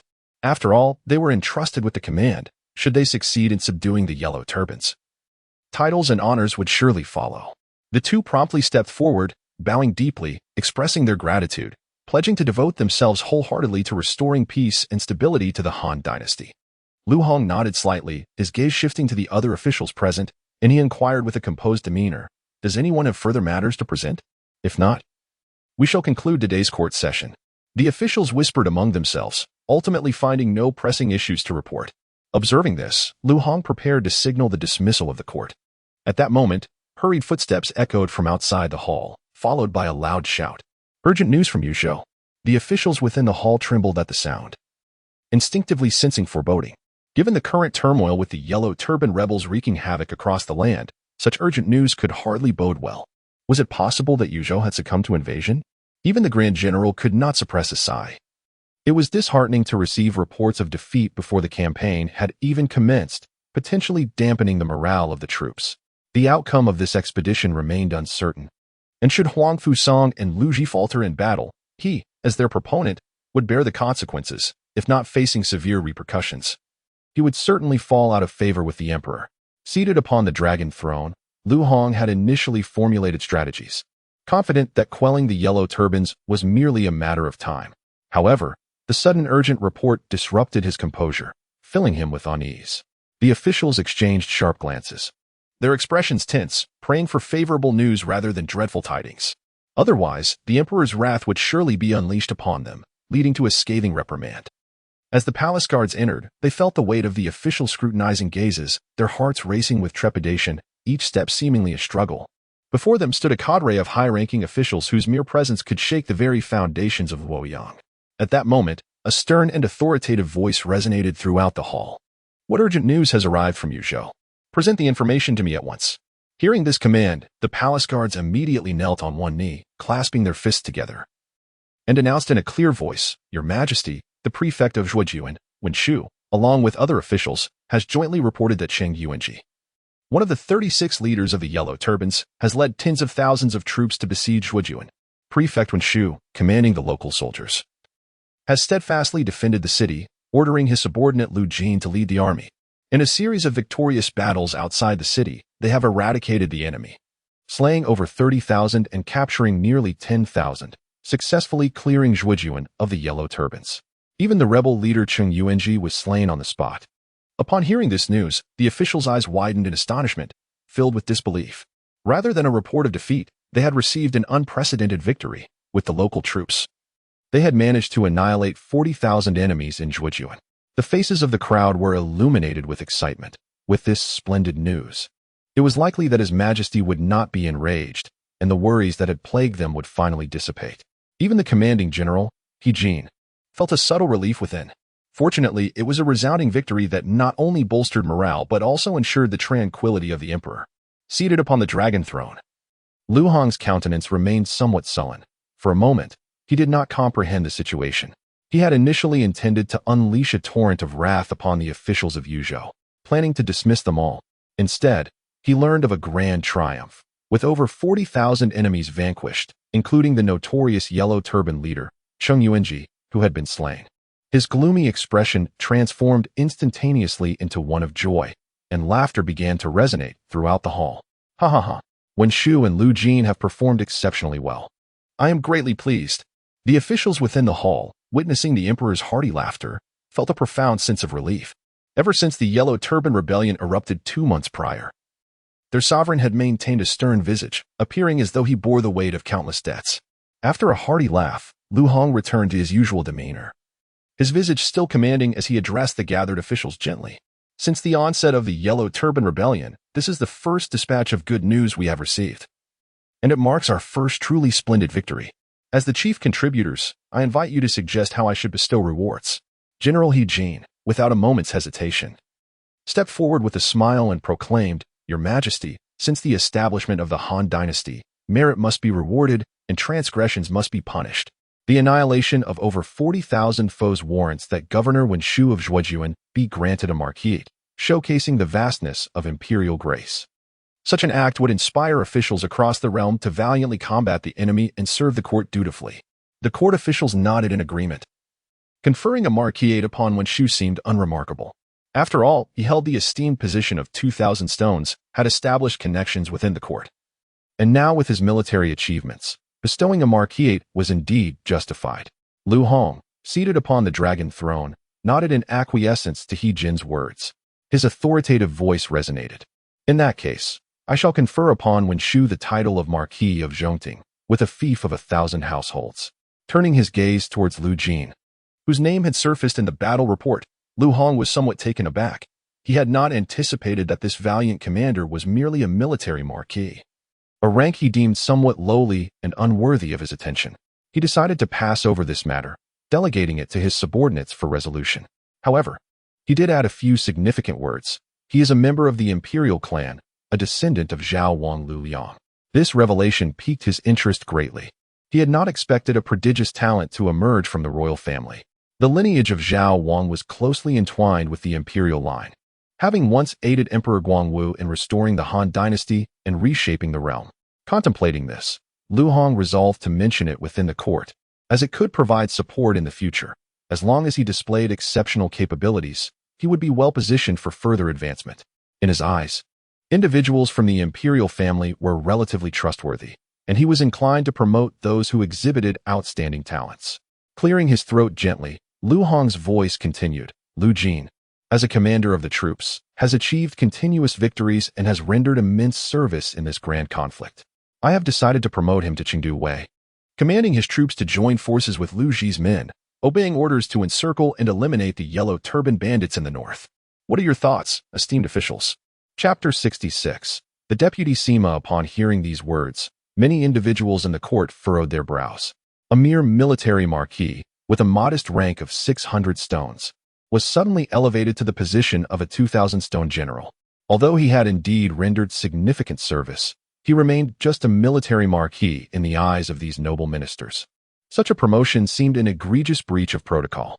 Yuan Kuei, the leader of the aristocratic families, promptly stood in opposition, stating, "Your Majesty, while Lu Jin has accomplished much, he has always acted under the command of Wen Shu. His merits have already granted him a marquisate. To elevate another to the rank of 2,000 stones would be excessive. Moreover, Lu Jin's current position is merely that of a military marquis. Promoting him to general might incite dissent among the military ranks. It would be more prudent to first promote him to a 1,000-stone Sima, and should he achieve further merit, additional promotions can follow." Upon hearing this, several officials from noble families rallied in agreement. Even the Grand General among the crowd nodded in acknowledgement, expressing that such a promotion was indeed excessive and could lead to discontent within the military, complicating their governance. Seated upon the dragon throne, Lu Hong, noticing the widespread dissent, reluctantly concurred with the proposal, though he intended to extend some consideration. After all, Lu Jin was of royal lineage and had now demonstrated his capabilities as the reigning emperor. Failing to extend a measure of favor could jeopardize his standing among his relatives. Clearing his throat gently, he spoke slowly. "In that case, we shall heed the words of the Minister of Works and appoint Lu Jin as the deputy Sima, commanding his troops to march south under the orders of Lu Ji to eradicate the Yellow Turbans." Yuan Kuei paused briefly before conceding, knowing that further opposition could provoke Lu Hong's displeasure. Although both the deputy Sima and the military Sima held the same rank of 1,000 stones, their statuses were vastly different. The deputy Sima possessed significant autonomy to command troops independently and could be promoted at any time upon achieving merit, while the military Sima was bound to obey military orders, with the highest possible elevation being that of a primary commander, after which their turn would come. Seeing that there were no further objections, Lu Hong proclaimed, "Expedite the transmission of the rewards to invigorate the morale of the frontline soldiers and swiftly quell the unrest." With no matters left to deliberate, he concluded the court session. After uttering these words, Lu Hong rose, surrounded by several young eunuchs, and gracefully exited the Qiming Hall. The officials within the Grand Hall murmured amongst themselves before departing in small groups, returning to their residences. The promotion of Lu Jin was but a minor incident. In the eyes of these ministers, he remained a mere commoner, not a figure of great significance. That he garnered even a fleeting mention from His Majesty was solely due to his connection to the Han royal family and the emperor's appreciation of talent. Otherwise, as a military marquis, even after quelling the Yellow Turbans, his name would scarcely have graced the court. At present, the sentiments of those in the court were focused on subduing the Yellow Turbans and pacifying the populace. This was not out of a lofty sense of duty towards the common people, but rather because the ongoing turmoil had exceeded their worst fears, jeopardizing their familial legacies, thus necessitating a resolution. Moreover, once stability was restored across the regions, the political landscape would gradually solidify, allowing them to vie for power and seek opportunities for advancement. Huang Fusong and Lu Ji, having received the Tiger Talisman, commenced mobilizing the elite troops from the 3 rivers and 5 academies, embarking on a dual-pronged campaign to eradicate the Yellow Turban bandits. In the 7th year of the Guanha era, during mid-May, outside the city of Zhujian, The sounds of soldiers engaged in training resonated powerfully within the military camp. A contingent of 1,500 soldiers, organized into several formations, practiced in orderly fashion under the guidance of various officers. It had been nearly a month since the Yellow Turban rebels in Zhujian had been subdued. Lu Jin reclined in a chair of his own making, casually crossing his legs, basking in the sunlight while perusing military texts, exuding an air of ennui. The primary concern was that the Imperial rewards had yet to be bestowed, leaving him unable to take command and depart Zhujian to eliminate the Yellow Turban brigands. The local garrison troops were under strict orders. Without proper authorization, they could not leave their jurisdiction, lest they be accused of treason.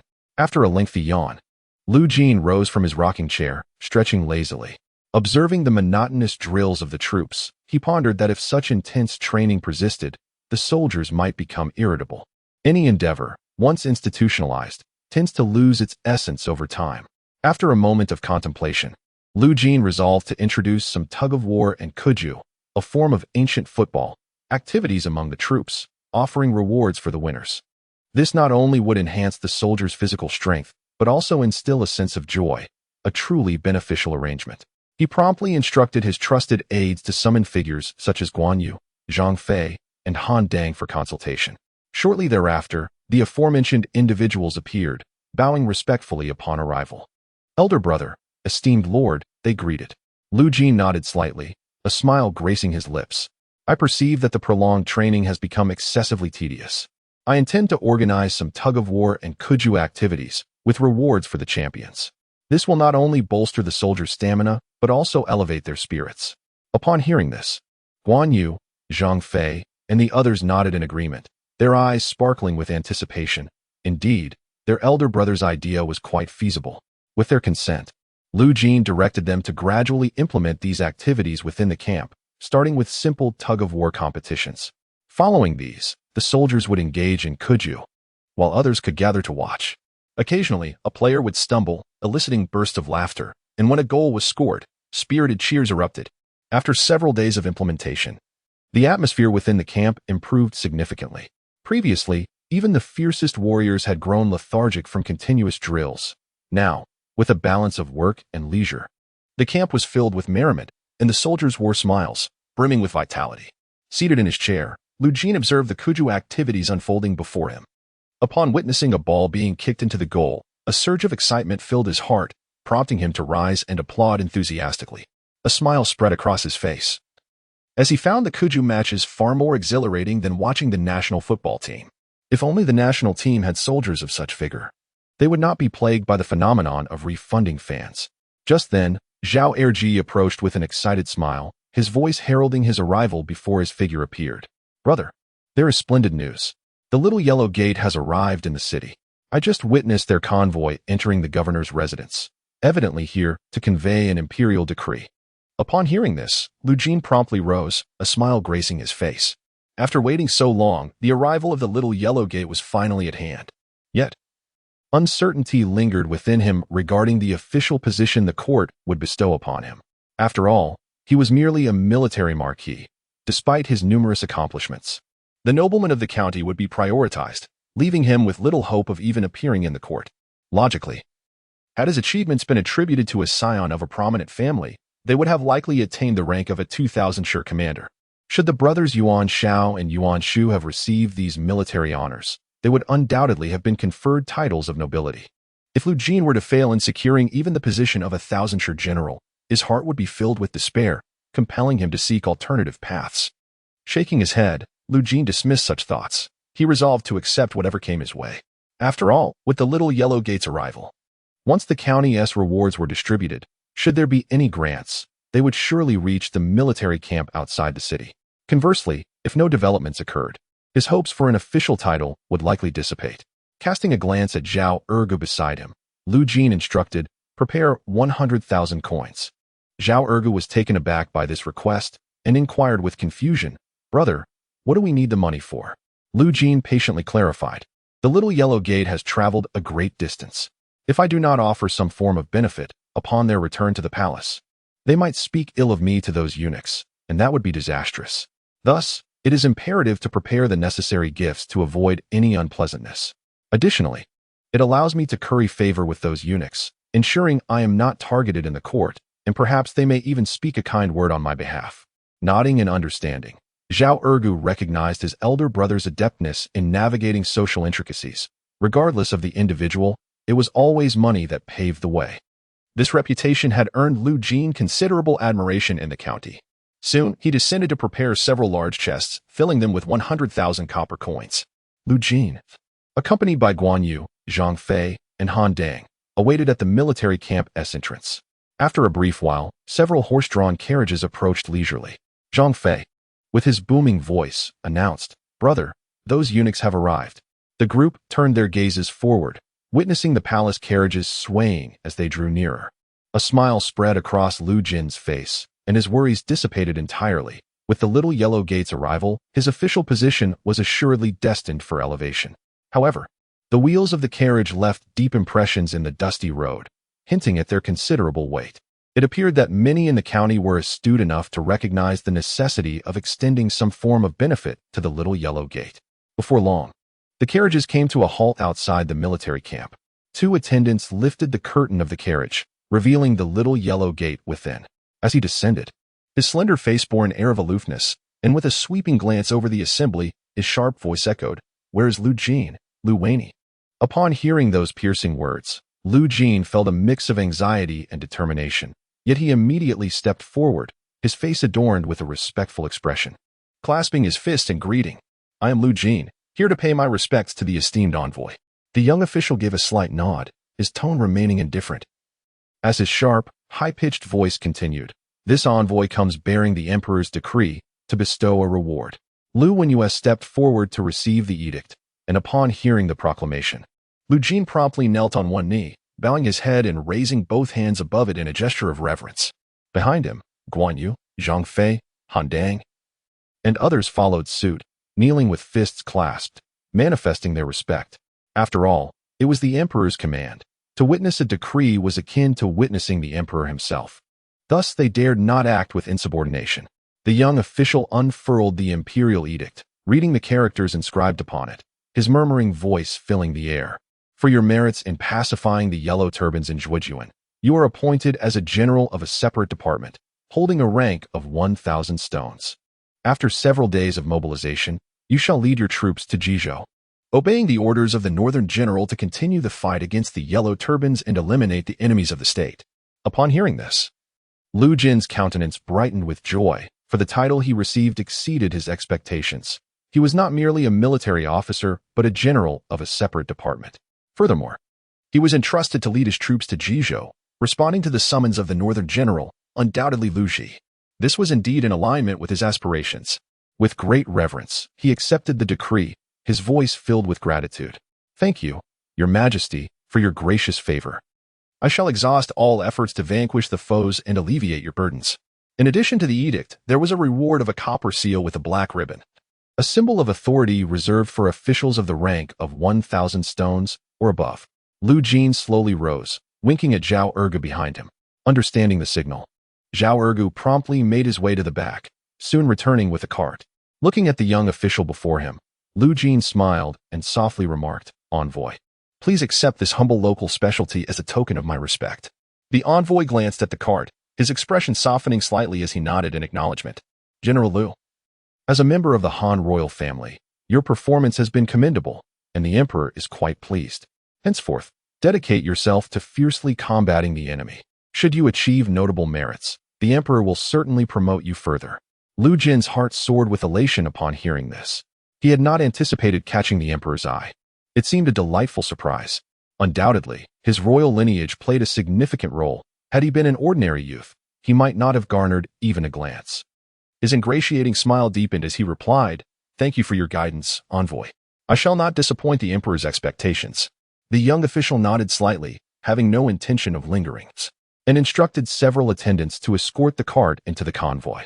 They departed swiftly, arriving in haste and leaving just as quickly. As Lu Jin watched them leave, his obsequious smile faded, reverting to a state of calm. Beside him, Zhang Fei, Guan Yu, Han Dang, and Zhao Ergu wore expressions of excitement and hurriedly offered their congratulations. "Congratulations, my esteemed brother, on your appointment as Sima." Lu Jin, Upon hearing this, chuckled heartily, his heart brimming with exhilaration. For he had managed to step into the bureaucratic realm, holding a position of 1,000 stones in the court. Glancing at those around him, he gently spoke. This is all thanks to my brothers, who fought valiantly on the battlefield, enabling me to earn this military honor. I, Lu Jin, express my heartfelt gratitude to you all. After uttering these words, he performed a respectful bow. Zhang Fei, Guan Yu, and Zhao Ergo immediately waved their hands to stop him, speaking earnestly. Ah, brother. We are but brothers. It is our duty to fight alongside you. How could we accept such formality? Han Dang and Wu Xing, with solemn expressions, echoed, Indeed, my lord. Having chosen to follow you, we shall serve you loyally, never to betray, even unto death. We bear no grievances. Moved by their words, Lu Jin chuckled and replied, Ha ha ha. This only serves to make me appear sentimental. Come, today we shall celebrate, and I wish to drink heartily with my brothers, returning only when we are thoroughly intoxicated. With this declaration, he promptly took hold of their hands, eager to return to the military camp for a grand feast. At that moment, a fine steed galloped towards them. As the group prepared to depart, they turned to see a mounted soldier calling out, Sima Lu, my lord invites you to his residence for a banquet, and please bring your fellow generals along. Chapter 68. A banquet in the city. Lu Jin was somewhat taken aback upon hearing this. After a brief moment of surprise, he quickly realized that it seemed when Shu had been granted a title following this victory. A hint of envy flickered in his eyes, though it was swiftly suppressed. After vanquishing tens of thousands of yellow turbans, this was the only significant triumph in recent times, certain to send ripples through the court. It was entirely reasonable for Wen Shu to be elevated to nobility. Though much of the credit was his own, he understood that Wen Shu was the lord. While he was merely a subordinate general, it was inappropriate for him to seek rewards that surpassed his superior. Attaining the title of a separate department Sima was already a considerable fortune. The messenger dismounted, approached Lu Jin, bowed deeply, and presented the invitation from his bosom. Lu Jin extended his hand to receive it and opened it to examine the contents, confirming that Wen Shu had been conferred the title of Marquis of Zhongting by the court. Although it was the lowest rank among marquises, he would don a golden seal and a purple ribbon. Wherever he went, those holding positions below 2,000 stones would address him as Lord or Your Excellency, symbolizing his elevated status.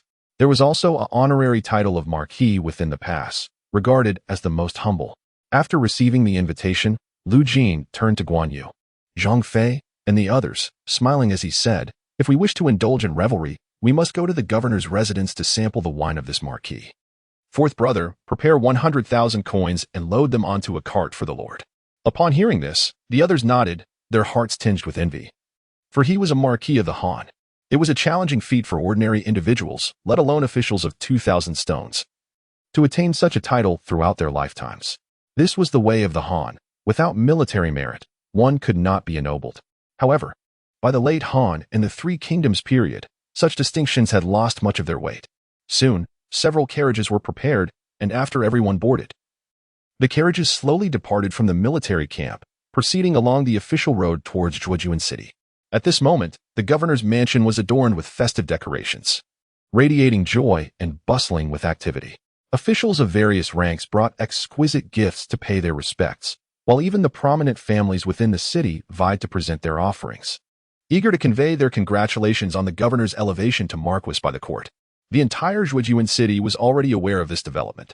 All those of note and reputation flocked to pay their respects and present fine gifts.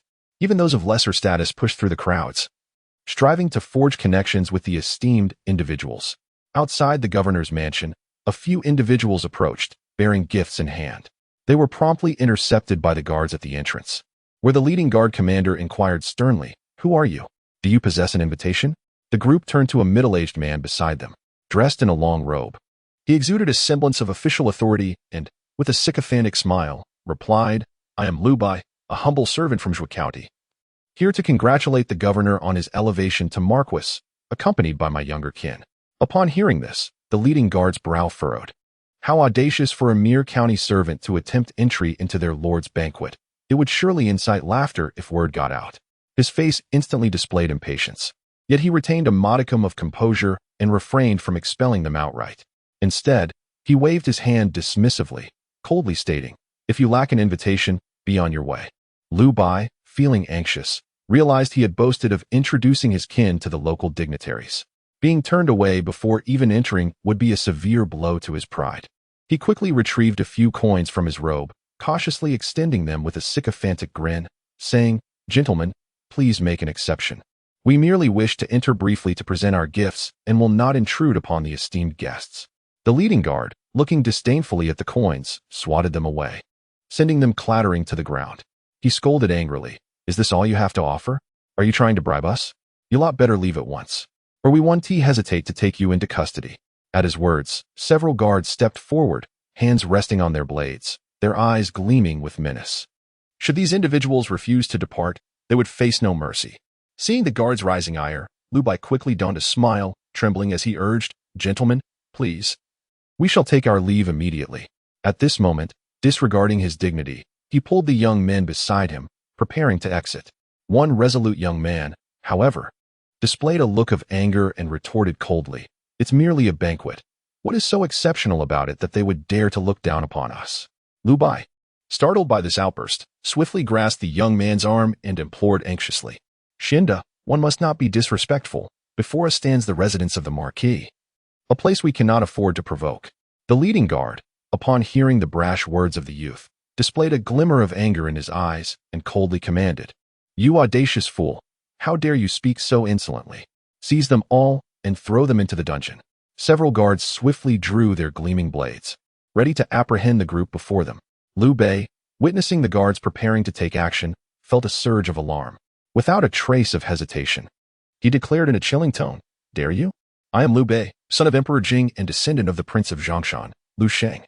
Upon hearing this, the guards trembled slightly, their demeanor shifting as they realized the man before them was of royal blood, instilling within them a sense of wariness.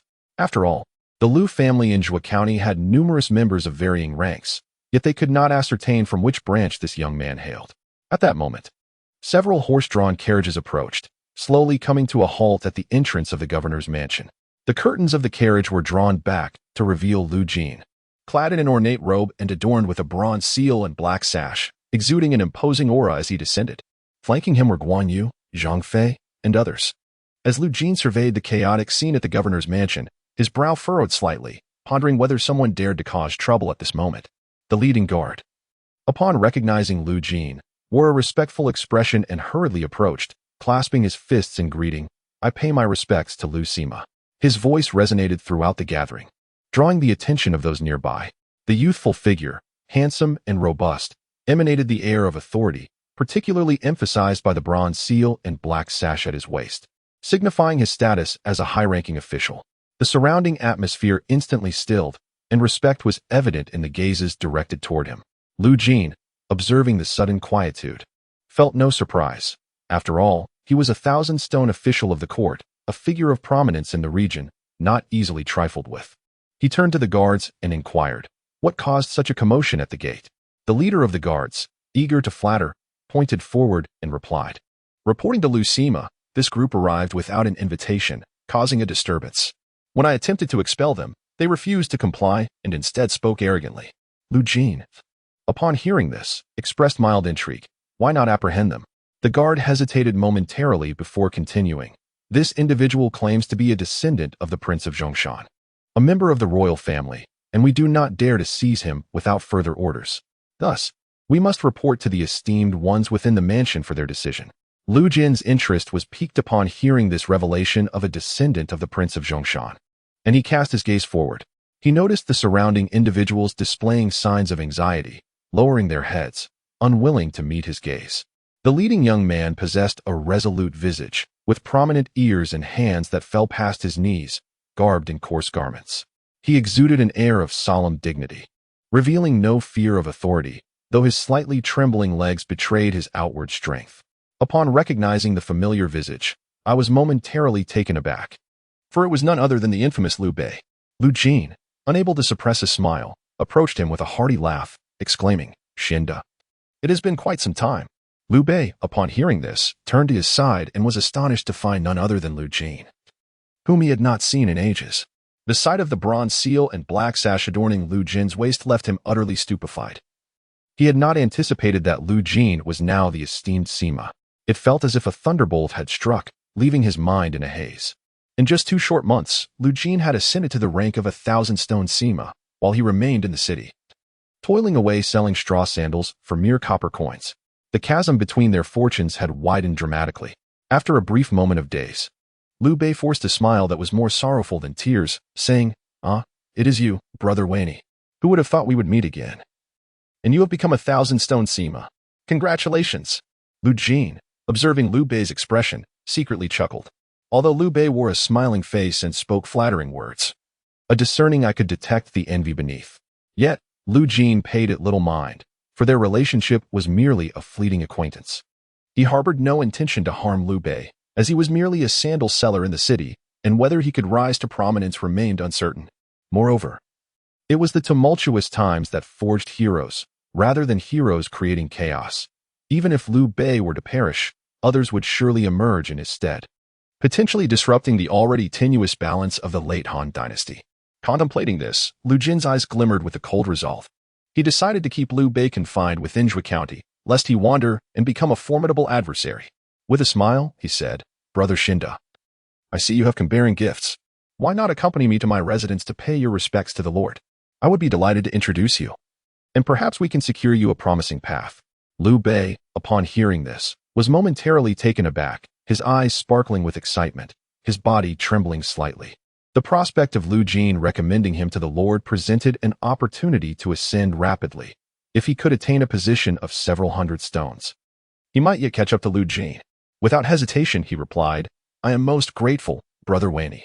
Lu Jin waved his hand, his face alight with a radiant smile, and said, "Very well, Brother Shinda, let us be on our way."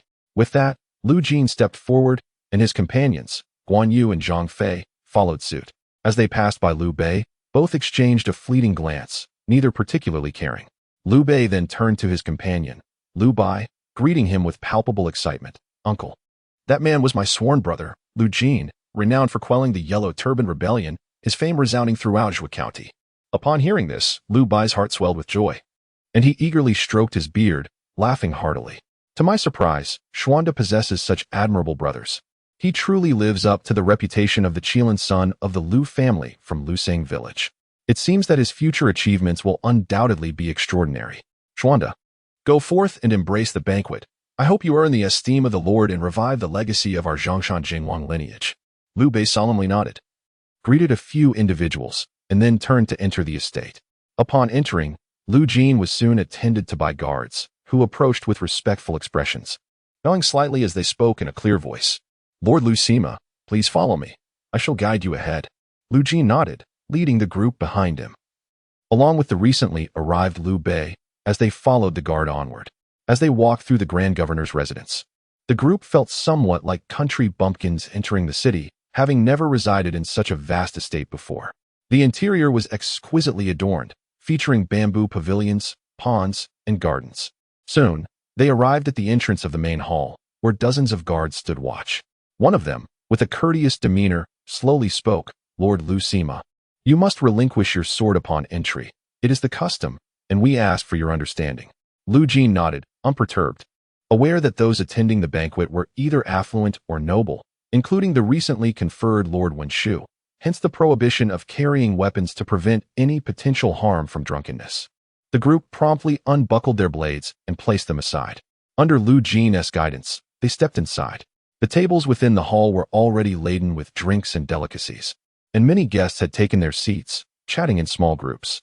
As the sound of footsteps approached, the guests turned their gazes to see Lu Jin, donned in a brocade robe with a bronze seal and black ribbon at his waist. There was a brief moment of surprise. He was indeed of the Qianshi rank, indicating that Lu Jin had risen to the position of Sima due to this battle. His status among them was already considerable, and given his youthful prowess in warfare, his future accomplishments appeared promising. Numerous officials rose, greeting him with cheerful congratulations. "Congratulations, Lord Sima Lu." Lu Jin wore a warm smile, continuously waving and exchanging pleasantries with the guests, occasionally engaging in mutual flattery. He exuded poise and confidence, no longer displaying the earlier timidity he felt in the presence of these officials. At that moment, from a seat ahead, Lu Chong smiled broadly and waved. "Dear nephew, come sit with your uncle." Hearing this, Lu Jin smiled and waved back, making his way forward to take a seat beside him. Lu Cheng stroked his beard and said with a hearty laugh, "Dear nephew, congratulations on achieving the rank of Qian Shi Sima." Lu Jin, with a gentle smile, replied, "Uncle, you are too kind. My accomplishments are largely due to your recommendation. Without it, I would not be where I am today. Your kindness is etched in my heart." Lu Cheng laughed heartily at these words, feeling genuinely pleased, as it confirmed Lu Jin had not forgotten his roots. "Dear nephew, you are being modest. Like gold, you will always shine. No matter where you go, your brilliance will be evident. Even without my endorsement, you would have achieved great success." Lu Jin smiled and nodded, not disputing this sentiment. The two individuals engaged in leisurely conversation, occasionally greeted by officials who expressed their cordiality towards Lu Jin. In Chapter 70, Delivering Coal in the Snow, Liu Bei observed Lu Jin amidst the crowd, akin to a moon surrounded by stars, a glimmer of envy evident in his eyes. In just a few short months, an extraordinary transformation had occurred. His hands, clenched tightly within his sleeves, revealed a resolute determination. He aspired to become a man like Lu Jin, perhaps even surpass him. As the conversation flowed among the guests, a brilliant voice resonated. The arrival of the lords silenced the chatter, and all eyes turned towards the entrance. There stood Wen Shu, donned in a flowing robe, adorned with a golden seal and purple ribbon at his waist, a radiant smile gracing his face as he entered, flanked by a retinue. The assembly rose in respectful acknowledgement, clasping their fists in salute, exclaiming, "Congratulations, Lord, on your elevation to nobility." With a smile, Wen Shu gestured to the gathered crowd, gently stating, "There is no need for excessive formality. Those present at this banquet are my dear friends and family. Let us indulge in merriment today." Upon concluding his words, Wen Shu proceeded to take his seat at the head of the table, followed by several officials, including County Lieutenant Zhang Qian, whose beaming smile, despite not being granted a marquis title, remained undiminished. The silver seal and blue ribbon on his robe signified his rank of 2,000 stones, suggesting he had been appointed as a regional governor by the court. Lu Jin was not surprised. The achievements of the two prominent figures in the county were naturally to be shared between them. Nevertheless, a hint of envy lingered in his heart, for at the very least, these two enjoyed prosperous careers, both serving as officials of 2,000 stones. Once everyone settled into their seats, Wen Shu turned to Lu Jin, hastily beckoning him. You are a distinguished meritocrat of our county. You cannot sit there. Come, take your place beside me." Upon hearing these words, Lu Jin did not decline. He promptly rose and took his seat next to Wen Shu. Opposite him sat Zhang Qian, who offered a warm smile, even hinting at gratitude. Soon, the banquet commenced, featuring elegantly attired dancers in azure silk skirts, gracefully performing within the grand hall. Alongside them, young maidens delicately caressed the strings of their instruments, filling the air with enchanting melodies that resonated throughout the gathering. The atmosphere of the banquet transformed into a vibrant celebration, with guests engaging in lively conversation, drinking, and sharing hearty laughter. The esteemed individuals seated at the head exchanged toasts, their faces illuminated with joy. After consuming a few cups of wine, Wen Shu turned to Lu Jin, speaking softly, "I have heard from the young eunuchs that the court has issued an edict appointing you to lead your troops to the battlefield in Jizhou, following Lord Lu to quell the Yellow Turban rebels." Upon hearing this, Lu Jin set his cup down gently and replied earnestly, "Indeed. The court has instructed me to rest for a few days in Zhujian before leading my troops to Jizhou, following Lord Lu's command." Wen Shu, upon hearing this, could not help but express his concern. "I have heard that the battlefield of Jizhou is far from simple. The notorious Zhang Jiao, along with his brothers Zhang Bao and Zhang Liang, commands an army of hundreds of thousands, sweeping through numerous districts and leaving local governors in disarray. As you lead your troops to this conflict, you must exercise utmost caution to avoid any misfortune. I eagerly await the news of your exploits so that I may host a grand feast in your honor in Zhujian." Upon hearing such words of concern, Lu Jin felt a surge of gratitude and replied with a smile, "Thank you for your kind words, my lord. I shall surely keep them in mind and proceed with vigilance to the battlefield of Jizhou." Wen Shu nodded, reflecting for a moment before continuing, "This is all thanks to your valor outside the city, where you fought bravely and vanquished tens of thousands of foes. Not only did you resolve the crisis in Zhujian, but you also earned me the title of Marquis. Thus, I must reciprocate your kindness.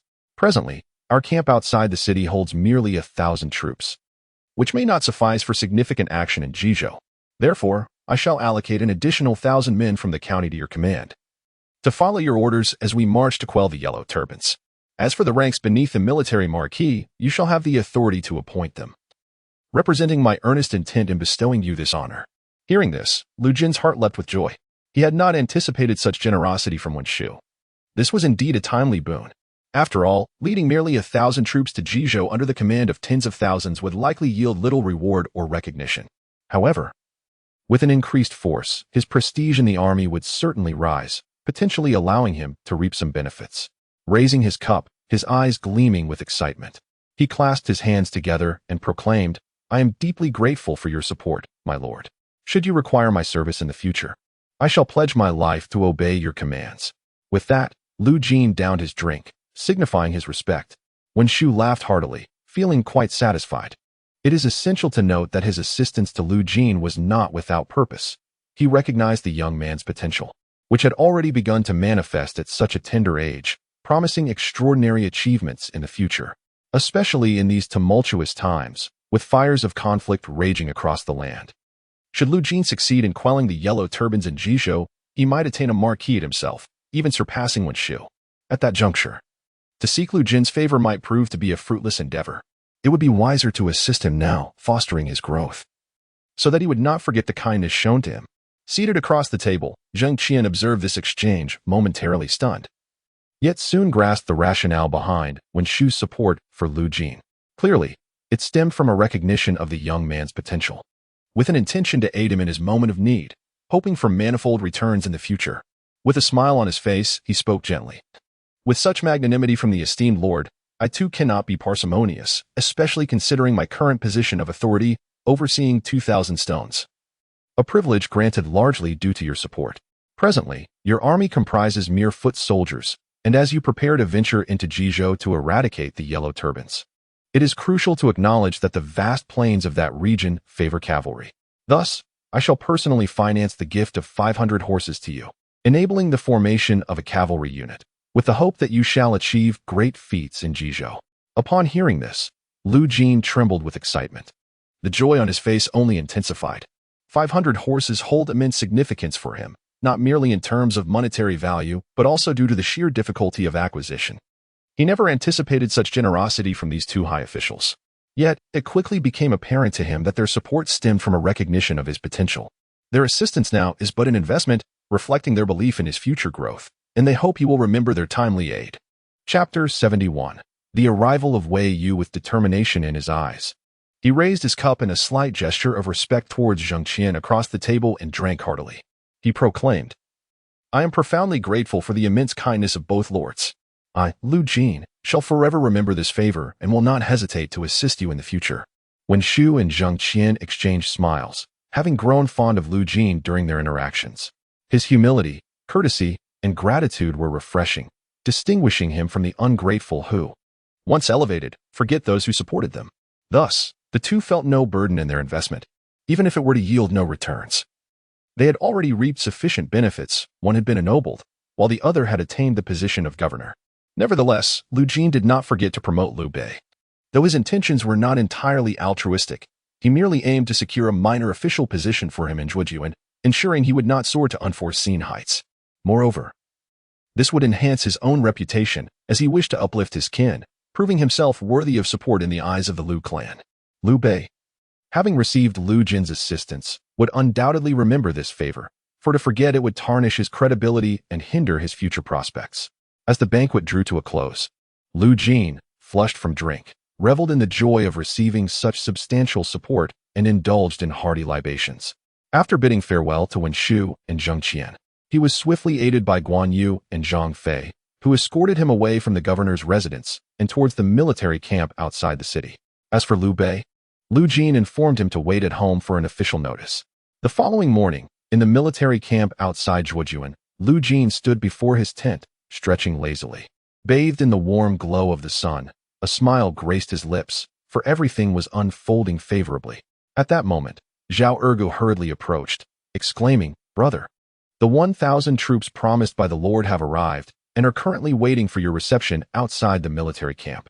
Lu Jin's heart leaped with joy upon hearing this. He had not anticipated the swift allocation of troops. It appeared that when Shu had been well prepared, his gratitude deepened, for it was evident that there was a sincere willingness to support him. Without further ado, he promptly set out with his loyal guards and Zhao Ergu towards the exit. However, as he stepped out of the camp, he was somewhat taken aback to find that the leading figure was none other than Wei Yu. Wei Yu, upon seeing Lu Jin, bore a faint smile tinged with bitterness, yet he clasped his hands in respect, saying, "I pay my respects to Lu Sima." Lu Jin, puzzled by this greeting, wondered if the Lord had assigned Wei Yu to his command. Ordinarily, Wei Yu's leadership in battle would merit some recognition. With the right backing, he could easily attain the rank of a military commander. As Lu Jin's gaze fell upon the yellow tassel of the bronze seal at Wei Yu's waist, a realization dawned upon him. He had not been promoted and still held the title of military marquis. With a smile, Lu Jin gently remarked, "I did not expect the Lord to send Brother Yuan Cheng to serve under me. This comes as a surprise." Wei Yu nodded, a hint of discomfort evident on his stern features. When they first met, both held the rank of military marquis, sharing camaraderie. Now, their roles had reversed, creating a complex mix of emotions, a sense of life's unfairness. In that past battle, he had fought valiantly, leading 2,000 men against the enemy camp, earning at least some credit for his efforts. If only someone in authority had been willing to support him, he might have been elevated to the rank of a 1,000-stone military commander. Alas, no one was inclined to assist him, and even with some merit, he remained stagnant. Observing Wei Yu's troubled demeanor, Lu Jin approached and patted his shoulder, offering reassurance. "Brother Yuan Cheng, although I am unaware of the circumstances that have transpired, I do have my speculations. Since you serve under my command, should there be opportunities for merit in the future, I will certainly advocate for your rewards. I would never diminish your accomplishments. Furthermore, I, Lu Jin, am not the sort to act in such a manner, so please do not worry." Upon hearing these words, Wei Yu felt a sense of relief. Though this was only their second meeting, he held a firm belief in Lu Jin's character. The generosity and magnanimity he displayed were genuine, not feigned, especially since many in the prefecture praised Lu Jin for being open-hearted, generous, and loyal. After a moment of silence, Wei Yu slowly replied, "General, it was not the Lord who assigned me to you. Rather, I chose to follow you voluntarily to Ji province to quell the Yellow Turban Rebellion and establish my own merits." Lu Jin was momentarily taken aback, initially thinking that Wei Yu had been sidelined in the prefecture and thus was placed under his command. To learn that he had chosen to come of his own accord indicated that Wei Yu held a favorable view of him, which brought joy to Lu Jin's heart. Historically, Wei Yu was an exceptional talent, and having him under his banner would undoubtedly be advantageous. However, Lu Jin did not feel the need to rush. As long as Wei Yu remained in the army, he would inevitably fall under his influence, and in time, would surely follow him. Much like the initial days of Han Dynasty, there was no indication of allegiance at first. However, as time unfolded, he became enamored, ultimately pledging his loyalty and serving as a vassal. Lu Jilang chuckled, remarking, "With Yuan Cheng's assistance, it is akin to having an army of 100,000. Effortlessly quelling the Yellow Turban Rebellion." Upon hearing this, Wei Yu felt a flush rise to his cheeks. Though it was somewhat exaggerated flattery, it warmed his heart nonetheless. It was evident that Lu Jin valued him highly, and he believed that by following Lu Jin to pacify the Yellow Turbans, he would surely earn merit. Lu Jin's voice continued, "Now that Yuan Cheng has arrived, I must host a banquet in your honor." He instructed the kitchen to prepare fine wines and exquisite meats to be served in the main tent of the army. Additionally, he summoned the likes of Guan Yu, Zhang Fei, and Yi Gong, among others, for a hearty celebration. As for the 1,000 soldiers, they were to be brought into the camp, treated with equality, and not oppressed. Any transgression against this decree would be met with military law. After delivering these orders, Lu Jin took Wei Yu's hand and led him into the camp. Standing nearby, Zhao Ergu wore a smile, fully aware of his elder brother's intention to win over Wei Yu. He did not hesitate and promptly set about managing the necessary arrangements. Within the main tent of the army, Lu Jin sat at the head, while the others took their places on either side. Guan Yu, Zhang Fei, and Han Dynasty observed Wei Yu, a figure they recognized from their previous battles outside the city, where he had led soldiers into the fray, displaying remarkable valor, thus earning their respect.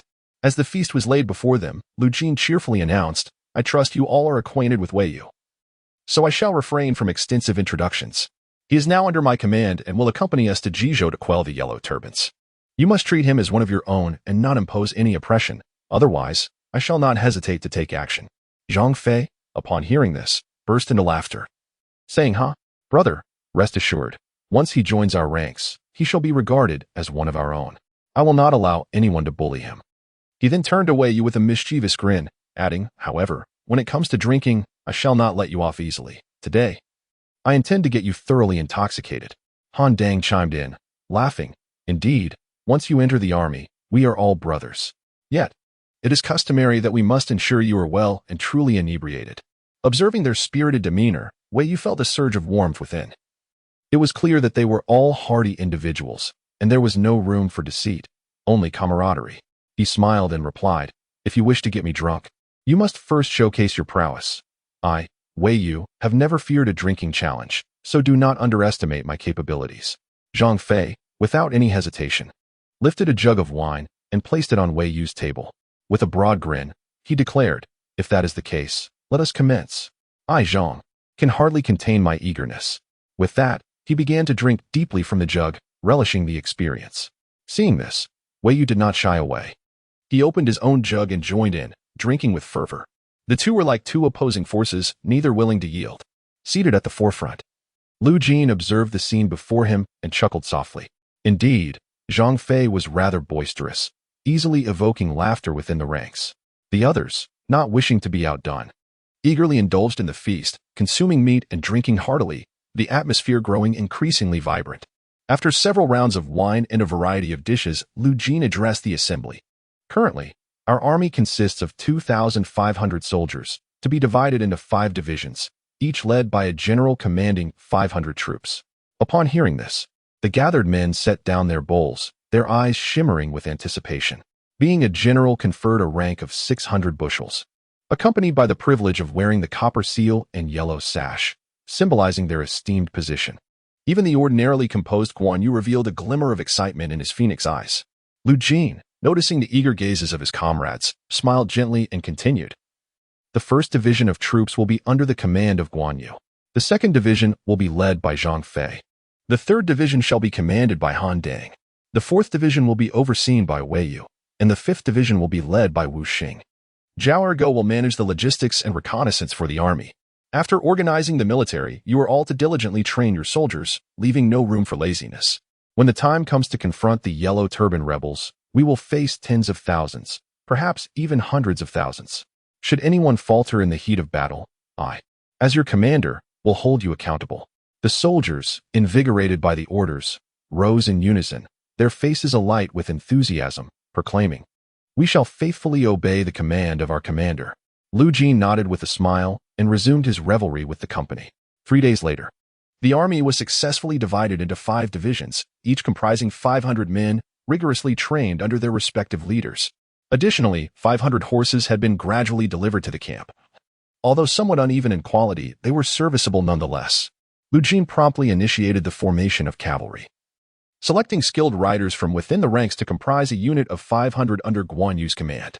Rigorous training began, focusing initially on unified commands essential for charging into battle, while proficiency in mounted archery would be developed gradually. Achieving the capability for mounted archery and charges typically required years of training or the expertise of nomadic cavalry from the steppes. Newly established cavalry could not be expected to reach such proficiency immediately. Hence, intensive training was imperative to gradually enhance their skills. As for saddles and stirrups, these would remain undisclosed for the time being, as the cavalry was still scant in number, to prevent any leaks of information that might alert the nomadic tribes of the steppes. Should they become aware, no one would be able to withstand the cavalry's advance southward. Thus, the army was structured into 4 infantry divisions and 1 cavalry division. Additionally, some militia had been recruited specifically for logistics, along with skirmishers and various support personnel, bringing the total force to approximately 3,000 men. This substantial assembly could indeed be regarded as a formidable army, with many equipped with armor and superior weaponry, demonstrating a fighting capability that surpassed that of ordinary government troops. Lu Jin felt a sense of satisfaction with his military force, for at the very least, they possessed the means to safeguard themselves in these tumultuous times. A few days later, along a main road in the region of Jizhou, a large contingent of soldiers marched in an orderly fashion towards their destination. A grand banner emblazoned with the character Lu has been raised, signifying that this troop is under the command of a general bearing the Lu surname. Lu Jin, adorned in armor and mounted upon a magnificent steed, is surrounded by a retinue of officers. As he gazes skyward, the hues of dusk begin to envelop the heavens, the sun descending towards the horizon. He turns to his trusted guards, instructing them to summon Zhao Ergo. Shortly thereafter, several swift horses gallop towards him, with Zhao Ergo leading the charge. Lu Jin inquires, "Fourth brother, to what location has our army advanced, and are there suitable grounds nearby for our encampment?" Upon hearing this, Zhao Ergo promptly replies, "Elder brother, we have entered the territory of Jizhou, within the confines of Zhongshan Commandery. If we proceed a few more miles, we shall exit this valley and find an open area suitable for our encampment. Alternatively, if we continue for another 30 miles, we can reach Wujixian, where we can establish our camp outside the city, which would be more secure than remaining in the woods." Lu Jin is momentarily taken aback, realizing they have indeed arrived at the borders of Wujixian. The memories in his mind are not foreign to this place, for it is home to the renowned Jin family, whose wealth is said to rival that of nations. Although they are merely merchants, they are a prestigious family within Zhongshan Commandery, wielding considerable influence in this region. Particularly noteworthy is that the Zhan family produced an empress who was the consort of Cao Pai during the Three Kingdoms period. This woman, known as Zhenmi, is celebrated for her unparalleled beauty, being hailed as the most beautiful woman of her time, although she is but a year old this year. Lu Jin harbors no thoughts regarding the infant girl, yet he is quite intrigued by the Zhan family's immense fortune. After Yuan Shao took control of Jizhou, he sought a matrimonial alliance with the Zhen family, securing their financial support to recruit troops and conquer all of Hebei, thus establishing himself as a northern overlord. In his heart, a tinge of greed stirs. He yearns to rise swiftly, and financial backing is indispensable. The Zhen family could undoubtedly serve as a valuable ally. However, as merely a 1,000-stone cavalry commander, the prospect of garnering the Zhen family's allegiance seems a fanciful dream, akin to chasing mirages.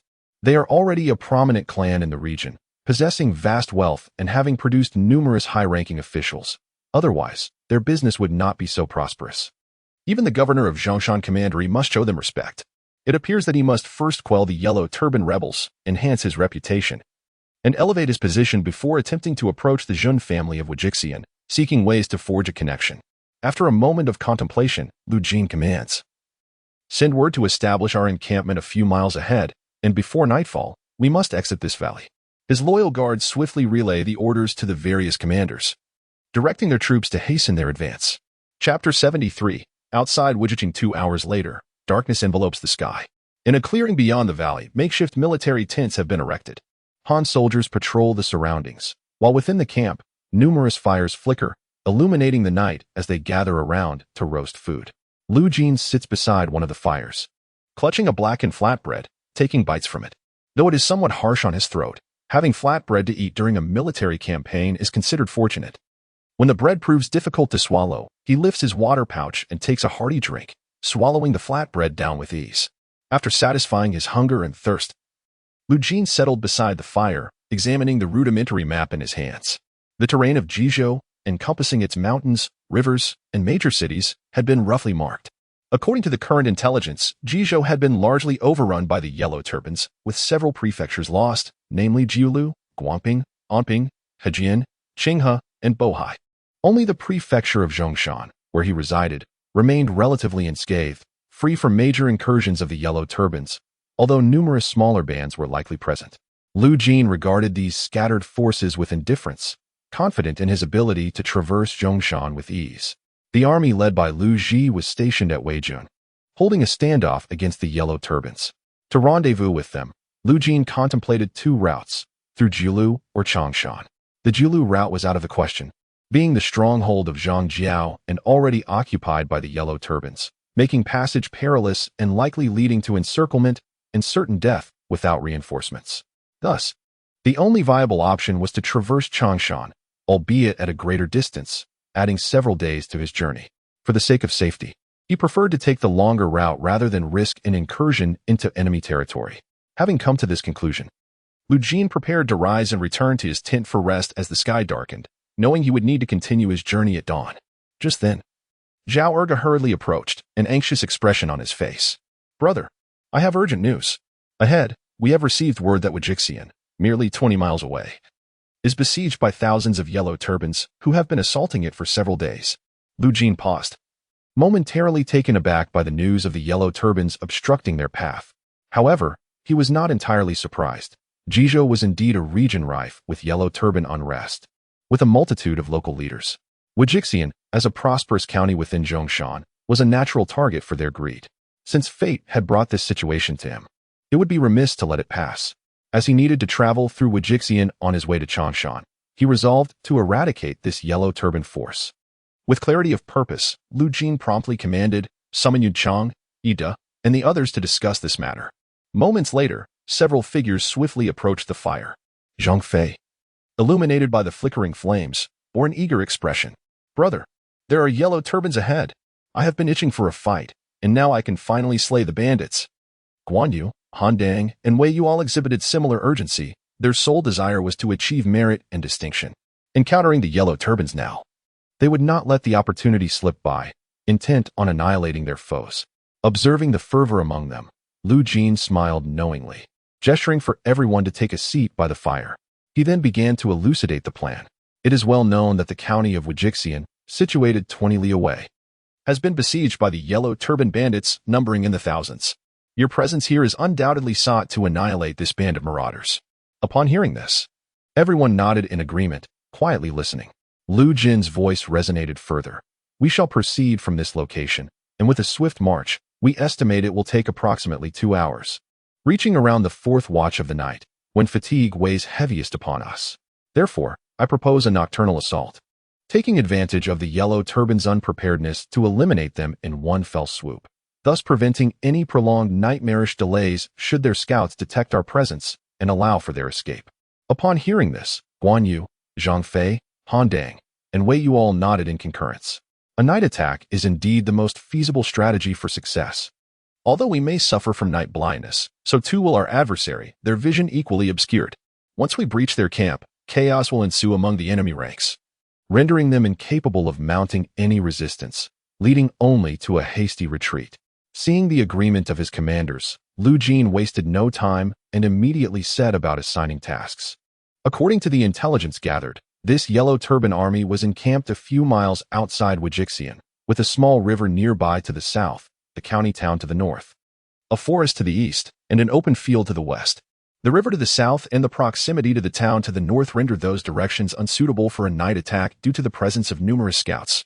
Thus, an assault from the eastern woods and the western open ground would be our only option.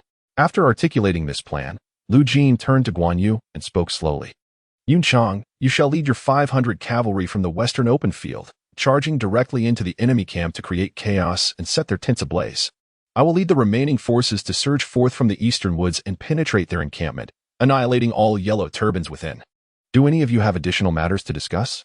Hearing this, the surrounding men shook their heads, expressing that there was nothing further to add. The strategy had been meticulously crafted. Moreover, they faced only a disorganized mob of yellow turbans, and with the benefit of a night attack. The combat prowess of their soldiers would be overwhelming, leaving the enemy with no capacity for resistance. Once Lu Jin received unanimous consent for the plan, he waved his hand and declared loudly, "You are to gather the troops and break camp immediately. By the 4th watch, we must arrive outside Wujixian and engage the yellow turbans." The commanders rose, their eyes brimming with determination, bowing in response, "Yes."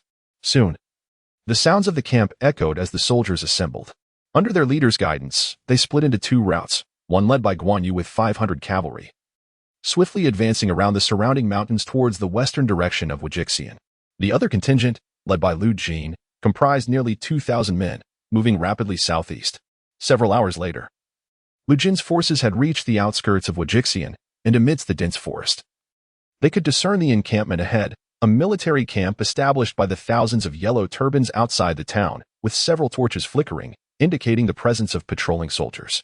Han Dang, witnessing this scene, expressed his surprise. The leader of the yellow turbans, it appears, possesses a certain level of skill. He is aware of the necessity for nocturnal patrols and has grasped some principles of military formations. Compared to the yellow turbans we encountered in Yuzhou, this faction is markedly more formidable. For several months, the yellow turbans of Jizhou have been engaged in combat with the Imperial army, and they have undoubtedly acquired some understanding of military strategy. Should the Yellow Turbans manage to endure for a year or more, they may undergo a transformation, making their conflict with the Imperial forces all the more challenging. Therefore, the eradication of the Yellow Turbans must be executed swiftly. Any delay will only exacerbate the impact on the court and may embolden the Yellow Turbans further. Upon hearing this, the assembled generals nodded in agreement, acknowledging the truth of the matter. As Lu Jin observed the encroaching darkness, he surmised that Guan Yu's cavalry had likely reached the western flank. All preparations were in order, and it was time to launch the assault. Addressing those around him, he proclaimed with conviction, "You shall lead your respective troops to charge the enemy camp and obliterate these Yellow Turban brigands." The generals, upon receiving their orders, bowed in acquiescence and swiftly proceeded to marshal their forces. Lu Jin mounted a black steed, gripping a formidable saber in his hand, and rallied the troops behind him, exclaiming, "Charge!" Zhang Fei, Han Dang, Wei Yu, and Wu Xing each commanded 500 soldiers, surging forth from the woods toward the enemy encampment. In an instant, they arrived at the outskirts of the camp, their momentum unyielding as they stormed ahead. Outside the eastern camp of the Yellow Turbans, a number of patrolling soldiers suddenly beheld a multitude of figures emerging against the inky night sky. Their eyes widened in terror, their bodies trembled involuntarily, and they cried out in alarm, "The enemy is attacking the camp." The moment the shout resonated, a flurry of arrows sliced through the air, descending upon them with deadly precision. The chilling sounds of impact echoed as several soldiers were pierced by the sharp arrows, blood gushing forth as they collapsed to the ground, their anguished cries piercing the night. Upon hearing the alarm, many soldiers within the camp grasped their weapons and rushed forth. Zhang Fei, at the forefront, brandished his spear, his dark eyes glinting with ferocity as he swept through the ranks. The nearby Yellow Turban soldiers had no opportunity to react and were swiftly dispatched, blood gushing from their wounds. After dispatching a few foes, Zhang Fei continued to wield his bloodied spear with vigor, cutting down any approaching soldiers with ruthless efficiency. The Han soldiers surged forward, wielding their weapons with fervor, slaying the encroaching Yellow Turban soldiers with relentless ferocity. Before long, the main force breached the encampment, engaging in a frenzied slaughter. Although some soldiers attempted to organize a defense, they were swiftly overwhelmed and routed by the Han army's onslaught. Even those Yellow Turban soldiers still in slumber were not spared. The invading Han troops dispatched them with brutal swiftness, blood staining the tents in a gruesome display. The din of chaos continued to reverberate throughout the camp, waking many soldiers from their sleep. As they scrambled from their beds, the scene beyond the military tent revealed a chaotic onslaught of Han soldiers, brandishing their blades and mercilessly slaughtering those in their path. Some were so gripped by fear that their legs turned to jelly, their faces pale with terror. Without a moment's hesitation, they fled in disarray, their cries echoing through the air, "The Han army is upon us! The Han army is upon us!" The cacophony of screams and dread reverberated throughout the encampment. Many Yellow Turban leaders, roused from sleep, attempted to rally their troops for resistance, yet their commands failed to reach the ears of their men. The camp descended into utter chaos, filled only with fleeing soldiers and the heart-wrenching sounds of lamentation. Witnessing this turmoil, numerous Yellow Turban commanders had no choice but to join their soldiers in flight. As the Han army surged forth with unstoppable momentum, akin to autumn winds sweeping away fallen leaves, they advanced relentlessly. Outside the western camp of the Yellow Turbans, Guan Yu, wielding his great blade, led 500 cavalrymen forward without hesitation. The thunderous sound of galloping hooves echoed across the ground as they charged into the encampment, their blades slicing through the ranks of soldiers, even trampling the tents underfoot. Sleeping soldiers were crushed beneath the thundering hooves, their lives extinguished in an instant. Tents collapsed, blood spattered, and after a brief onslaught, the ground became a morass of flesh. The Yellow Turban soldiers, upon witnessing the cavalry's advance, were consumed by fear, mistakenly believing that the main force of the Han army had arrived. In terror, they fled, too frightened to mount any resistance. The entire Yellow Turban camp was a scene of utter disarray, devoid of any fighting spirit. Inside the central tent, a young Yellow Turban commander rushed in panic, his voice carrying ahead of him even before he arrived. "Commander, dire news. The main force of the Han army is upon us." Still in deep slumber, Commander Sui Gu was jolted awake by these words, disregarding his attire as he hastily emerged. Upon witnessing the flames illuminating the sky and the cries of battle, along with the sight of numerous soldiers fleeing, he felt a jolt of alarm and anger surge through him. "What is happening?" he bellowed. The approaching Yellow Turban commander, His face etched with fear, stammered, "Commander, we must flee. The Han army's main force is here. If we do not leave, we shall perish." Sui Gu, incredulous at first, retorted coldly, "Nonsense. This is the territory of the Yellow Turbans. How could the main force of the Han army possibly be here?" The Yellow Turban commander trembled as he insisted, "Commander, it is true. The attacking Han army even has cavalry. This can only mean the main force has arrived. Otherwise, where would they have obtained cavalry in the entirety of Zhongshan County?" At the mention of cavalry, Sui Gu's skepticism waned, replaced by an overwhelming dread that rendered his legs weak. Panic etched across his face. He urged, "We must rally and escape at once." Just then, a thunderous voice pierced the chaos. "You shall not escape, rogue." Guan Yu, leading over 100 riders, charged fiercely toward their location, trampling anyone who dared to stand in their way, ensuring that the infamous commander would not slip away unscathed. As Sui Gu prepared to flee, the thunderous roar sent a shiver down his spine, nearly causing him to stumble to the ground. Ahead, a burly man with a crimson face charged towards him on a magnificent steed, wielding a bloody blade. Fear flickered in Sui Gu's eyes, prompting him to scream for help. Come, someone stop this man." Yet, those around him ignored his pleas, fleeing in terror as the cavalry approached. Guan Yu, riding fiercely forward, his phoenix eyes gleaming with ferocity, brandished his great sword, creating a dazzling display of blade work in the air. Standing before him, Sui Gu appeared paralyzed with fright, his eyes wide and body trembling, rooted to the spot. His lips quivered, as if he wished to utter words of surrender. Chapter 75. Decapitation of the Bandit Leader. Alas, the sharp blade offered him no opportunity for mercy. It swung downwards with a resounding crack. With a thunderous thud, Sui Gu's head was severed, his eyes reflecting sheer terror in his final moments. The blood from the headless corpse gushed forth, devoid of any support, collapsing to the ground. The severed head rolled a short distance before coming to a halt. After dispatching his foe, Guan Yu commanded the soldiers behind him, "Collect this thief's head." Following his orders, he led the cavalry through the camp, slaughtering any Yellow Turban soldiers in their path with relentless strikes of his sword. The Han army rampaged throughout the encampment. The Yellow Turban soldiers, already demoralized, could muster no resistance and fled in disarray. After a while, the cacophony of battle began to wane. The Han soldiers were now capturing the remaining foes and binding them. In the courtyard of the Wuji County government, an official rushed in a state of agitation, calling out to those inside, "My lord, good news.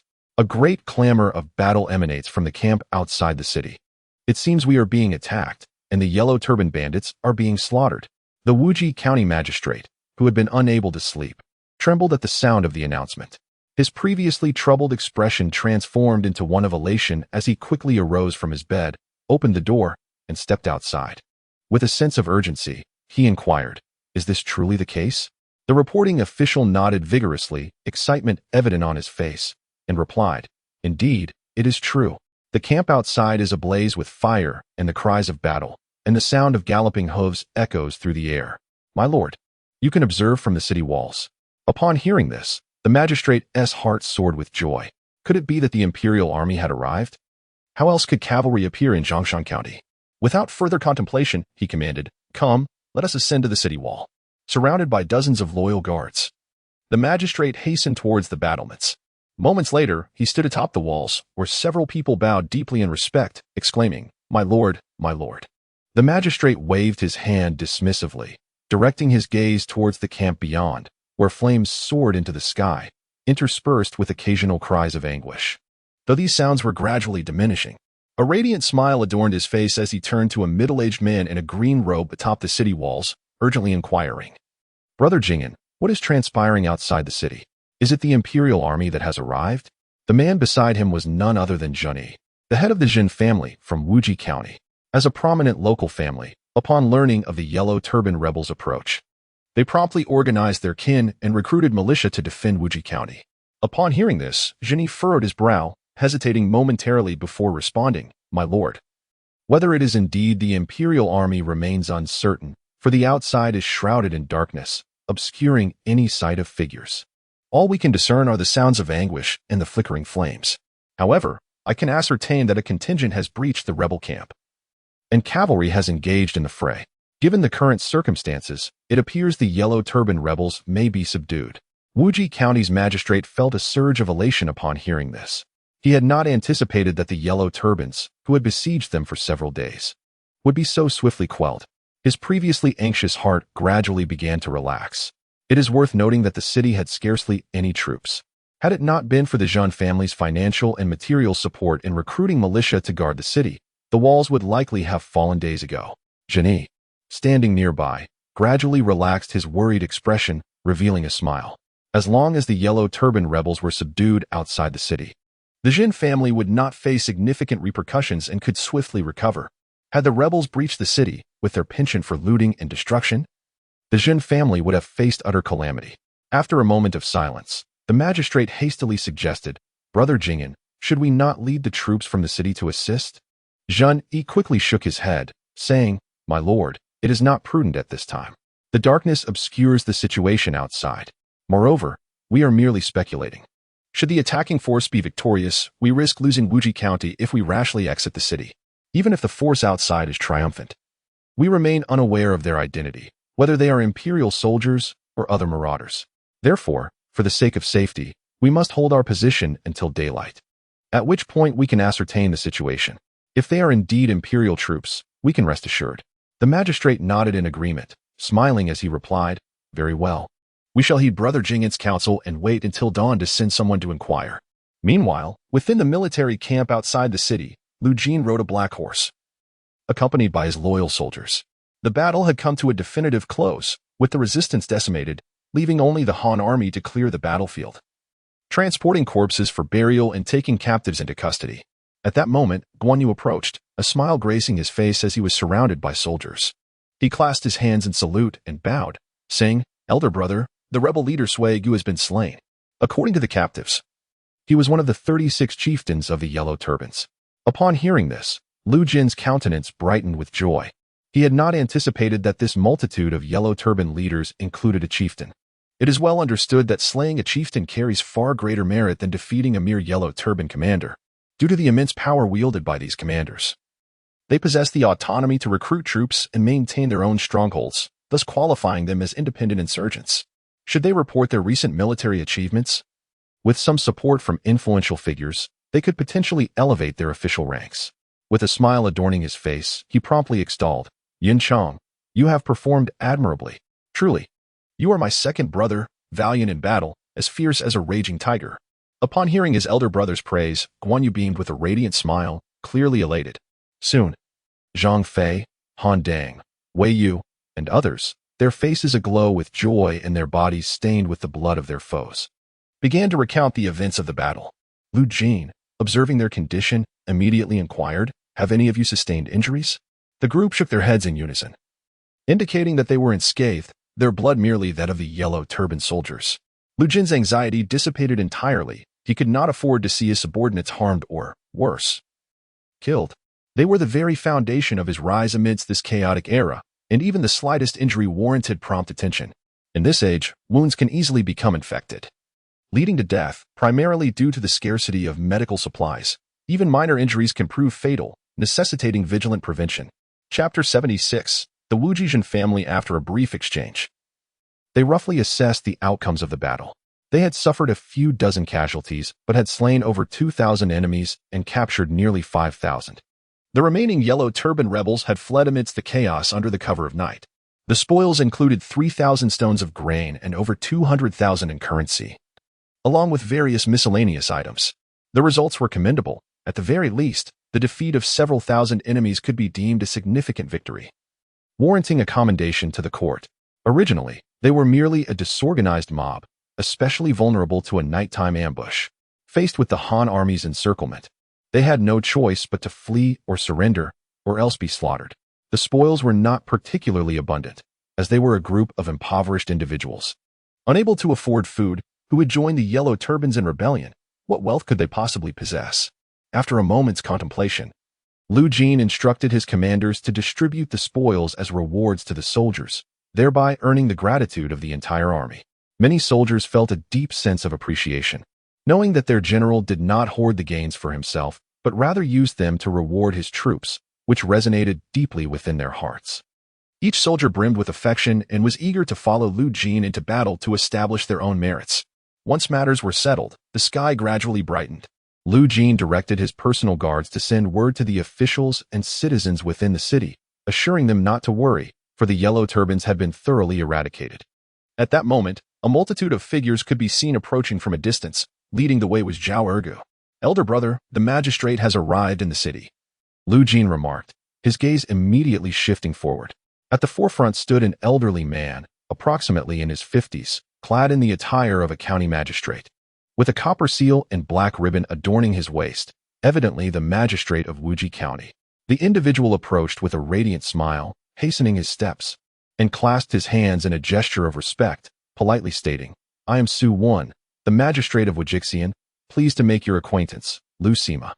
Upon hearing this courteous address, Lu Jin, who stood on equal footing as a 1,000-stone rank official, reciprocated with a warm smile and clasped hands, replying respectfully, "I am Lu Jin, also known as Lu Winnie, at your service, my lord." Su Wan, stroking his beard, observed Lu Jin intently. The latter was strikingly handsome and robust, exuding an air of valor akin to a fierce general. With a smile, Su Wan remarked, "It is truly remarkable that someone as young as you can lead an army to quell rebellion for the court and eradicate the Yellow Turbans. Indeed, heroes emerge in their youth." Lu Jin, grinning in response, humbly replied, "Ah, your lordship, you flatter me. In these dire times, with the nation in peril and the Yellow Turbans rising, it is the duty of every Han citizen, especially us men, to serve our country, restore order, and provide peace for the people." Su Wan, stirred by these words, nodded vigorously in approval, exclaiming, "Indeed, Lu Sima speaks the truth. As citizens of the Han, we must serve our nation and not allow these marauders to bring harm to the populace." Pausing for a moment, he continued with a smile, "Lu Sima, may I inquire if I may address you by your courtesy name?" Lu Jin nodded amicably, responding, "As you are my senior, it would be most appropriate." Su Wan, upon hearing this, laughed heartily before adopting a serious demeanor, saying respectfully, "Winnie, I am grateful for your leadership in subduing the Yellow Turbans outside Wujixian and safeguarding the lives of the thousands within the city. I express my deepest gratitude here." At this, he inclined to bow, but Lu Jin quickly extended a hand to support him, stating with a hearty voice, "There is no need for such formality, my lord. As an official of the court, it is my responsibility to eradicate these bandits. It is merely part of my duty." Seeing this, Su Wan did not insist, having only wished to convey his gratitude. He then smiled and introduced, "By the way, Winnie, allow me to introduce you. This gentleman is Zhang, the head of the Zhang family. The continued resilience of Wujixian against the Yellow Turbans is largely due to Jingyan, who organized his kin and recruited militia to defend the city. Otherwise, the lives of the thousands within would surely have been endangered." Upon hearing this, Zhang, standing behind, stepped forward and bowed slightly, stating, "I pay my respects to Lu Sima." Lu Jin, slightly taken aback, had not anticipated the presence of the Zhang family head. Assessing the middle-aged man before him, despite nearing his 40s, his features were rugged and clear-cut. In his youth, he would have indeed been considered handsome. No wonder he fathered the renowned beauties in me. With a smile, Lu Jin courteously replied, "Brother Jingyan, there is no need for such formalities." Zhang nodded with a smile, observing Lu Jin with keen interest.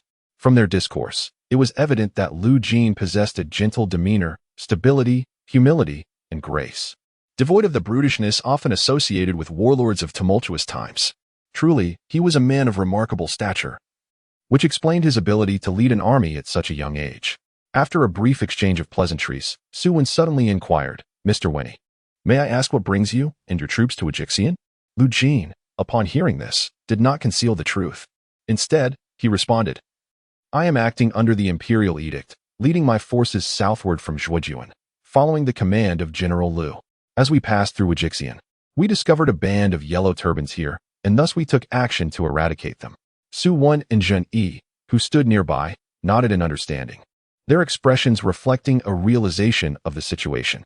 It was indeed puzzling how an official army could appear in Wujixian without reason. This explanation clarified their doubts. The Yellow Turbans in Jizhou had been particularly rampant, plundering and laying siege across much of Hebei. The court had dispatched Lu Ji to lead elite troops from Sanhe and Wuxia to quell the unrest, a matter well known to officials and prominent families throughout Jizhou. Many soldiers had also been summoned from various counties to provide assistance, making Lu Jin's presence here entirely reasonable. After a moment of contemplation, Suwen smiled and said, "Mr. Winnie, your efforts in eradicating the Yellow Turbans have saved countless lives within the city. We must express our gratitude. I have prepared a banquet in the city this evening, and I hope you will honor us with your presence." Jin Yi, standing beside him, added with a courteous smile, "Indeed, Sima Lu, we are grateful for your assistance, which has allowed my family to recover some losses. It would be a pleasure to host you and extend our hospitality." Upon hearing this, Lu Jin readily agreed, eager to cultivate a good relationship with the head of the Jin family and possibly enlist their support in the future. He nodded with a smile and responded, "Very well. Since you and Brother Jingen have extended such a warm invitation, it would be quite impolite of me to decline." Chapter 77. The banquet in the county. The three exchanged smiles and engaged in light conversation before Suwen and Jin Yi departed the military camp. Taking a carriage back to the city, Lu Jin remained behind to manage affairs following the battle. In the carriage returning to the county seat, Zhang Yi remarked to Suwen, "Sir, Lu Jin truly deserves the title of a hero. At such a young age, he has already attained the position of Sima in another division, and now he has slain thousands of enemies outside the city. His accomplishments are remarkable, and his future prospects are undoubtedly bright." Suwen, sitting beside him, nodded in agreement and solemnly stated, "I have indeed heard of him. Recently, there were reports from Zhujian of tens of thousands of Yellow Turbans attacking the county city. It was said that Lu Jin led his troops to annihilate them. Defeating a force of that size, the prefect of Zhujian, Wen Shu, was granted a title for this victory, and even the county's captain was promoted to a position of 2,000 stones. As Suwen spoke, his eyes shimmered with envy. That was the rank of a marquis, a position of great authority. Although he held the title of a 1,000-stone county magistrate, regarded as a high-ranking official in the eyes of many, he always felt inadequate in comparison to the true noble families. Confronted with officials of 2,000 stones, he would inevitably feel a sense of trepidation. In fact, his lifelong aspiration was to ascend to that esteemed rank of 2,000 stones.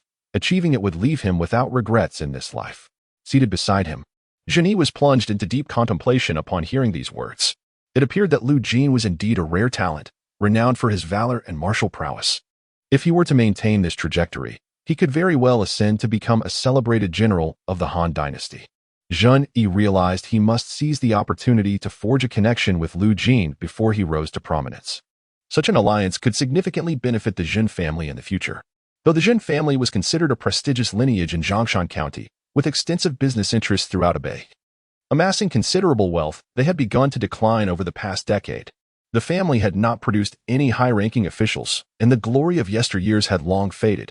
If this trend continued, the Jin family risked falling from the ranks of distinguished clans. Regardless of their financial resources, they would be vulnerable to envy and potential ruin. As the head of the Jin family, Jin Yi felt a pressing obligation to rejuvenate their status and ensure they remained among the elite. Thus, Lu Jin presented a pivotal opportunity. Cultivating a friendship with him could provide a valuable ally as he rose in stature. As dusk settled, the county office was ablaze with lights, preparing for a banquet. Numerous prominent families from the city were arriving in carriages, eager to meet Lu Jin, the hero who quelled the Yellow Turban Rebellion, hoping to establish rapport with him. On the streets, a dozen horses galloped towards the venue, led by none other than Lu Jin, flanked by the formidable Guan Yu and Zhang Fei, while Han Dang, Zhao Ergo, Wei Yu, and others remained stationed at the military camp outside the city. Upon reaching the entrance of the county office, they encountered a middle-aged man clad in a brocade robe, Zhang Yi himself. As Lu Jin approached, Zhang Yi descended the stone platform with a smile, greeting him. Lu Sima. Lu Jin, beaming, dismounted his horse and approached, exclaiming, "I did not expect Brother Jingen to be here to welcome me."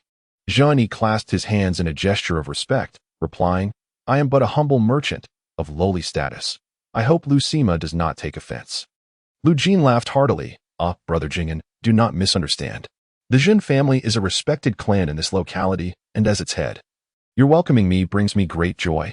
Zhang Yi, hearing this, smiled in understanding, sensing Lu Jin's goodwill and apparent willingness to cultivate a friendship. This was fortuitous, as both men aspired to strengthen their bond, and their rapport would quickly flourish. Together, they proceeded into the office, followed closely by Guan Yu, Zhang Fei, and the others, whose purpose was to ensure their elder brother's safety and avert any unforeseen incidents. They soon arrived at the grand banquet hall, where many had already taken their seats. In addition to the influential families, several county officials had filled the room to capacity. Seated at the head of the table was Su Wan, who, upon seeing Zhang Yi and Lu Jin enter, promptly rose with a smile, beckoning them. "Wan Yi, please take your seats here."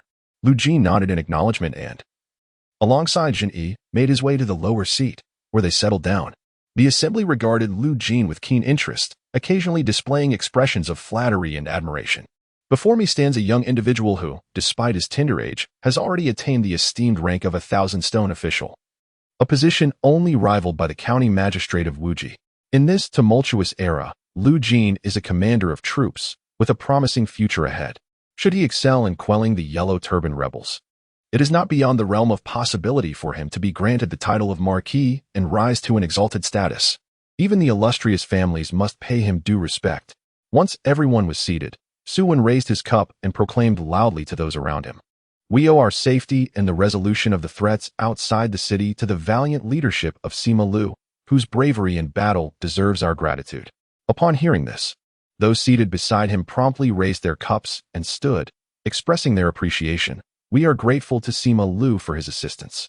Seeing this, Lu Jin also rose with a smile, humbly stating, "There is no need for such formality. The efforts to subdue the Yellow Turbans outside the city were a collective endeavor, and not solely my achievement."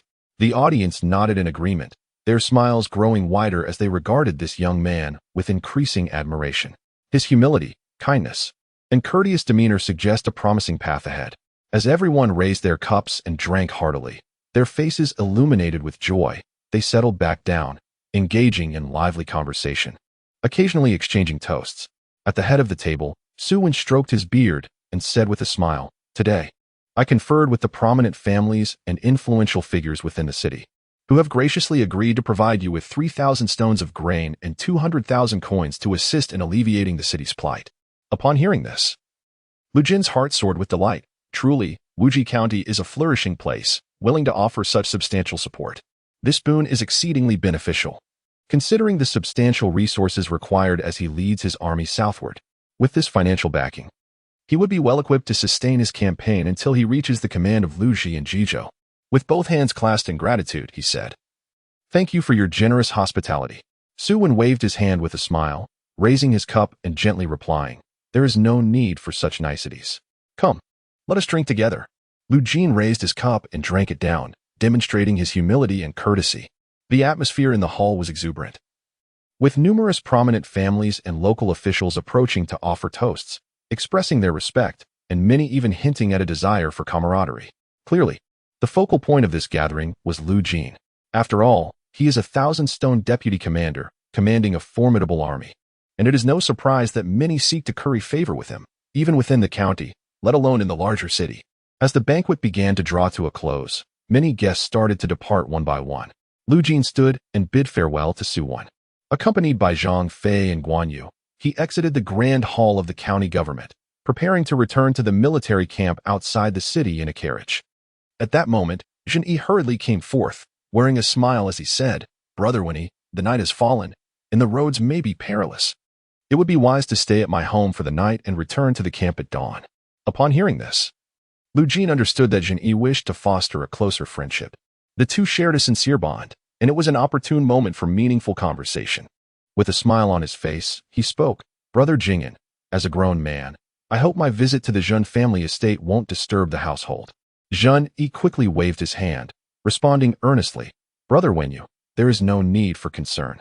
You are an esteemed guest of the Zhang family, and it is only natural that we welcome you. There can be no talk of disturbance." Seeing this, Lu Jin stated with solemnity, "If that is the case, I shall not stand on ceremony." Thus, the two assisted each other as they entered the carriage, escorted by the likes of Guan Yu and Zhang Fei, making their way towards a luxurious estate within the streets. The Zhang family was a prominent clan in Wuji County, possessing not only a grand estate within the city, but also villages and hidden fortresses beyond its borders. The number of descendants and servants within the clan was countless, and when combined with the tenants and common folk who relied on the Zhang family, they comprised a significant portion of Wuji County's population. Not only within the county but throughout the entire Zhongshan prefecture, they were among the esteemed aristocracy, with few able to rival their stature. The carriage soon came to a gentle halt outside the Zhang family estate. Several guards stood at the entrance, armed and vigilant against the approaching carriage. As the carriage curtain was lifted, Zhang Yi and Lu Jin stepped out. The guards at the entrance, their faces adorned with respect, immediately bowed. "Greeting, my lord." Zhang Yi waved his hand and spoke in a clear voice. "Instruct the kitchen to prepare a splendid feast. I wish to share a drink with Brother Wenyu." After saying this, he turned back with a courteous smile. "Brother Wenyu, please." Accompanied by Guan Yu and Zhang Fei, Lu Jin proceeded forward. Before them lay a vast courtyard, embellished with ponds, rockeries, pavilions, and gardens, showcasing an opulent splendor. In the front courtyard, lanterns flickered, and numerous servants were there to respectfully greet them. Lu Jin couldn't help but marvel at the Zhang family's immense wealth. The sheer cost of constructing such a grand estate must have been astronomical. Soon, they reached the sitting room and took their places. Zhang Yi chose not to sit at the head of the table, but rather beside Lu Jin, where they sat on the ground. Guan Yu and Zhang Fei took their seats nearby. Their own status was not low, as they were high-ranking officials adorned with bronze seals. Before long, food and wine were served. Zhang Yi cheerfully invited, "Brother Wenyu, esteemed generals, please forgive the simplicity of this meal. Tomorrow, I shall instruct the household to prepare rare delicacies to properly entertain you." Lu Jin smiled and waved his hand. "Brother Jing'an, you are too kind." Thus, the group resumed their drinking, engaging in light conversation from time to time. With a slight flush on his cheeks, Zhang Yi, feeling the effects of the wine, remarked, "Wenyu, to be honest, I have a bit of selfishness to confess." Lu Jin, taken aback for a moment, chuckled and replied, "Oh, Brother Jing'an, what do you mean by that?" Zhang Yi raised his cup, drank it down, and continued speaking. "From the moment I first beheld you, your demeanor was imposing, and your valor extraordinary. Thus, I concluded that your literary talent is far from ordinary, and your future achievements are immeasurable. I wish to befriend you before you ascend to a position of great power, hoping you will not take offense." Upon hearing this, Lu Jin quickly waved his hand and replied with a smile, "Ah, Brother Jing'an, your words are misplaced. The fact that you wish to befriend me, Lu Jin, is an honor I cherish. How could I possibly hold any grievances? Moreover, I feel an immediate camaraderie with you, having long desired to cultivate our friendship." Zhang Yi, upon hearing this, felt a surge of joy and laughed heartily. "Since you express such sentiments, I lament that we did not meet sooner, for had we encountered each other earlier, we would surely have become close friends." Lu Jin shook his head with a smile. "My dear brother, you're mistaken. Even now, it is not too late for us to become confidants." Zhang Yi promptly slapped his forehead and laughed. Indeed, even now, we can forge a deep friendship. I must confess that after a few too many drinks last night, my words may have been somewhat muddled. I hope you will forgive me, Brother Wenyu." Lu Jin chuckled softly, and the two of them continued to toast and share drinks in the grand hall, growing ever closer in their camaraderie. The following afternoon, Lu Jin slowly opened his eyes, gazing at the quaintly adorned room around him.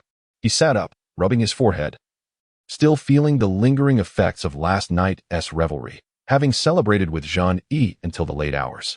He found his legs somewhat unsteady, as he had been assisted back to his quarters by Zhang Fei and Guan Yu. Noticing the sunlight streaming through the window, it was clear that dawn had arrived. Rising to his feet, he donned his robe and opened the door, only to find Guan Yu and Zhang Fei already awake, standing in the courtyard.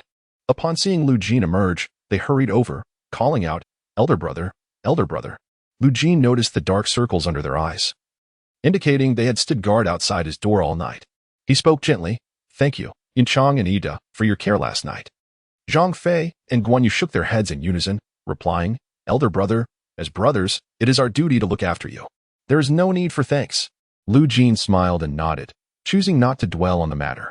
As time passed, their bond grew more genuine. Suddenly, Guan Yu remarked, "By the way, Zhang Yi previously sent someone to inquire if you could send word once you awaken." Lu Jin nodded slightly and dispatched a messenger accordingly. He then set off with Zhang Fei and Guan Yu along the small stone path. Ahead, a young matron approached, swaying her alluring hips, accompanied by two handmaidens. Lu Jin was momentarily taken aback by her beauty. She had a fair complexion, elegantly arched willow-like brows, and captivating eyes. Her delicate figure adorned in a flowing green gauze dress that accentuated her enchanting silhouette. She appeared as if she had stepped forth from a painting, captivating all who laid eyes upon her. However, her lustrous black hair was styled into an elegant bun, indicating her status as a married woman. Lu Jin could not help but feel a twinge of regret that such beauty was already wed, residing within the Zhang family estate's rear courtyard. She must be one of Zheng Yi's wives or concubines. The matron regarded the three of them, her fair visage revealing a dignified expression as she studied Lu Jin for a moment. With a subtle curve, she revealed her figure, exuding an enduring charm, and respectfully addressed, "I am Zheng Yu, the sister of Zheng Yi, paying my respects to Lu Sima." Lu Jin, captivated by the melodious timbre of her voice and the fragrant breeze that enveloped him, found himself in a whirlpool of thoughts. She was the very embodiment of enchantment. However, upon learning that this beautiful young woman was Zheng Yi's sister, he suppressed his inner musings. Secretly envious, he pondered who was fortunate enough to possess such a lovely companion. Truly a stroke of good fortune. With a courteous demeanor, he performed a bow, smiling as he remarked, "Ah, Madame Zheng." After exchanging nods, they engaged in light banter. Zheng Yu then inclined her body in farewell, gracefully departing with the company of two maidservants. Lu Jin, accompanied by Guan Yu and Zhang Fei, left the premises and made their way to the grand hall of the Zheng family, where they settled down. Soon, a maidservant brought forth tea, and the three brothers indulged in casual conversation. Moments later, Zheng Yi arrived, flanked by several guards, and greeted them with a hearty laugh. "Brother Winnie, did you sleep well last night?" Lu Jin set down his teacup, rising with a smile. "I slept reasonably well, better than in the barracks." Zheng Yi replied with a hint of anticipation. "In that case, dear brother, you must stay a few more nights at the Zheng residence, so we can converse at length." Lu Jin shook his head with a smile. "I would love to linger a few days and share drinks with you, dear brother, but alas, the Imperial edict remains in effect. I must depart southward tomorrow to quell the Yellow Turbans in Jizhou, leaving little time for leisure. Once I have subdued the rebels, I shall return and engage in a heartfelt dialogue with you. I hope you do not take offense." Zheng Yi nodded with a smile, showing no intention to insist upon his stay. After a moment of contemplation, he said, "Since you are headed south to fight the Yellow Turbans and achieve great deeds, as your elder brother, I cannot remain idle. I have prepared a donation of 1,000,000 coins for you to aid in your campaign against the bandits. It is but a modest contribution, and I hope you will not refuse." Lu Jin's heart leapt at the generosity of Zheng Yi, who offered such a considerable sum, which was indeed no small fortune. However, with the impending journey south and the absence of a fixed territory, carrying such a sum might hinder his march. After a brief moment of reflection, his eyes lit up.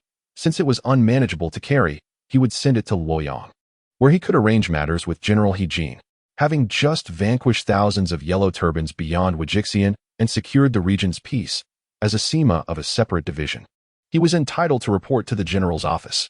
Presenting this achievement alongside the funds would demonstrate his intentions and willingness to heed He Jin's directives, potentially securing a position as a commander. With a sufficiently high rank, future avenues for wealth would undoubtedly abound, making it unnecessary to forsake long-term prospects for immediate gains. Lu Jin promptly accepted the generous funds, his face reflecting respect as he smiled. "Thank you, Brother Jingen, for your assistance. I shall remember it deeply. Should you encounter any difficulties in the future, do not hesitate to inform me, and I will strive to assist." Zheng Yi stroked his beard, laughing heartily. With the words of the virtuous brother, the two engaged in idle chatter within the grand hall for a brief moment. Lu Jin clasped his fists in farewell and took his leave. Mounted on horseback and flanked by the stalwart warriors Guan Yu and Zhang Fei, he proceeded slowly towards the military camp outside the city, accompanied by several carts laden with wealth. Outside the manor, Zheng Yi watched Lu Jin's retreating figure, his eyes glimmering with hope that this investment would not be in vain. Although 100,000 coins was a modest sum for the Zheng family, for an average person, it represented an astronomical figure, and naturally, he wished for Lu Jin's prosperous rise. At the military camp beyond the city, Lu Jin returned to the main tent. Taking his seat at the head of the table, he glanced at his trusted commanders and spoke forthwith. "The entire army shall rest for a day. Tomorrow morning, we shall strike camp and march southward to Zhao County, aiming to rendezvous with the Imperial forces. As for the prisoners in the camp, they shall remain here for the magistrate of which county to handle." The assembly bowed in compliance. After a moment of contemplation, Lu Jin turned to Zhao Ergo and spoke slowly. "There is a matter I wish for you to attend to, which may require considerable time. Are you willing?" Without hesitation, Zhao Ergo thumped his chest and replied, "Elder brother, command me as you will. I shall not shirk my duty." Hearing this, Lu Jin nodded and his voice resonated. "I would like you to journey to Luoyang and present this sum of 100,000 coins to General He Jin, signifying my desire to ally with him. Additionally, report our contributions in this battle, and see if it might lead to the attainment of a position as a deputy general. As you know, we hail from humble beginnings, and we have no patrons within the court, even with significant merits. Ascending the ranks is exceedingly arduous and often met with rejection from the court officials. Thus, we must seize the opportunity while He has just become general and lacks loyal followers. Clinging to this powerful ally may provide us with the support needed to rise. Upon hearing these words, Zhao Ergo's eyes brimmed with determination, fully aware of his brother's struggles. He nodded vigorously and proclaimed, "Rest assured, elder brother. I will handle this matter adeptly and forge a connection with the general." Lu Jin, pleased by this response, nodded slightly and continued. "Now that you are a military leader and a court official, your status is no longer insignificant. It would be inappropriate to continue using the name Zhao Ergo. As your elder brother, I shall assist you in changing your name. Do you agree?" With great joy, Zhao Ergo exclaimed, "Elder brother, I have long desired this. But alas, I lack the knowledge. I will follow your guidance." Lu Jin nodded and revealed the name he had contemplated. "You shall be known as Zhao Teng." With the courtesy named to who? Zhao Ergo, upon hearing this, eagerly nodded and expressed his gratitude. "Thank you, elder brother. From this day forth, I shall officially be Zhao Teng, courtesy named to who."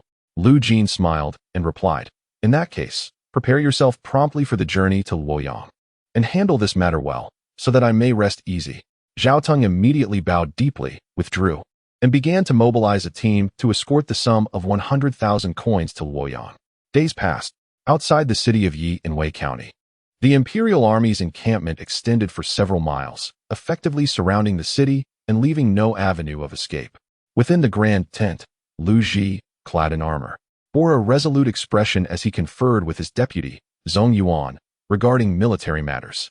After a moment of contemplation while scrutinizing the military map, Lu Ji spoke slowly. "Boda, our forces have besieged Yu City for several days now.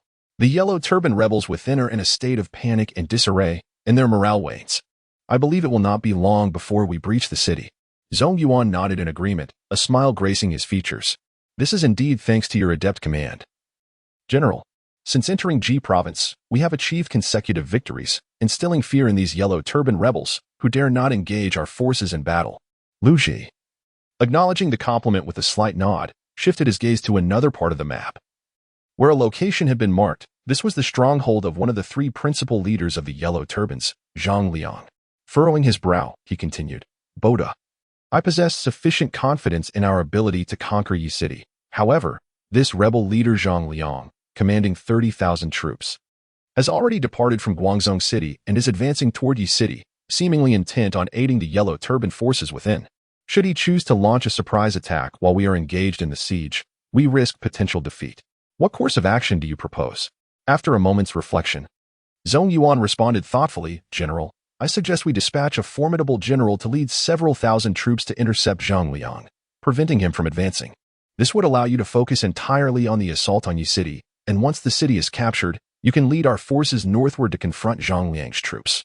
Lu Ji nodded in approval, recognizing it as a prudent strategy. By temporarily thwarting Zhang Liang's advance, the reinforcements would be unable to reach Yi City, thereby mitigating the risk after the city had fallen. Zhong Yuan continued, "General, I believe your disciple, Gong Sunzan, who has previously fought against foreign tribes and is renowned for his valor and strategic acumen, is well suited for this task. He could lead the troops to intercept." Upon hearing this, Lu Ji's brow furrowed in contemplation, caught in a dilemma. Gong Sunzan, as a student, undoubtedly possessed both martial prowess and strategic insight, making him capable of intercepting Zhang Liang's forces. However, entrusting such a significant responsibility to his student might lead the other generals to perceive him as biased, thereby tarnishing his reputation. Furthermore, Gong Sunzan, though skilled, held the position of military officer, which was not particularly high among the assembled generals, making it somewhat challenging for him to command an army independently. Additionally, the accolades gained from an interception might not measure up to those earned from the conquest of Yi City. It would be wiser to keep him in the camp, where he could still share in the glory of success. Thus, Lu Ji hesitated, reluctant to assign Gong Sunzan to this mission. Observing his general's indecision, Zhong Yuan let out a soft sigh. General Lu is commendable in many respects, but his excessive concern for his reputation leads him to favor other generals over his own student, even when the latter would be more than capable. Chapter 80. The arrival of orders suddenly. Lu Ji glanced at another part of the map, momentarily taken aback. He promptly pointed to this area and inquired, "When was this location marked, and who commands this contingent of troops?" Upon hearing these words, Zhang Yuan cast his gaze toward the nearby map, contemplating for a moment before speaking. "Your Excellency, I must report that this information has just been marked. The leader of this contingent is Lu Jin, also known as Lu Weini, currently serving as the general of a separate division. He has been summoned by the court and is leading his troops southward from Zhujian, intending to rendezvous with our forces."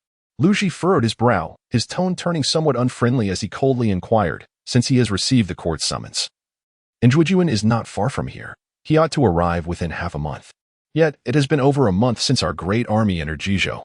Why has he only just reached this point? Is it possible that this individual is sluggish and indolent in his march?" Zhang Yuan paused for a moment, quickly interjecting, "Your Excellency, you may not be aware, but Lu Jin encountered a Yellow Turban leader in Zhongshan County and successfully eliminated him along with thousands of enemies, which delayed his progress." Lu Ji was momentarily taken aback, somewhat astonished. How could a mere contingent of soldiers manage to annihilate thousands of Yellow Turbans and slay a leader? This achievement was indeed impressive. He reflected on his own leadership of the Imperial army, which had advanced northward with continuous victories, yet combined, they had only managed to defeat thousands. Muttering to himself, "Zhujian, Lu Jin?" The name felt familiar. After a moment of contemplation, his eyes brightened. Is this the same Lu Jin who recently quelled tens of thousands of Yellow Turbans in Zhua, and was subsequently bestowed the title of general of a separate division by the court? Zhang Yuan nodded vigorously. Indeed, it is him. This victory led to the governor of Zhujian being elevated to the rank of marquis. Lu Ji nodded slightly, acknowledging his knowledge of Lu Jin. He recalled hearing of this battle when he was appointed general of the Imperial army. It was a singular achievement amidst the Yellow Turban Rebellion that had caused quite a stir. The emperor was overjoyed, and officials at various levels in Zhujian had been promoted. Thus, it follows that Lu Weini is indeed a valiant warrior, Lu Ji remarked slowly. Zhang Yuan concurred, adding, "He possesses considerable skill. Otherwise, he would not have triumphed repeatedly over the Yellow Turbans." Lu Ji's brow furrowed deeply as he pondered for a moment before suddenly proposing, "Since Lu Weini is leading his troops in the north and is merely over 100 miles from here, why not have him intercept Zhongliang? After I stabilize Yi City, I shall lead our army northward to join forces with him. What do you think?" Zhang Yuan considered this for a moment, hesitating as he replied, "It is feasible for him to intercept Zhongliang, but I wonder if he can withstand the confrontation. Should he suffer defeat, we may be in peril." Lu Ji waved his hand dismissively, stating with conviction, he need only delay their advance for 10 days. There is no requirement for him to decisively defeat them. If he cannot manage even this task, I fear Lu Weini is merely a figure of empty renown. Zhang Yuan found it difficult to counter this assertion and could only nod in agreement. After all, Lu Ji is the commander of the army, while I am merely a subordinate general whose role is limited to offering suggestions without the authority to make decisions. Without a moment's hesitation, Lu Ji waved his hand and declared, "Send swift riders to convey my orders. If Lu Jin can intercept Zhongliang's forces for 10 days, I shall credit him with a significant achievement. However, should he fail and allow Zhongliang to breach into Yi City, I will hold him accountable." Zhang Yuan clasped his hands in salute and replied, "Yes." Soon after, a messenger was dispatched, hastening towards the north. 2 days later, Lu Jin, leading 3,000 troops, arrived at the borders of Zhao County, merely 100 miles from Lu Ji's main force. As dusk descended, the army settled in a secluded valley, quickly erecting camp and preparing meals. By a flickering campfire, Lu Jin sat, reflecting on the intelligence gathered during this period. Lu Ji, commanding the Imperial army, had advanced northward, achieving victory after victory, forcing the Yellow Turbans to retreat. They were now besieging Yi City. Upon learning this, Lu Jin remained unperturbed. Historically, Lu Ji had quelled the Yellow Turbans with relative ease, encountering few obstacles. It was only when he reached Zhang Jiao's stronghold at Guangzhou that he faced difficulties. Unable to breach the defenses and subsequently being dismissed from his position, reduced to the status of a prisoner sent to Luoyang. It seemed he had fallen victim to the eunuch's accusations, though Lu Jin was not yet aware of the specifics. Only upon reaching Guangzhou would he uncover the truth. At that moment, Han Dang approached, his face marked with urgency, and respectfully announced, "My lord, General Lu Ji has sent a message, indicating it is of utmost importance." After delivering his message, he promptly handed over the sealed letter. Lu Jin, taken aback by the swift arrival of the command before he had even reached his destination, accepted the missive and opened it for a thorough examination. His brow furrowed slightly as the contents were clear. It instructed him to lead his troops to intercept Zhang Liang's forces for a duration of 10 days. Success would earn him merit, while failure would bring him scrutiny. Without hesitation, he instructed Han Dang, summon all the generals to convene for discussion. Rising to his feet, he made his way towards the temporary military tent, flanked by his personal guards. Moments later, Guan Yu, Zhang Fei, Wei Yao, Wu Xing, and Han Dang arrived in succession, taking their places on either side. Once all were assembled, Lu Jin wasted no time in relaying the contents of the letter to the gathered generals. Upon hearing this, their expressions soured, and discontent was evident among them. Zhang Fei stepped forward, muttering under his breath, "I perceive that Lu Ji is rather unimpressive, despite his self-proclaimed status as a distinguished scholar. He has issued such stringent military orders, commanding my elder brother to lead our troops against Zhang Liang's formidable force of 30,000. Even so, I could overlook this. However, if we fail to hold our ground for 10 days, he intends to use my brother as a scapegoat. I suspect this old man harbors resentment towards my brother, who has achieved numerous victories, and thus seeks to suppress him." The surrounding generals, upon hearing this, nodded in agreement, evidently recognizing the implications of his actions. It appears he wishes to dampen their spirits, thereby exerting control over our forces. Chapter 81. Contemplation and Strategy. Lu Jin, upon hearing this, maintained a tranquil demeanor, believing Lu Ji's actions to be entirely justifiable. As the holder of the military seal, it is imperative to maintain strict control over all troops, ensuring that no arrogance or dissent arises within the ranks. The orders given to himself serve as a test to ascertain his obedience. Should he excel in fulfilling them, Lu Ji would surely treat him favorably upon his entry into the military. Conversely, failure could result in severe repercussions, even execution. To instill fear among the other generals and compel them to comply. Observing the discontent among those present, he raised his hand and spoke slowly, urging them to refrain from futile discussions. Since the military orders have been issued, we must comply and focus on devising strategies to withstand Zhang Liang's 30,000-strong army. Zhang Fei, Han Dang, and the others nodded in agreement, dismissing their grievances and turning their attention to the pressing matter at hand. After a moment of contemplation, Guan Yu rose and spoke with deliberation. "Brother, according to our intelligence, Zhang Liang's 30,000 troops are currently stationed in Pingxiang County, merely a few dozen miles away from us. Furthermore, to provide support to the Yellow Turban rebels in Yi City, they must inevitably pass through Baishan County. We can seize this location, using the city as a stronghold to keep Zhang Liang's forces at bay for 10 days without difficulty."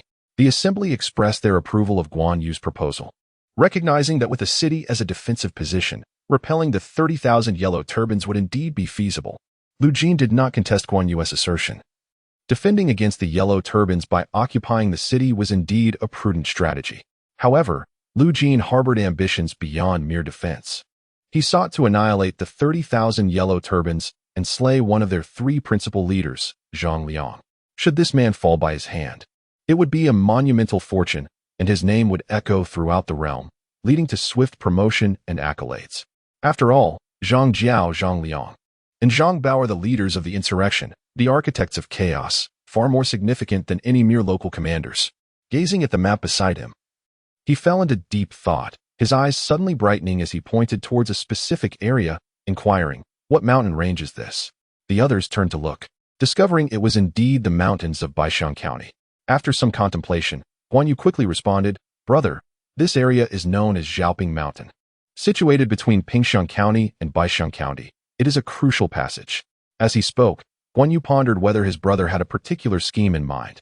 Lu Jin gazed intently at the mountain range, his furrowed brow gradually relaxing as he spoke. "Since this is a necessary route, we shall seize it and lay an ambush here. When Zhang Liang leads his army past, we shall strike from both sides, taking them by surprise and defeating them decisively. Moreover, our marching path has taken us through remote areas, allowing us to avoid the bulk of the Yellow Turban forces, creating a deceptive route.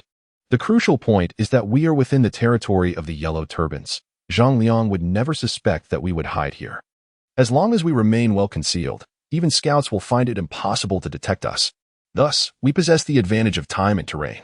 If our entire army fights valiantly, victory is assured. What do you all think? His voice resonated loudly, echoing throughout the military tent. Upon hearing these words, the generals inhaled sharply, their blood surging with excitement, their eyes gleaming with fervor. They had initially believed Lu Jin intended to defend and fulfill the military orders given by Lu Ji. Little did they know, Lu Jin aimed to annihilate these 30,000 yellow turbans. Guan Yu, Zhang Fei, Han Dang, and the others voiced their unwavering support without hesitation, proclaiming, "This plan is feasible." Observing the unanimous agreement among his comrades, Lu Jin smiled. He was not mindlessly planning an ambush. Rather, he was confident in their ability to triumph. With formidable warriors like Guan Yu and Zhang Fei by his side, who had fought alongside Liu Bei with mere hundreds against the vast numbers of the Qingzhou Yellow Turbans, he felt assured. Furthermore, he commanded nearly 3,000 troops, seasoned from bloodshed and worthy of being called elite. Most importantly, he held a trump card. Guan Yu's 500 cavalry, a devastating force against infantry, capable of overcoming any opposition, with the advantages of time, terrain, and morale. Facing 30,000 disorganized yellow turbans, if they could not achieve victory, it would be better to find a block of tofu to end it all. Even if Zhang Liang had some elite soldiers, they would number at most in the hundreds or thousands, while the majority remained disorganized rabble. Once caught in the ambush, the situation would remain unchanged. It was improbable that all 30,000 soldiers were elite. Otherwise, the Yellow Turban army would have already dominated the realm, rather than being eradicated by the court. In this juxtaposition, the advantage lay with Lu Jin. Yet, within the tent, one individual appeared somewhat hesitant. Lu Jin furrowed his brow slightly and inquired, "Yuan Cheng, do you find any flaw in this strategy?" Wei Yao, upon hearing this, promptly stood up. After a moment of contemplation, he slowly responded, "It is not that there is anything wrong with the general's plan. In fact, I have great faith in our victory." Lu Jin, puzzled by this response, asked, "If you believe this plan will succeed, why do you seem hesitant?" The gazes of the others in the tent turned towards Wei Yao, all appearing equally confused. With the weight of their scrutiny upon him, Wei Yao gritted his teeth and decided to speak candidly. "General, the command issued by Lord Lu instructs us to primarily focus on defense, holding off Zhang Liang for 10 days. If we were to take the initiative and ambush the enemy, a failure could result in catastrophic losses, leaving us without the strength to withstand further assaults. This could lead to the Yellow Turban rebels advancing southward, attacking the Han forces outside Yi City, and potentially culminating in total defeat, with the situation irreparably deteriorating. Such a grave responsibility is one we cannot bear." Upon hearing these words, the others in the hall furrowed their brows, their faces reflecting discontent. Zhang Fei immediately stepped forward, his voice cold. "Wei Yu, what do you mean by that? Do you doubt my elder brother's capabilities, or are you simply fearful for your life, reluctant to take a risk lest you face military punishment?" Guan Yu narrowed his eyes, his tone icy as he interjected, "Since your arrival in the army, my brother has treated you with great kindness, prioritizing your rewards and never slighting you. Why then do you display such cowardice?" Listening to their remarks, Wei Yu's expression turned grim, and he thumped his chest, proclaiming, "You all underestimate me, Wei Yu. The general's favor weighs heavily upon me. Why would I shy away from a desperate gamble? It is precisely because of this that I am concerned for the general's safety. This venture is perilous. If we delve too deeply into enemy territory and the ambush fails, not only will our forces be annihilated, but even the rear army could fall victim to a surprise attack by the Yellow Turbans, leading to a complete collapse of the situation in Jizhou. Even if we were to survive by a stroke of luck, we would face execution by the court as an example to others. Thus, I find myself hesitant." The gravity of his words elicited a serious expression from the others. Wei Yu's concerns were not without merit. Should the ambush fail, they would find themselves encircled by the Yellow Turbans, facing certain death. Lu Jin pondered for a moment before responding. "Yuan Cheng, you do present a valid point. Upon failure, our demise is inevitable, and the risks are indeed substantial. But have you considered the reward? If we succeed in annihilating 30,000 enemies and slaying Zhang Liang, our fame will echo through the ages, and wealth shall be within our grasp. We come from humble beginnings, our lives hardly worth a dime. In these chaotic times, if we fail to seize this fleeting opportunity to ascend and break through the barriers of our social class, we shall merely become inconsequential figures, reduced to dust and forgotten by history." As he spoke, Lu Jin's eyes gleamed with determination as he turned to Wei Yu, stating coldly, "Yuan Cheng, if you are too afraid to take this risk, I shall not compel you." Upon hearing this, Wei Yu's eyes reddened, and he promptly knelt on one knee, declaring loudly, "General, I am not the kind of person to shy away from such challenges. Since you wish to fight with all your might, I shall naturally follow, even if it means dying on the battlefield." Zhang Fei, Guan Yu, Han Dang, and the others stood up, clasping their fists and proclaiming in unison, "We are all willing to fight to the death." Lu Jin, observing the resolute expressions of his comrades, felt a surge of fervor and declared triumphantly, "Excellent. Since you all agree, let us prepare our troops and set forth to Xiaoping Mountain, adopting a spirit of determination to eradicate these 30,000 yellow turbans and slay their leader, making our names renowned throughout the world.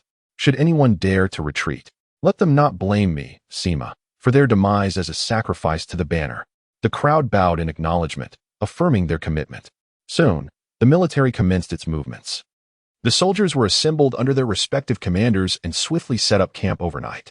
Under the leadership of Lu Jin, 3,000 troops marched with great vigor, their destination unmistakably set on Xiaoping Mountain.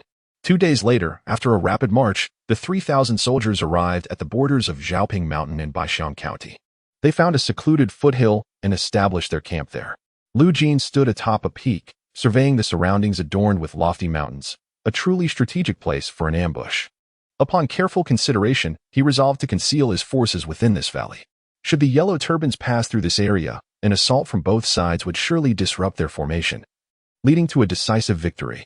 Having formulated this plan, he descended towards the foot of the mountain, flanked by his personal guards. In a hastily erected military camp, the commanders gathered. Lu Jin wasted no time, articulating his strategy. "Based on my observations, this valley ahead is suitable for an ambush. We shall await the arrival of Zhang Liang here. Ida and Yuanqing, you will lead 1,000 soldiers to conceal yourselves in the left valley. Digon and Wuxing, you shall command another 1,000 to hide in the right valley. When the Yellow Turbans arrive, we will first roll down boulders to disrupt their formation, followed by a volley of arrows. The enemy will undoubtedly be thrown into disarray, at which point our forces will charge down with fervor. Yinchang, you will lead 500 cavalry to position yourselves at the rear of this valley. Once the sounds of battle echo from within, you will flank them and reap the harvest of these Yellow Turban soldiers. I will command the remaining 500 militia as a reserve force, stationed at the rear, awaiting the opportune moment. Do any of you have questions?" The assembled generals shook their heads in unison, expressing no dissent. Observing their agreement, Lu Jin promptly instructed, "Commence preparations to avoid missing the opportunity when Zhang Liang arrives." Zhang Fei, Guan Yu, Han Dang, Wei Yu, and Wu Xing all rose in acknowledgement, bowing their heads in compliance. After this matter was settled, Lu Jin dispatched scouts to gather intelligence on Zhang Liang's movements. A day passed quietly. In Baixiang's territory, a contingent of 30,000 soldiers, their heads wrapped in yellow turbans and wielding sharp blades, marched along the official road. Their military banner was a large flag emblazoned with the character Zhang, crafted from yellow fabric and adorned with intricate patterns, exuding an air of sanctity. At the center of the army rode a group of armored cavalry, brandishing long spears, surrounding a middle-aged man. This was none other than Zhang Liang, one of the Yellow Turban leaders, with a thin face, a distinctive mustache, and garbed in a yellow robe, complete with a silk yellow turban and a long sword at his waist. His appearance was somewhat incongruous, despite his rebellion against the Han Dynasty. His attire fell short compared to the generals of the Han army. As he surveyed the throng of soldiers around him, Zhang Liang pinched his mustache, exuding an air of confidence. Since the uprising, the three brothers had each commanded tens of thousands, sweeping across much of Jizhou, together with 36 regional leaders. They had attacked various parts of the Han Dynasty, claiming half of the territory, establishing the might of the Yellow Turbans, and rendering the court powerless against them. Although the Imperial court has dispatched a formidable army for suppression, the three brothers are undeterred. After all, the entire Jizhou boasts hundreds of thousands of Yellow Turban soldiers, maintaining a distinct advantage against the court's mere tens of thousands. As long as they defend their stronghold and refrain from engaging in open combat outside the city walls, even the powerful Han army will find themselves at a loss. The longer they can hold out, the more the morale of the Han troops will wane. At that moment, with a rallying cry, they could encircle the Han forces with their multitude, achieving victory in a single decisive battle. With this thought, Zhang Liang's lips curled into a cold smile, resolute in his ambition to overthrow the Han Dynasty, to unseat that so-called emperor, and to elevate his elder brother as the ruler of the realm, ensuring peace and prosperity for the people. At that moment, a small leader, donning a yellow turban and riding a spirited steed, galloped towards him.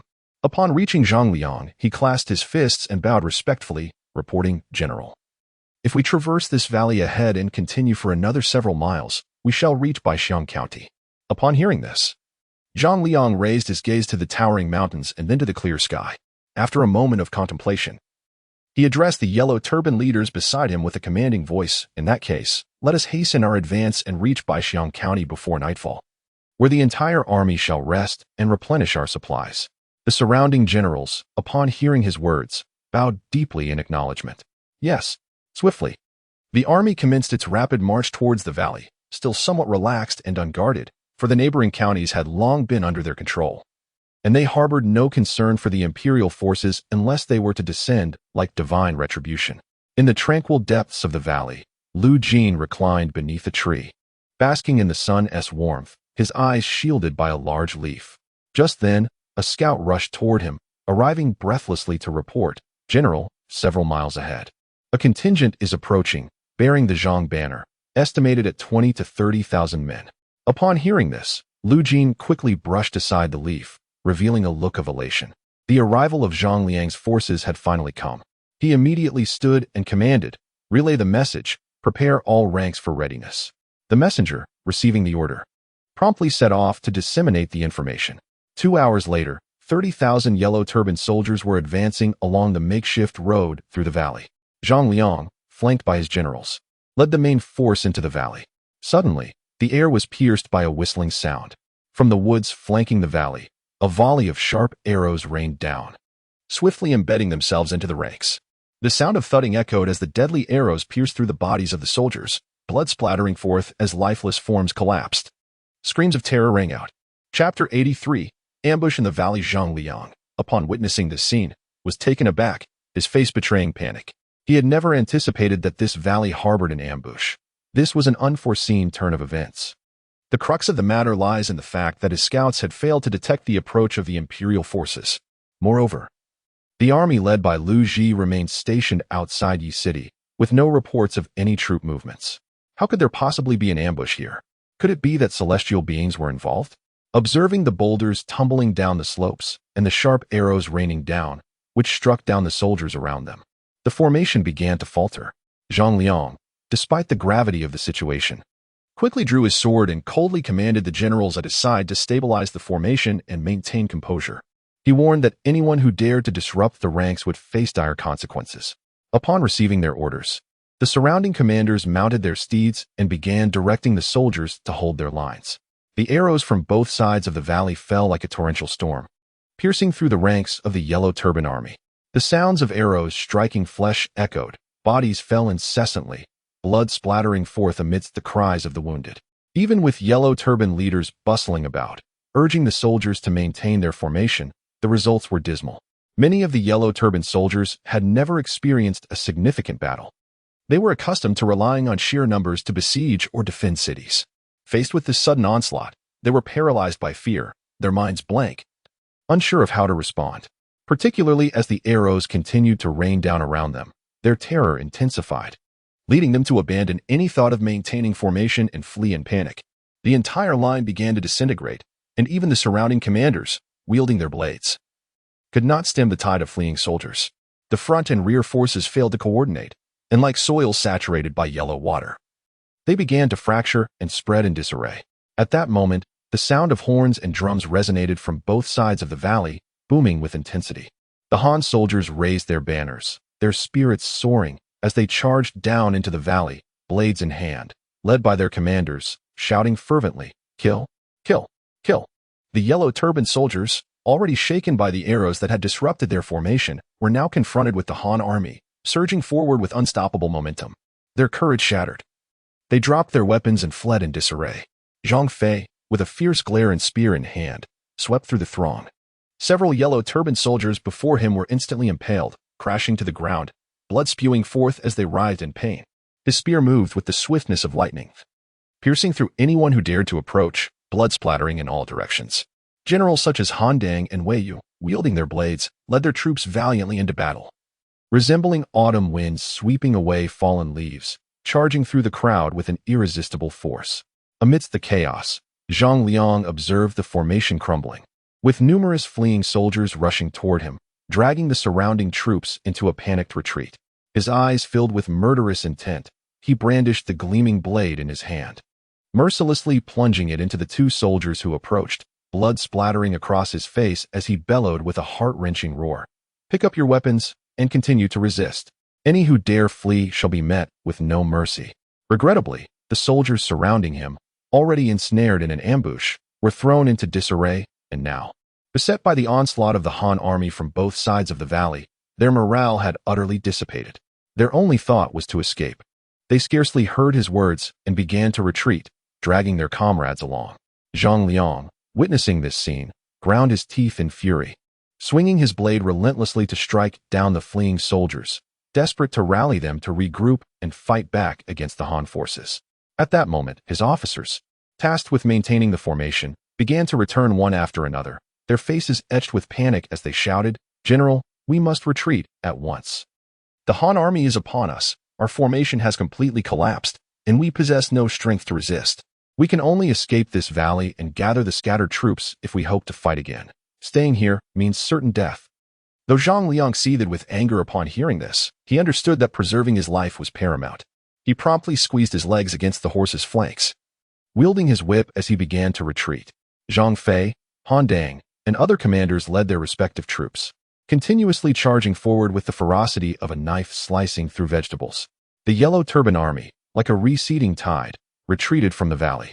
Suddenly, a thunderous rumble echoed from the earth, causing many Yellow Turban soldiers to gaze forward in apprehension. They beheld a vast mass of cavalry, stirring up clouds of dust, their momentum formidable as they charged towards them. Upon realizing this sight, many soldiers' legs turned to jelly, their eyes filled with terror, and they screamed in unison, "Run! It's the Han cavalry!" In an instant, this cry sent the nearby soldiers fleeing in panic, utterly unwilling to grasp their weapons in defiance. Having already lost their fighting spirit, the soldiers were consumed by a singular desire to escape.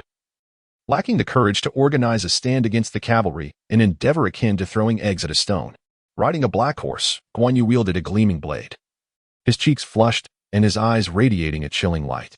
Leading 500 cavalrymen behind him, he charged forward with fervor, continuously shouting, "Kill! Kill! Kill!" The thunderous echo of his voice resonated through the valley.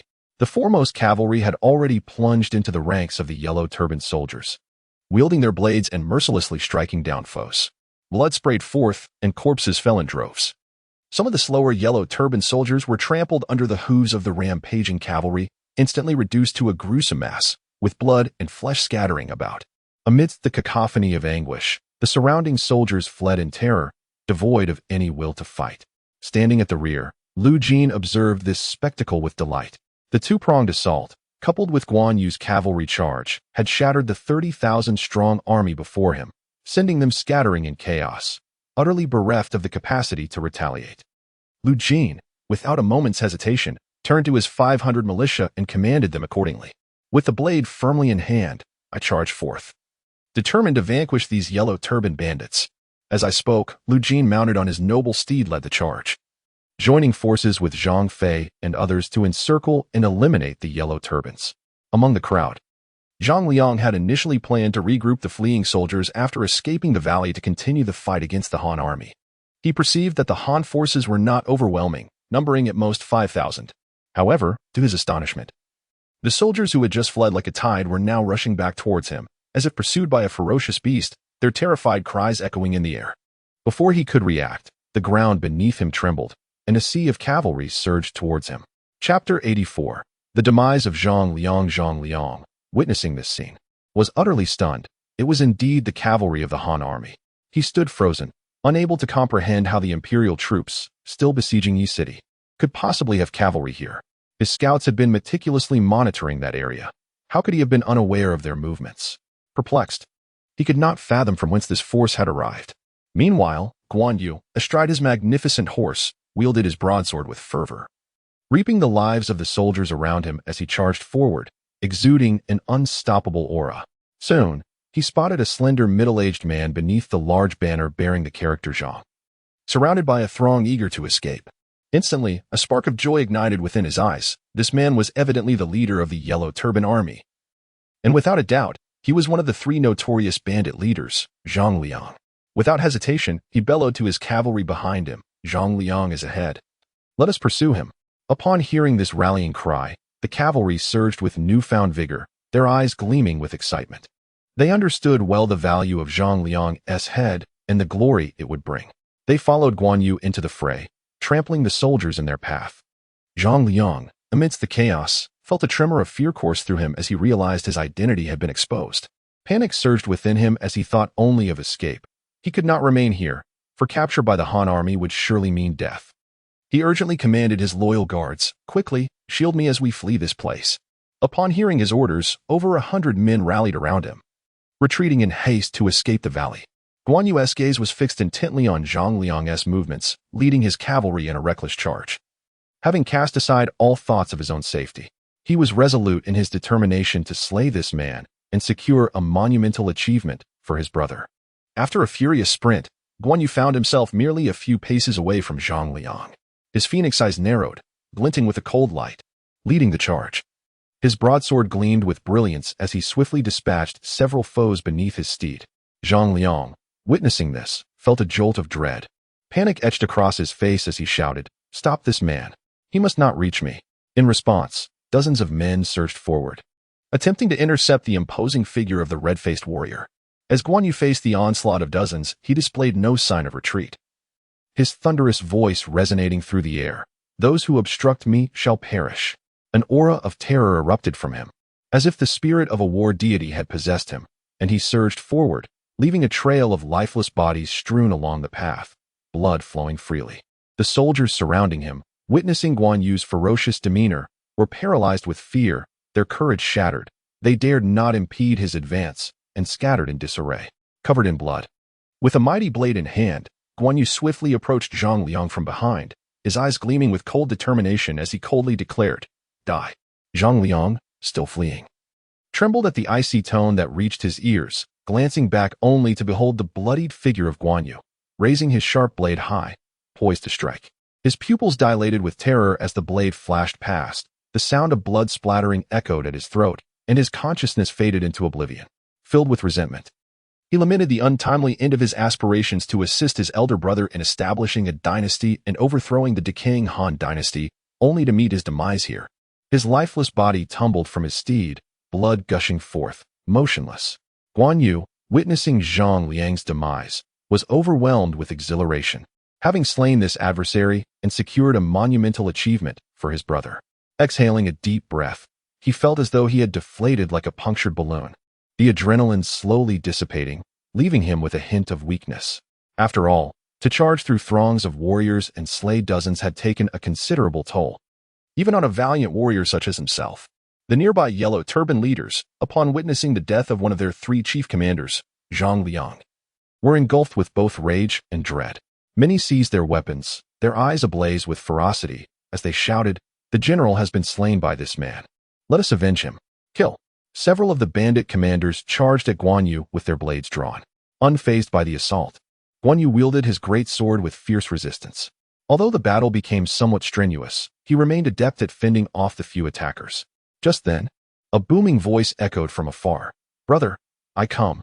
The fierce Zhang Fei, riding a black steed, appeared like a tempest, his horse's hooves pounding the earth and stirring up clouds of dust. His spear unleashed a flurry of lethal strikes against the assailants surrounding Guan Yu.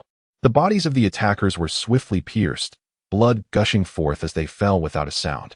Zhang Fei, brandishing his spear with relentless fury, dispatched the remaining foes in mere moments, their corpses lying beneath the pounding hooves, blood spilling profusely. Turning to his brother, he inquired urgently, "Brother, are you unharmed?" Guan Yu, shaking his head with a smile, responded with excitement, "Third brother, I am unharmed. The enemy commander, Zhang Liang, has been slain by my hand, and his corpse lies here."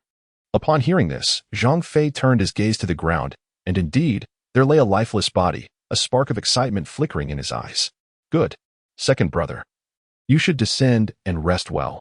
We shall take care of this battle," he declared, dismissing Guan Yu without awaiting a response. He waved his hand to command several soldiers behind him to protect Guan Yu, while he led the surrounding Han troops onward into the fray, his voice booming with fervor. "Zhang Liang is dead. Those who surrender shall be spared. Those who resist shall face death without mercy."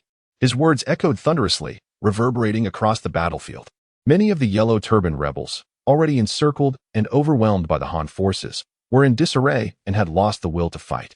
Upon hearing of Zhang Liang's demise, they abandoned any thoughts of retreat, discarding their weapons and kneeling in supplication, fearful of being slain by the Han.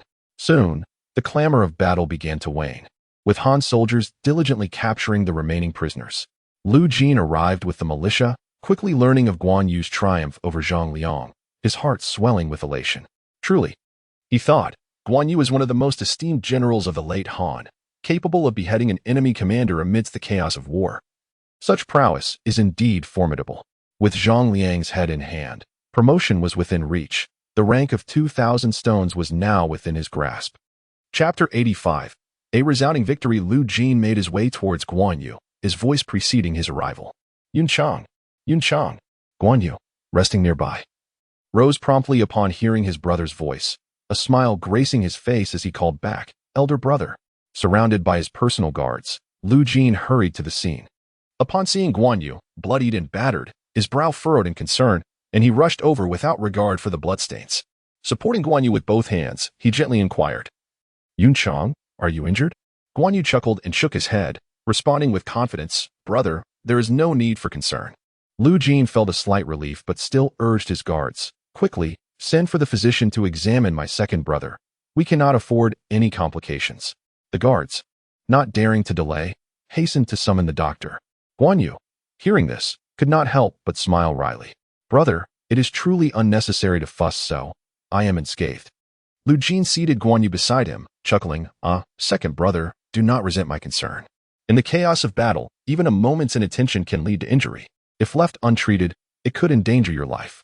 Since I have vowed to guide you towards prosperity and glory, I shall not abandon any of you." Guan Yu nodded solemnly, warmth flooding his heart.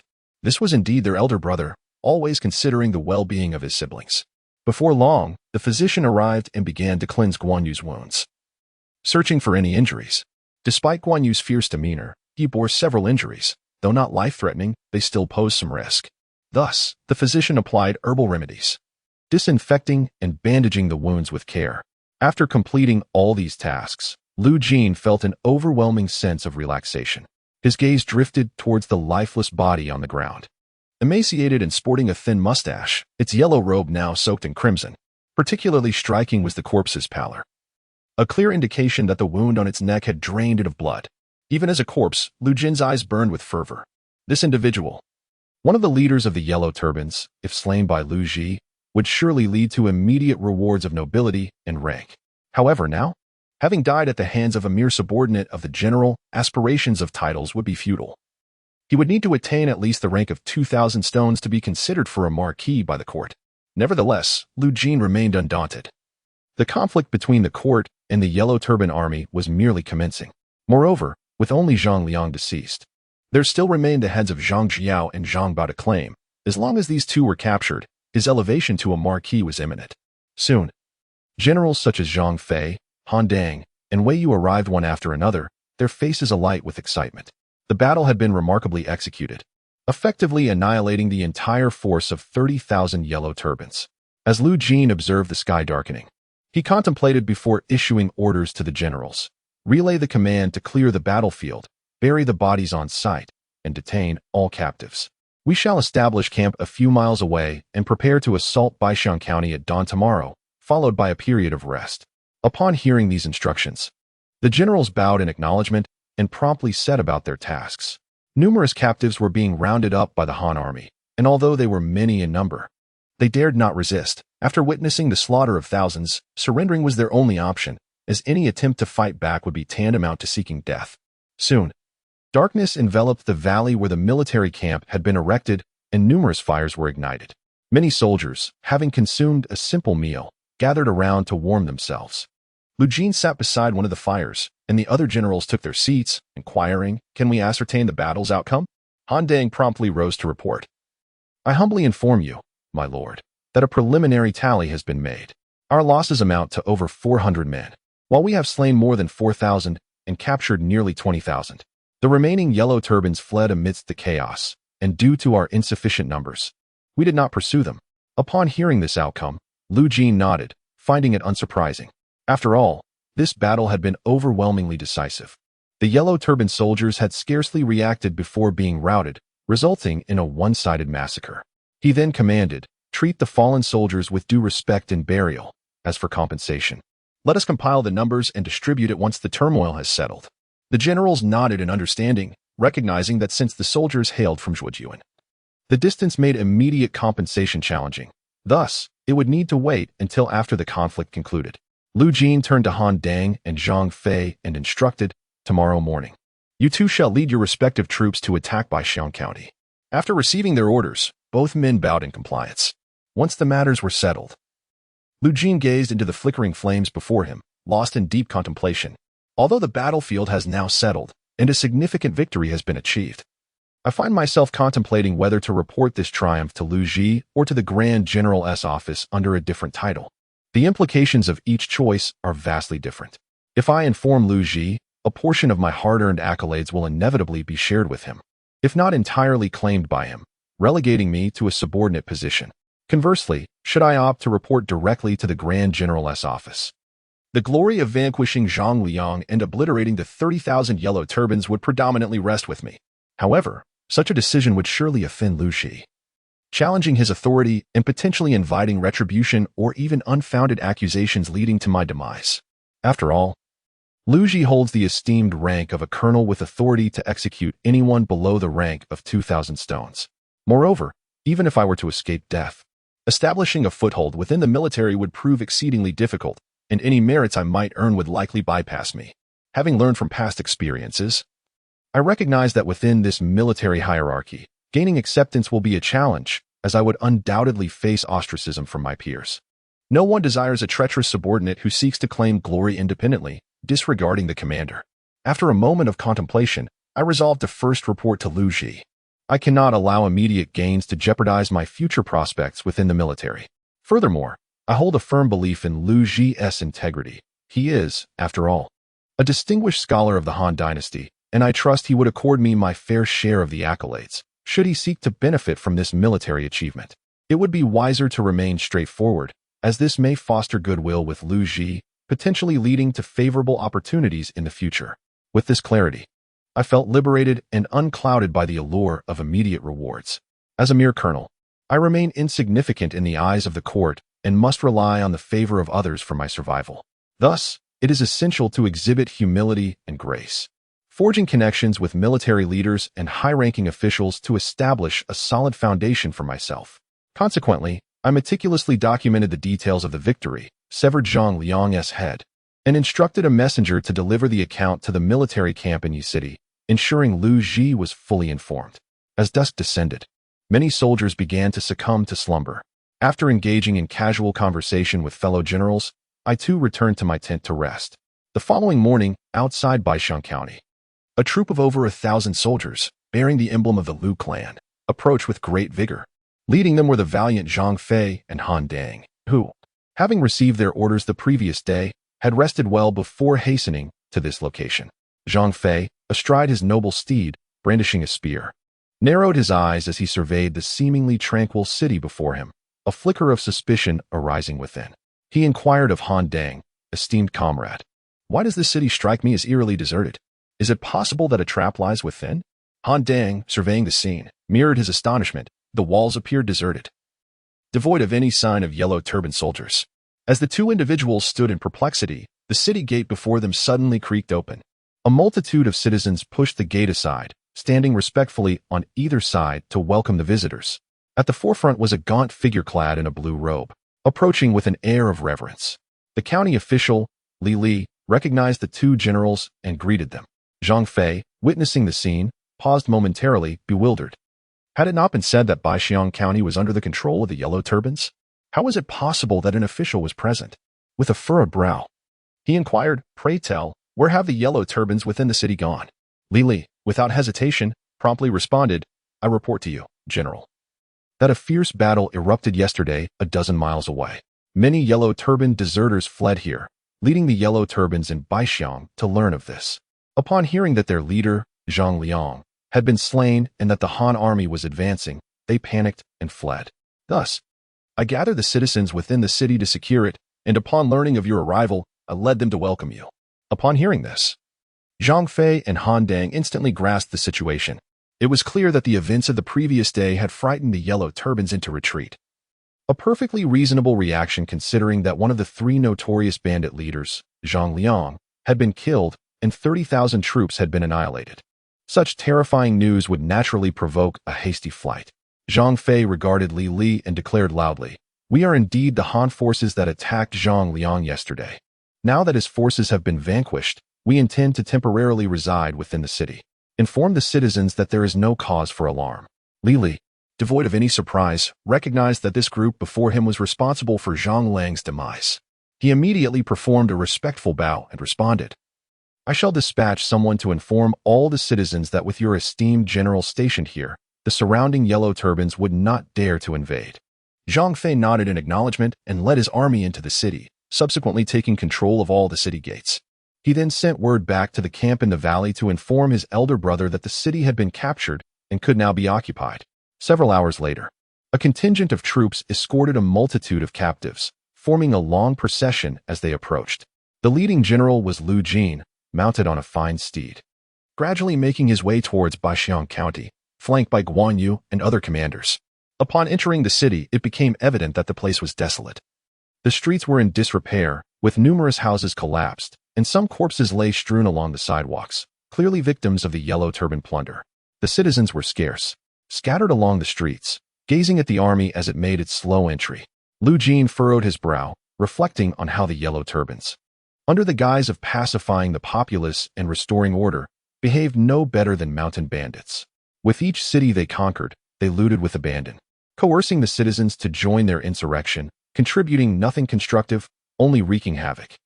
It was no wonder that their vast army of 1,000,000 had not endured even a year before being eradicated by the court, having lost the support of the people.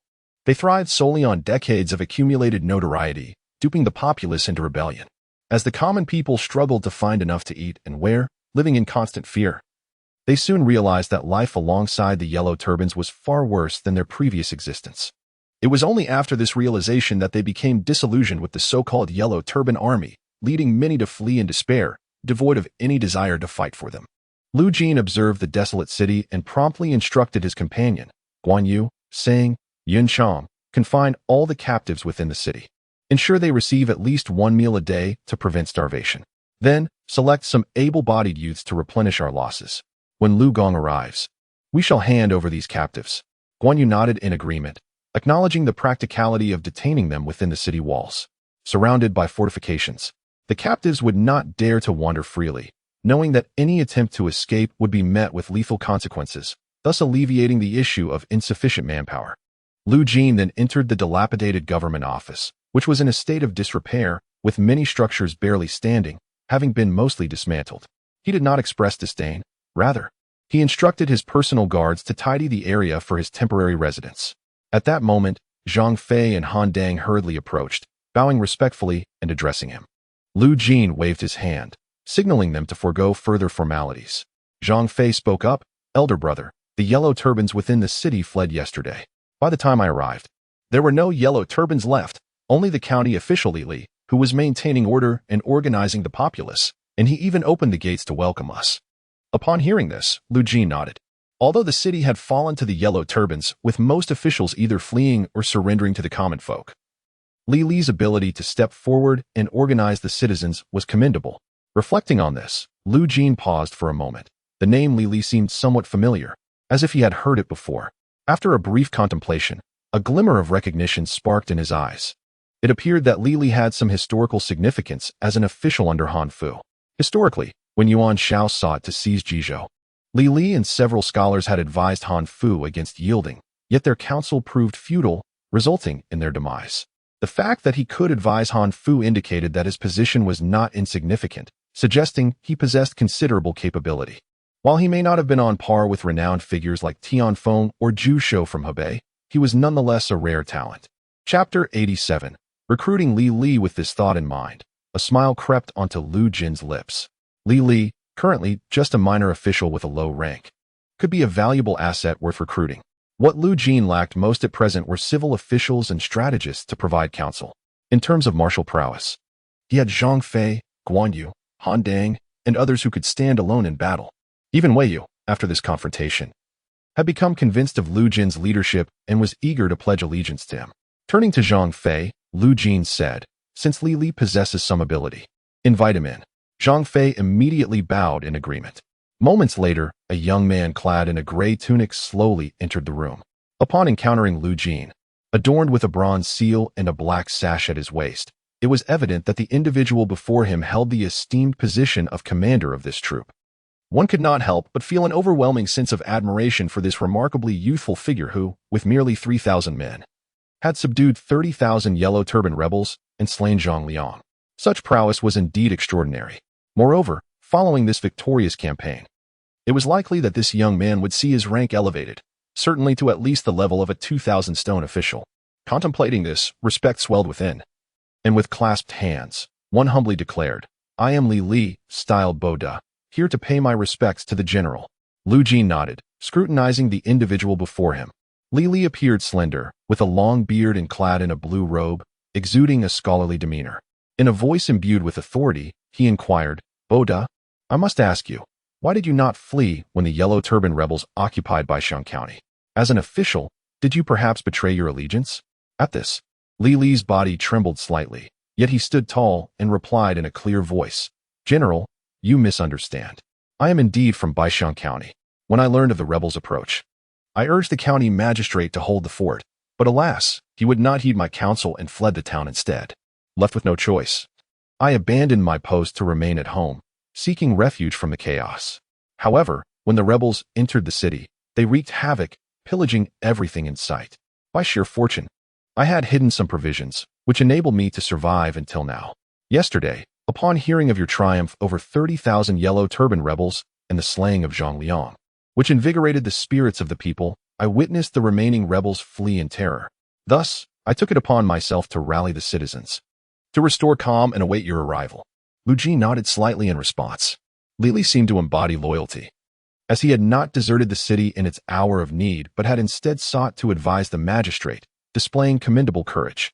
However, Lu Jin's tone remained stern as he questioned, "Since you have forsaken your official position and returned to civilian life, why do you still pose as a county official to reassure the populace? Fabricating an identity as a court official is a capital offense." Li Li, undeterred by the accusation, asserted resolutely, "General, I acknowledge my wrongdoing, yet the situation was dire. Following the rebels' departure, many ruffians emerged, committing acts of arson and plunder.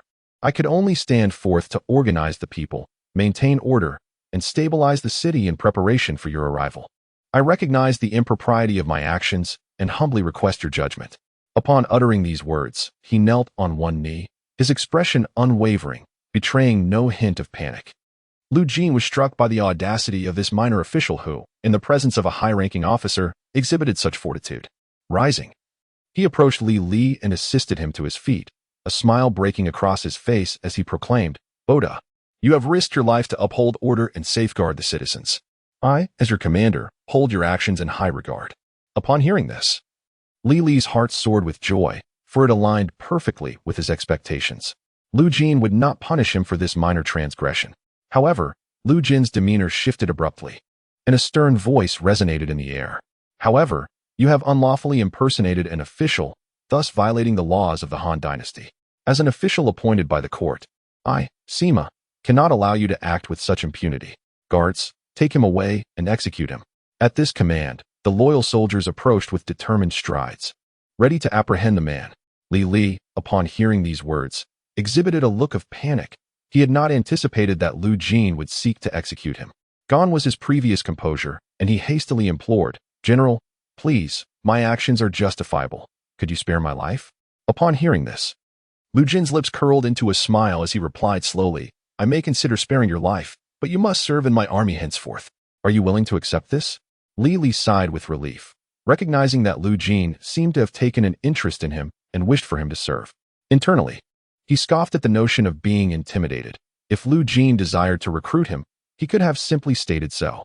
After all, he was not a person of renown, nor did he possess the stature to act aloof or refuse. Moreover, he was merely a dismissed official, now a man of no station, and the prospect of being sought after filled him with joy. He was not a fool, while Lu Jin held the title of a mere 1,000-stone Sima.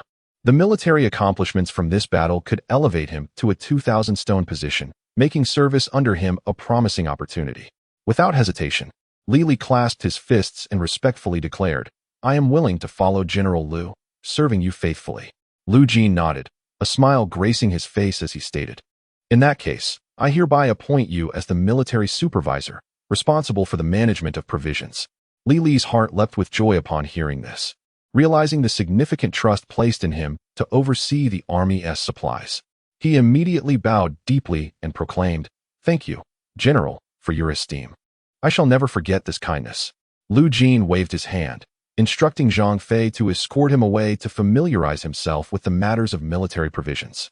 As he watched Li Li depart, a radiant smile adorned his face.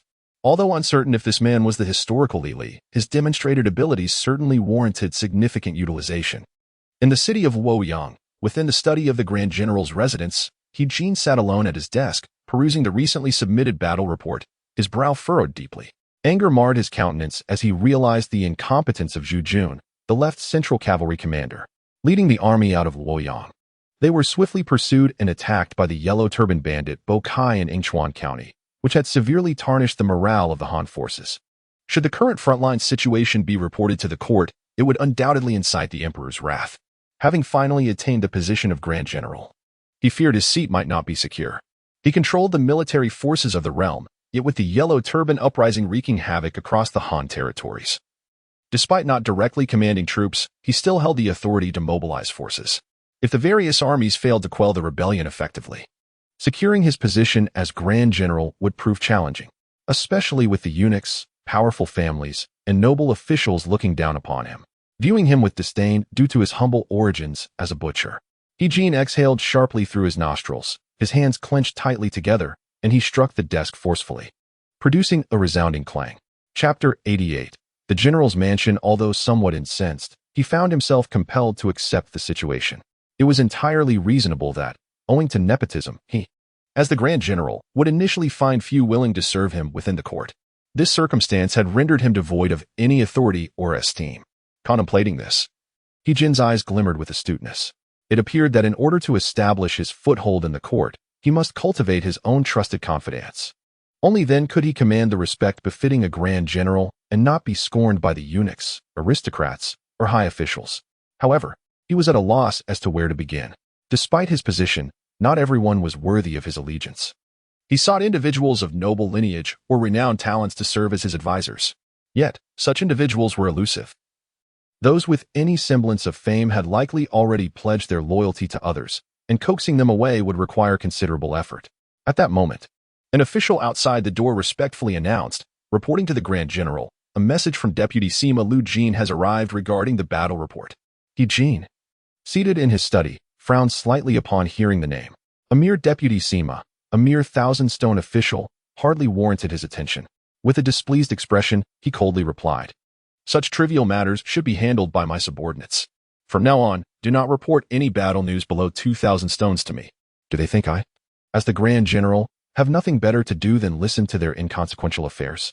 The official at the door shuddered at his words, regretting having accepted the young man's funds. Originally, this matter could have been managed by the staff of the Grand General's office. Now, having directly reported to the Grand General, he feared incurring his displeasure. He quickly bowed his head, preparing to make his exit. However, upon hearing the name Lu Jin, He Jin felt a flicker of recognition. It seemed he had heard of him recently. After a moment of contemplation, his eyes brightened as a memory surfaced. Not long ago, Lu Jin had commanded a force that annihilated tens of thousands of Yellow Turban rebels in Zhua County, garnering the emperor's commendation. That battle marked the first victory since the Yellow Turban uprising, which had earned considerable attention from the emperor. Thus, those nominated had some weight in the eyes of the court. Reflecting on this, He Jin continued, "Wait."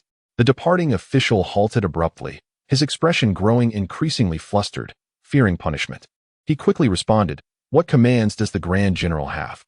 Is the individual you mentioned, Deputy Sima, the Lu Jin from Zhua County?" He Jin inquired, stroking his long beard. The official, upon hearing this, nodded fervently. "Indeed, Grand General, it is he who has reported the battle news." Intrigued by this revelation, He Jin realized that this young man had previously decimated tens of thousands of Yellow Turban rebels, thus entering the court's purview. Now that a battle report had arrived, it was highly likely that it contained news of further victories. Upon reaching this point, He Jin's face instantaneously brightened with a smile. If good news were to arrive, he would certainly take it upon himself to handle it personally. When that moment came to report to the court, it was likely that His Majesty would be greatly pleased, showering him with praise, thereby solidifying his position as general. An urgent voice then broke the silence, demanding an immediate report regarding the outcome of the battle. The officials, sensing the gravity of the situation, hastily presented their findings. Your Excellency, Lu Jin has followed the Imperial decree to march south to assist Lu Ji. While passing through Wajixian in Zhongshan County, he encountered several thousand Yellow Turban bandits attacking the city. In a subsequent battle, he successfully eradicated them, annihilating thousands of foes and slaying their leader. He Jin, seated in his study, felt a surge of joy upon hearing this news. Indeed, it was a commendable report. It appeared that Lu Jin possessed considerable capability. Since the onset of the Yellow Turban Rebellion, this marked the second significant victory. Although the enemy casualties numbered in the thousands, the death of a leader was no small feat. Clearing his throat gently, he spoke slowly. Present the battle achievements to me, so I may inform His Majesty.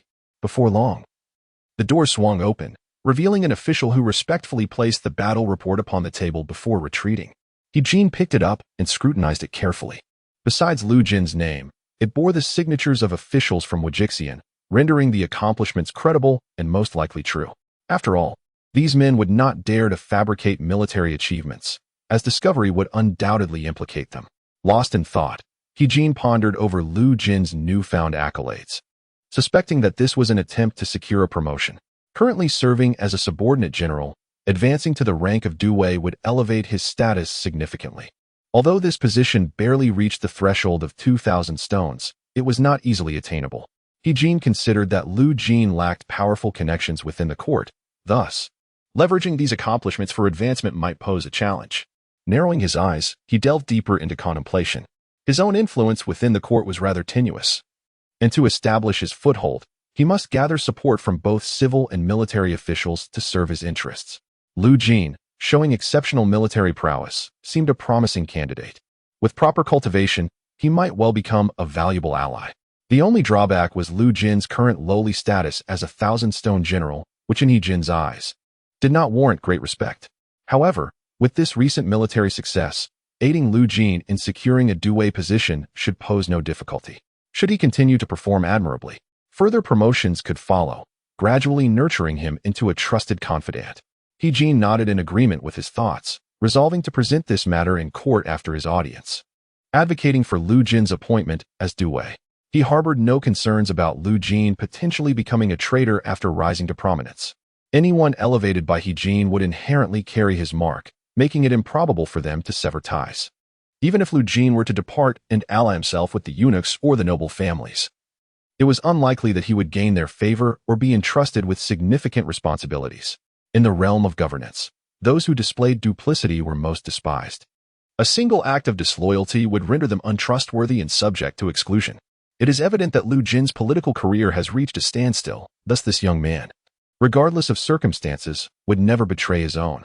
At that moment, another voice resonated from outside the door. I report to the Grand General. The individual who previously conveyed the battle achievements has bestowed a sum of 1 million coins, claiming it to be a token of respect from Sima Lu, hoping that the general would accept it. Furthermore, this individual expressed that Lu Sima's admiration for the general flows like an unending river, as relentless as the overflowing Yellow River, declaring that in this lifetime, he shall look to the general as his leader and follow him without question, never to betray. Hearing these words, He Jin, seated in his study, felt a surge of joy. Chapter 89, Shock Within the Army. Although 1 million coins is a considerable amount for him, as a Grand General, he possesses countless means to procure wealth, and thus, this sum is of little consequence. What holds more significance is Lu Jin's expressed willingness to seek allegiance, desiring to follow him as a leader. This indicates that he could very well utilize this young man to his advantage. 2 days later, in Wei County, after several days of siege, the Han army finally breached the city of Yi. The Yellow Turban soldiers inside either perished or were captured. The streets were lined with corpses, a river of blood flowing through them. The Han army was engaged in clearing the battlefield, gathering the bodies and securing the captives. Lu Ji, clad in armor and riding a noble steed, slowly entered the city, flanked by numerous generals. Observing the multitude of bodies surrounding him, a trace of compassion flickered in his eyes as he sighed. What a pity that these were once good families, yet they succumbed to thievery, igniting chaos across the realm. Both the common folk and the soldiers have suffered grievously. Beside him, the Deputy General Zhang Yuan, upon hearing this, surveyed the grim scene and felt no sorrow for these individuals. Having sided with thieves, they were justly punished. However, he refrained from voicing this opinion, recognizing that Lu Ji was a respected scholar of the age and ought to maintain a certain reputation. Compared to these generals who had spent years on the battlefield, Lu Ji indeed possessed a kind heart, yet that was the extent of it. Were he truly soft-hearted, he would not have risen to command such a formidable army. After his moment of lamentation, Lu Ji quickly regained his composure. As the appointed lieutenant general, commanding tens of thousands of troops on behalf of the court, his paramount duty was to quell the northern Yellow Turban rebels, fulfilling his obligations to the court and the common people. He then commanded his officers, upon entering the city, reassure the citizens and maintain order. Anyone who dares to disturb the populace shall face dire consequences. The officers behind him promptly bowed and acknowledged, yes. They understood the gravity of this military order, for they knew their commander despised ruffians who disrupted the peace and would execute them without mercy. After issuing his orders, Lu Ji was prepared to wield his whip and lead the troops onward. Just then, a swift horse galloped towards him, the sound of its approach preceding its arrival. Report. As Lu Ji prepared to depart, he halted and turned towards the source of the voice. He saw a messenger approaching, dismounting his horse and bowing. I report to the general. Sima Lu Jin has sent a messenger with the battle report. Upon hearing this, Lu Ji paused for a moment, taken aback. It seems that Zhang Liang's formidable force of 30,000 troops is nearly insurmountable, and news has been relayed. However, I do not pay this matter much heed. With Yi City already breached and the Yellow Turban rebels within dispatched, I have the opportunity to maneuver without concern for Zhang Liang's army. Should they dare to continue their advance southward, I may very well command my forces to annihilate them entirely, achieving a resounding victory. I gestured for my trusted aides to present the correspondence. Upon receiving it, Lu Ji examined it closely, and after a few moments, he trembled slightly, his face betraying astonishment. The surrounding generals furrowed their brows, sensing that something was amiss. The fact that Lu Ji was visibly shaken indicated the gravity of the matter. Particularly, the Vice-General Zhang Yuan displayed a hint of worry on his countenance. Could it be that Lu Jin, the commander, failed to withstand Zhang Liang's army and was now advancing towards us? If that were the case, it would indeed be problematic. After all, we had only just captured Yi City, and our forces were not yet fully consolidated, making us particularly vulnerable. Should Zhang Liang's army launch a sudden assault, we could be caught off guard, rendering all our previous efforts futile. With a scowl of indignation, I found it difficult to trust a commander of humble origins, as I doubted his capability to hold off Zhang Liang's forces for even 10 days. After finishing the letter, Lu Ji exhaled deeply, a smile gracing his lips, and he could not help but exclaim, truly, heroes emerge from youth. With such a figure, the Han Dynasty shall undoubtedly continue to flourish. The surrounding individuals, taken aback by his words, felt a sense of astonishment, pondering whether this was indeed the herald of a great victory. What else could elicit such praise from Lu Ji? Eager, they yearned to discover the contents of the letter and the significance of the news. Zhang Yuan, rubbing his hands together, inquired with a smile, General, might this be good news? Lu Ji nodded slightly, stroking his beard, and without reservation, his voice resonated.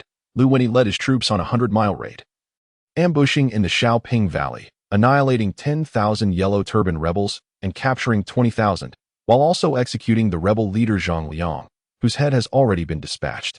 Upon hearing this proclamation, the generals around him erupted in disbelief, their eyes widening in astonishment, struggling to comprehend the reality of the situation.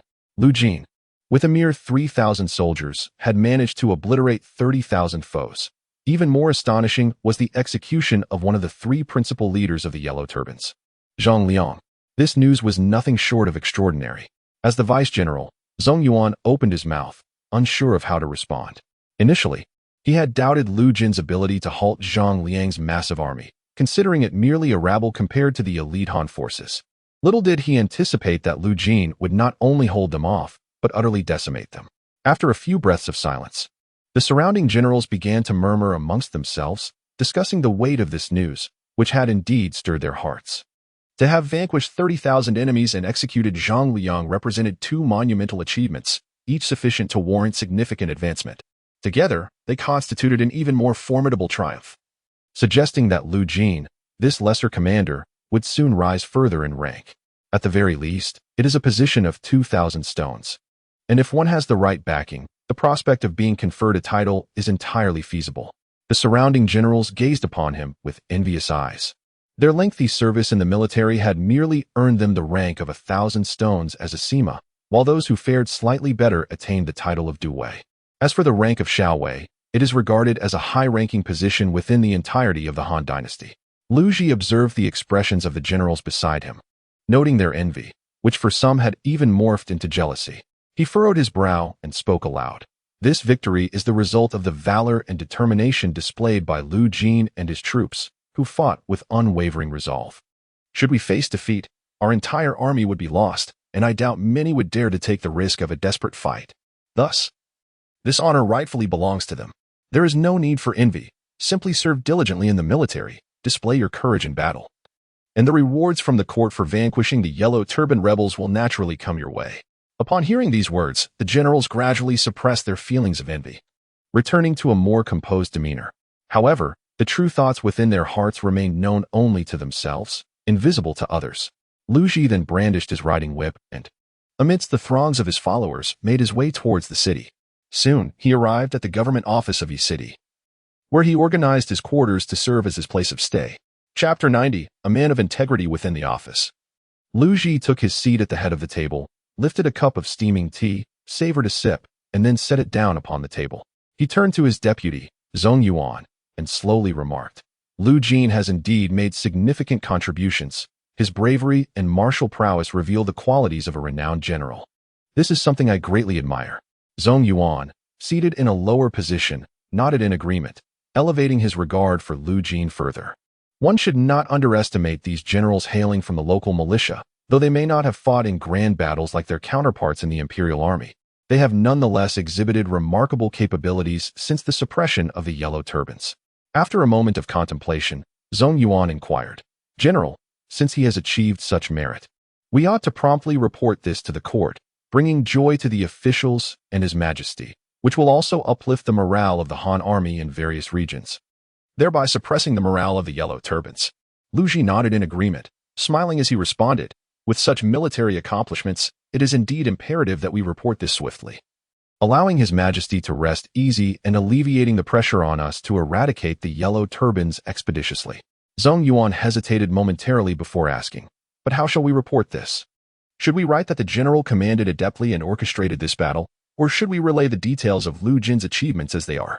Upon hearing this, Lu Ji furrowed his brow, fully aware of the implication behind Zhang Yuan's words. If he wrote that he commanded the battle, the majority of the credit would fall upon him, given that he effectively led the effort to eliminate 30,000 Yellow Turbans and slay their leader, Zhang Liang. Conversely, this would overshadow Lu Jin, the true hero of the battle, whose contributions, while significant, would not be as pronounced, should he report everything as it transpired. Most of the accolades would be attributed to Lu Jin, leaving him, the main commander, with only a fraction of the glory. Lost in thought, he realized that it was impossible not to covet the military achievements before him, as long as all these military achievements are acquired. The imperial edict for conferring nobility will arrive swiftly, fueled by one's own prestige and standing within the court. The allure of donning a golden seal and purple silks holds immense temptation for the court officials and aristocrats. Since the establishment of the Han Dynasty, those without military merit have been denied the title of Marquis, thus the significance of such a title is exceptionally high. However, this raises concerns for Lu Jin, as it could tarnish one's reputation within the military. After all, seizing the accolades of one's subordinate could invite scorn from many. After a moment's hesitation, he sighed softly and declared, I shall report the matter truthfully. There is no need for me to appropriate the accomplishments of my subordinates, for such rumors would disgrace my name. Upon hearing this, Zhang Yuan understood that Lu Ji valued his reputation and wished to avoid the stigma of usurping the achievements of his subordinates. He stepped forward to offer counsel, saying, Lord Lu, the merits before you are substantial. To relinquish them would indeed be a pity. Moreover, Lu Jin is merely a minor officer. There is no concern about appropriating credit. With a mere command from you, who in the army would dare to voice dissent? I implore you to reconsider and not rush to a decision. Lu Ji furrowed his brow, a flicker of anger crossing his face as he retorted coldly, Boda. What do you imply? Do you wish for me to commit this unjust act? The merits rightfully belong to Lu Jin. I must report the matter as it stands. Without alteration. How would the soldiers regard me if I were to act otherwise? I still have my dignity to uphold as I lead the troops in service to the court. Seeing Lu Ji's ire, Zhang Yuan promptly lowered his head, seeking to continue persuading him. Lord Lu, this. But Lu Ji interrupted, waving his hand dismissively, and stated firmly, there is no need for further discussion. I will report the matter to the court as it is. Since I am Lu Jin's commanding officer, the rewards granted by the court shall not be diminished. If you persist in this chatter, I shall invoke military law. Recognizing Lu Ji's resolute stance against claiming undue credit, Zhang Yuan sighed and, with resignation, chose to acquiesce. He concealed his own ambitions, secretly desiring Lu Ji to claim these accolades, for as his deputy, he too would benefit. Perhaps he could bask in Lu Ji's glory. Attaining a marquis title, even if that proved elusive, his own position might advance. Thus, he sought to persuade Lu Ji to take sole ownership of the merit. Yet, after this incident, his respect for Lu Ji deepened. Being able to resist the temptation of such widespread acclaim was a rare quality, perhaps possessed solely by Lord Lu within the vast expanse of the Han Empire. To serve as his deputy was indeed a privilege. Observing that his deputy, Zhang Yuan, had grown subdued, Lu Ji discerned his thoughts and realized the necessity for swift military advancement, aiming for several decisive victories to ensure that his soldiers would be recognized for their efforts. Otherwise, trifling skirmishes would never elevate their status, and the court would remain unyielding in its rewards. Particularly, the longer this situation persisted, the more restless the commanders would become, witnessing others gain merit. This would bode ill for him, and could even incite unrest within the ranks. After a moment of contemplation, he spoke slowly. Command the army to rest within the city for 3 days, to recuperate and gather strength before continuing northward to swiftly eliminate the rebel leader Zhang Jiao and pacify the people of Jizhou. Zhang Yuan promptly bowed and clasped his hands, declaring, this humble officer will comply with your orders and immediately instruct all commanders to ensure proper rest, preparing for an early departure northward. 5 days later, outside the military camp of Baixiang County, the sounds of soldiers training could be heard intermittently. Lu Jin sat leisurely on a small stool, basking in the warm sunlight, appearing relaxed and at ease. Observing the training of his soldiers led by renowned generals such as Guan Yu, Zhang Fei, and Han Dang was indeed a source of enjoyment. The 3,000 soldiers under his command had transformed into elite fighters through successive battles, and the captured armor and superior weapons were prioritized for his troops. Thus, among these 3,000 men, over 1,000 were outfitted in armor, their equipment rivaling that of the court's border troops. In terms of combat capability, they likely surpassed it as well, bolstered by the leadership of formidable generals like Zhang Fei, Guan Yu, and Han Dang, who were renowned for their valor and skill, significantly uplifting the morale of the army. After stretching and stifling a yawn, Lu Jin exhibited signs of fatigue.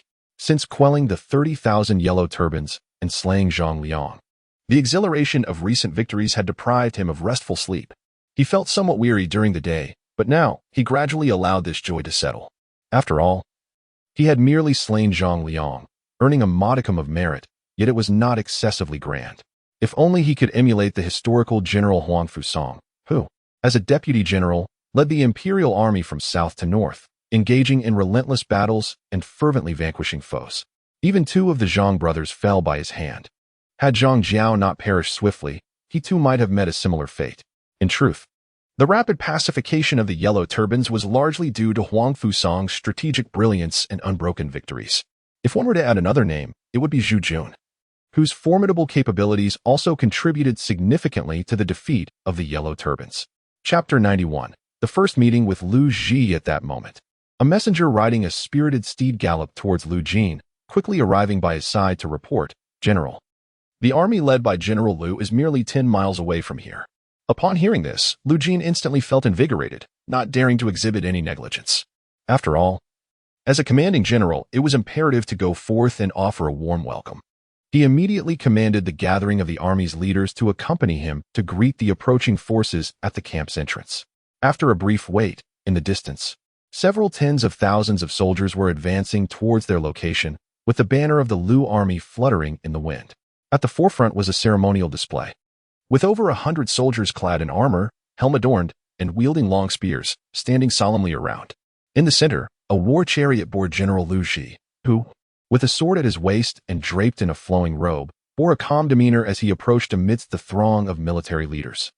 Lu Jin gazed upon this grand spectacle with a tinge of envy, pondering when he might ascend to such a position of authority, commanding vast armies. Before him, the formidable host gradually drew closer, coming to a halt outside the military camp. Lu Jin, not daring to be negligent, wore an expression of respect as he led the officers behind him to quickly greet the approaching figure. Upon reaching the front, he clasped his hands in salute and bowed deeply. I, Lu Jin, pay my respects to the general. Behind him, Zhang Fei, Guan Yu, Han Dang, and others also bent their bodies in reverence, proclaiming, "We pay our respects to the general." Lu Ji, on the chariot, narrowed his eyes slightly, observing Lu Jin, who had come to pay his respects.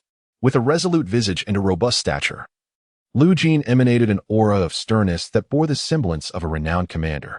His respectful demeanor, devoid of arrogance or impatience, greatly pleased Lu Ji, who appreciated the lad's character. Stroking his beard, he smiled and remarked, "There is no need for excessive formalities, for you are a distinguished hero of the army, having quelled 30,000 yellow turbans and slain Zhang Liang.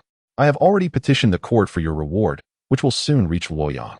In due time, the world shall come to know the illustrious name of Lu Winnie." Upon hearing these words, Lu Jin's heart swelled with joy. His assumptions had proven correct. Lu Ji was not one to covet military accolades for himself. He clasped his hands once more and bowed deeply, expressing, "Thank you, General, for the commendation. I am profoundly grateful and vow to follow you, General, with unwavering loyalty, never daring to defy your commands." Lu Ji, though maintaining a calm demeanor, felt a flicker of delight within. He relished Lu Jin's flattery, for it signified the young man's willingness to heed his guidance, thus simplifying military command and reducing potential complications. The army was a complex entity, with various independent leaders arriving from different counties. To command the entire force effectively, one must possess sufficient authority. The fact that Lu Jin, having achieved such a significant feat, was willing to follow his orders suggested that the other troops would likely comply without hesitation. The surrounding officers had not taken their eyes off Lu Jin, eager to discern the abilities of this man who had triumphed over 30,000 yellow turbans with merely 3,000 soldiers. After a moment of scrutiny, they found no discernible flaw. To them, Lu Jin appeared youthful, yet his speech and demeanor exuded an air of seasoned wisdom that belied his age. Without further ado, Lu Ji waved his hand and spoke clearly to those around him. "Since the army has arrived in Baixiang County, we shall rest here for a day and resume our march tomorrow to attack Guangzhou and eradicate Zhangjiao." The surrounding officers bowed and pledged their commitment. Lu Jin, with a smile, respectfully led the way ahead, followed by Lu Ji and the other commanders, while the remaining soldiers set up camp, erecting simple tents for the night. Once inside the military encampment, Lu Ji and the commanders observed the elite soldiers standing at attention, clad in armor and brandishing spears, their military bearing solemn and impressive.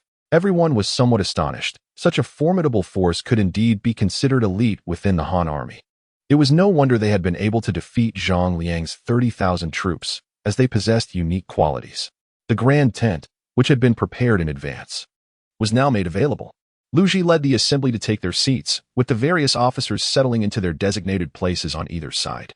Regarding Guan Yu and Zhang Fei, they merely held the rank of Marquis of Tsuxian and lacked the qualifications to enter the grand tent of this illustrious assembly of generals.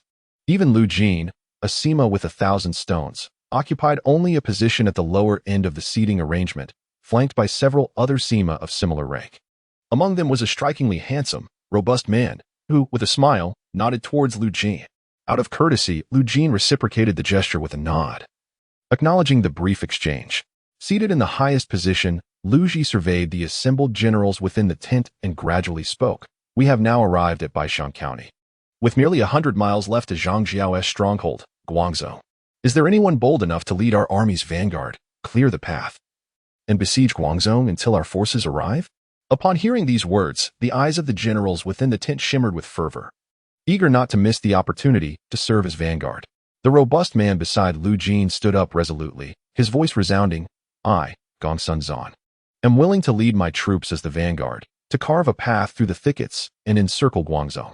Lu Jin was momentarily taken aback, astonishment flickering in his eyes. He had not anticipated that this individual was none other than the renowned Gongsun Zhan. In the tumultuous era of the late Han Dynasty, he was a formidable warlord who dominated the entire Yuzhou, commanding tens of thousands of troops, especially famed for his cavalry, the White Horse. Even the illustrious Yuan Shao, a figure of significant prominence, had suffered repeated defeats at his hands, making Gongsun Zhan the foremost power in northern China during the early days of the Han's decline. However, fortune turned against him. His arrogance led to his downfall, ultimately succumbing to Yuan Shao, resulting in his self-immolation. Now, Gongsun Zhan was merely a Sima with 1,000 stones, lacking the formidable presence he once commanded. Observing the situation, another military Sima, determined and exuding a commanding presence, refused to be outdone. He promptly rose and proclaimed, Zhang also wish to lead my troops as the vanguard, to clear the path for our great army. Lu Jin's eyes widened in surprise once more. Another renowned general from the late Han had emerged. Historically, Zhang was no less illustrious, initially aligning with Yuan Shao to dominate Hebei. Recognized as one of the 4 pillars of Hebei, following Yuan Shao's defeat by Cao Cao, Zhang surrendered to the Wei forces and fought valiantly under Cao Cao's banner, earning considerable accolades and being recognized as one of the 5 great generals. His military prowess was unparalleled during the late Han, marking him as an exceptional commander. Lu Jin gazed upon Zhang with a sense of longing. He greatly admired him and would naturally wish to enlist him into his ranks if the opportunity arose. Unfortunately, Zhang's rank was equal to or even higher than his own, making such a recruitment impossible at present. It seemed prudent to await a promotion in his own status before attempting to cultivate a friendship with this formidable general, hoping to later entice him to join his cause. Chapter 92. The gathering of renowned generals. Soon, one by one, the assembled generals within the tent began to step forward, eager to volunteer for the mission, including historical figures such as Su Rong, Cheng Pu, and Yan Liang. Lu Jin observed this scene with intense enthusiasm. Indeed, the battlefield of Hebei was teeming with illustrious warriors. Each one was a leader of exceptional caliber, and while he could not hope to recruit them all, even a few loyal followers would bring him joy that would linger in his dreams. After all, these individuals hail from the northern regions and can be considered akin to fellow countrymen. If they could be successfully recruited, their integration would undoubtedly be more seamless. Moreover, with their assistance when chaos ensues, the foundation of one's power would grow increasingly robust, providing a distinct advantage over other lords. Taking a deep breath, Lu Jin gradually regained his composure. The intention to enlist these individuals did not necessitate immediate action. It was imperative to forge strong relationships with them before extending an olive branch. Should he openly express the desire to recruit them, it was likely that none would acquiesce, and many might even deem him somewhat unhinged. After all, they were historical figures of great renown, each possessing their own ambitions and holding positions of considerable stature. They would hardly heed the counsel of a mere commoner like him. Seated in the position of authority, Lu Ji observed the generals under his command, all eager to assume the role of vanguard, and a smile of satisfaction graced his features. At the very least, morale was high, and the troops were in excellent spirits, rendering them virtually invincible against the Yellow Turban rebels. A sweeping glance revealed Lu Jin still seated among them, seemingly devoid of any desire to volunteer for the vanguard position. Stroking his beard, Lu Ji inquired with a chuckle, "I see the morale among the generals is elevated, yet why is it that when he remains silent? Does he not wish to undertake this vanguard role?" Upon hearing these words, the gazes of the other generals turned toward Lu Jin, their expressions a tapestry of intrigue and complexity. Should Lu Jin step forward to claim the vanguard position, it was likely that none present would dare to contest him. After all, he had slain 30,000 Yellow Turban rebels and executed Zhang Liang. Such accomplishments rendered them, even as seasoned commanders, incapable of comparison. Without a moment's hesitation, Lu Jin rose and bowed, declaring, "I respectfully inform the general that I have only just arrived and am not yet familiar with the affairs of the army. Consequently, I would not dare to contend with my esteemed generals for the vanguard role, lest I jeopardize our chances of victory. I merely wish to remain within the ranks and learn diligently." As he spoke, he privately mused that should he seize the vanguard position, he would likely become a thorn in the side of the other generals. Having already established significant merit, he was destined to attain the rank of 2,000 stones within the army. Competing for the vanguard role would only breed resentment among his peers, potentially leading to their exclusion of him. His aspirations to recruit them would become increasingly arduous. Thus, it was imperative that he refrain from drawing attention to himself. During this period, he must remain humble, demonstrating a willingness to learn and respect for his superiors. Establishing a solid footing within the military and fostering camaraderie among the generals before seeking glory would be prudent. Hearing Lu Jin's words, the generals collectively exhaled in relief, their gazes toward him softening. It was evident that he was astute enough to recognize the importance of sharing the spoils of victory. Witnessing this, Lu Jin nodded approvingly, his eyes scanning the assembled generals before he spoke slowly. In that case, I shall assign 5,000 troops under the command of Gong Sunzan to assume the vanguard role. From this day forth, they shall be tasked with clearing the path, surrounding Guangzhou City, and establishing a camp, awaiting the arrival of the main forces. Upon hearing this, Gong Sunzan felt a surge of joy. Though his mentor had deliberately distanced himself from him within the military, he would still lend support in critical moments. Although the role of a vanguard may not always yield accolades, it affords one the opportunity to lead independently, encircling the city of Guangzhou. Should one succeed in breaching its defenses and capturing Zhangjiao, such an accomplishment would be monumental. The path ahead would then unfold as effortlessly as the daily sustenance of life, propelling one swiftly upwards. Without any hesitation, he immediately bowed deeply, his resonant voice echoing. This humble general accepts the command. Upon receiving the orders, he promptly exited the grand military tent, preparing to lead his troops northward. The other generals, though internally displeased upon learning the news, dared not display their discontent and quietly took their seats along the sides. Lu Ji cast a glance at the assembled generals and waved his hand, speaking slowly, "The rest of you should retire and rest well. We shall set forth at dawn tomorrow, advancing north to lay siege to Guangzhou and eliminate Zhangjiao." The assembly stood in unison, bowing in agreement before gradually withdrawing. Lu Jin stepped out of the military tent and gazed upward at the sky, now tinged with the hues of dusk as the sun began its descent. Shortly thereafter, someone approached, preparing to depart. It was none other than Zhang He. Without a moment's hesitation, he spoke up, "Brother Junyi, might you join me for a drink in my camp and engage in conversation?" Zhang He paused, taken aback by the invitation, then turned to see Lu Jin, who wore a radiant smile. Recognizing the overture of camaraderie, he felt compelled to accept. Furthermore, having achieved merit, Lu Jin would soon be elevated in rank, making this alliance beneficial. Without delay, he nodded and replied with a grin, "Since Brother Wenyi has extended an invitation, I shall not refuse." Lu Jin laughed heartily and led Zhang He to his military encampment. Soon, they found themselves seated in an adjacent tent, with Lu Jin at the head and Zhang He in a subordinate position, while Zhang Fei, Guan Yu, Han Dang, Wei Yu, and others took their places at either side. Lu Jin introduced, "This is Zhang He, styled Junyi, a distinguished hero from Hebei." Observing the situation, Zhang He rose and offered a respectful salute to those present. The surrounding individuals were Lu Jin's subordinate generals, though they held only the title of Marquis of Zhujian. Their past achievements suggested that it would not be long before they stood on equal footing with him, necessitating a display of courtesy. Zhang Fei and Guan Yu, perceiving their elder brother's humble demeanor, understood his intentions and recognized the value of this individual, eager to forge an alliance. Though uncertain of Zhang He's capabilities, they refrained from undermining their elder brother's reputation and likewise stood to offer their respects. After mutual introductions, Lu Jin raised a cup of wine, smiling at the assembly. "Let us drink together to celebrate the impending battle, anticipating continued victories and the eradication of the Yellow Turbans." The gathering lifted their cups in unison and drank deeply, thereafter engaging in lively conversation. Lu Jin and Zhang He discussed the state of the world, revealing a visionary perspective as they articulated the forthcoming course of events, prompting Zhang He to express admiration and a newfound respect for Lu Jin. As for the notion of restoring the Han Dynasty, establishing dominion, stockpiling provisions, fortifying walls, and awaiting a time of great upheaval to sweep the world and achieve supremacy, Lu Jin would not be foolish enough to utter such sentiments, for the timing is not yet ripe.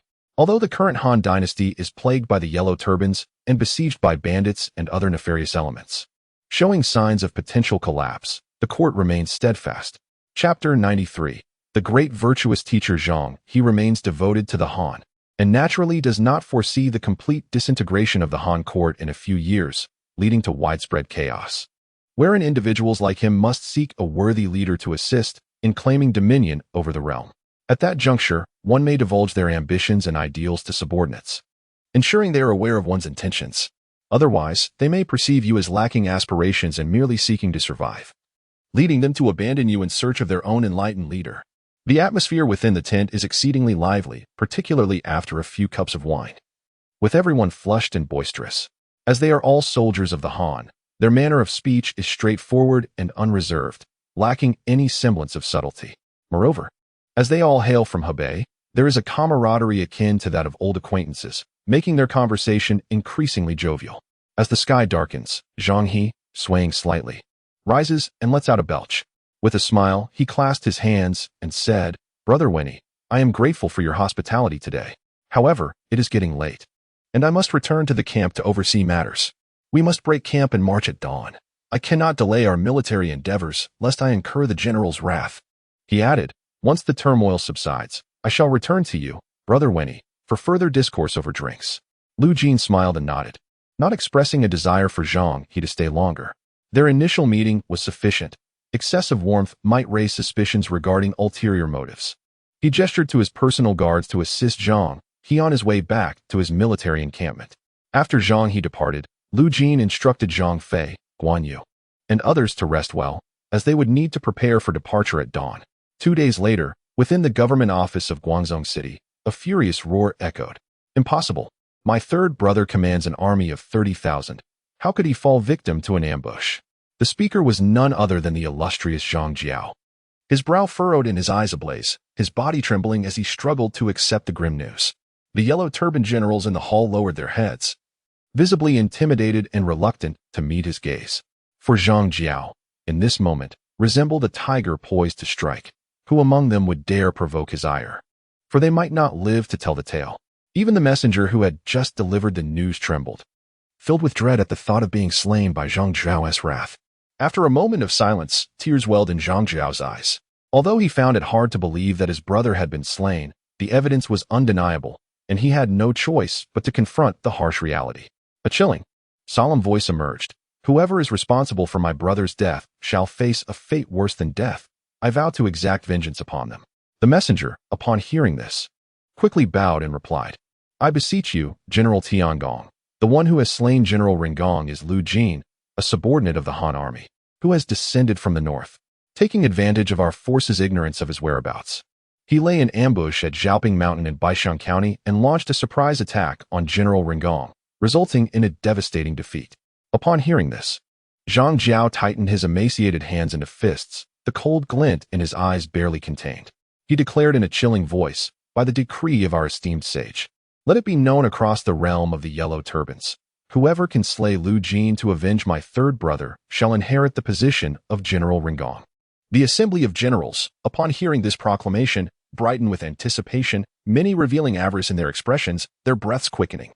The position of General Ringgong is the third most significant in the entire Yellow Turban army, wielding authority over various factions. This prospect held an irresistible allure for them. Some, however, remained more composed, their loyalty to the Yellow Turbans wavering, displaying concern instead. After all, even General Ringgong had been slain, with tens of thousands of Han soldiers approaching. They questioned whether they could withstand the onslaught. If they faltered, their heads would roll, leaving little room for thoughts of rank. As murmurs filled the room, another minor leader, his face etched with panic, rushed forth. Upon seeing Zhang Jiao at the helm, he immediately bowed and stammered, "I report to you, General Tiangong. A contingent of 5,000 Han soldiers has arrived outside the city. They appear to be the vanguard, establishing a camp, evidently intent on besieging Guangzhou City." At this revelation, the previously excited expressions of the Yellow Turban generals vanished entirely, taken aback by the swiftness of the Han army's advance, which left them no respite and led straight to encirclement. Many began to tremble, uncertain if they could withstand the Han forces. After all, in the early days of the uprising, they had seized cities and territories while the court was unresponsive, achieving victory after victory.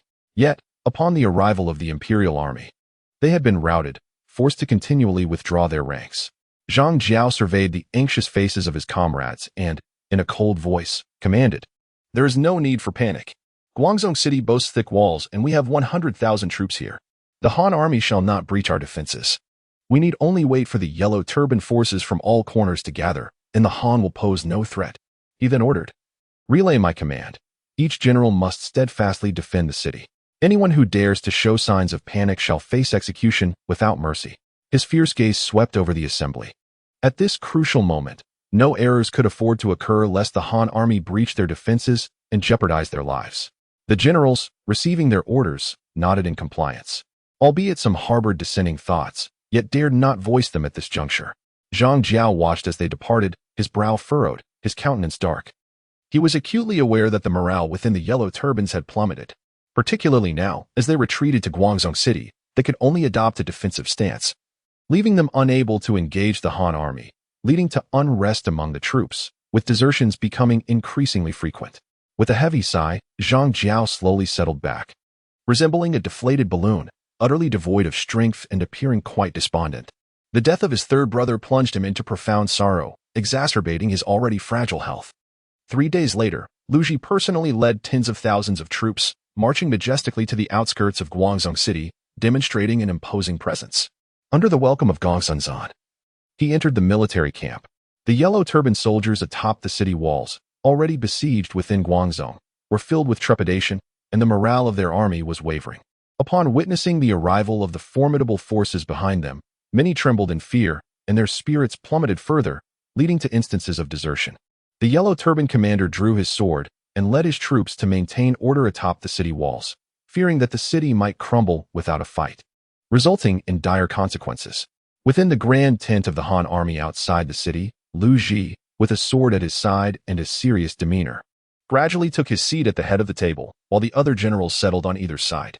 He turned his gaze to Gongsun and promptly inquired, "Boj, have there been any movements from the Yellow Turbans in recent days? Have you thoroughly investigated the defenses within the city?" Upon hearing this, Gongsun immediately stood up, clasped his fists, and bowed respectfully, stating, "I report to the general that since my army's arrival, the Yellow Turbans have remained reclusive within the city. They have only dispatched small detachments to harass us at night, all of which have been repelled by your humble servant, and there have been no significant actions. As for the city's defenses, the Yellow Turbans are numerous, with over 10,000 troops stationed at each city gate. The South City Gate, directly in front of us, likely has at least several tens of thousands, who patrol even at night, leaving no apparent vulnerabilities.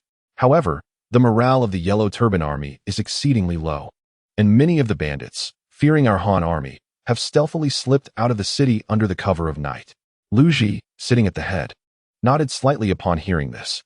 The low morale of the Yellow Turban forces was within his expectations. Their leader, Zhang Liang, had been executed, and 30,000 troops had been annihilated, compounded by the ongoing extermination of Yellow Turban forces by the Imperial army across various regions. Yet, within Guangzhou City resided hundreds of thousands of Yellow Turban bandits, and with its high walls and thick fortifications, breaching the city and eliminating Zhang Jiao would prove challenging. Lu Ji then turned to the assembled generals and asked, "Now that our army stands before Guangzhou City, do any of you possess strategies to overcome the enemy?" Upon hearing this, the generals began to murmur amongst themselves, contemplating their responses. Among the crowd, Su Rong, after a moment of silence, stepped forward and declared, "I report to the general that I believe we can take advantage of the Yellow Turban army's low morale and disarray, while our forces are invigorated and robust. By launching successive assaults without granting them a moment to regroup, we can undoubtedly breach the city within a few days and eliminate Zhang Jiao." Upon hearing this, Lu Ji furrowed his brow slightly and pondered before responding, "Though our morale is strong, we do not hold a numerical advantage, and the Yellow Turbans have the city as their stronghold. A forced assault may be disadvantageous.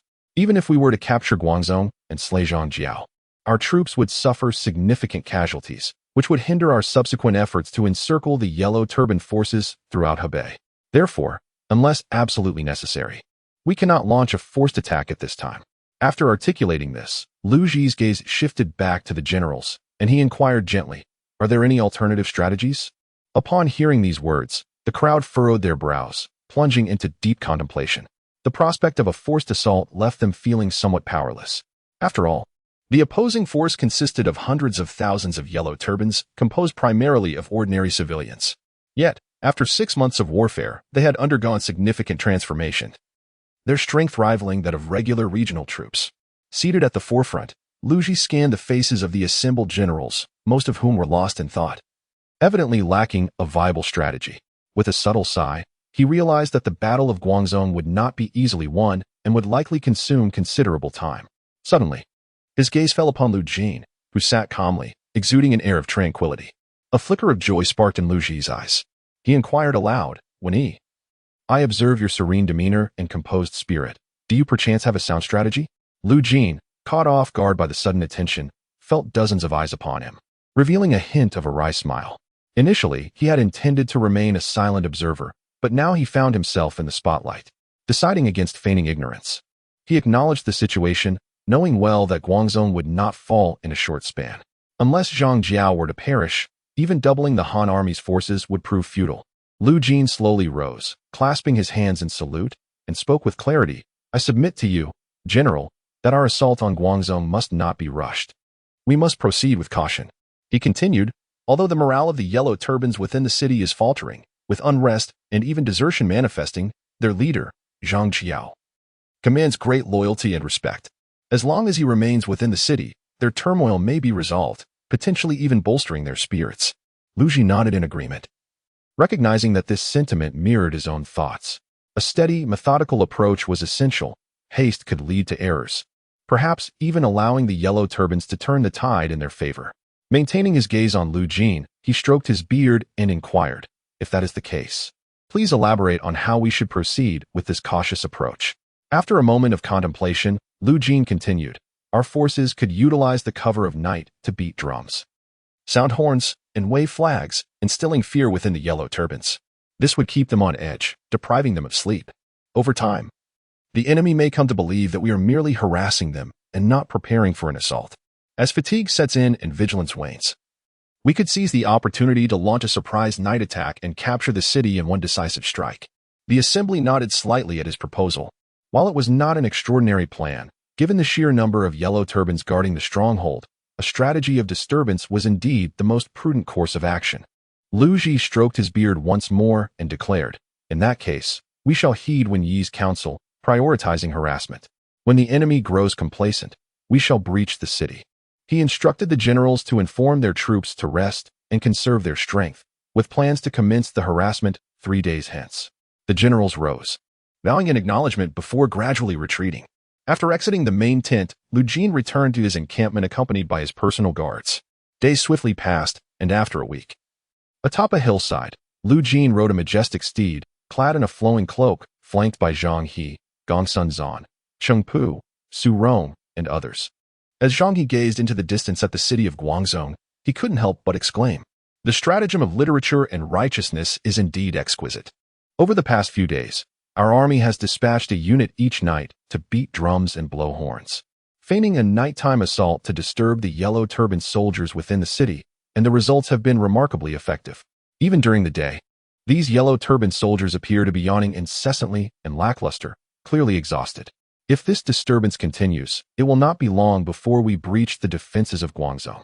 Gongsun Zan, Cheng Pu, and Su Rong nodded in agreement, their expressions relaxed, seemingly dismissing the hundreds of thousands of Yellow Turban rebels within Guangzhou. However, Lu Jin, upon hearing this, did not share their optimism. With a serious expression, he remarked, while this tactic of harassment is commendable, it is ultimately not the best strategy. If Zhang Jiao sees through our intentions, he could easily counter this situation. Particularly concerning is Zhang Bao, stationed in Xuyang, who commands tens of thousands of troops. Should he learn of our circumstances, he may swiftly march south to aid Guangzhou, and we must remain vigilant. Therefore, everyone must prepare for a protracted battle, lest we underestimate our foes. Upon hearing Lu Jin's words, the earlier levity gradually subsided, replaced by a weighty demeanor. Lu Jin was correct. With Zhang Bao's forces stationed in Xuyang, should he ally with Zhang Jiao, they would form a formidable opposition that would indeed be difficult to overcome. Consequently, the group engaged in idle chatter atop the hillside, discussing the forthcoming situation.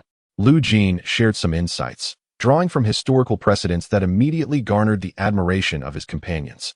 Chapter 95. The Imperial Edict arrives. Zhang He, Gongsun Zan, Cheng Pu, Su Rong, and others turned their gaze to Lu Jin, feeling an inexplicable sense of respect towards him. Although he was slightly younger, his meticulous thoughts and broad vision provided him with a profound understanding of the situation, allowing him to strategize effectively from afar, surpassing even their own capabilities. Lu Jin, noticing the admiration in their eyes, remained calm. He was a seer, aware of the trajectory of this history. Thus, he could easily discern the larger picture before him. As long as Zhang Jiao remained within Guangzhou, a swift conquest was implausible. The only solution lay in waiting for Zhang Jiao's demise, which would lead to panic and chaos within the city, potentially resulting in its downfall without a fight, allowing for its capture.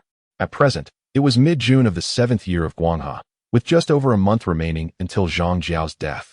A spark of brilliance flickered in Lu Jin's eyes as he began to contemplate his next course of action, determined to seize this opportunity to achieve merit and lay a solid foundation for his promotion. At that moment, Guan Yu rode in on a chestnut steed, galloping toward them with an expression of excitement, calling out from afar, "General, the court's rewards have arrived." Upon hearing this, Lu Jin's heart leaped with joy. Could it be that Zhao Teng had successfully connected with the Grand General, reporting the victories achieved in Wujixian for recognition? Otherwise, how could the rewards have arrived so swiftly? It had only been half a month since he had slain Zhang Liang, and Lu Ji's report likely had not even reached Luoyang yet. Without much thought, he immediately clasped his hands in salute towards Zhang He, Gong Sunzan, Su Rong, Cheng Pu, and others nearby, smiling as he spoke. "Esteemed gentlemen, since the Imperial rewards have arrived, I shall not linger here any longer and must proceed to welcome the envoy." Upon hearing his words, the crowd nodded in agreement, their eyes glimmering with envy. They understood well that the soon-to-appear Lu Jin would likely be their superior, deserving of their utmost respect. No longer able to engage in casual banter as they had before, riding a magnificent steed, Lu Jin galloped alongside Guan Yu, swiftly departing from the small hillock and soon returning to his military camp. Zhang Fei, Han Dang, Wei Yu, Wu Xing, and others hurried forward to greet him. Lu Jin promptly issued orders. "Ida, prepare 100,000 coins." Hearing this, Zhang Fei grimaced, his face reflecting discontent, knowing well that bribes would be necessary for the eunuch's impending arrival. Nevertheless, he did not delay, scampering back to the camp to instruct the soldiers to carry out several large chests, awaiting respectfully at the camp's entrance. After a brief moment, over 100 people, surrounding several horse-drawn carriages, ambled towards them. At the forefront was Zhao Teng, who spotted Lu Jin, Zhang Fei, Guan Yu, and the others awaiting him, his face adorned with a smile as he waved continuously. However, he refrained from shouting, for an esteemed eunuch named Wafeng occupied a seat in the carriage nearby, a figure of significantly higher standing than the previous messenger. It was rumored that he was a favored individual close to the emperor. And not only could Lu Jin's elder brother not afford to offend him, but even the military commander Lu Ji would be wary of crossing him. As the carriage approached the camp entrance, two young eunuchs respectfully lifted the curtain. Wafeng, a slender man with a gloomy gaze, clad in a long robe of his station, exuded an air of authority as he descended from the carriage. His eyes swept over the surroundings, landing on Lu Jin at the forefront of the crowd. His previously cold expression softened slightly as he inquired, "Are you Lu Weini?" Lu Jin promptly stepped forward, his face radiating respect as he clasped his hands in salute. "I pay my respects to the envoy. I am indeed Lu Weini." Wafeng nodded slightly, a smile gracing his lips. "I have heard of General Lu's brave deeds during this time. Today, meeting you, it is evident you are remarkable. His Majesty has spoken highly of you, regarding you as a prodigy among the royal family, intending to cultivate you into a champion marquis to quell chaos and stabilize the court, fortifying the Han Dynasty. You must not betray the emperor's trust." Upon hearing this, Lu Jin was elated, for his assumptions had proven correct. The current emperor held great esteem for those of royal blood, eager to promote and utilize anyone who displayed capability. Even in a high position, he need not fear suppression, for Lu Hong was notably lenient towards the royal family, exhibiting no suspicion whatsoever. In his eyes, even the most decayed of meat must be cooked in the pot of one's own kin. How could he relinquish the world to others? Thus, he favored the royal family, adhering to Liu Yan's system of provincial governors, appointing members of the royal family to govern various regions, maintaining order across the realm. Lu Jin, with a respectful demeanor, bowed deeply and proclaimed aloud, "Thank you, Your Majesty, for your esteemed recognition. I shall never dare to betray Your Majesty's trust and will certainly eradicate the chaos, thereby solidifying the dominion of the Han Dynasty." Luo Feng smiled and nodded, finding great admiration for Lu Jin's respectful demeanor and humble tone. These two qualities alone filled him with a sense of elation and satisfaction. After all, the eunuchs, like themselves, found themselves in a precarious situation. With civil and military officials clamoring for their eradication, treating them with disdain and harboring a desire to consume their flesh and drink their blood. He promptly retrieved a decree and a silver seal from his bosom, smiling as he addressed, "General Liu, since we are among no outsiders, I shall dispense with the formalities. Not long ago, you led your troops to vanquish thousands of gold bandits in Wajixian, slaying their leader and achieving remarkable merit. His Majesty has been informed, and after deliberation, you have been promoted to the position of Colonel of 2,000 Stones, under the command of Lu Ji, to eradicate the Yellow Turbans in the north." As Lu Jin beheld the silver seal and the title of Colonel, his breath quickened, though he had just barely attained the rank of 2,000 Stones. It was a coveted position sought after by countless officials.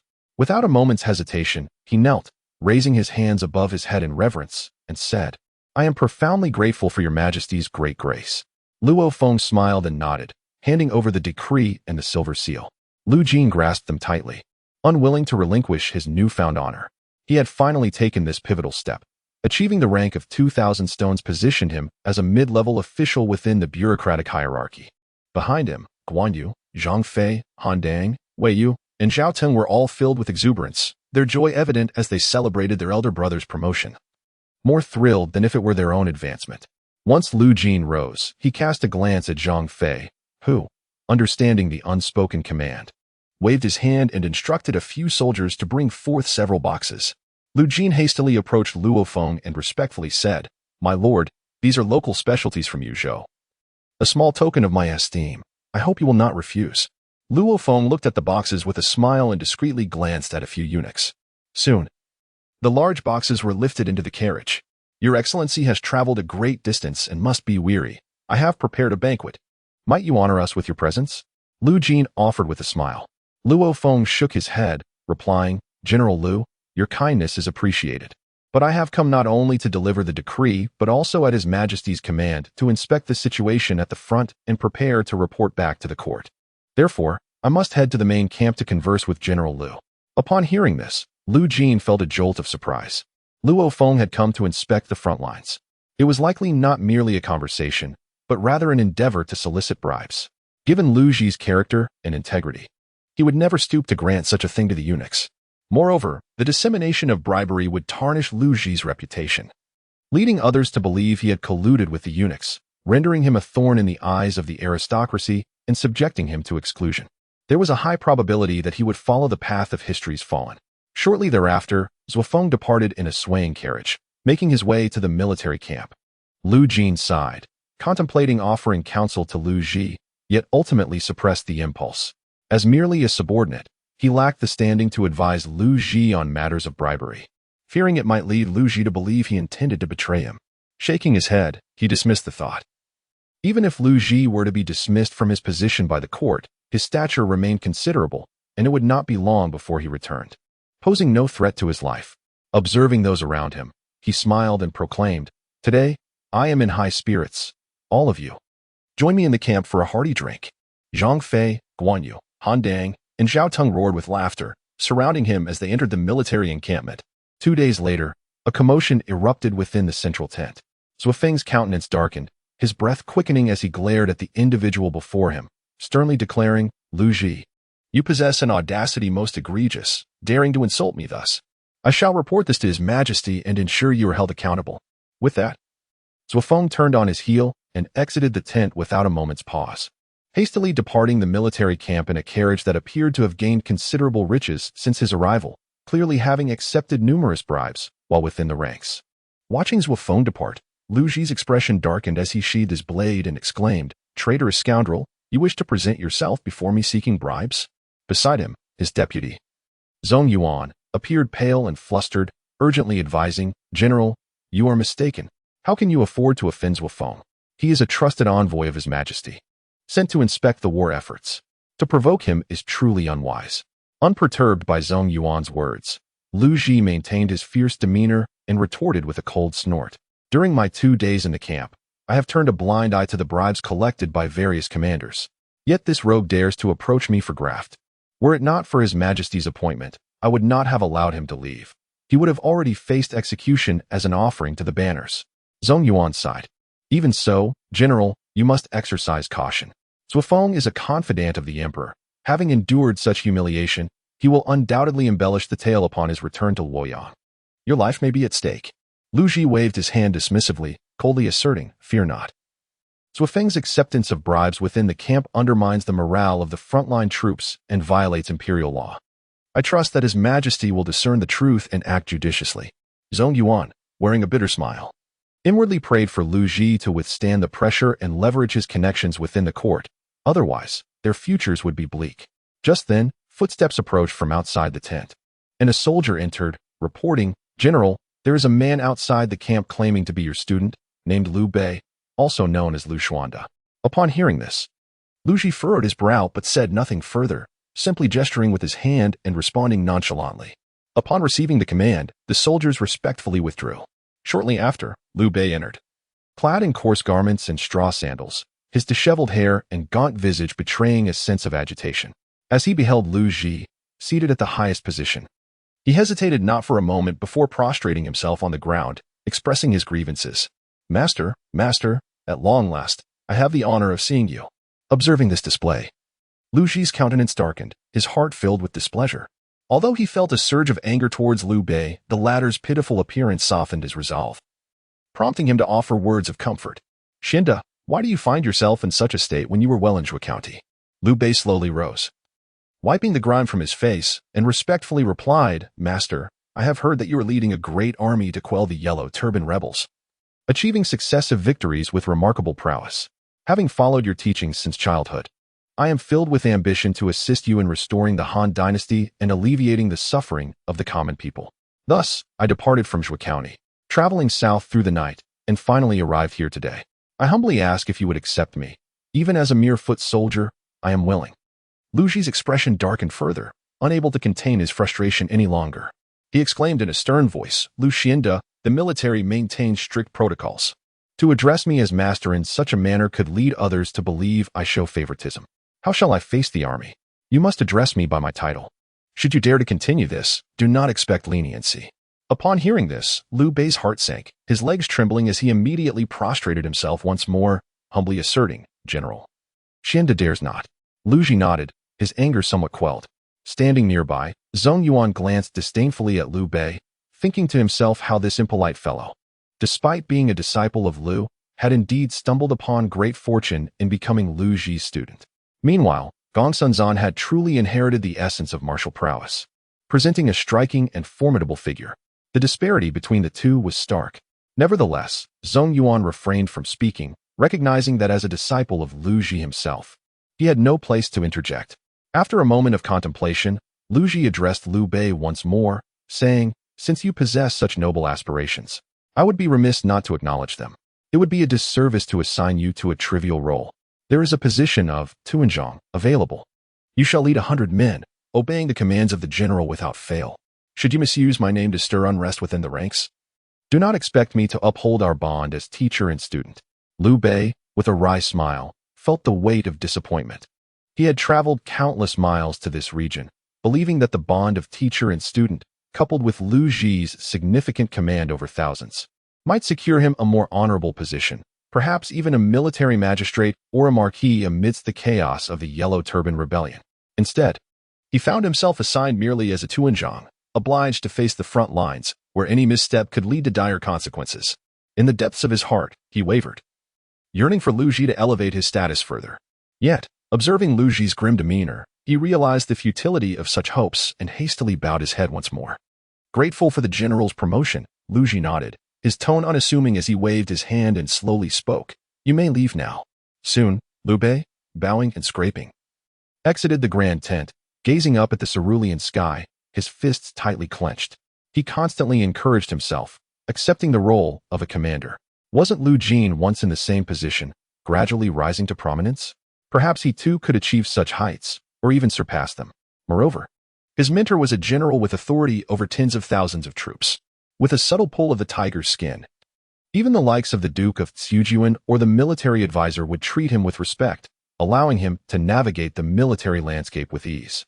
Coupled with his elder brother Gongsun Zan, he could lament his poverty to garner some advantages or seek introductions to forge connections with the soldiers in the army. With these thoughts crystallizing, Liu Bei rekindled his fighting spirit, determination etched on his face. He promptly made his way to a nearby military camp, the encampment of Gongsun troops.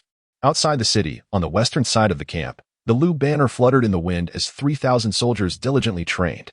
Within the grand tent, Lu Jin sat at the head, his brow furrowed as he perused the freshly received news. Indeed, Lu Ji remained steadfastly incorruptible. Unlike Suofeng, who had succumbed to bribery, it seemed that it would not be long before he was summoned to Luoyang in chains. Consequently, the tens of thousands of Han soldiers remained leaderless, unable to move from their position.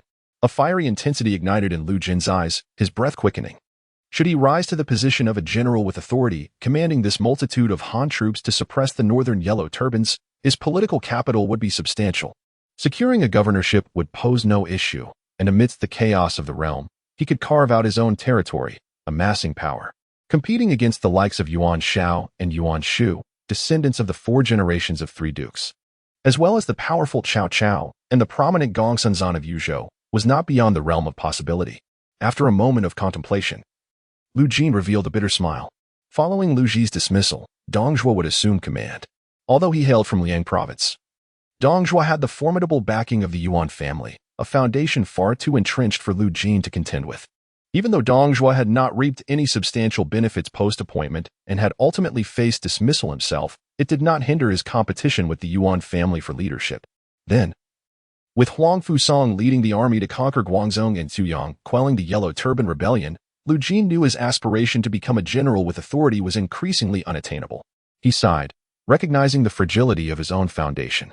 In a time of turmoil, only a handful of generals held such esteemed positions. Wielding immense power, far removed from the chaotic military landscape of the late Han Dynasty where numerous generals roamed. Nowadays, even a simple commandant was considered a significant figure, let alone the esteemed generals above. Yet, Lu Jin still harbored a flicker of hope. His accomplishment in slaying Zhang Liang had already been reported. With the Grand General's support and the current Emperor's favor, he might yet ascend to the rank of commandant, and from there, contend for a deputy position. As long as the entire northern Yellow Turbans are subdued, the merits will undoubtedly be substantial, and titles of nobility and military accolades will soon be within reach. Lu Jin swiftly regained his composure, casting aside his distractions, embracing the situation with acceptance. There was no point in overthinking. He had experienced a meteoric rise, having ascended to the position of a 2,000-stone general in a mere 6 months. Progressing further would elevate him to the esteemed rank of a 2,000-stone colonel, granting him full access to the upper echelons of the court. At that moment, the sound of footsteps approached from outside the tent, and Zhao Teng entered. Bowing respectfully as he announced, "Elder brother, Gongsun has sent an invitation for you to join a banquet at the military camp." Upon hearing this, Lu Jin did not decline but nodded in agreement. During these days in the army, he had forged camaraderie with various generals, establishing friendships that occasionally led to mutual invitations for feasts. He promptly rose from his seat, bringing along the formidable duo of Guan Yu and Zhang Fei. With such valiant companions by his side, he not only projected his own authority but also ensured he could handle any unforeseen circumstances with ease.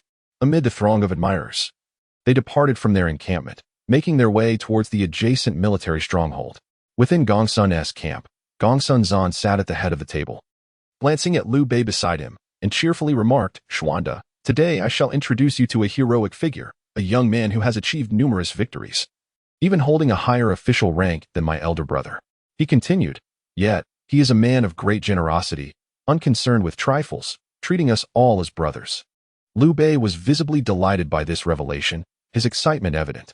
To be recognized as a hero by his fellow disciples suggested that this individual was indeed remarkable. Especially with such a free-spirited character, Liu Bei was eager to form an alliance. He promptly inquired, "Pray tell, who might this esteemed person be?" Gongsun stroked his beard, laughing heartily, "Xuanda, do not be anxious, you shall soon find out. By the way, this person shares a common lineage with you, both being descendants of the Han Dynasty." Liu Bei paused, momentarily taken aback. Gongsun's words struck a familiar chord. An image suddenly surfaced in his mind, none other than Lu Jin. He shook his head vigorously, unable to believe it. Lu Jin had recently been merely a 1,000-stone officer. It was implausible that he could have advanced so swiftly, likely remaining at the same rank as his elder brother, a mere Sima. Just then, footsteps echoed from outside the main tent, and several figures approached.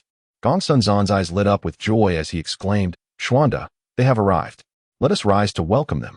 With that, He stood and began to walk toward the entrance of the tent.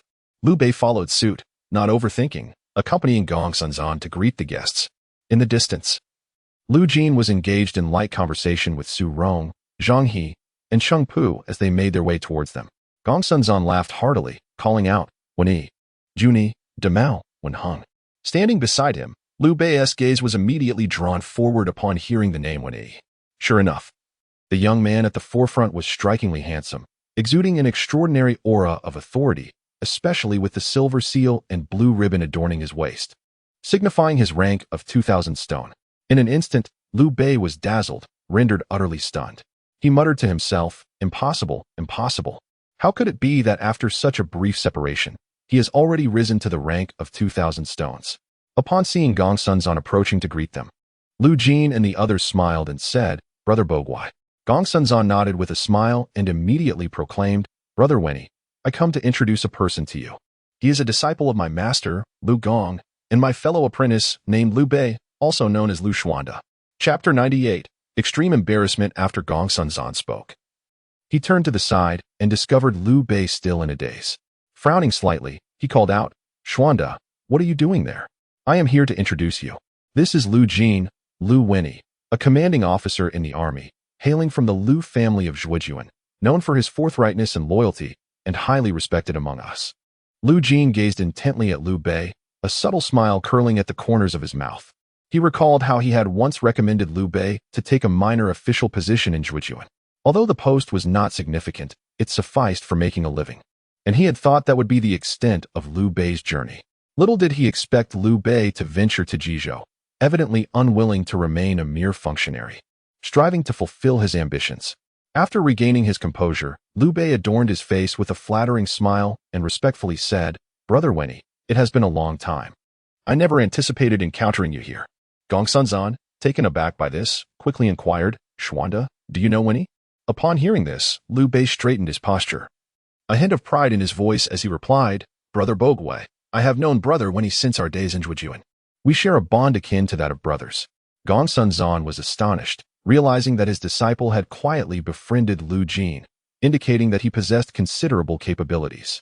Even Su Rong, Cheng Pu, and Zhang He regarded Liu Bei with newfound respect upon hearing this exchange. Lu Jin, however, harbored a cold smile within, not expecting Liu Bei to leverage his reputation to forge connections with military leaders, and he was determined to make things difficult for him. Stepping forward with an expression of displeasure, he coldly questioned, "Xuanda, what brings you here? When you were a mere commoner, I recommended you to the Wen family army, enabling you to become an official in the military. Yet now, you appear here without a word, and I am left in the dark. How am I to face Lord Wen? Am I to be perceived as heartless and ungrateful?" Upon hearing these words, Liu Bei's body trembled slightly, his gaze flickering, unsure of how to respond. He could hardly confess that he had deemed the official position unworthy and had abandoned it to seek refuge with his mentor in Jizhou, aspiring for a more promising future. To utter such a thing would render him as ungrateful and callous. After all, he had received Lu Jin's recommendation.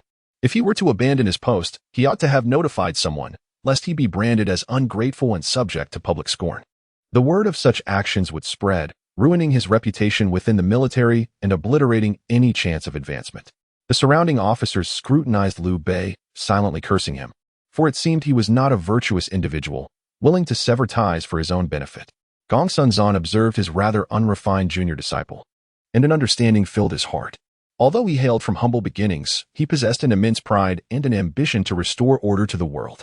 He surely looked down upon this minor official title, seeking instead to carve out a future under the tutelage of his master. Shaking his head, he resolved to protect Liu Bei. Should any ill rumors circulate, they could ruin his life. He coldly commanded, "Xianda, do not hesitate to pay your respects and apologize to General Liu."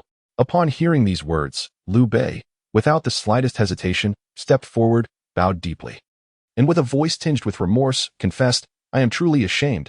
I have wronged Brother Wenyi."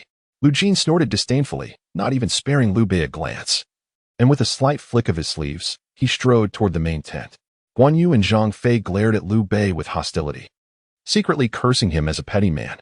Zhang He, Su Rong, Cheng Pu, and others, though only vaguely aware of the circumstances, understood the underlying dynamics. Liu Bei had already etched a negative image in their minds, and any possibility of camaraderie was extinguished. They had no intention of conversing further. Following Lu Jin as they proceeded onward, Gongsun cast a glance at the bowed Liu Bei and sighed, "Alas, Xianda, you truly are foolish. Having received the recommendation of others, you have already borne a tremendous favor. Even if you wish to depart, you must at least inform them in writing. How can you act so recklessly? For now, withdraw, and after General Liu has calmed down, seek his forgiveness." After uttering these words, Gongsun turned away and entered the military tent.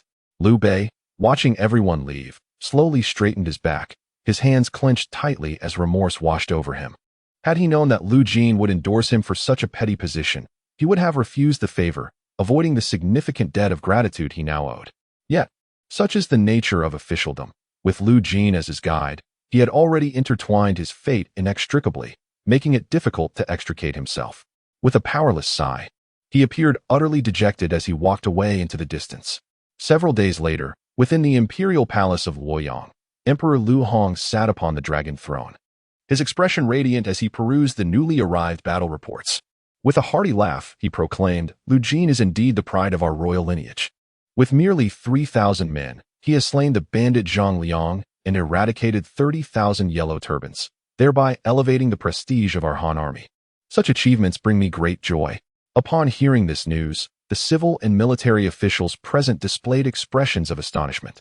Since the onset of the Yellow Turban Rebellion, Lu Jin had enjoyed a string of victories, never once tasting defeat.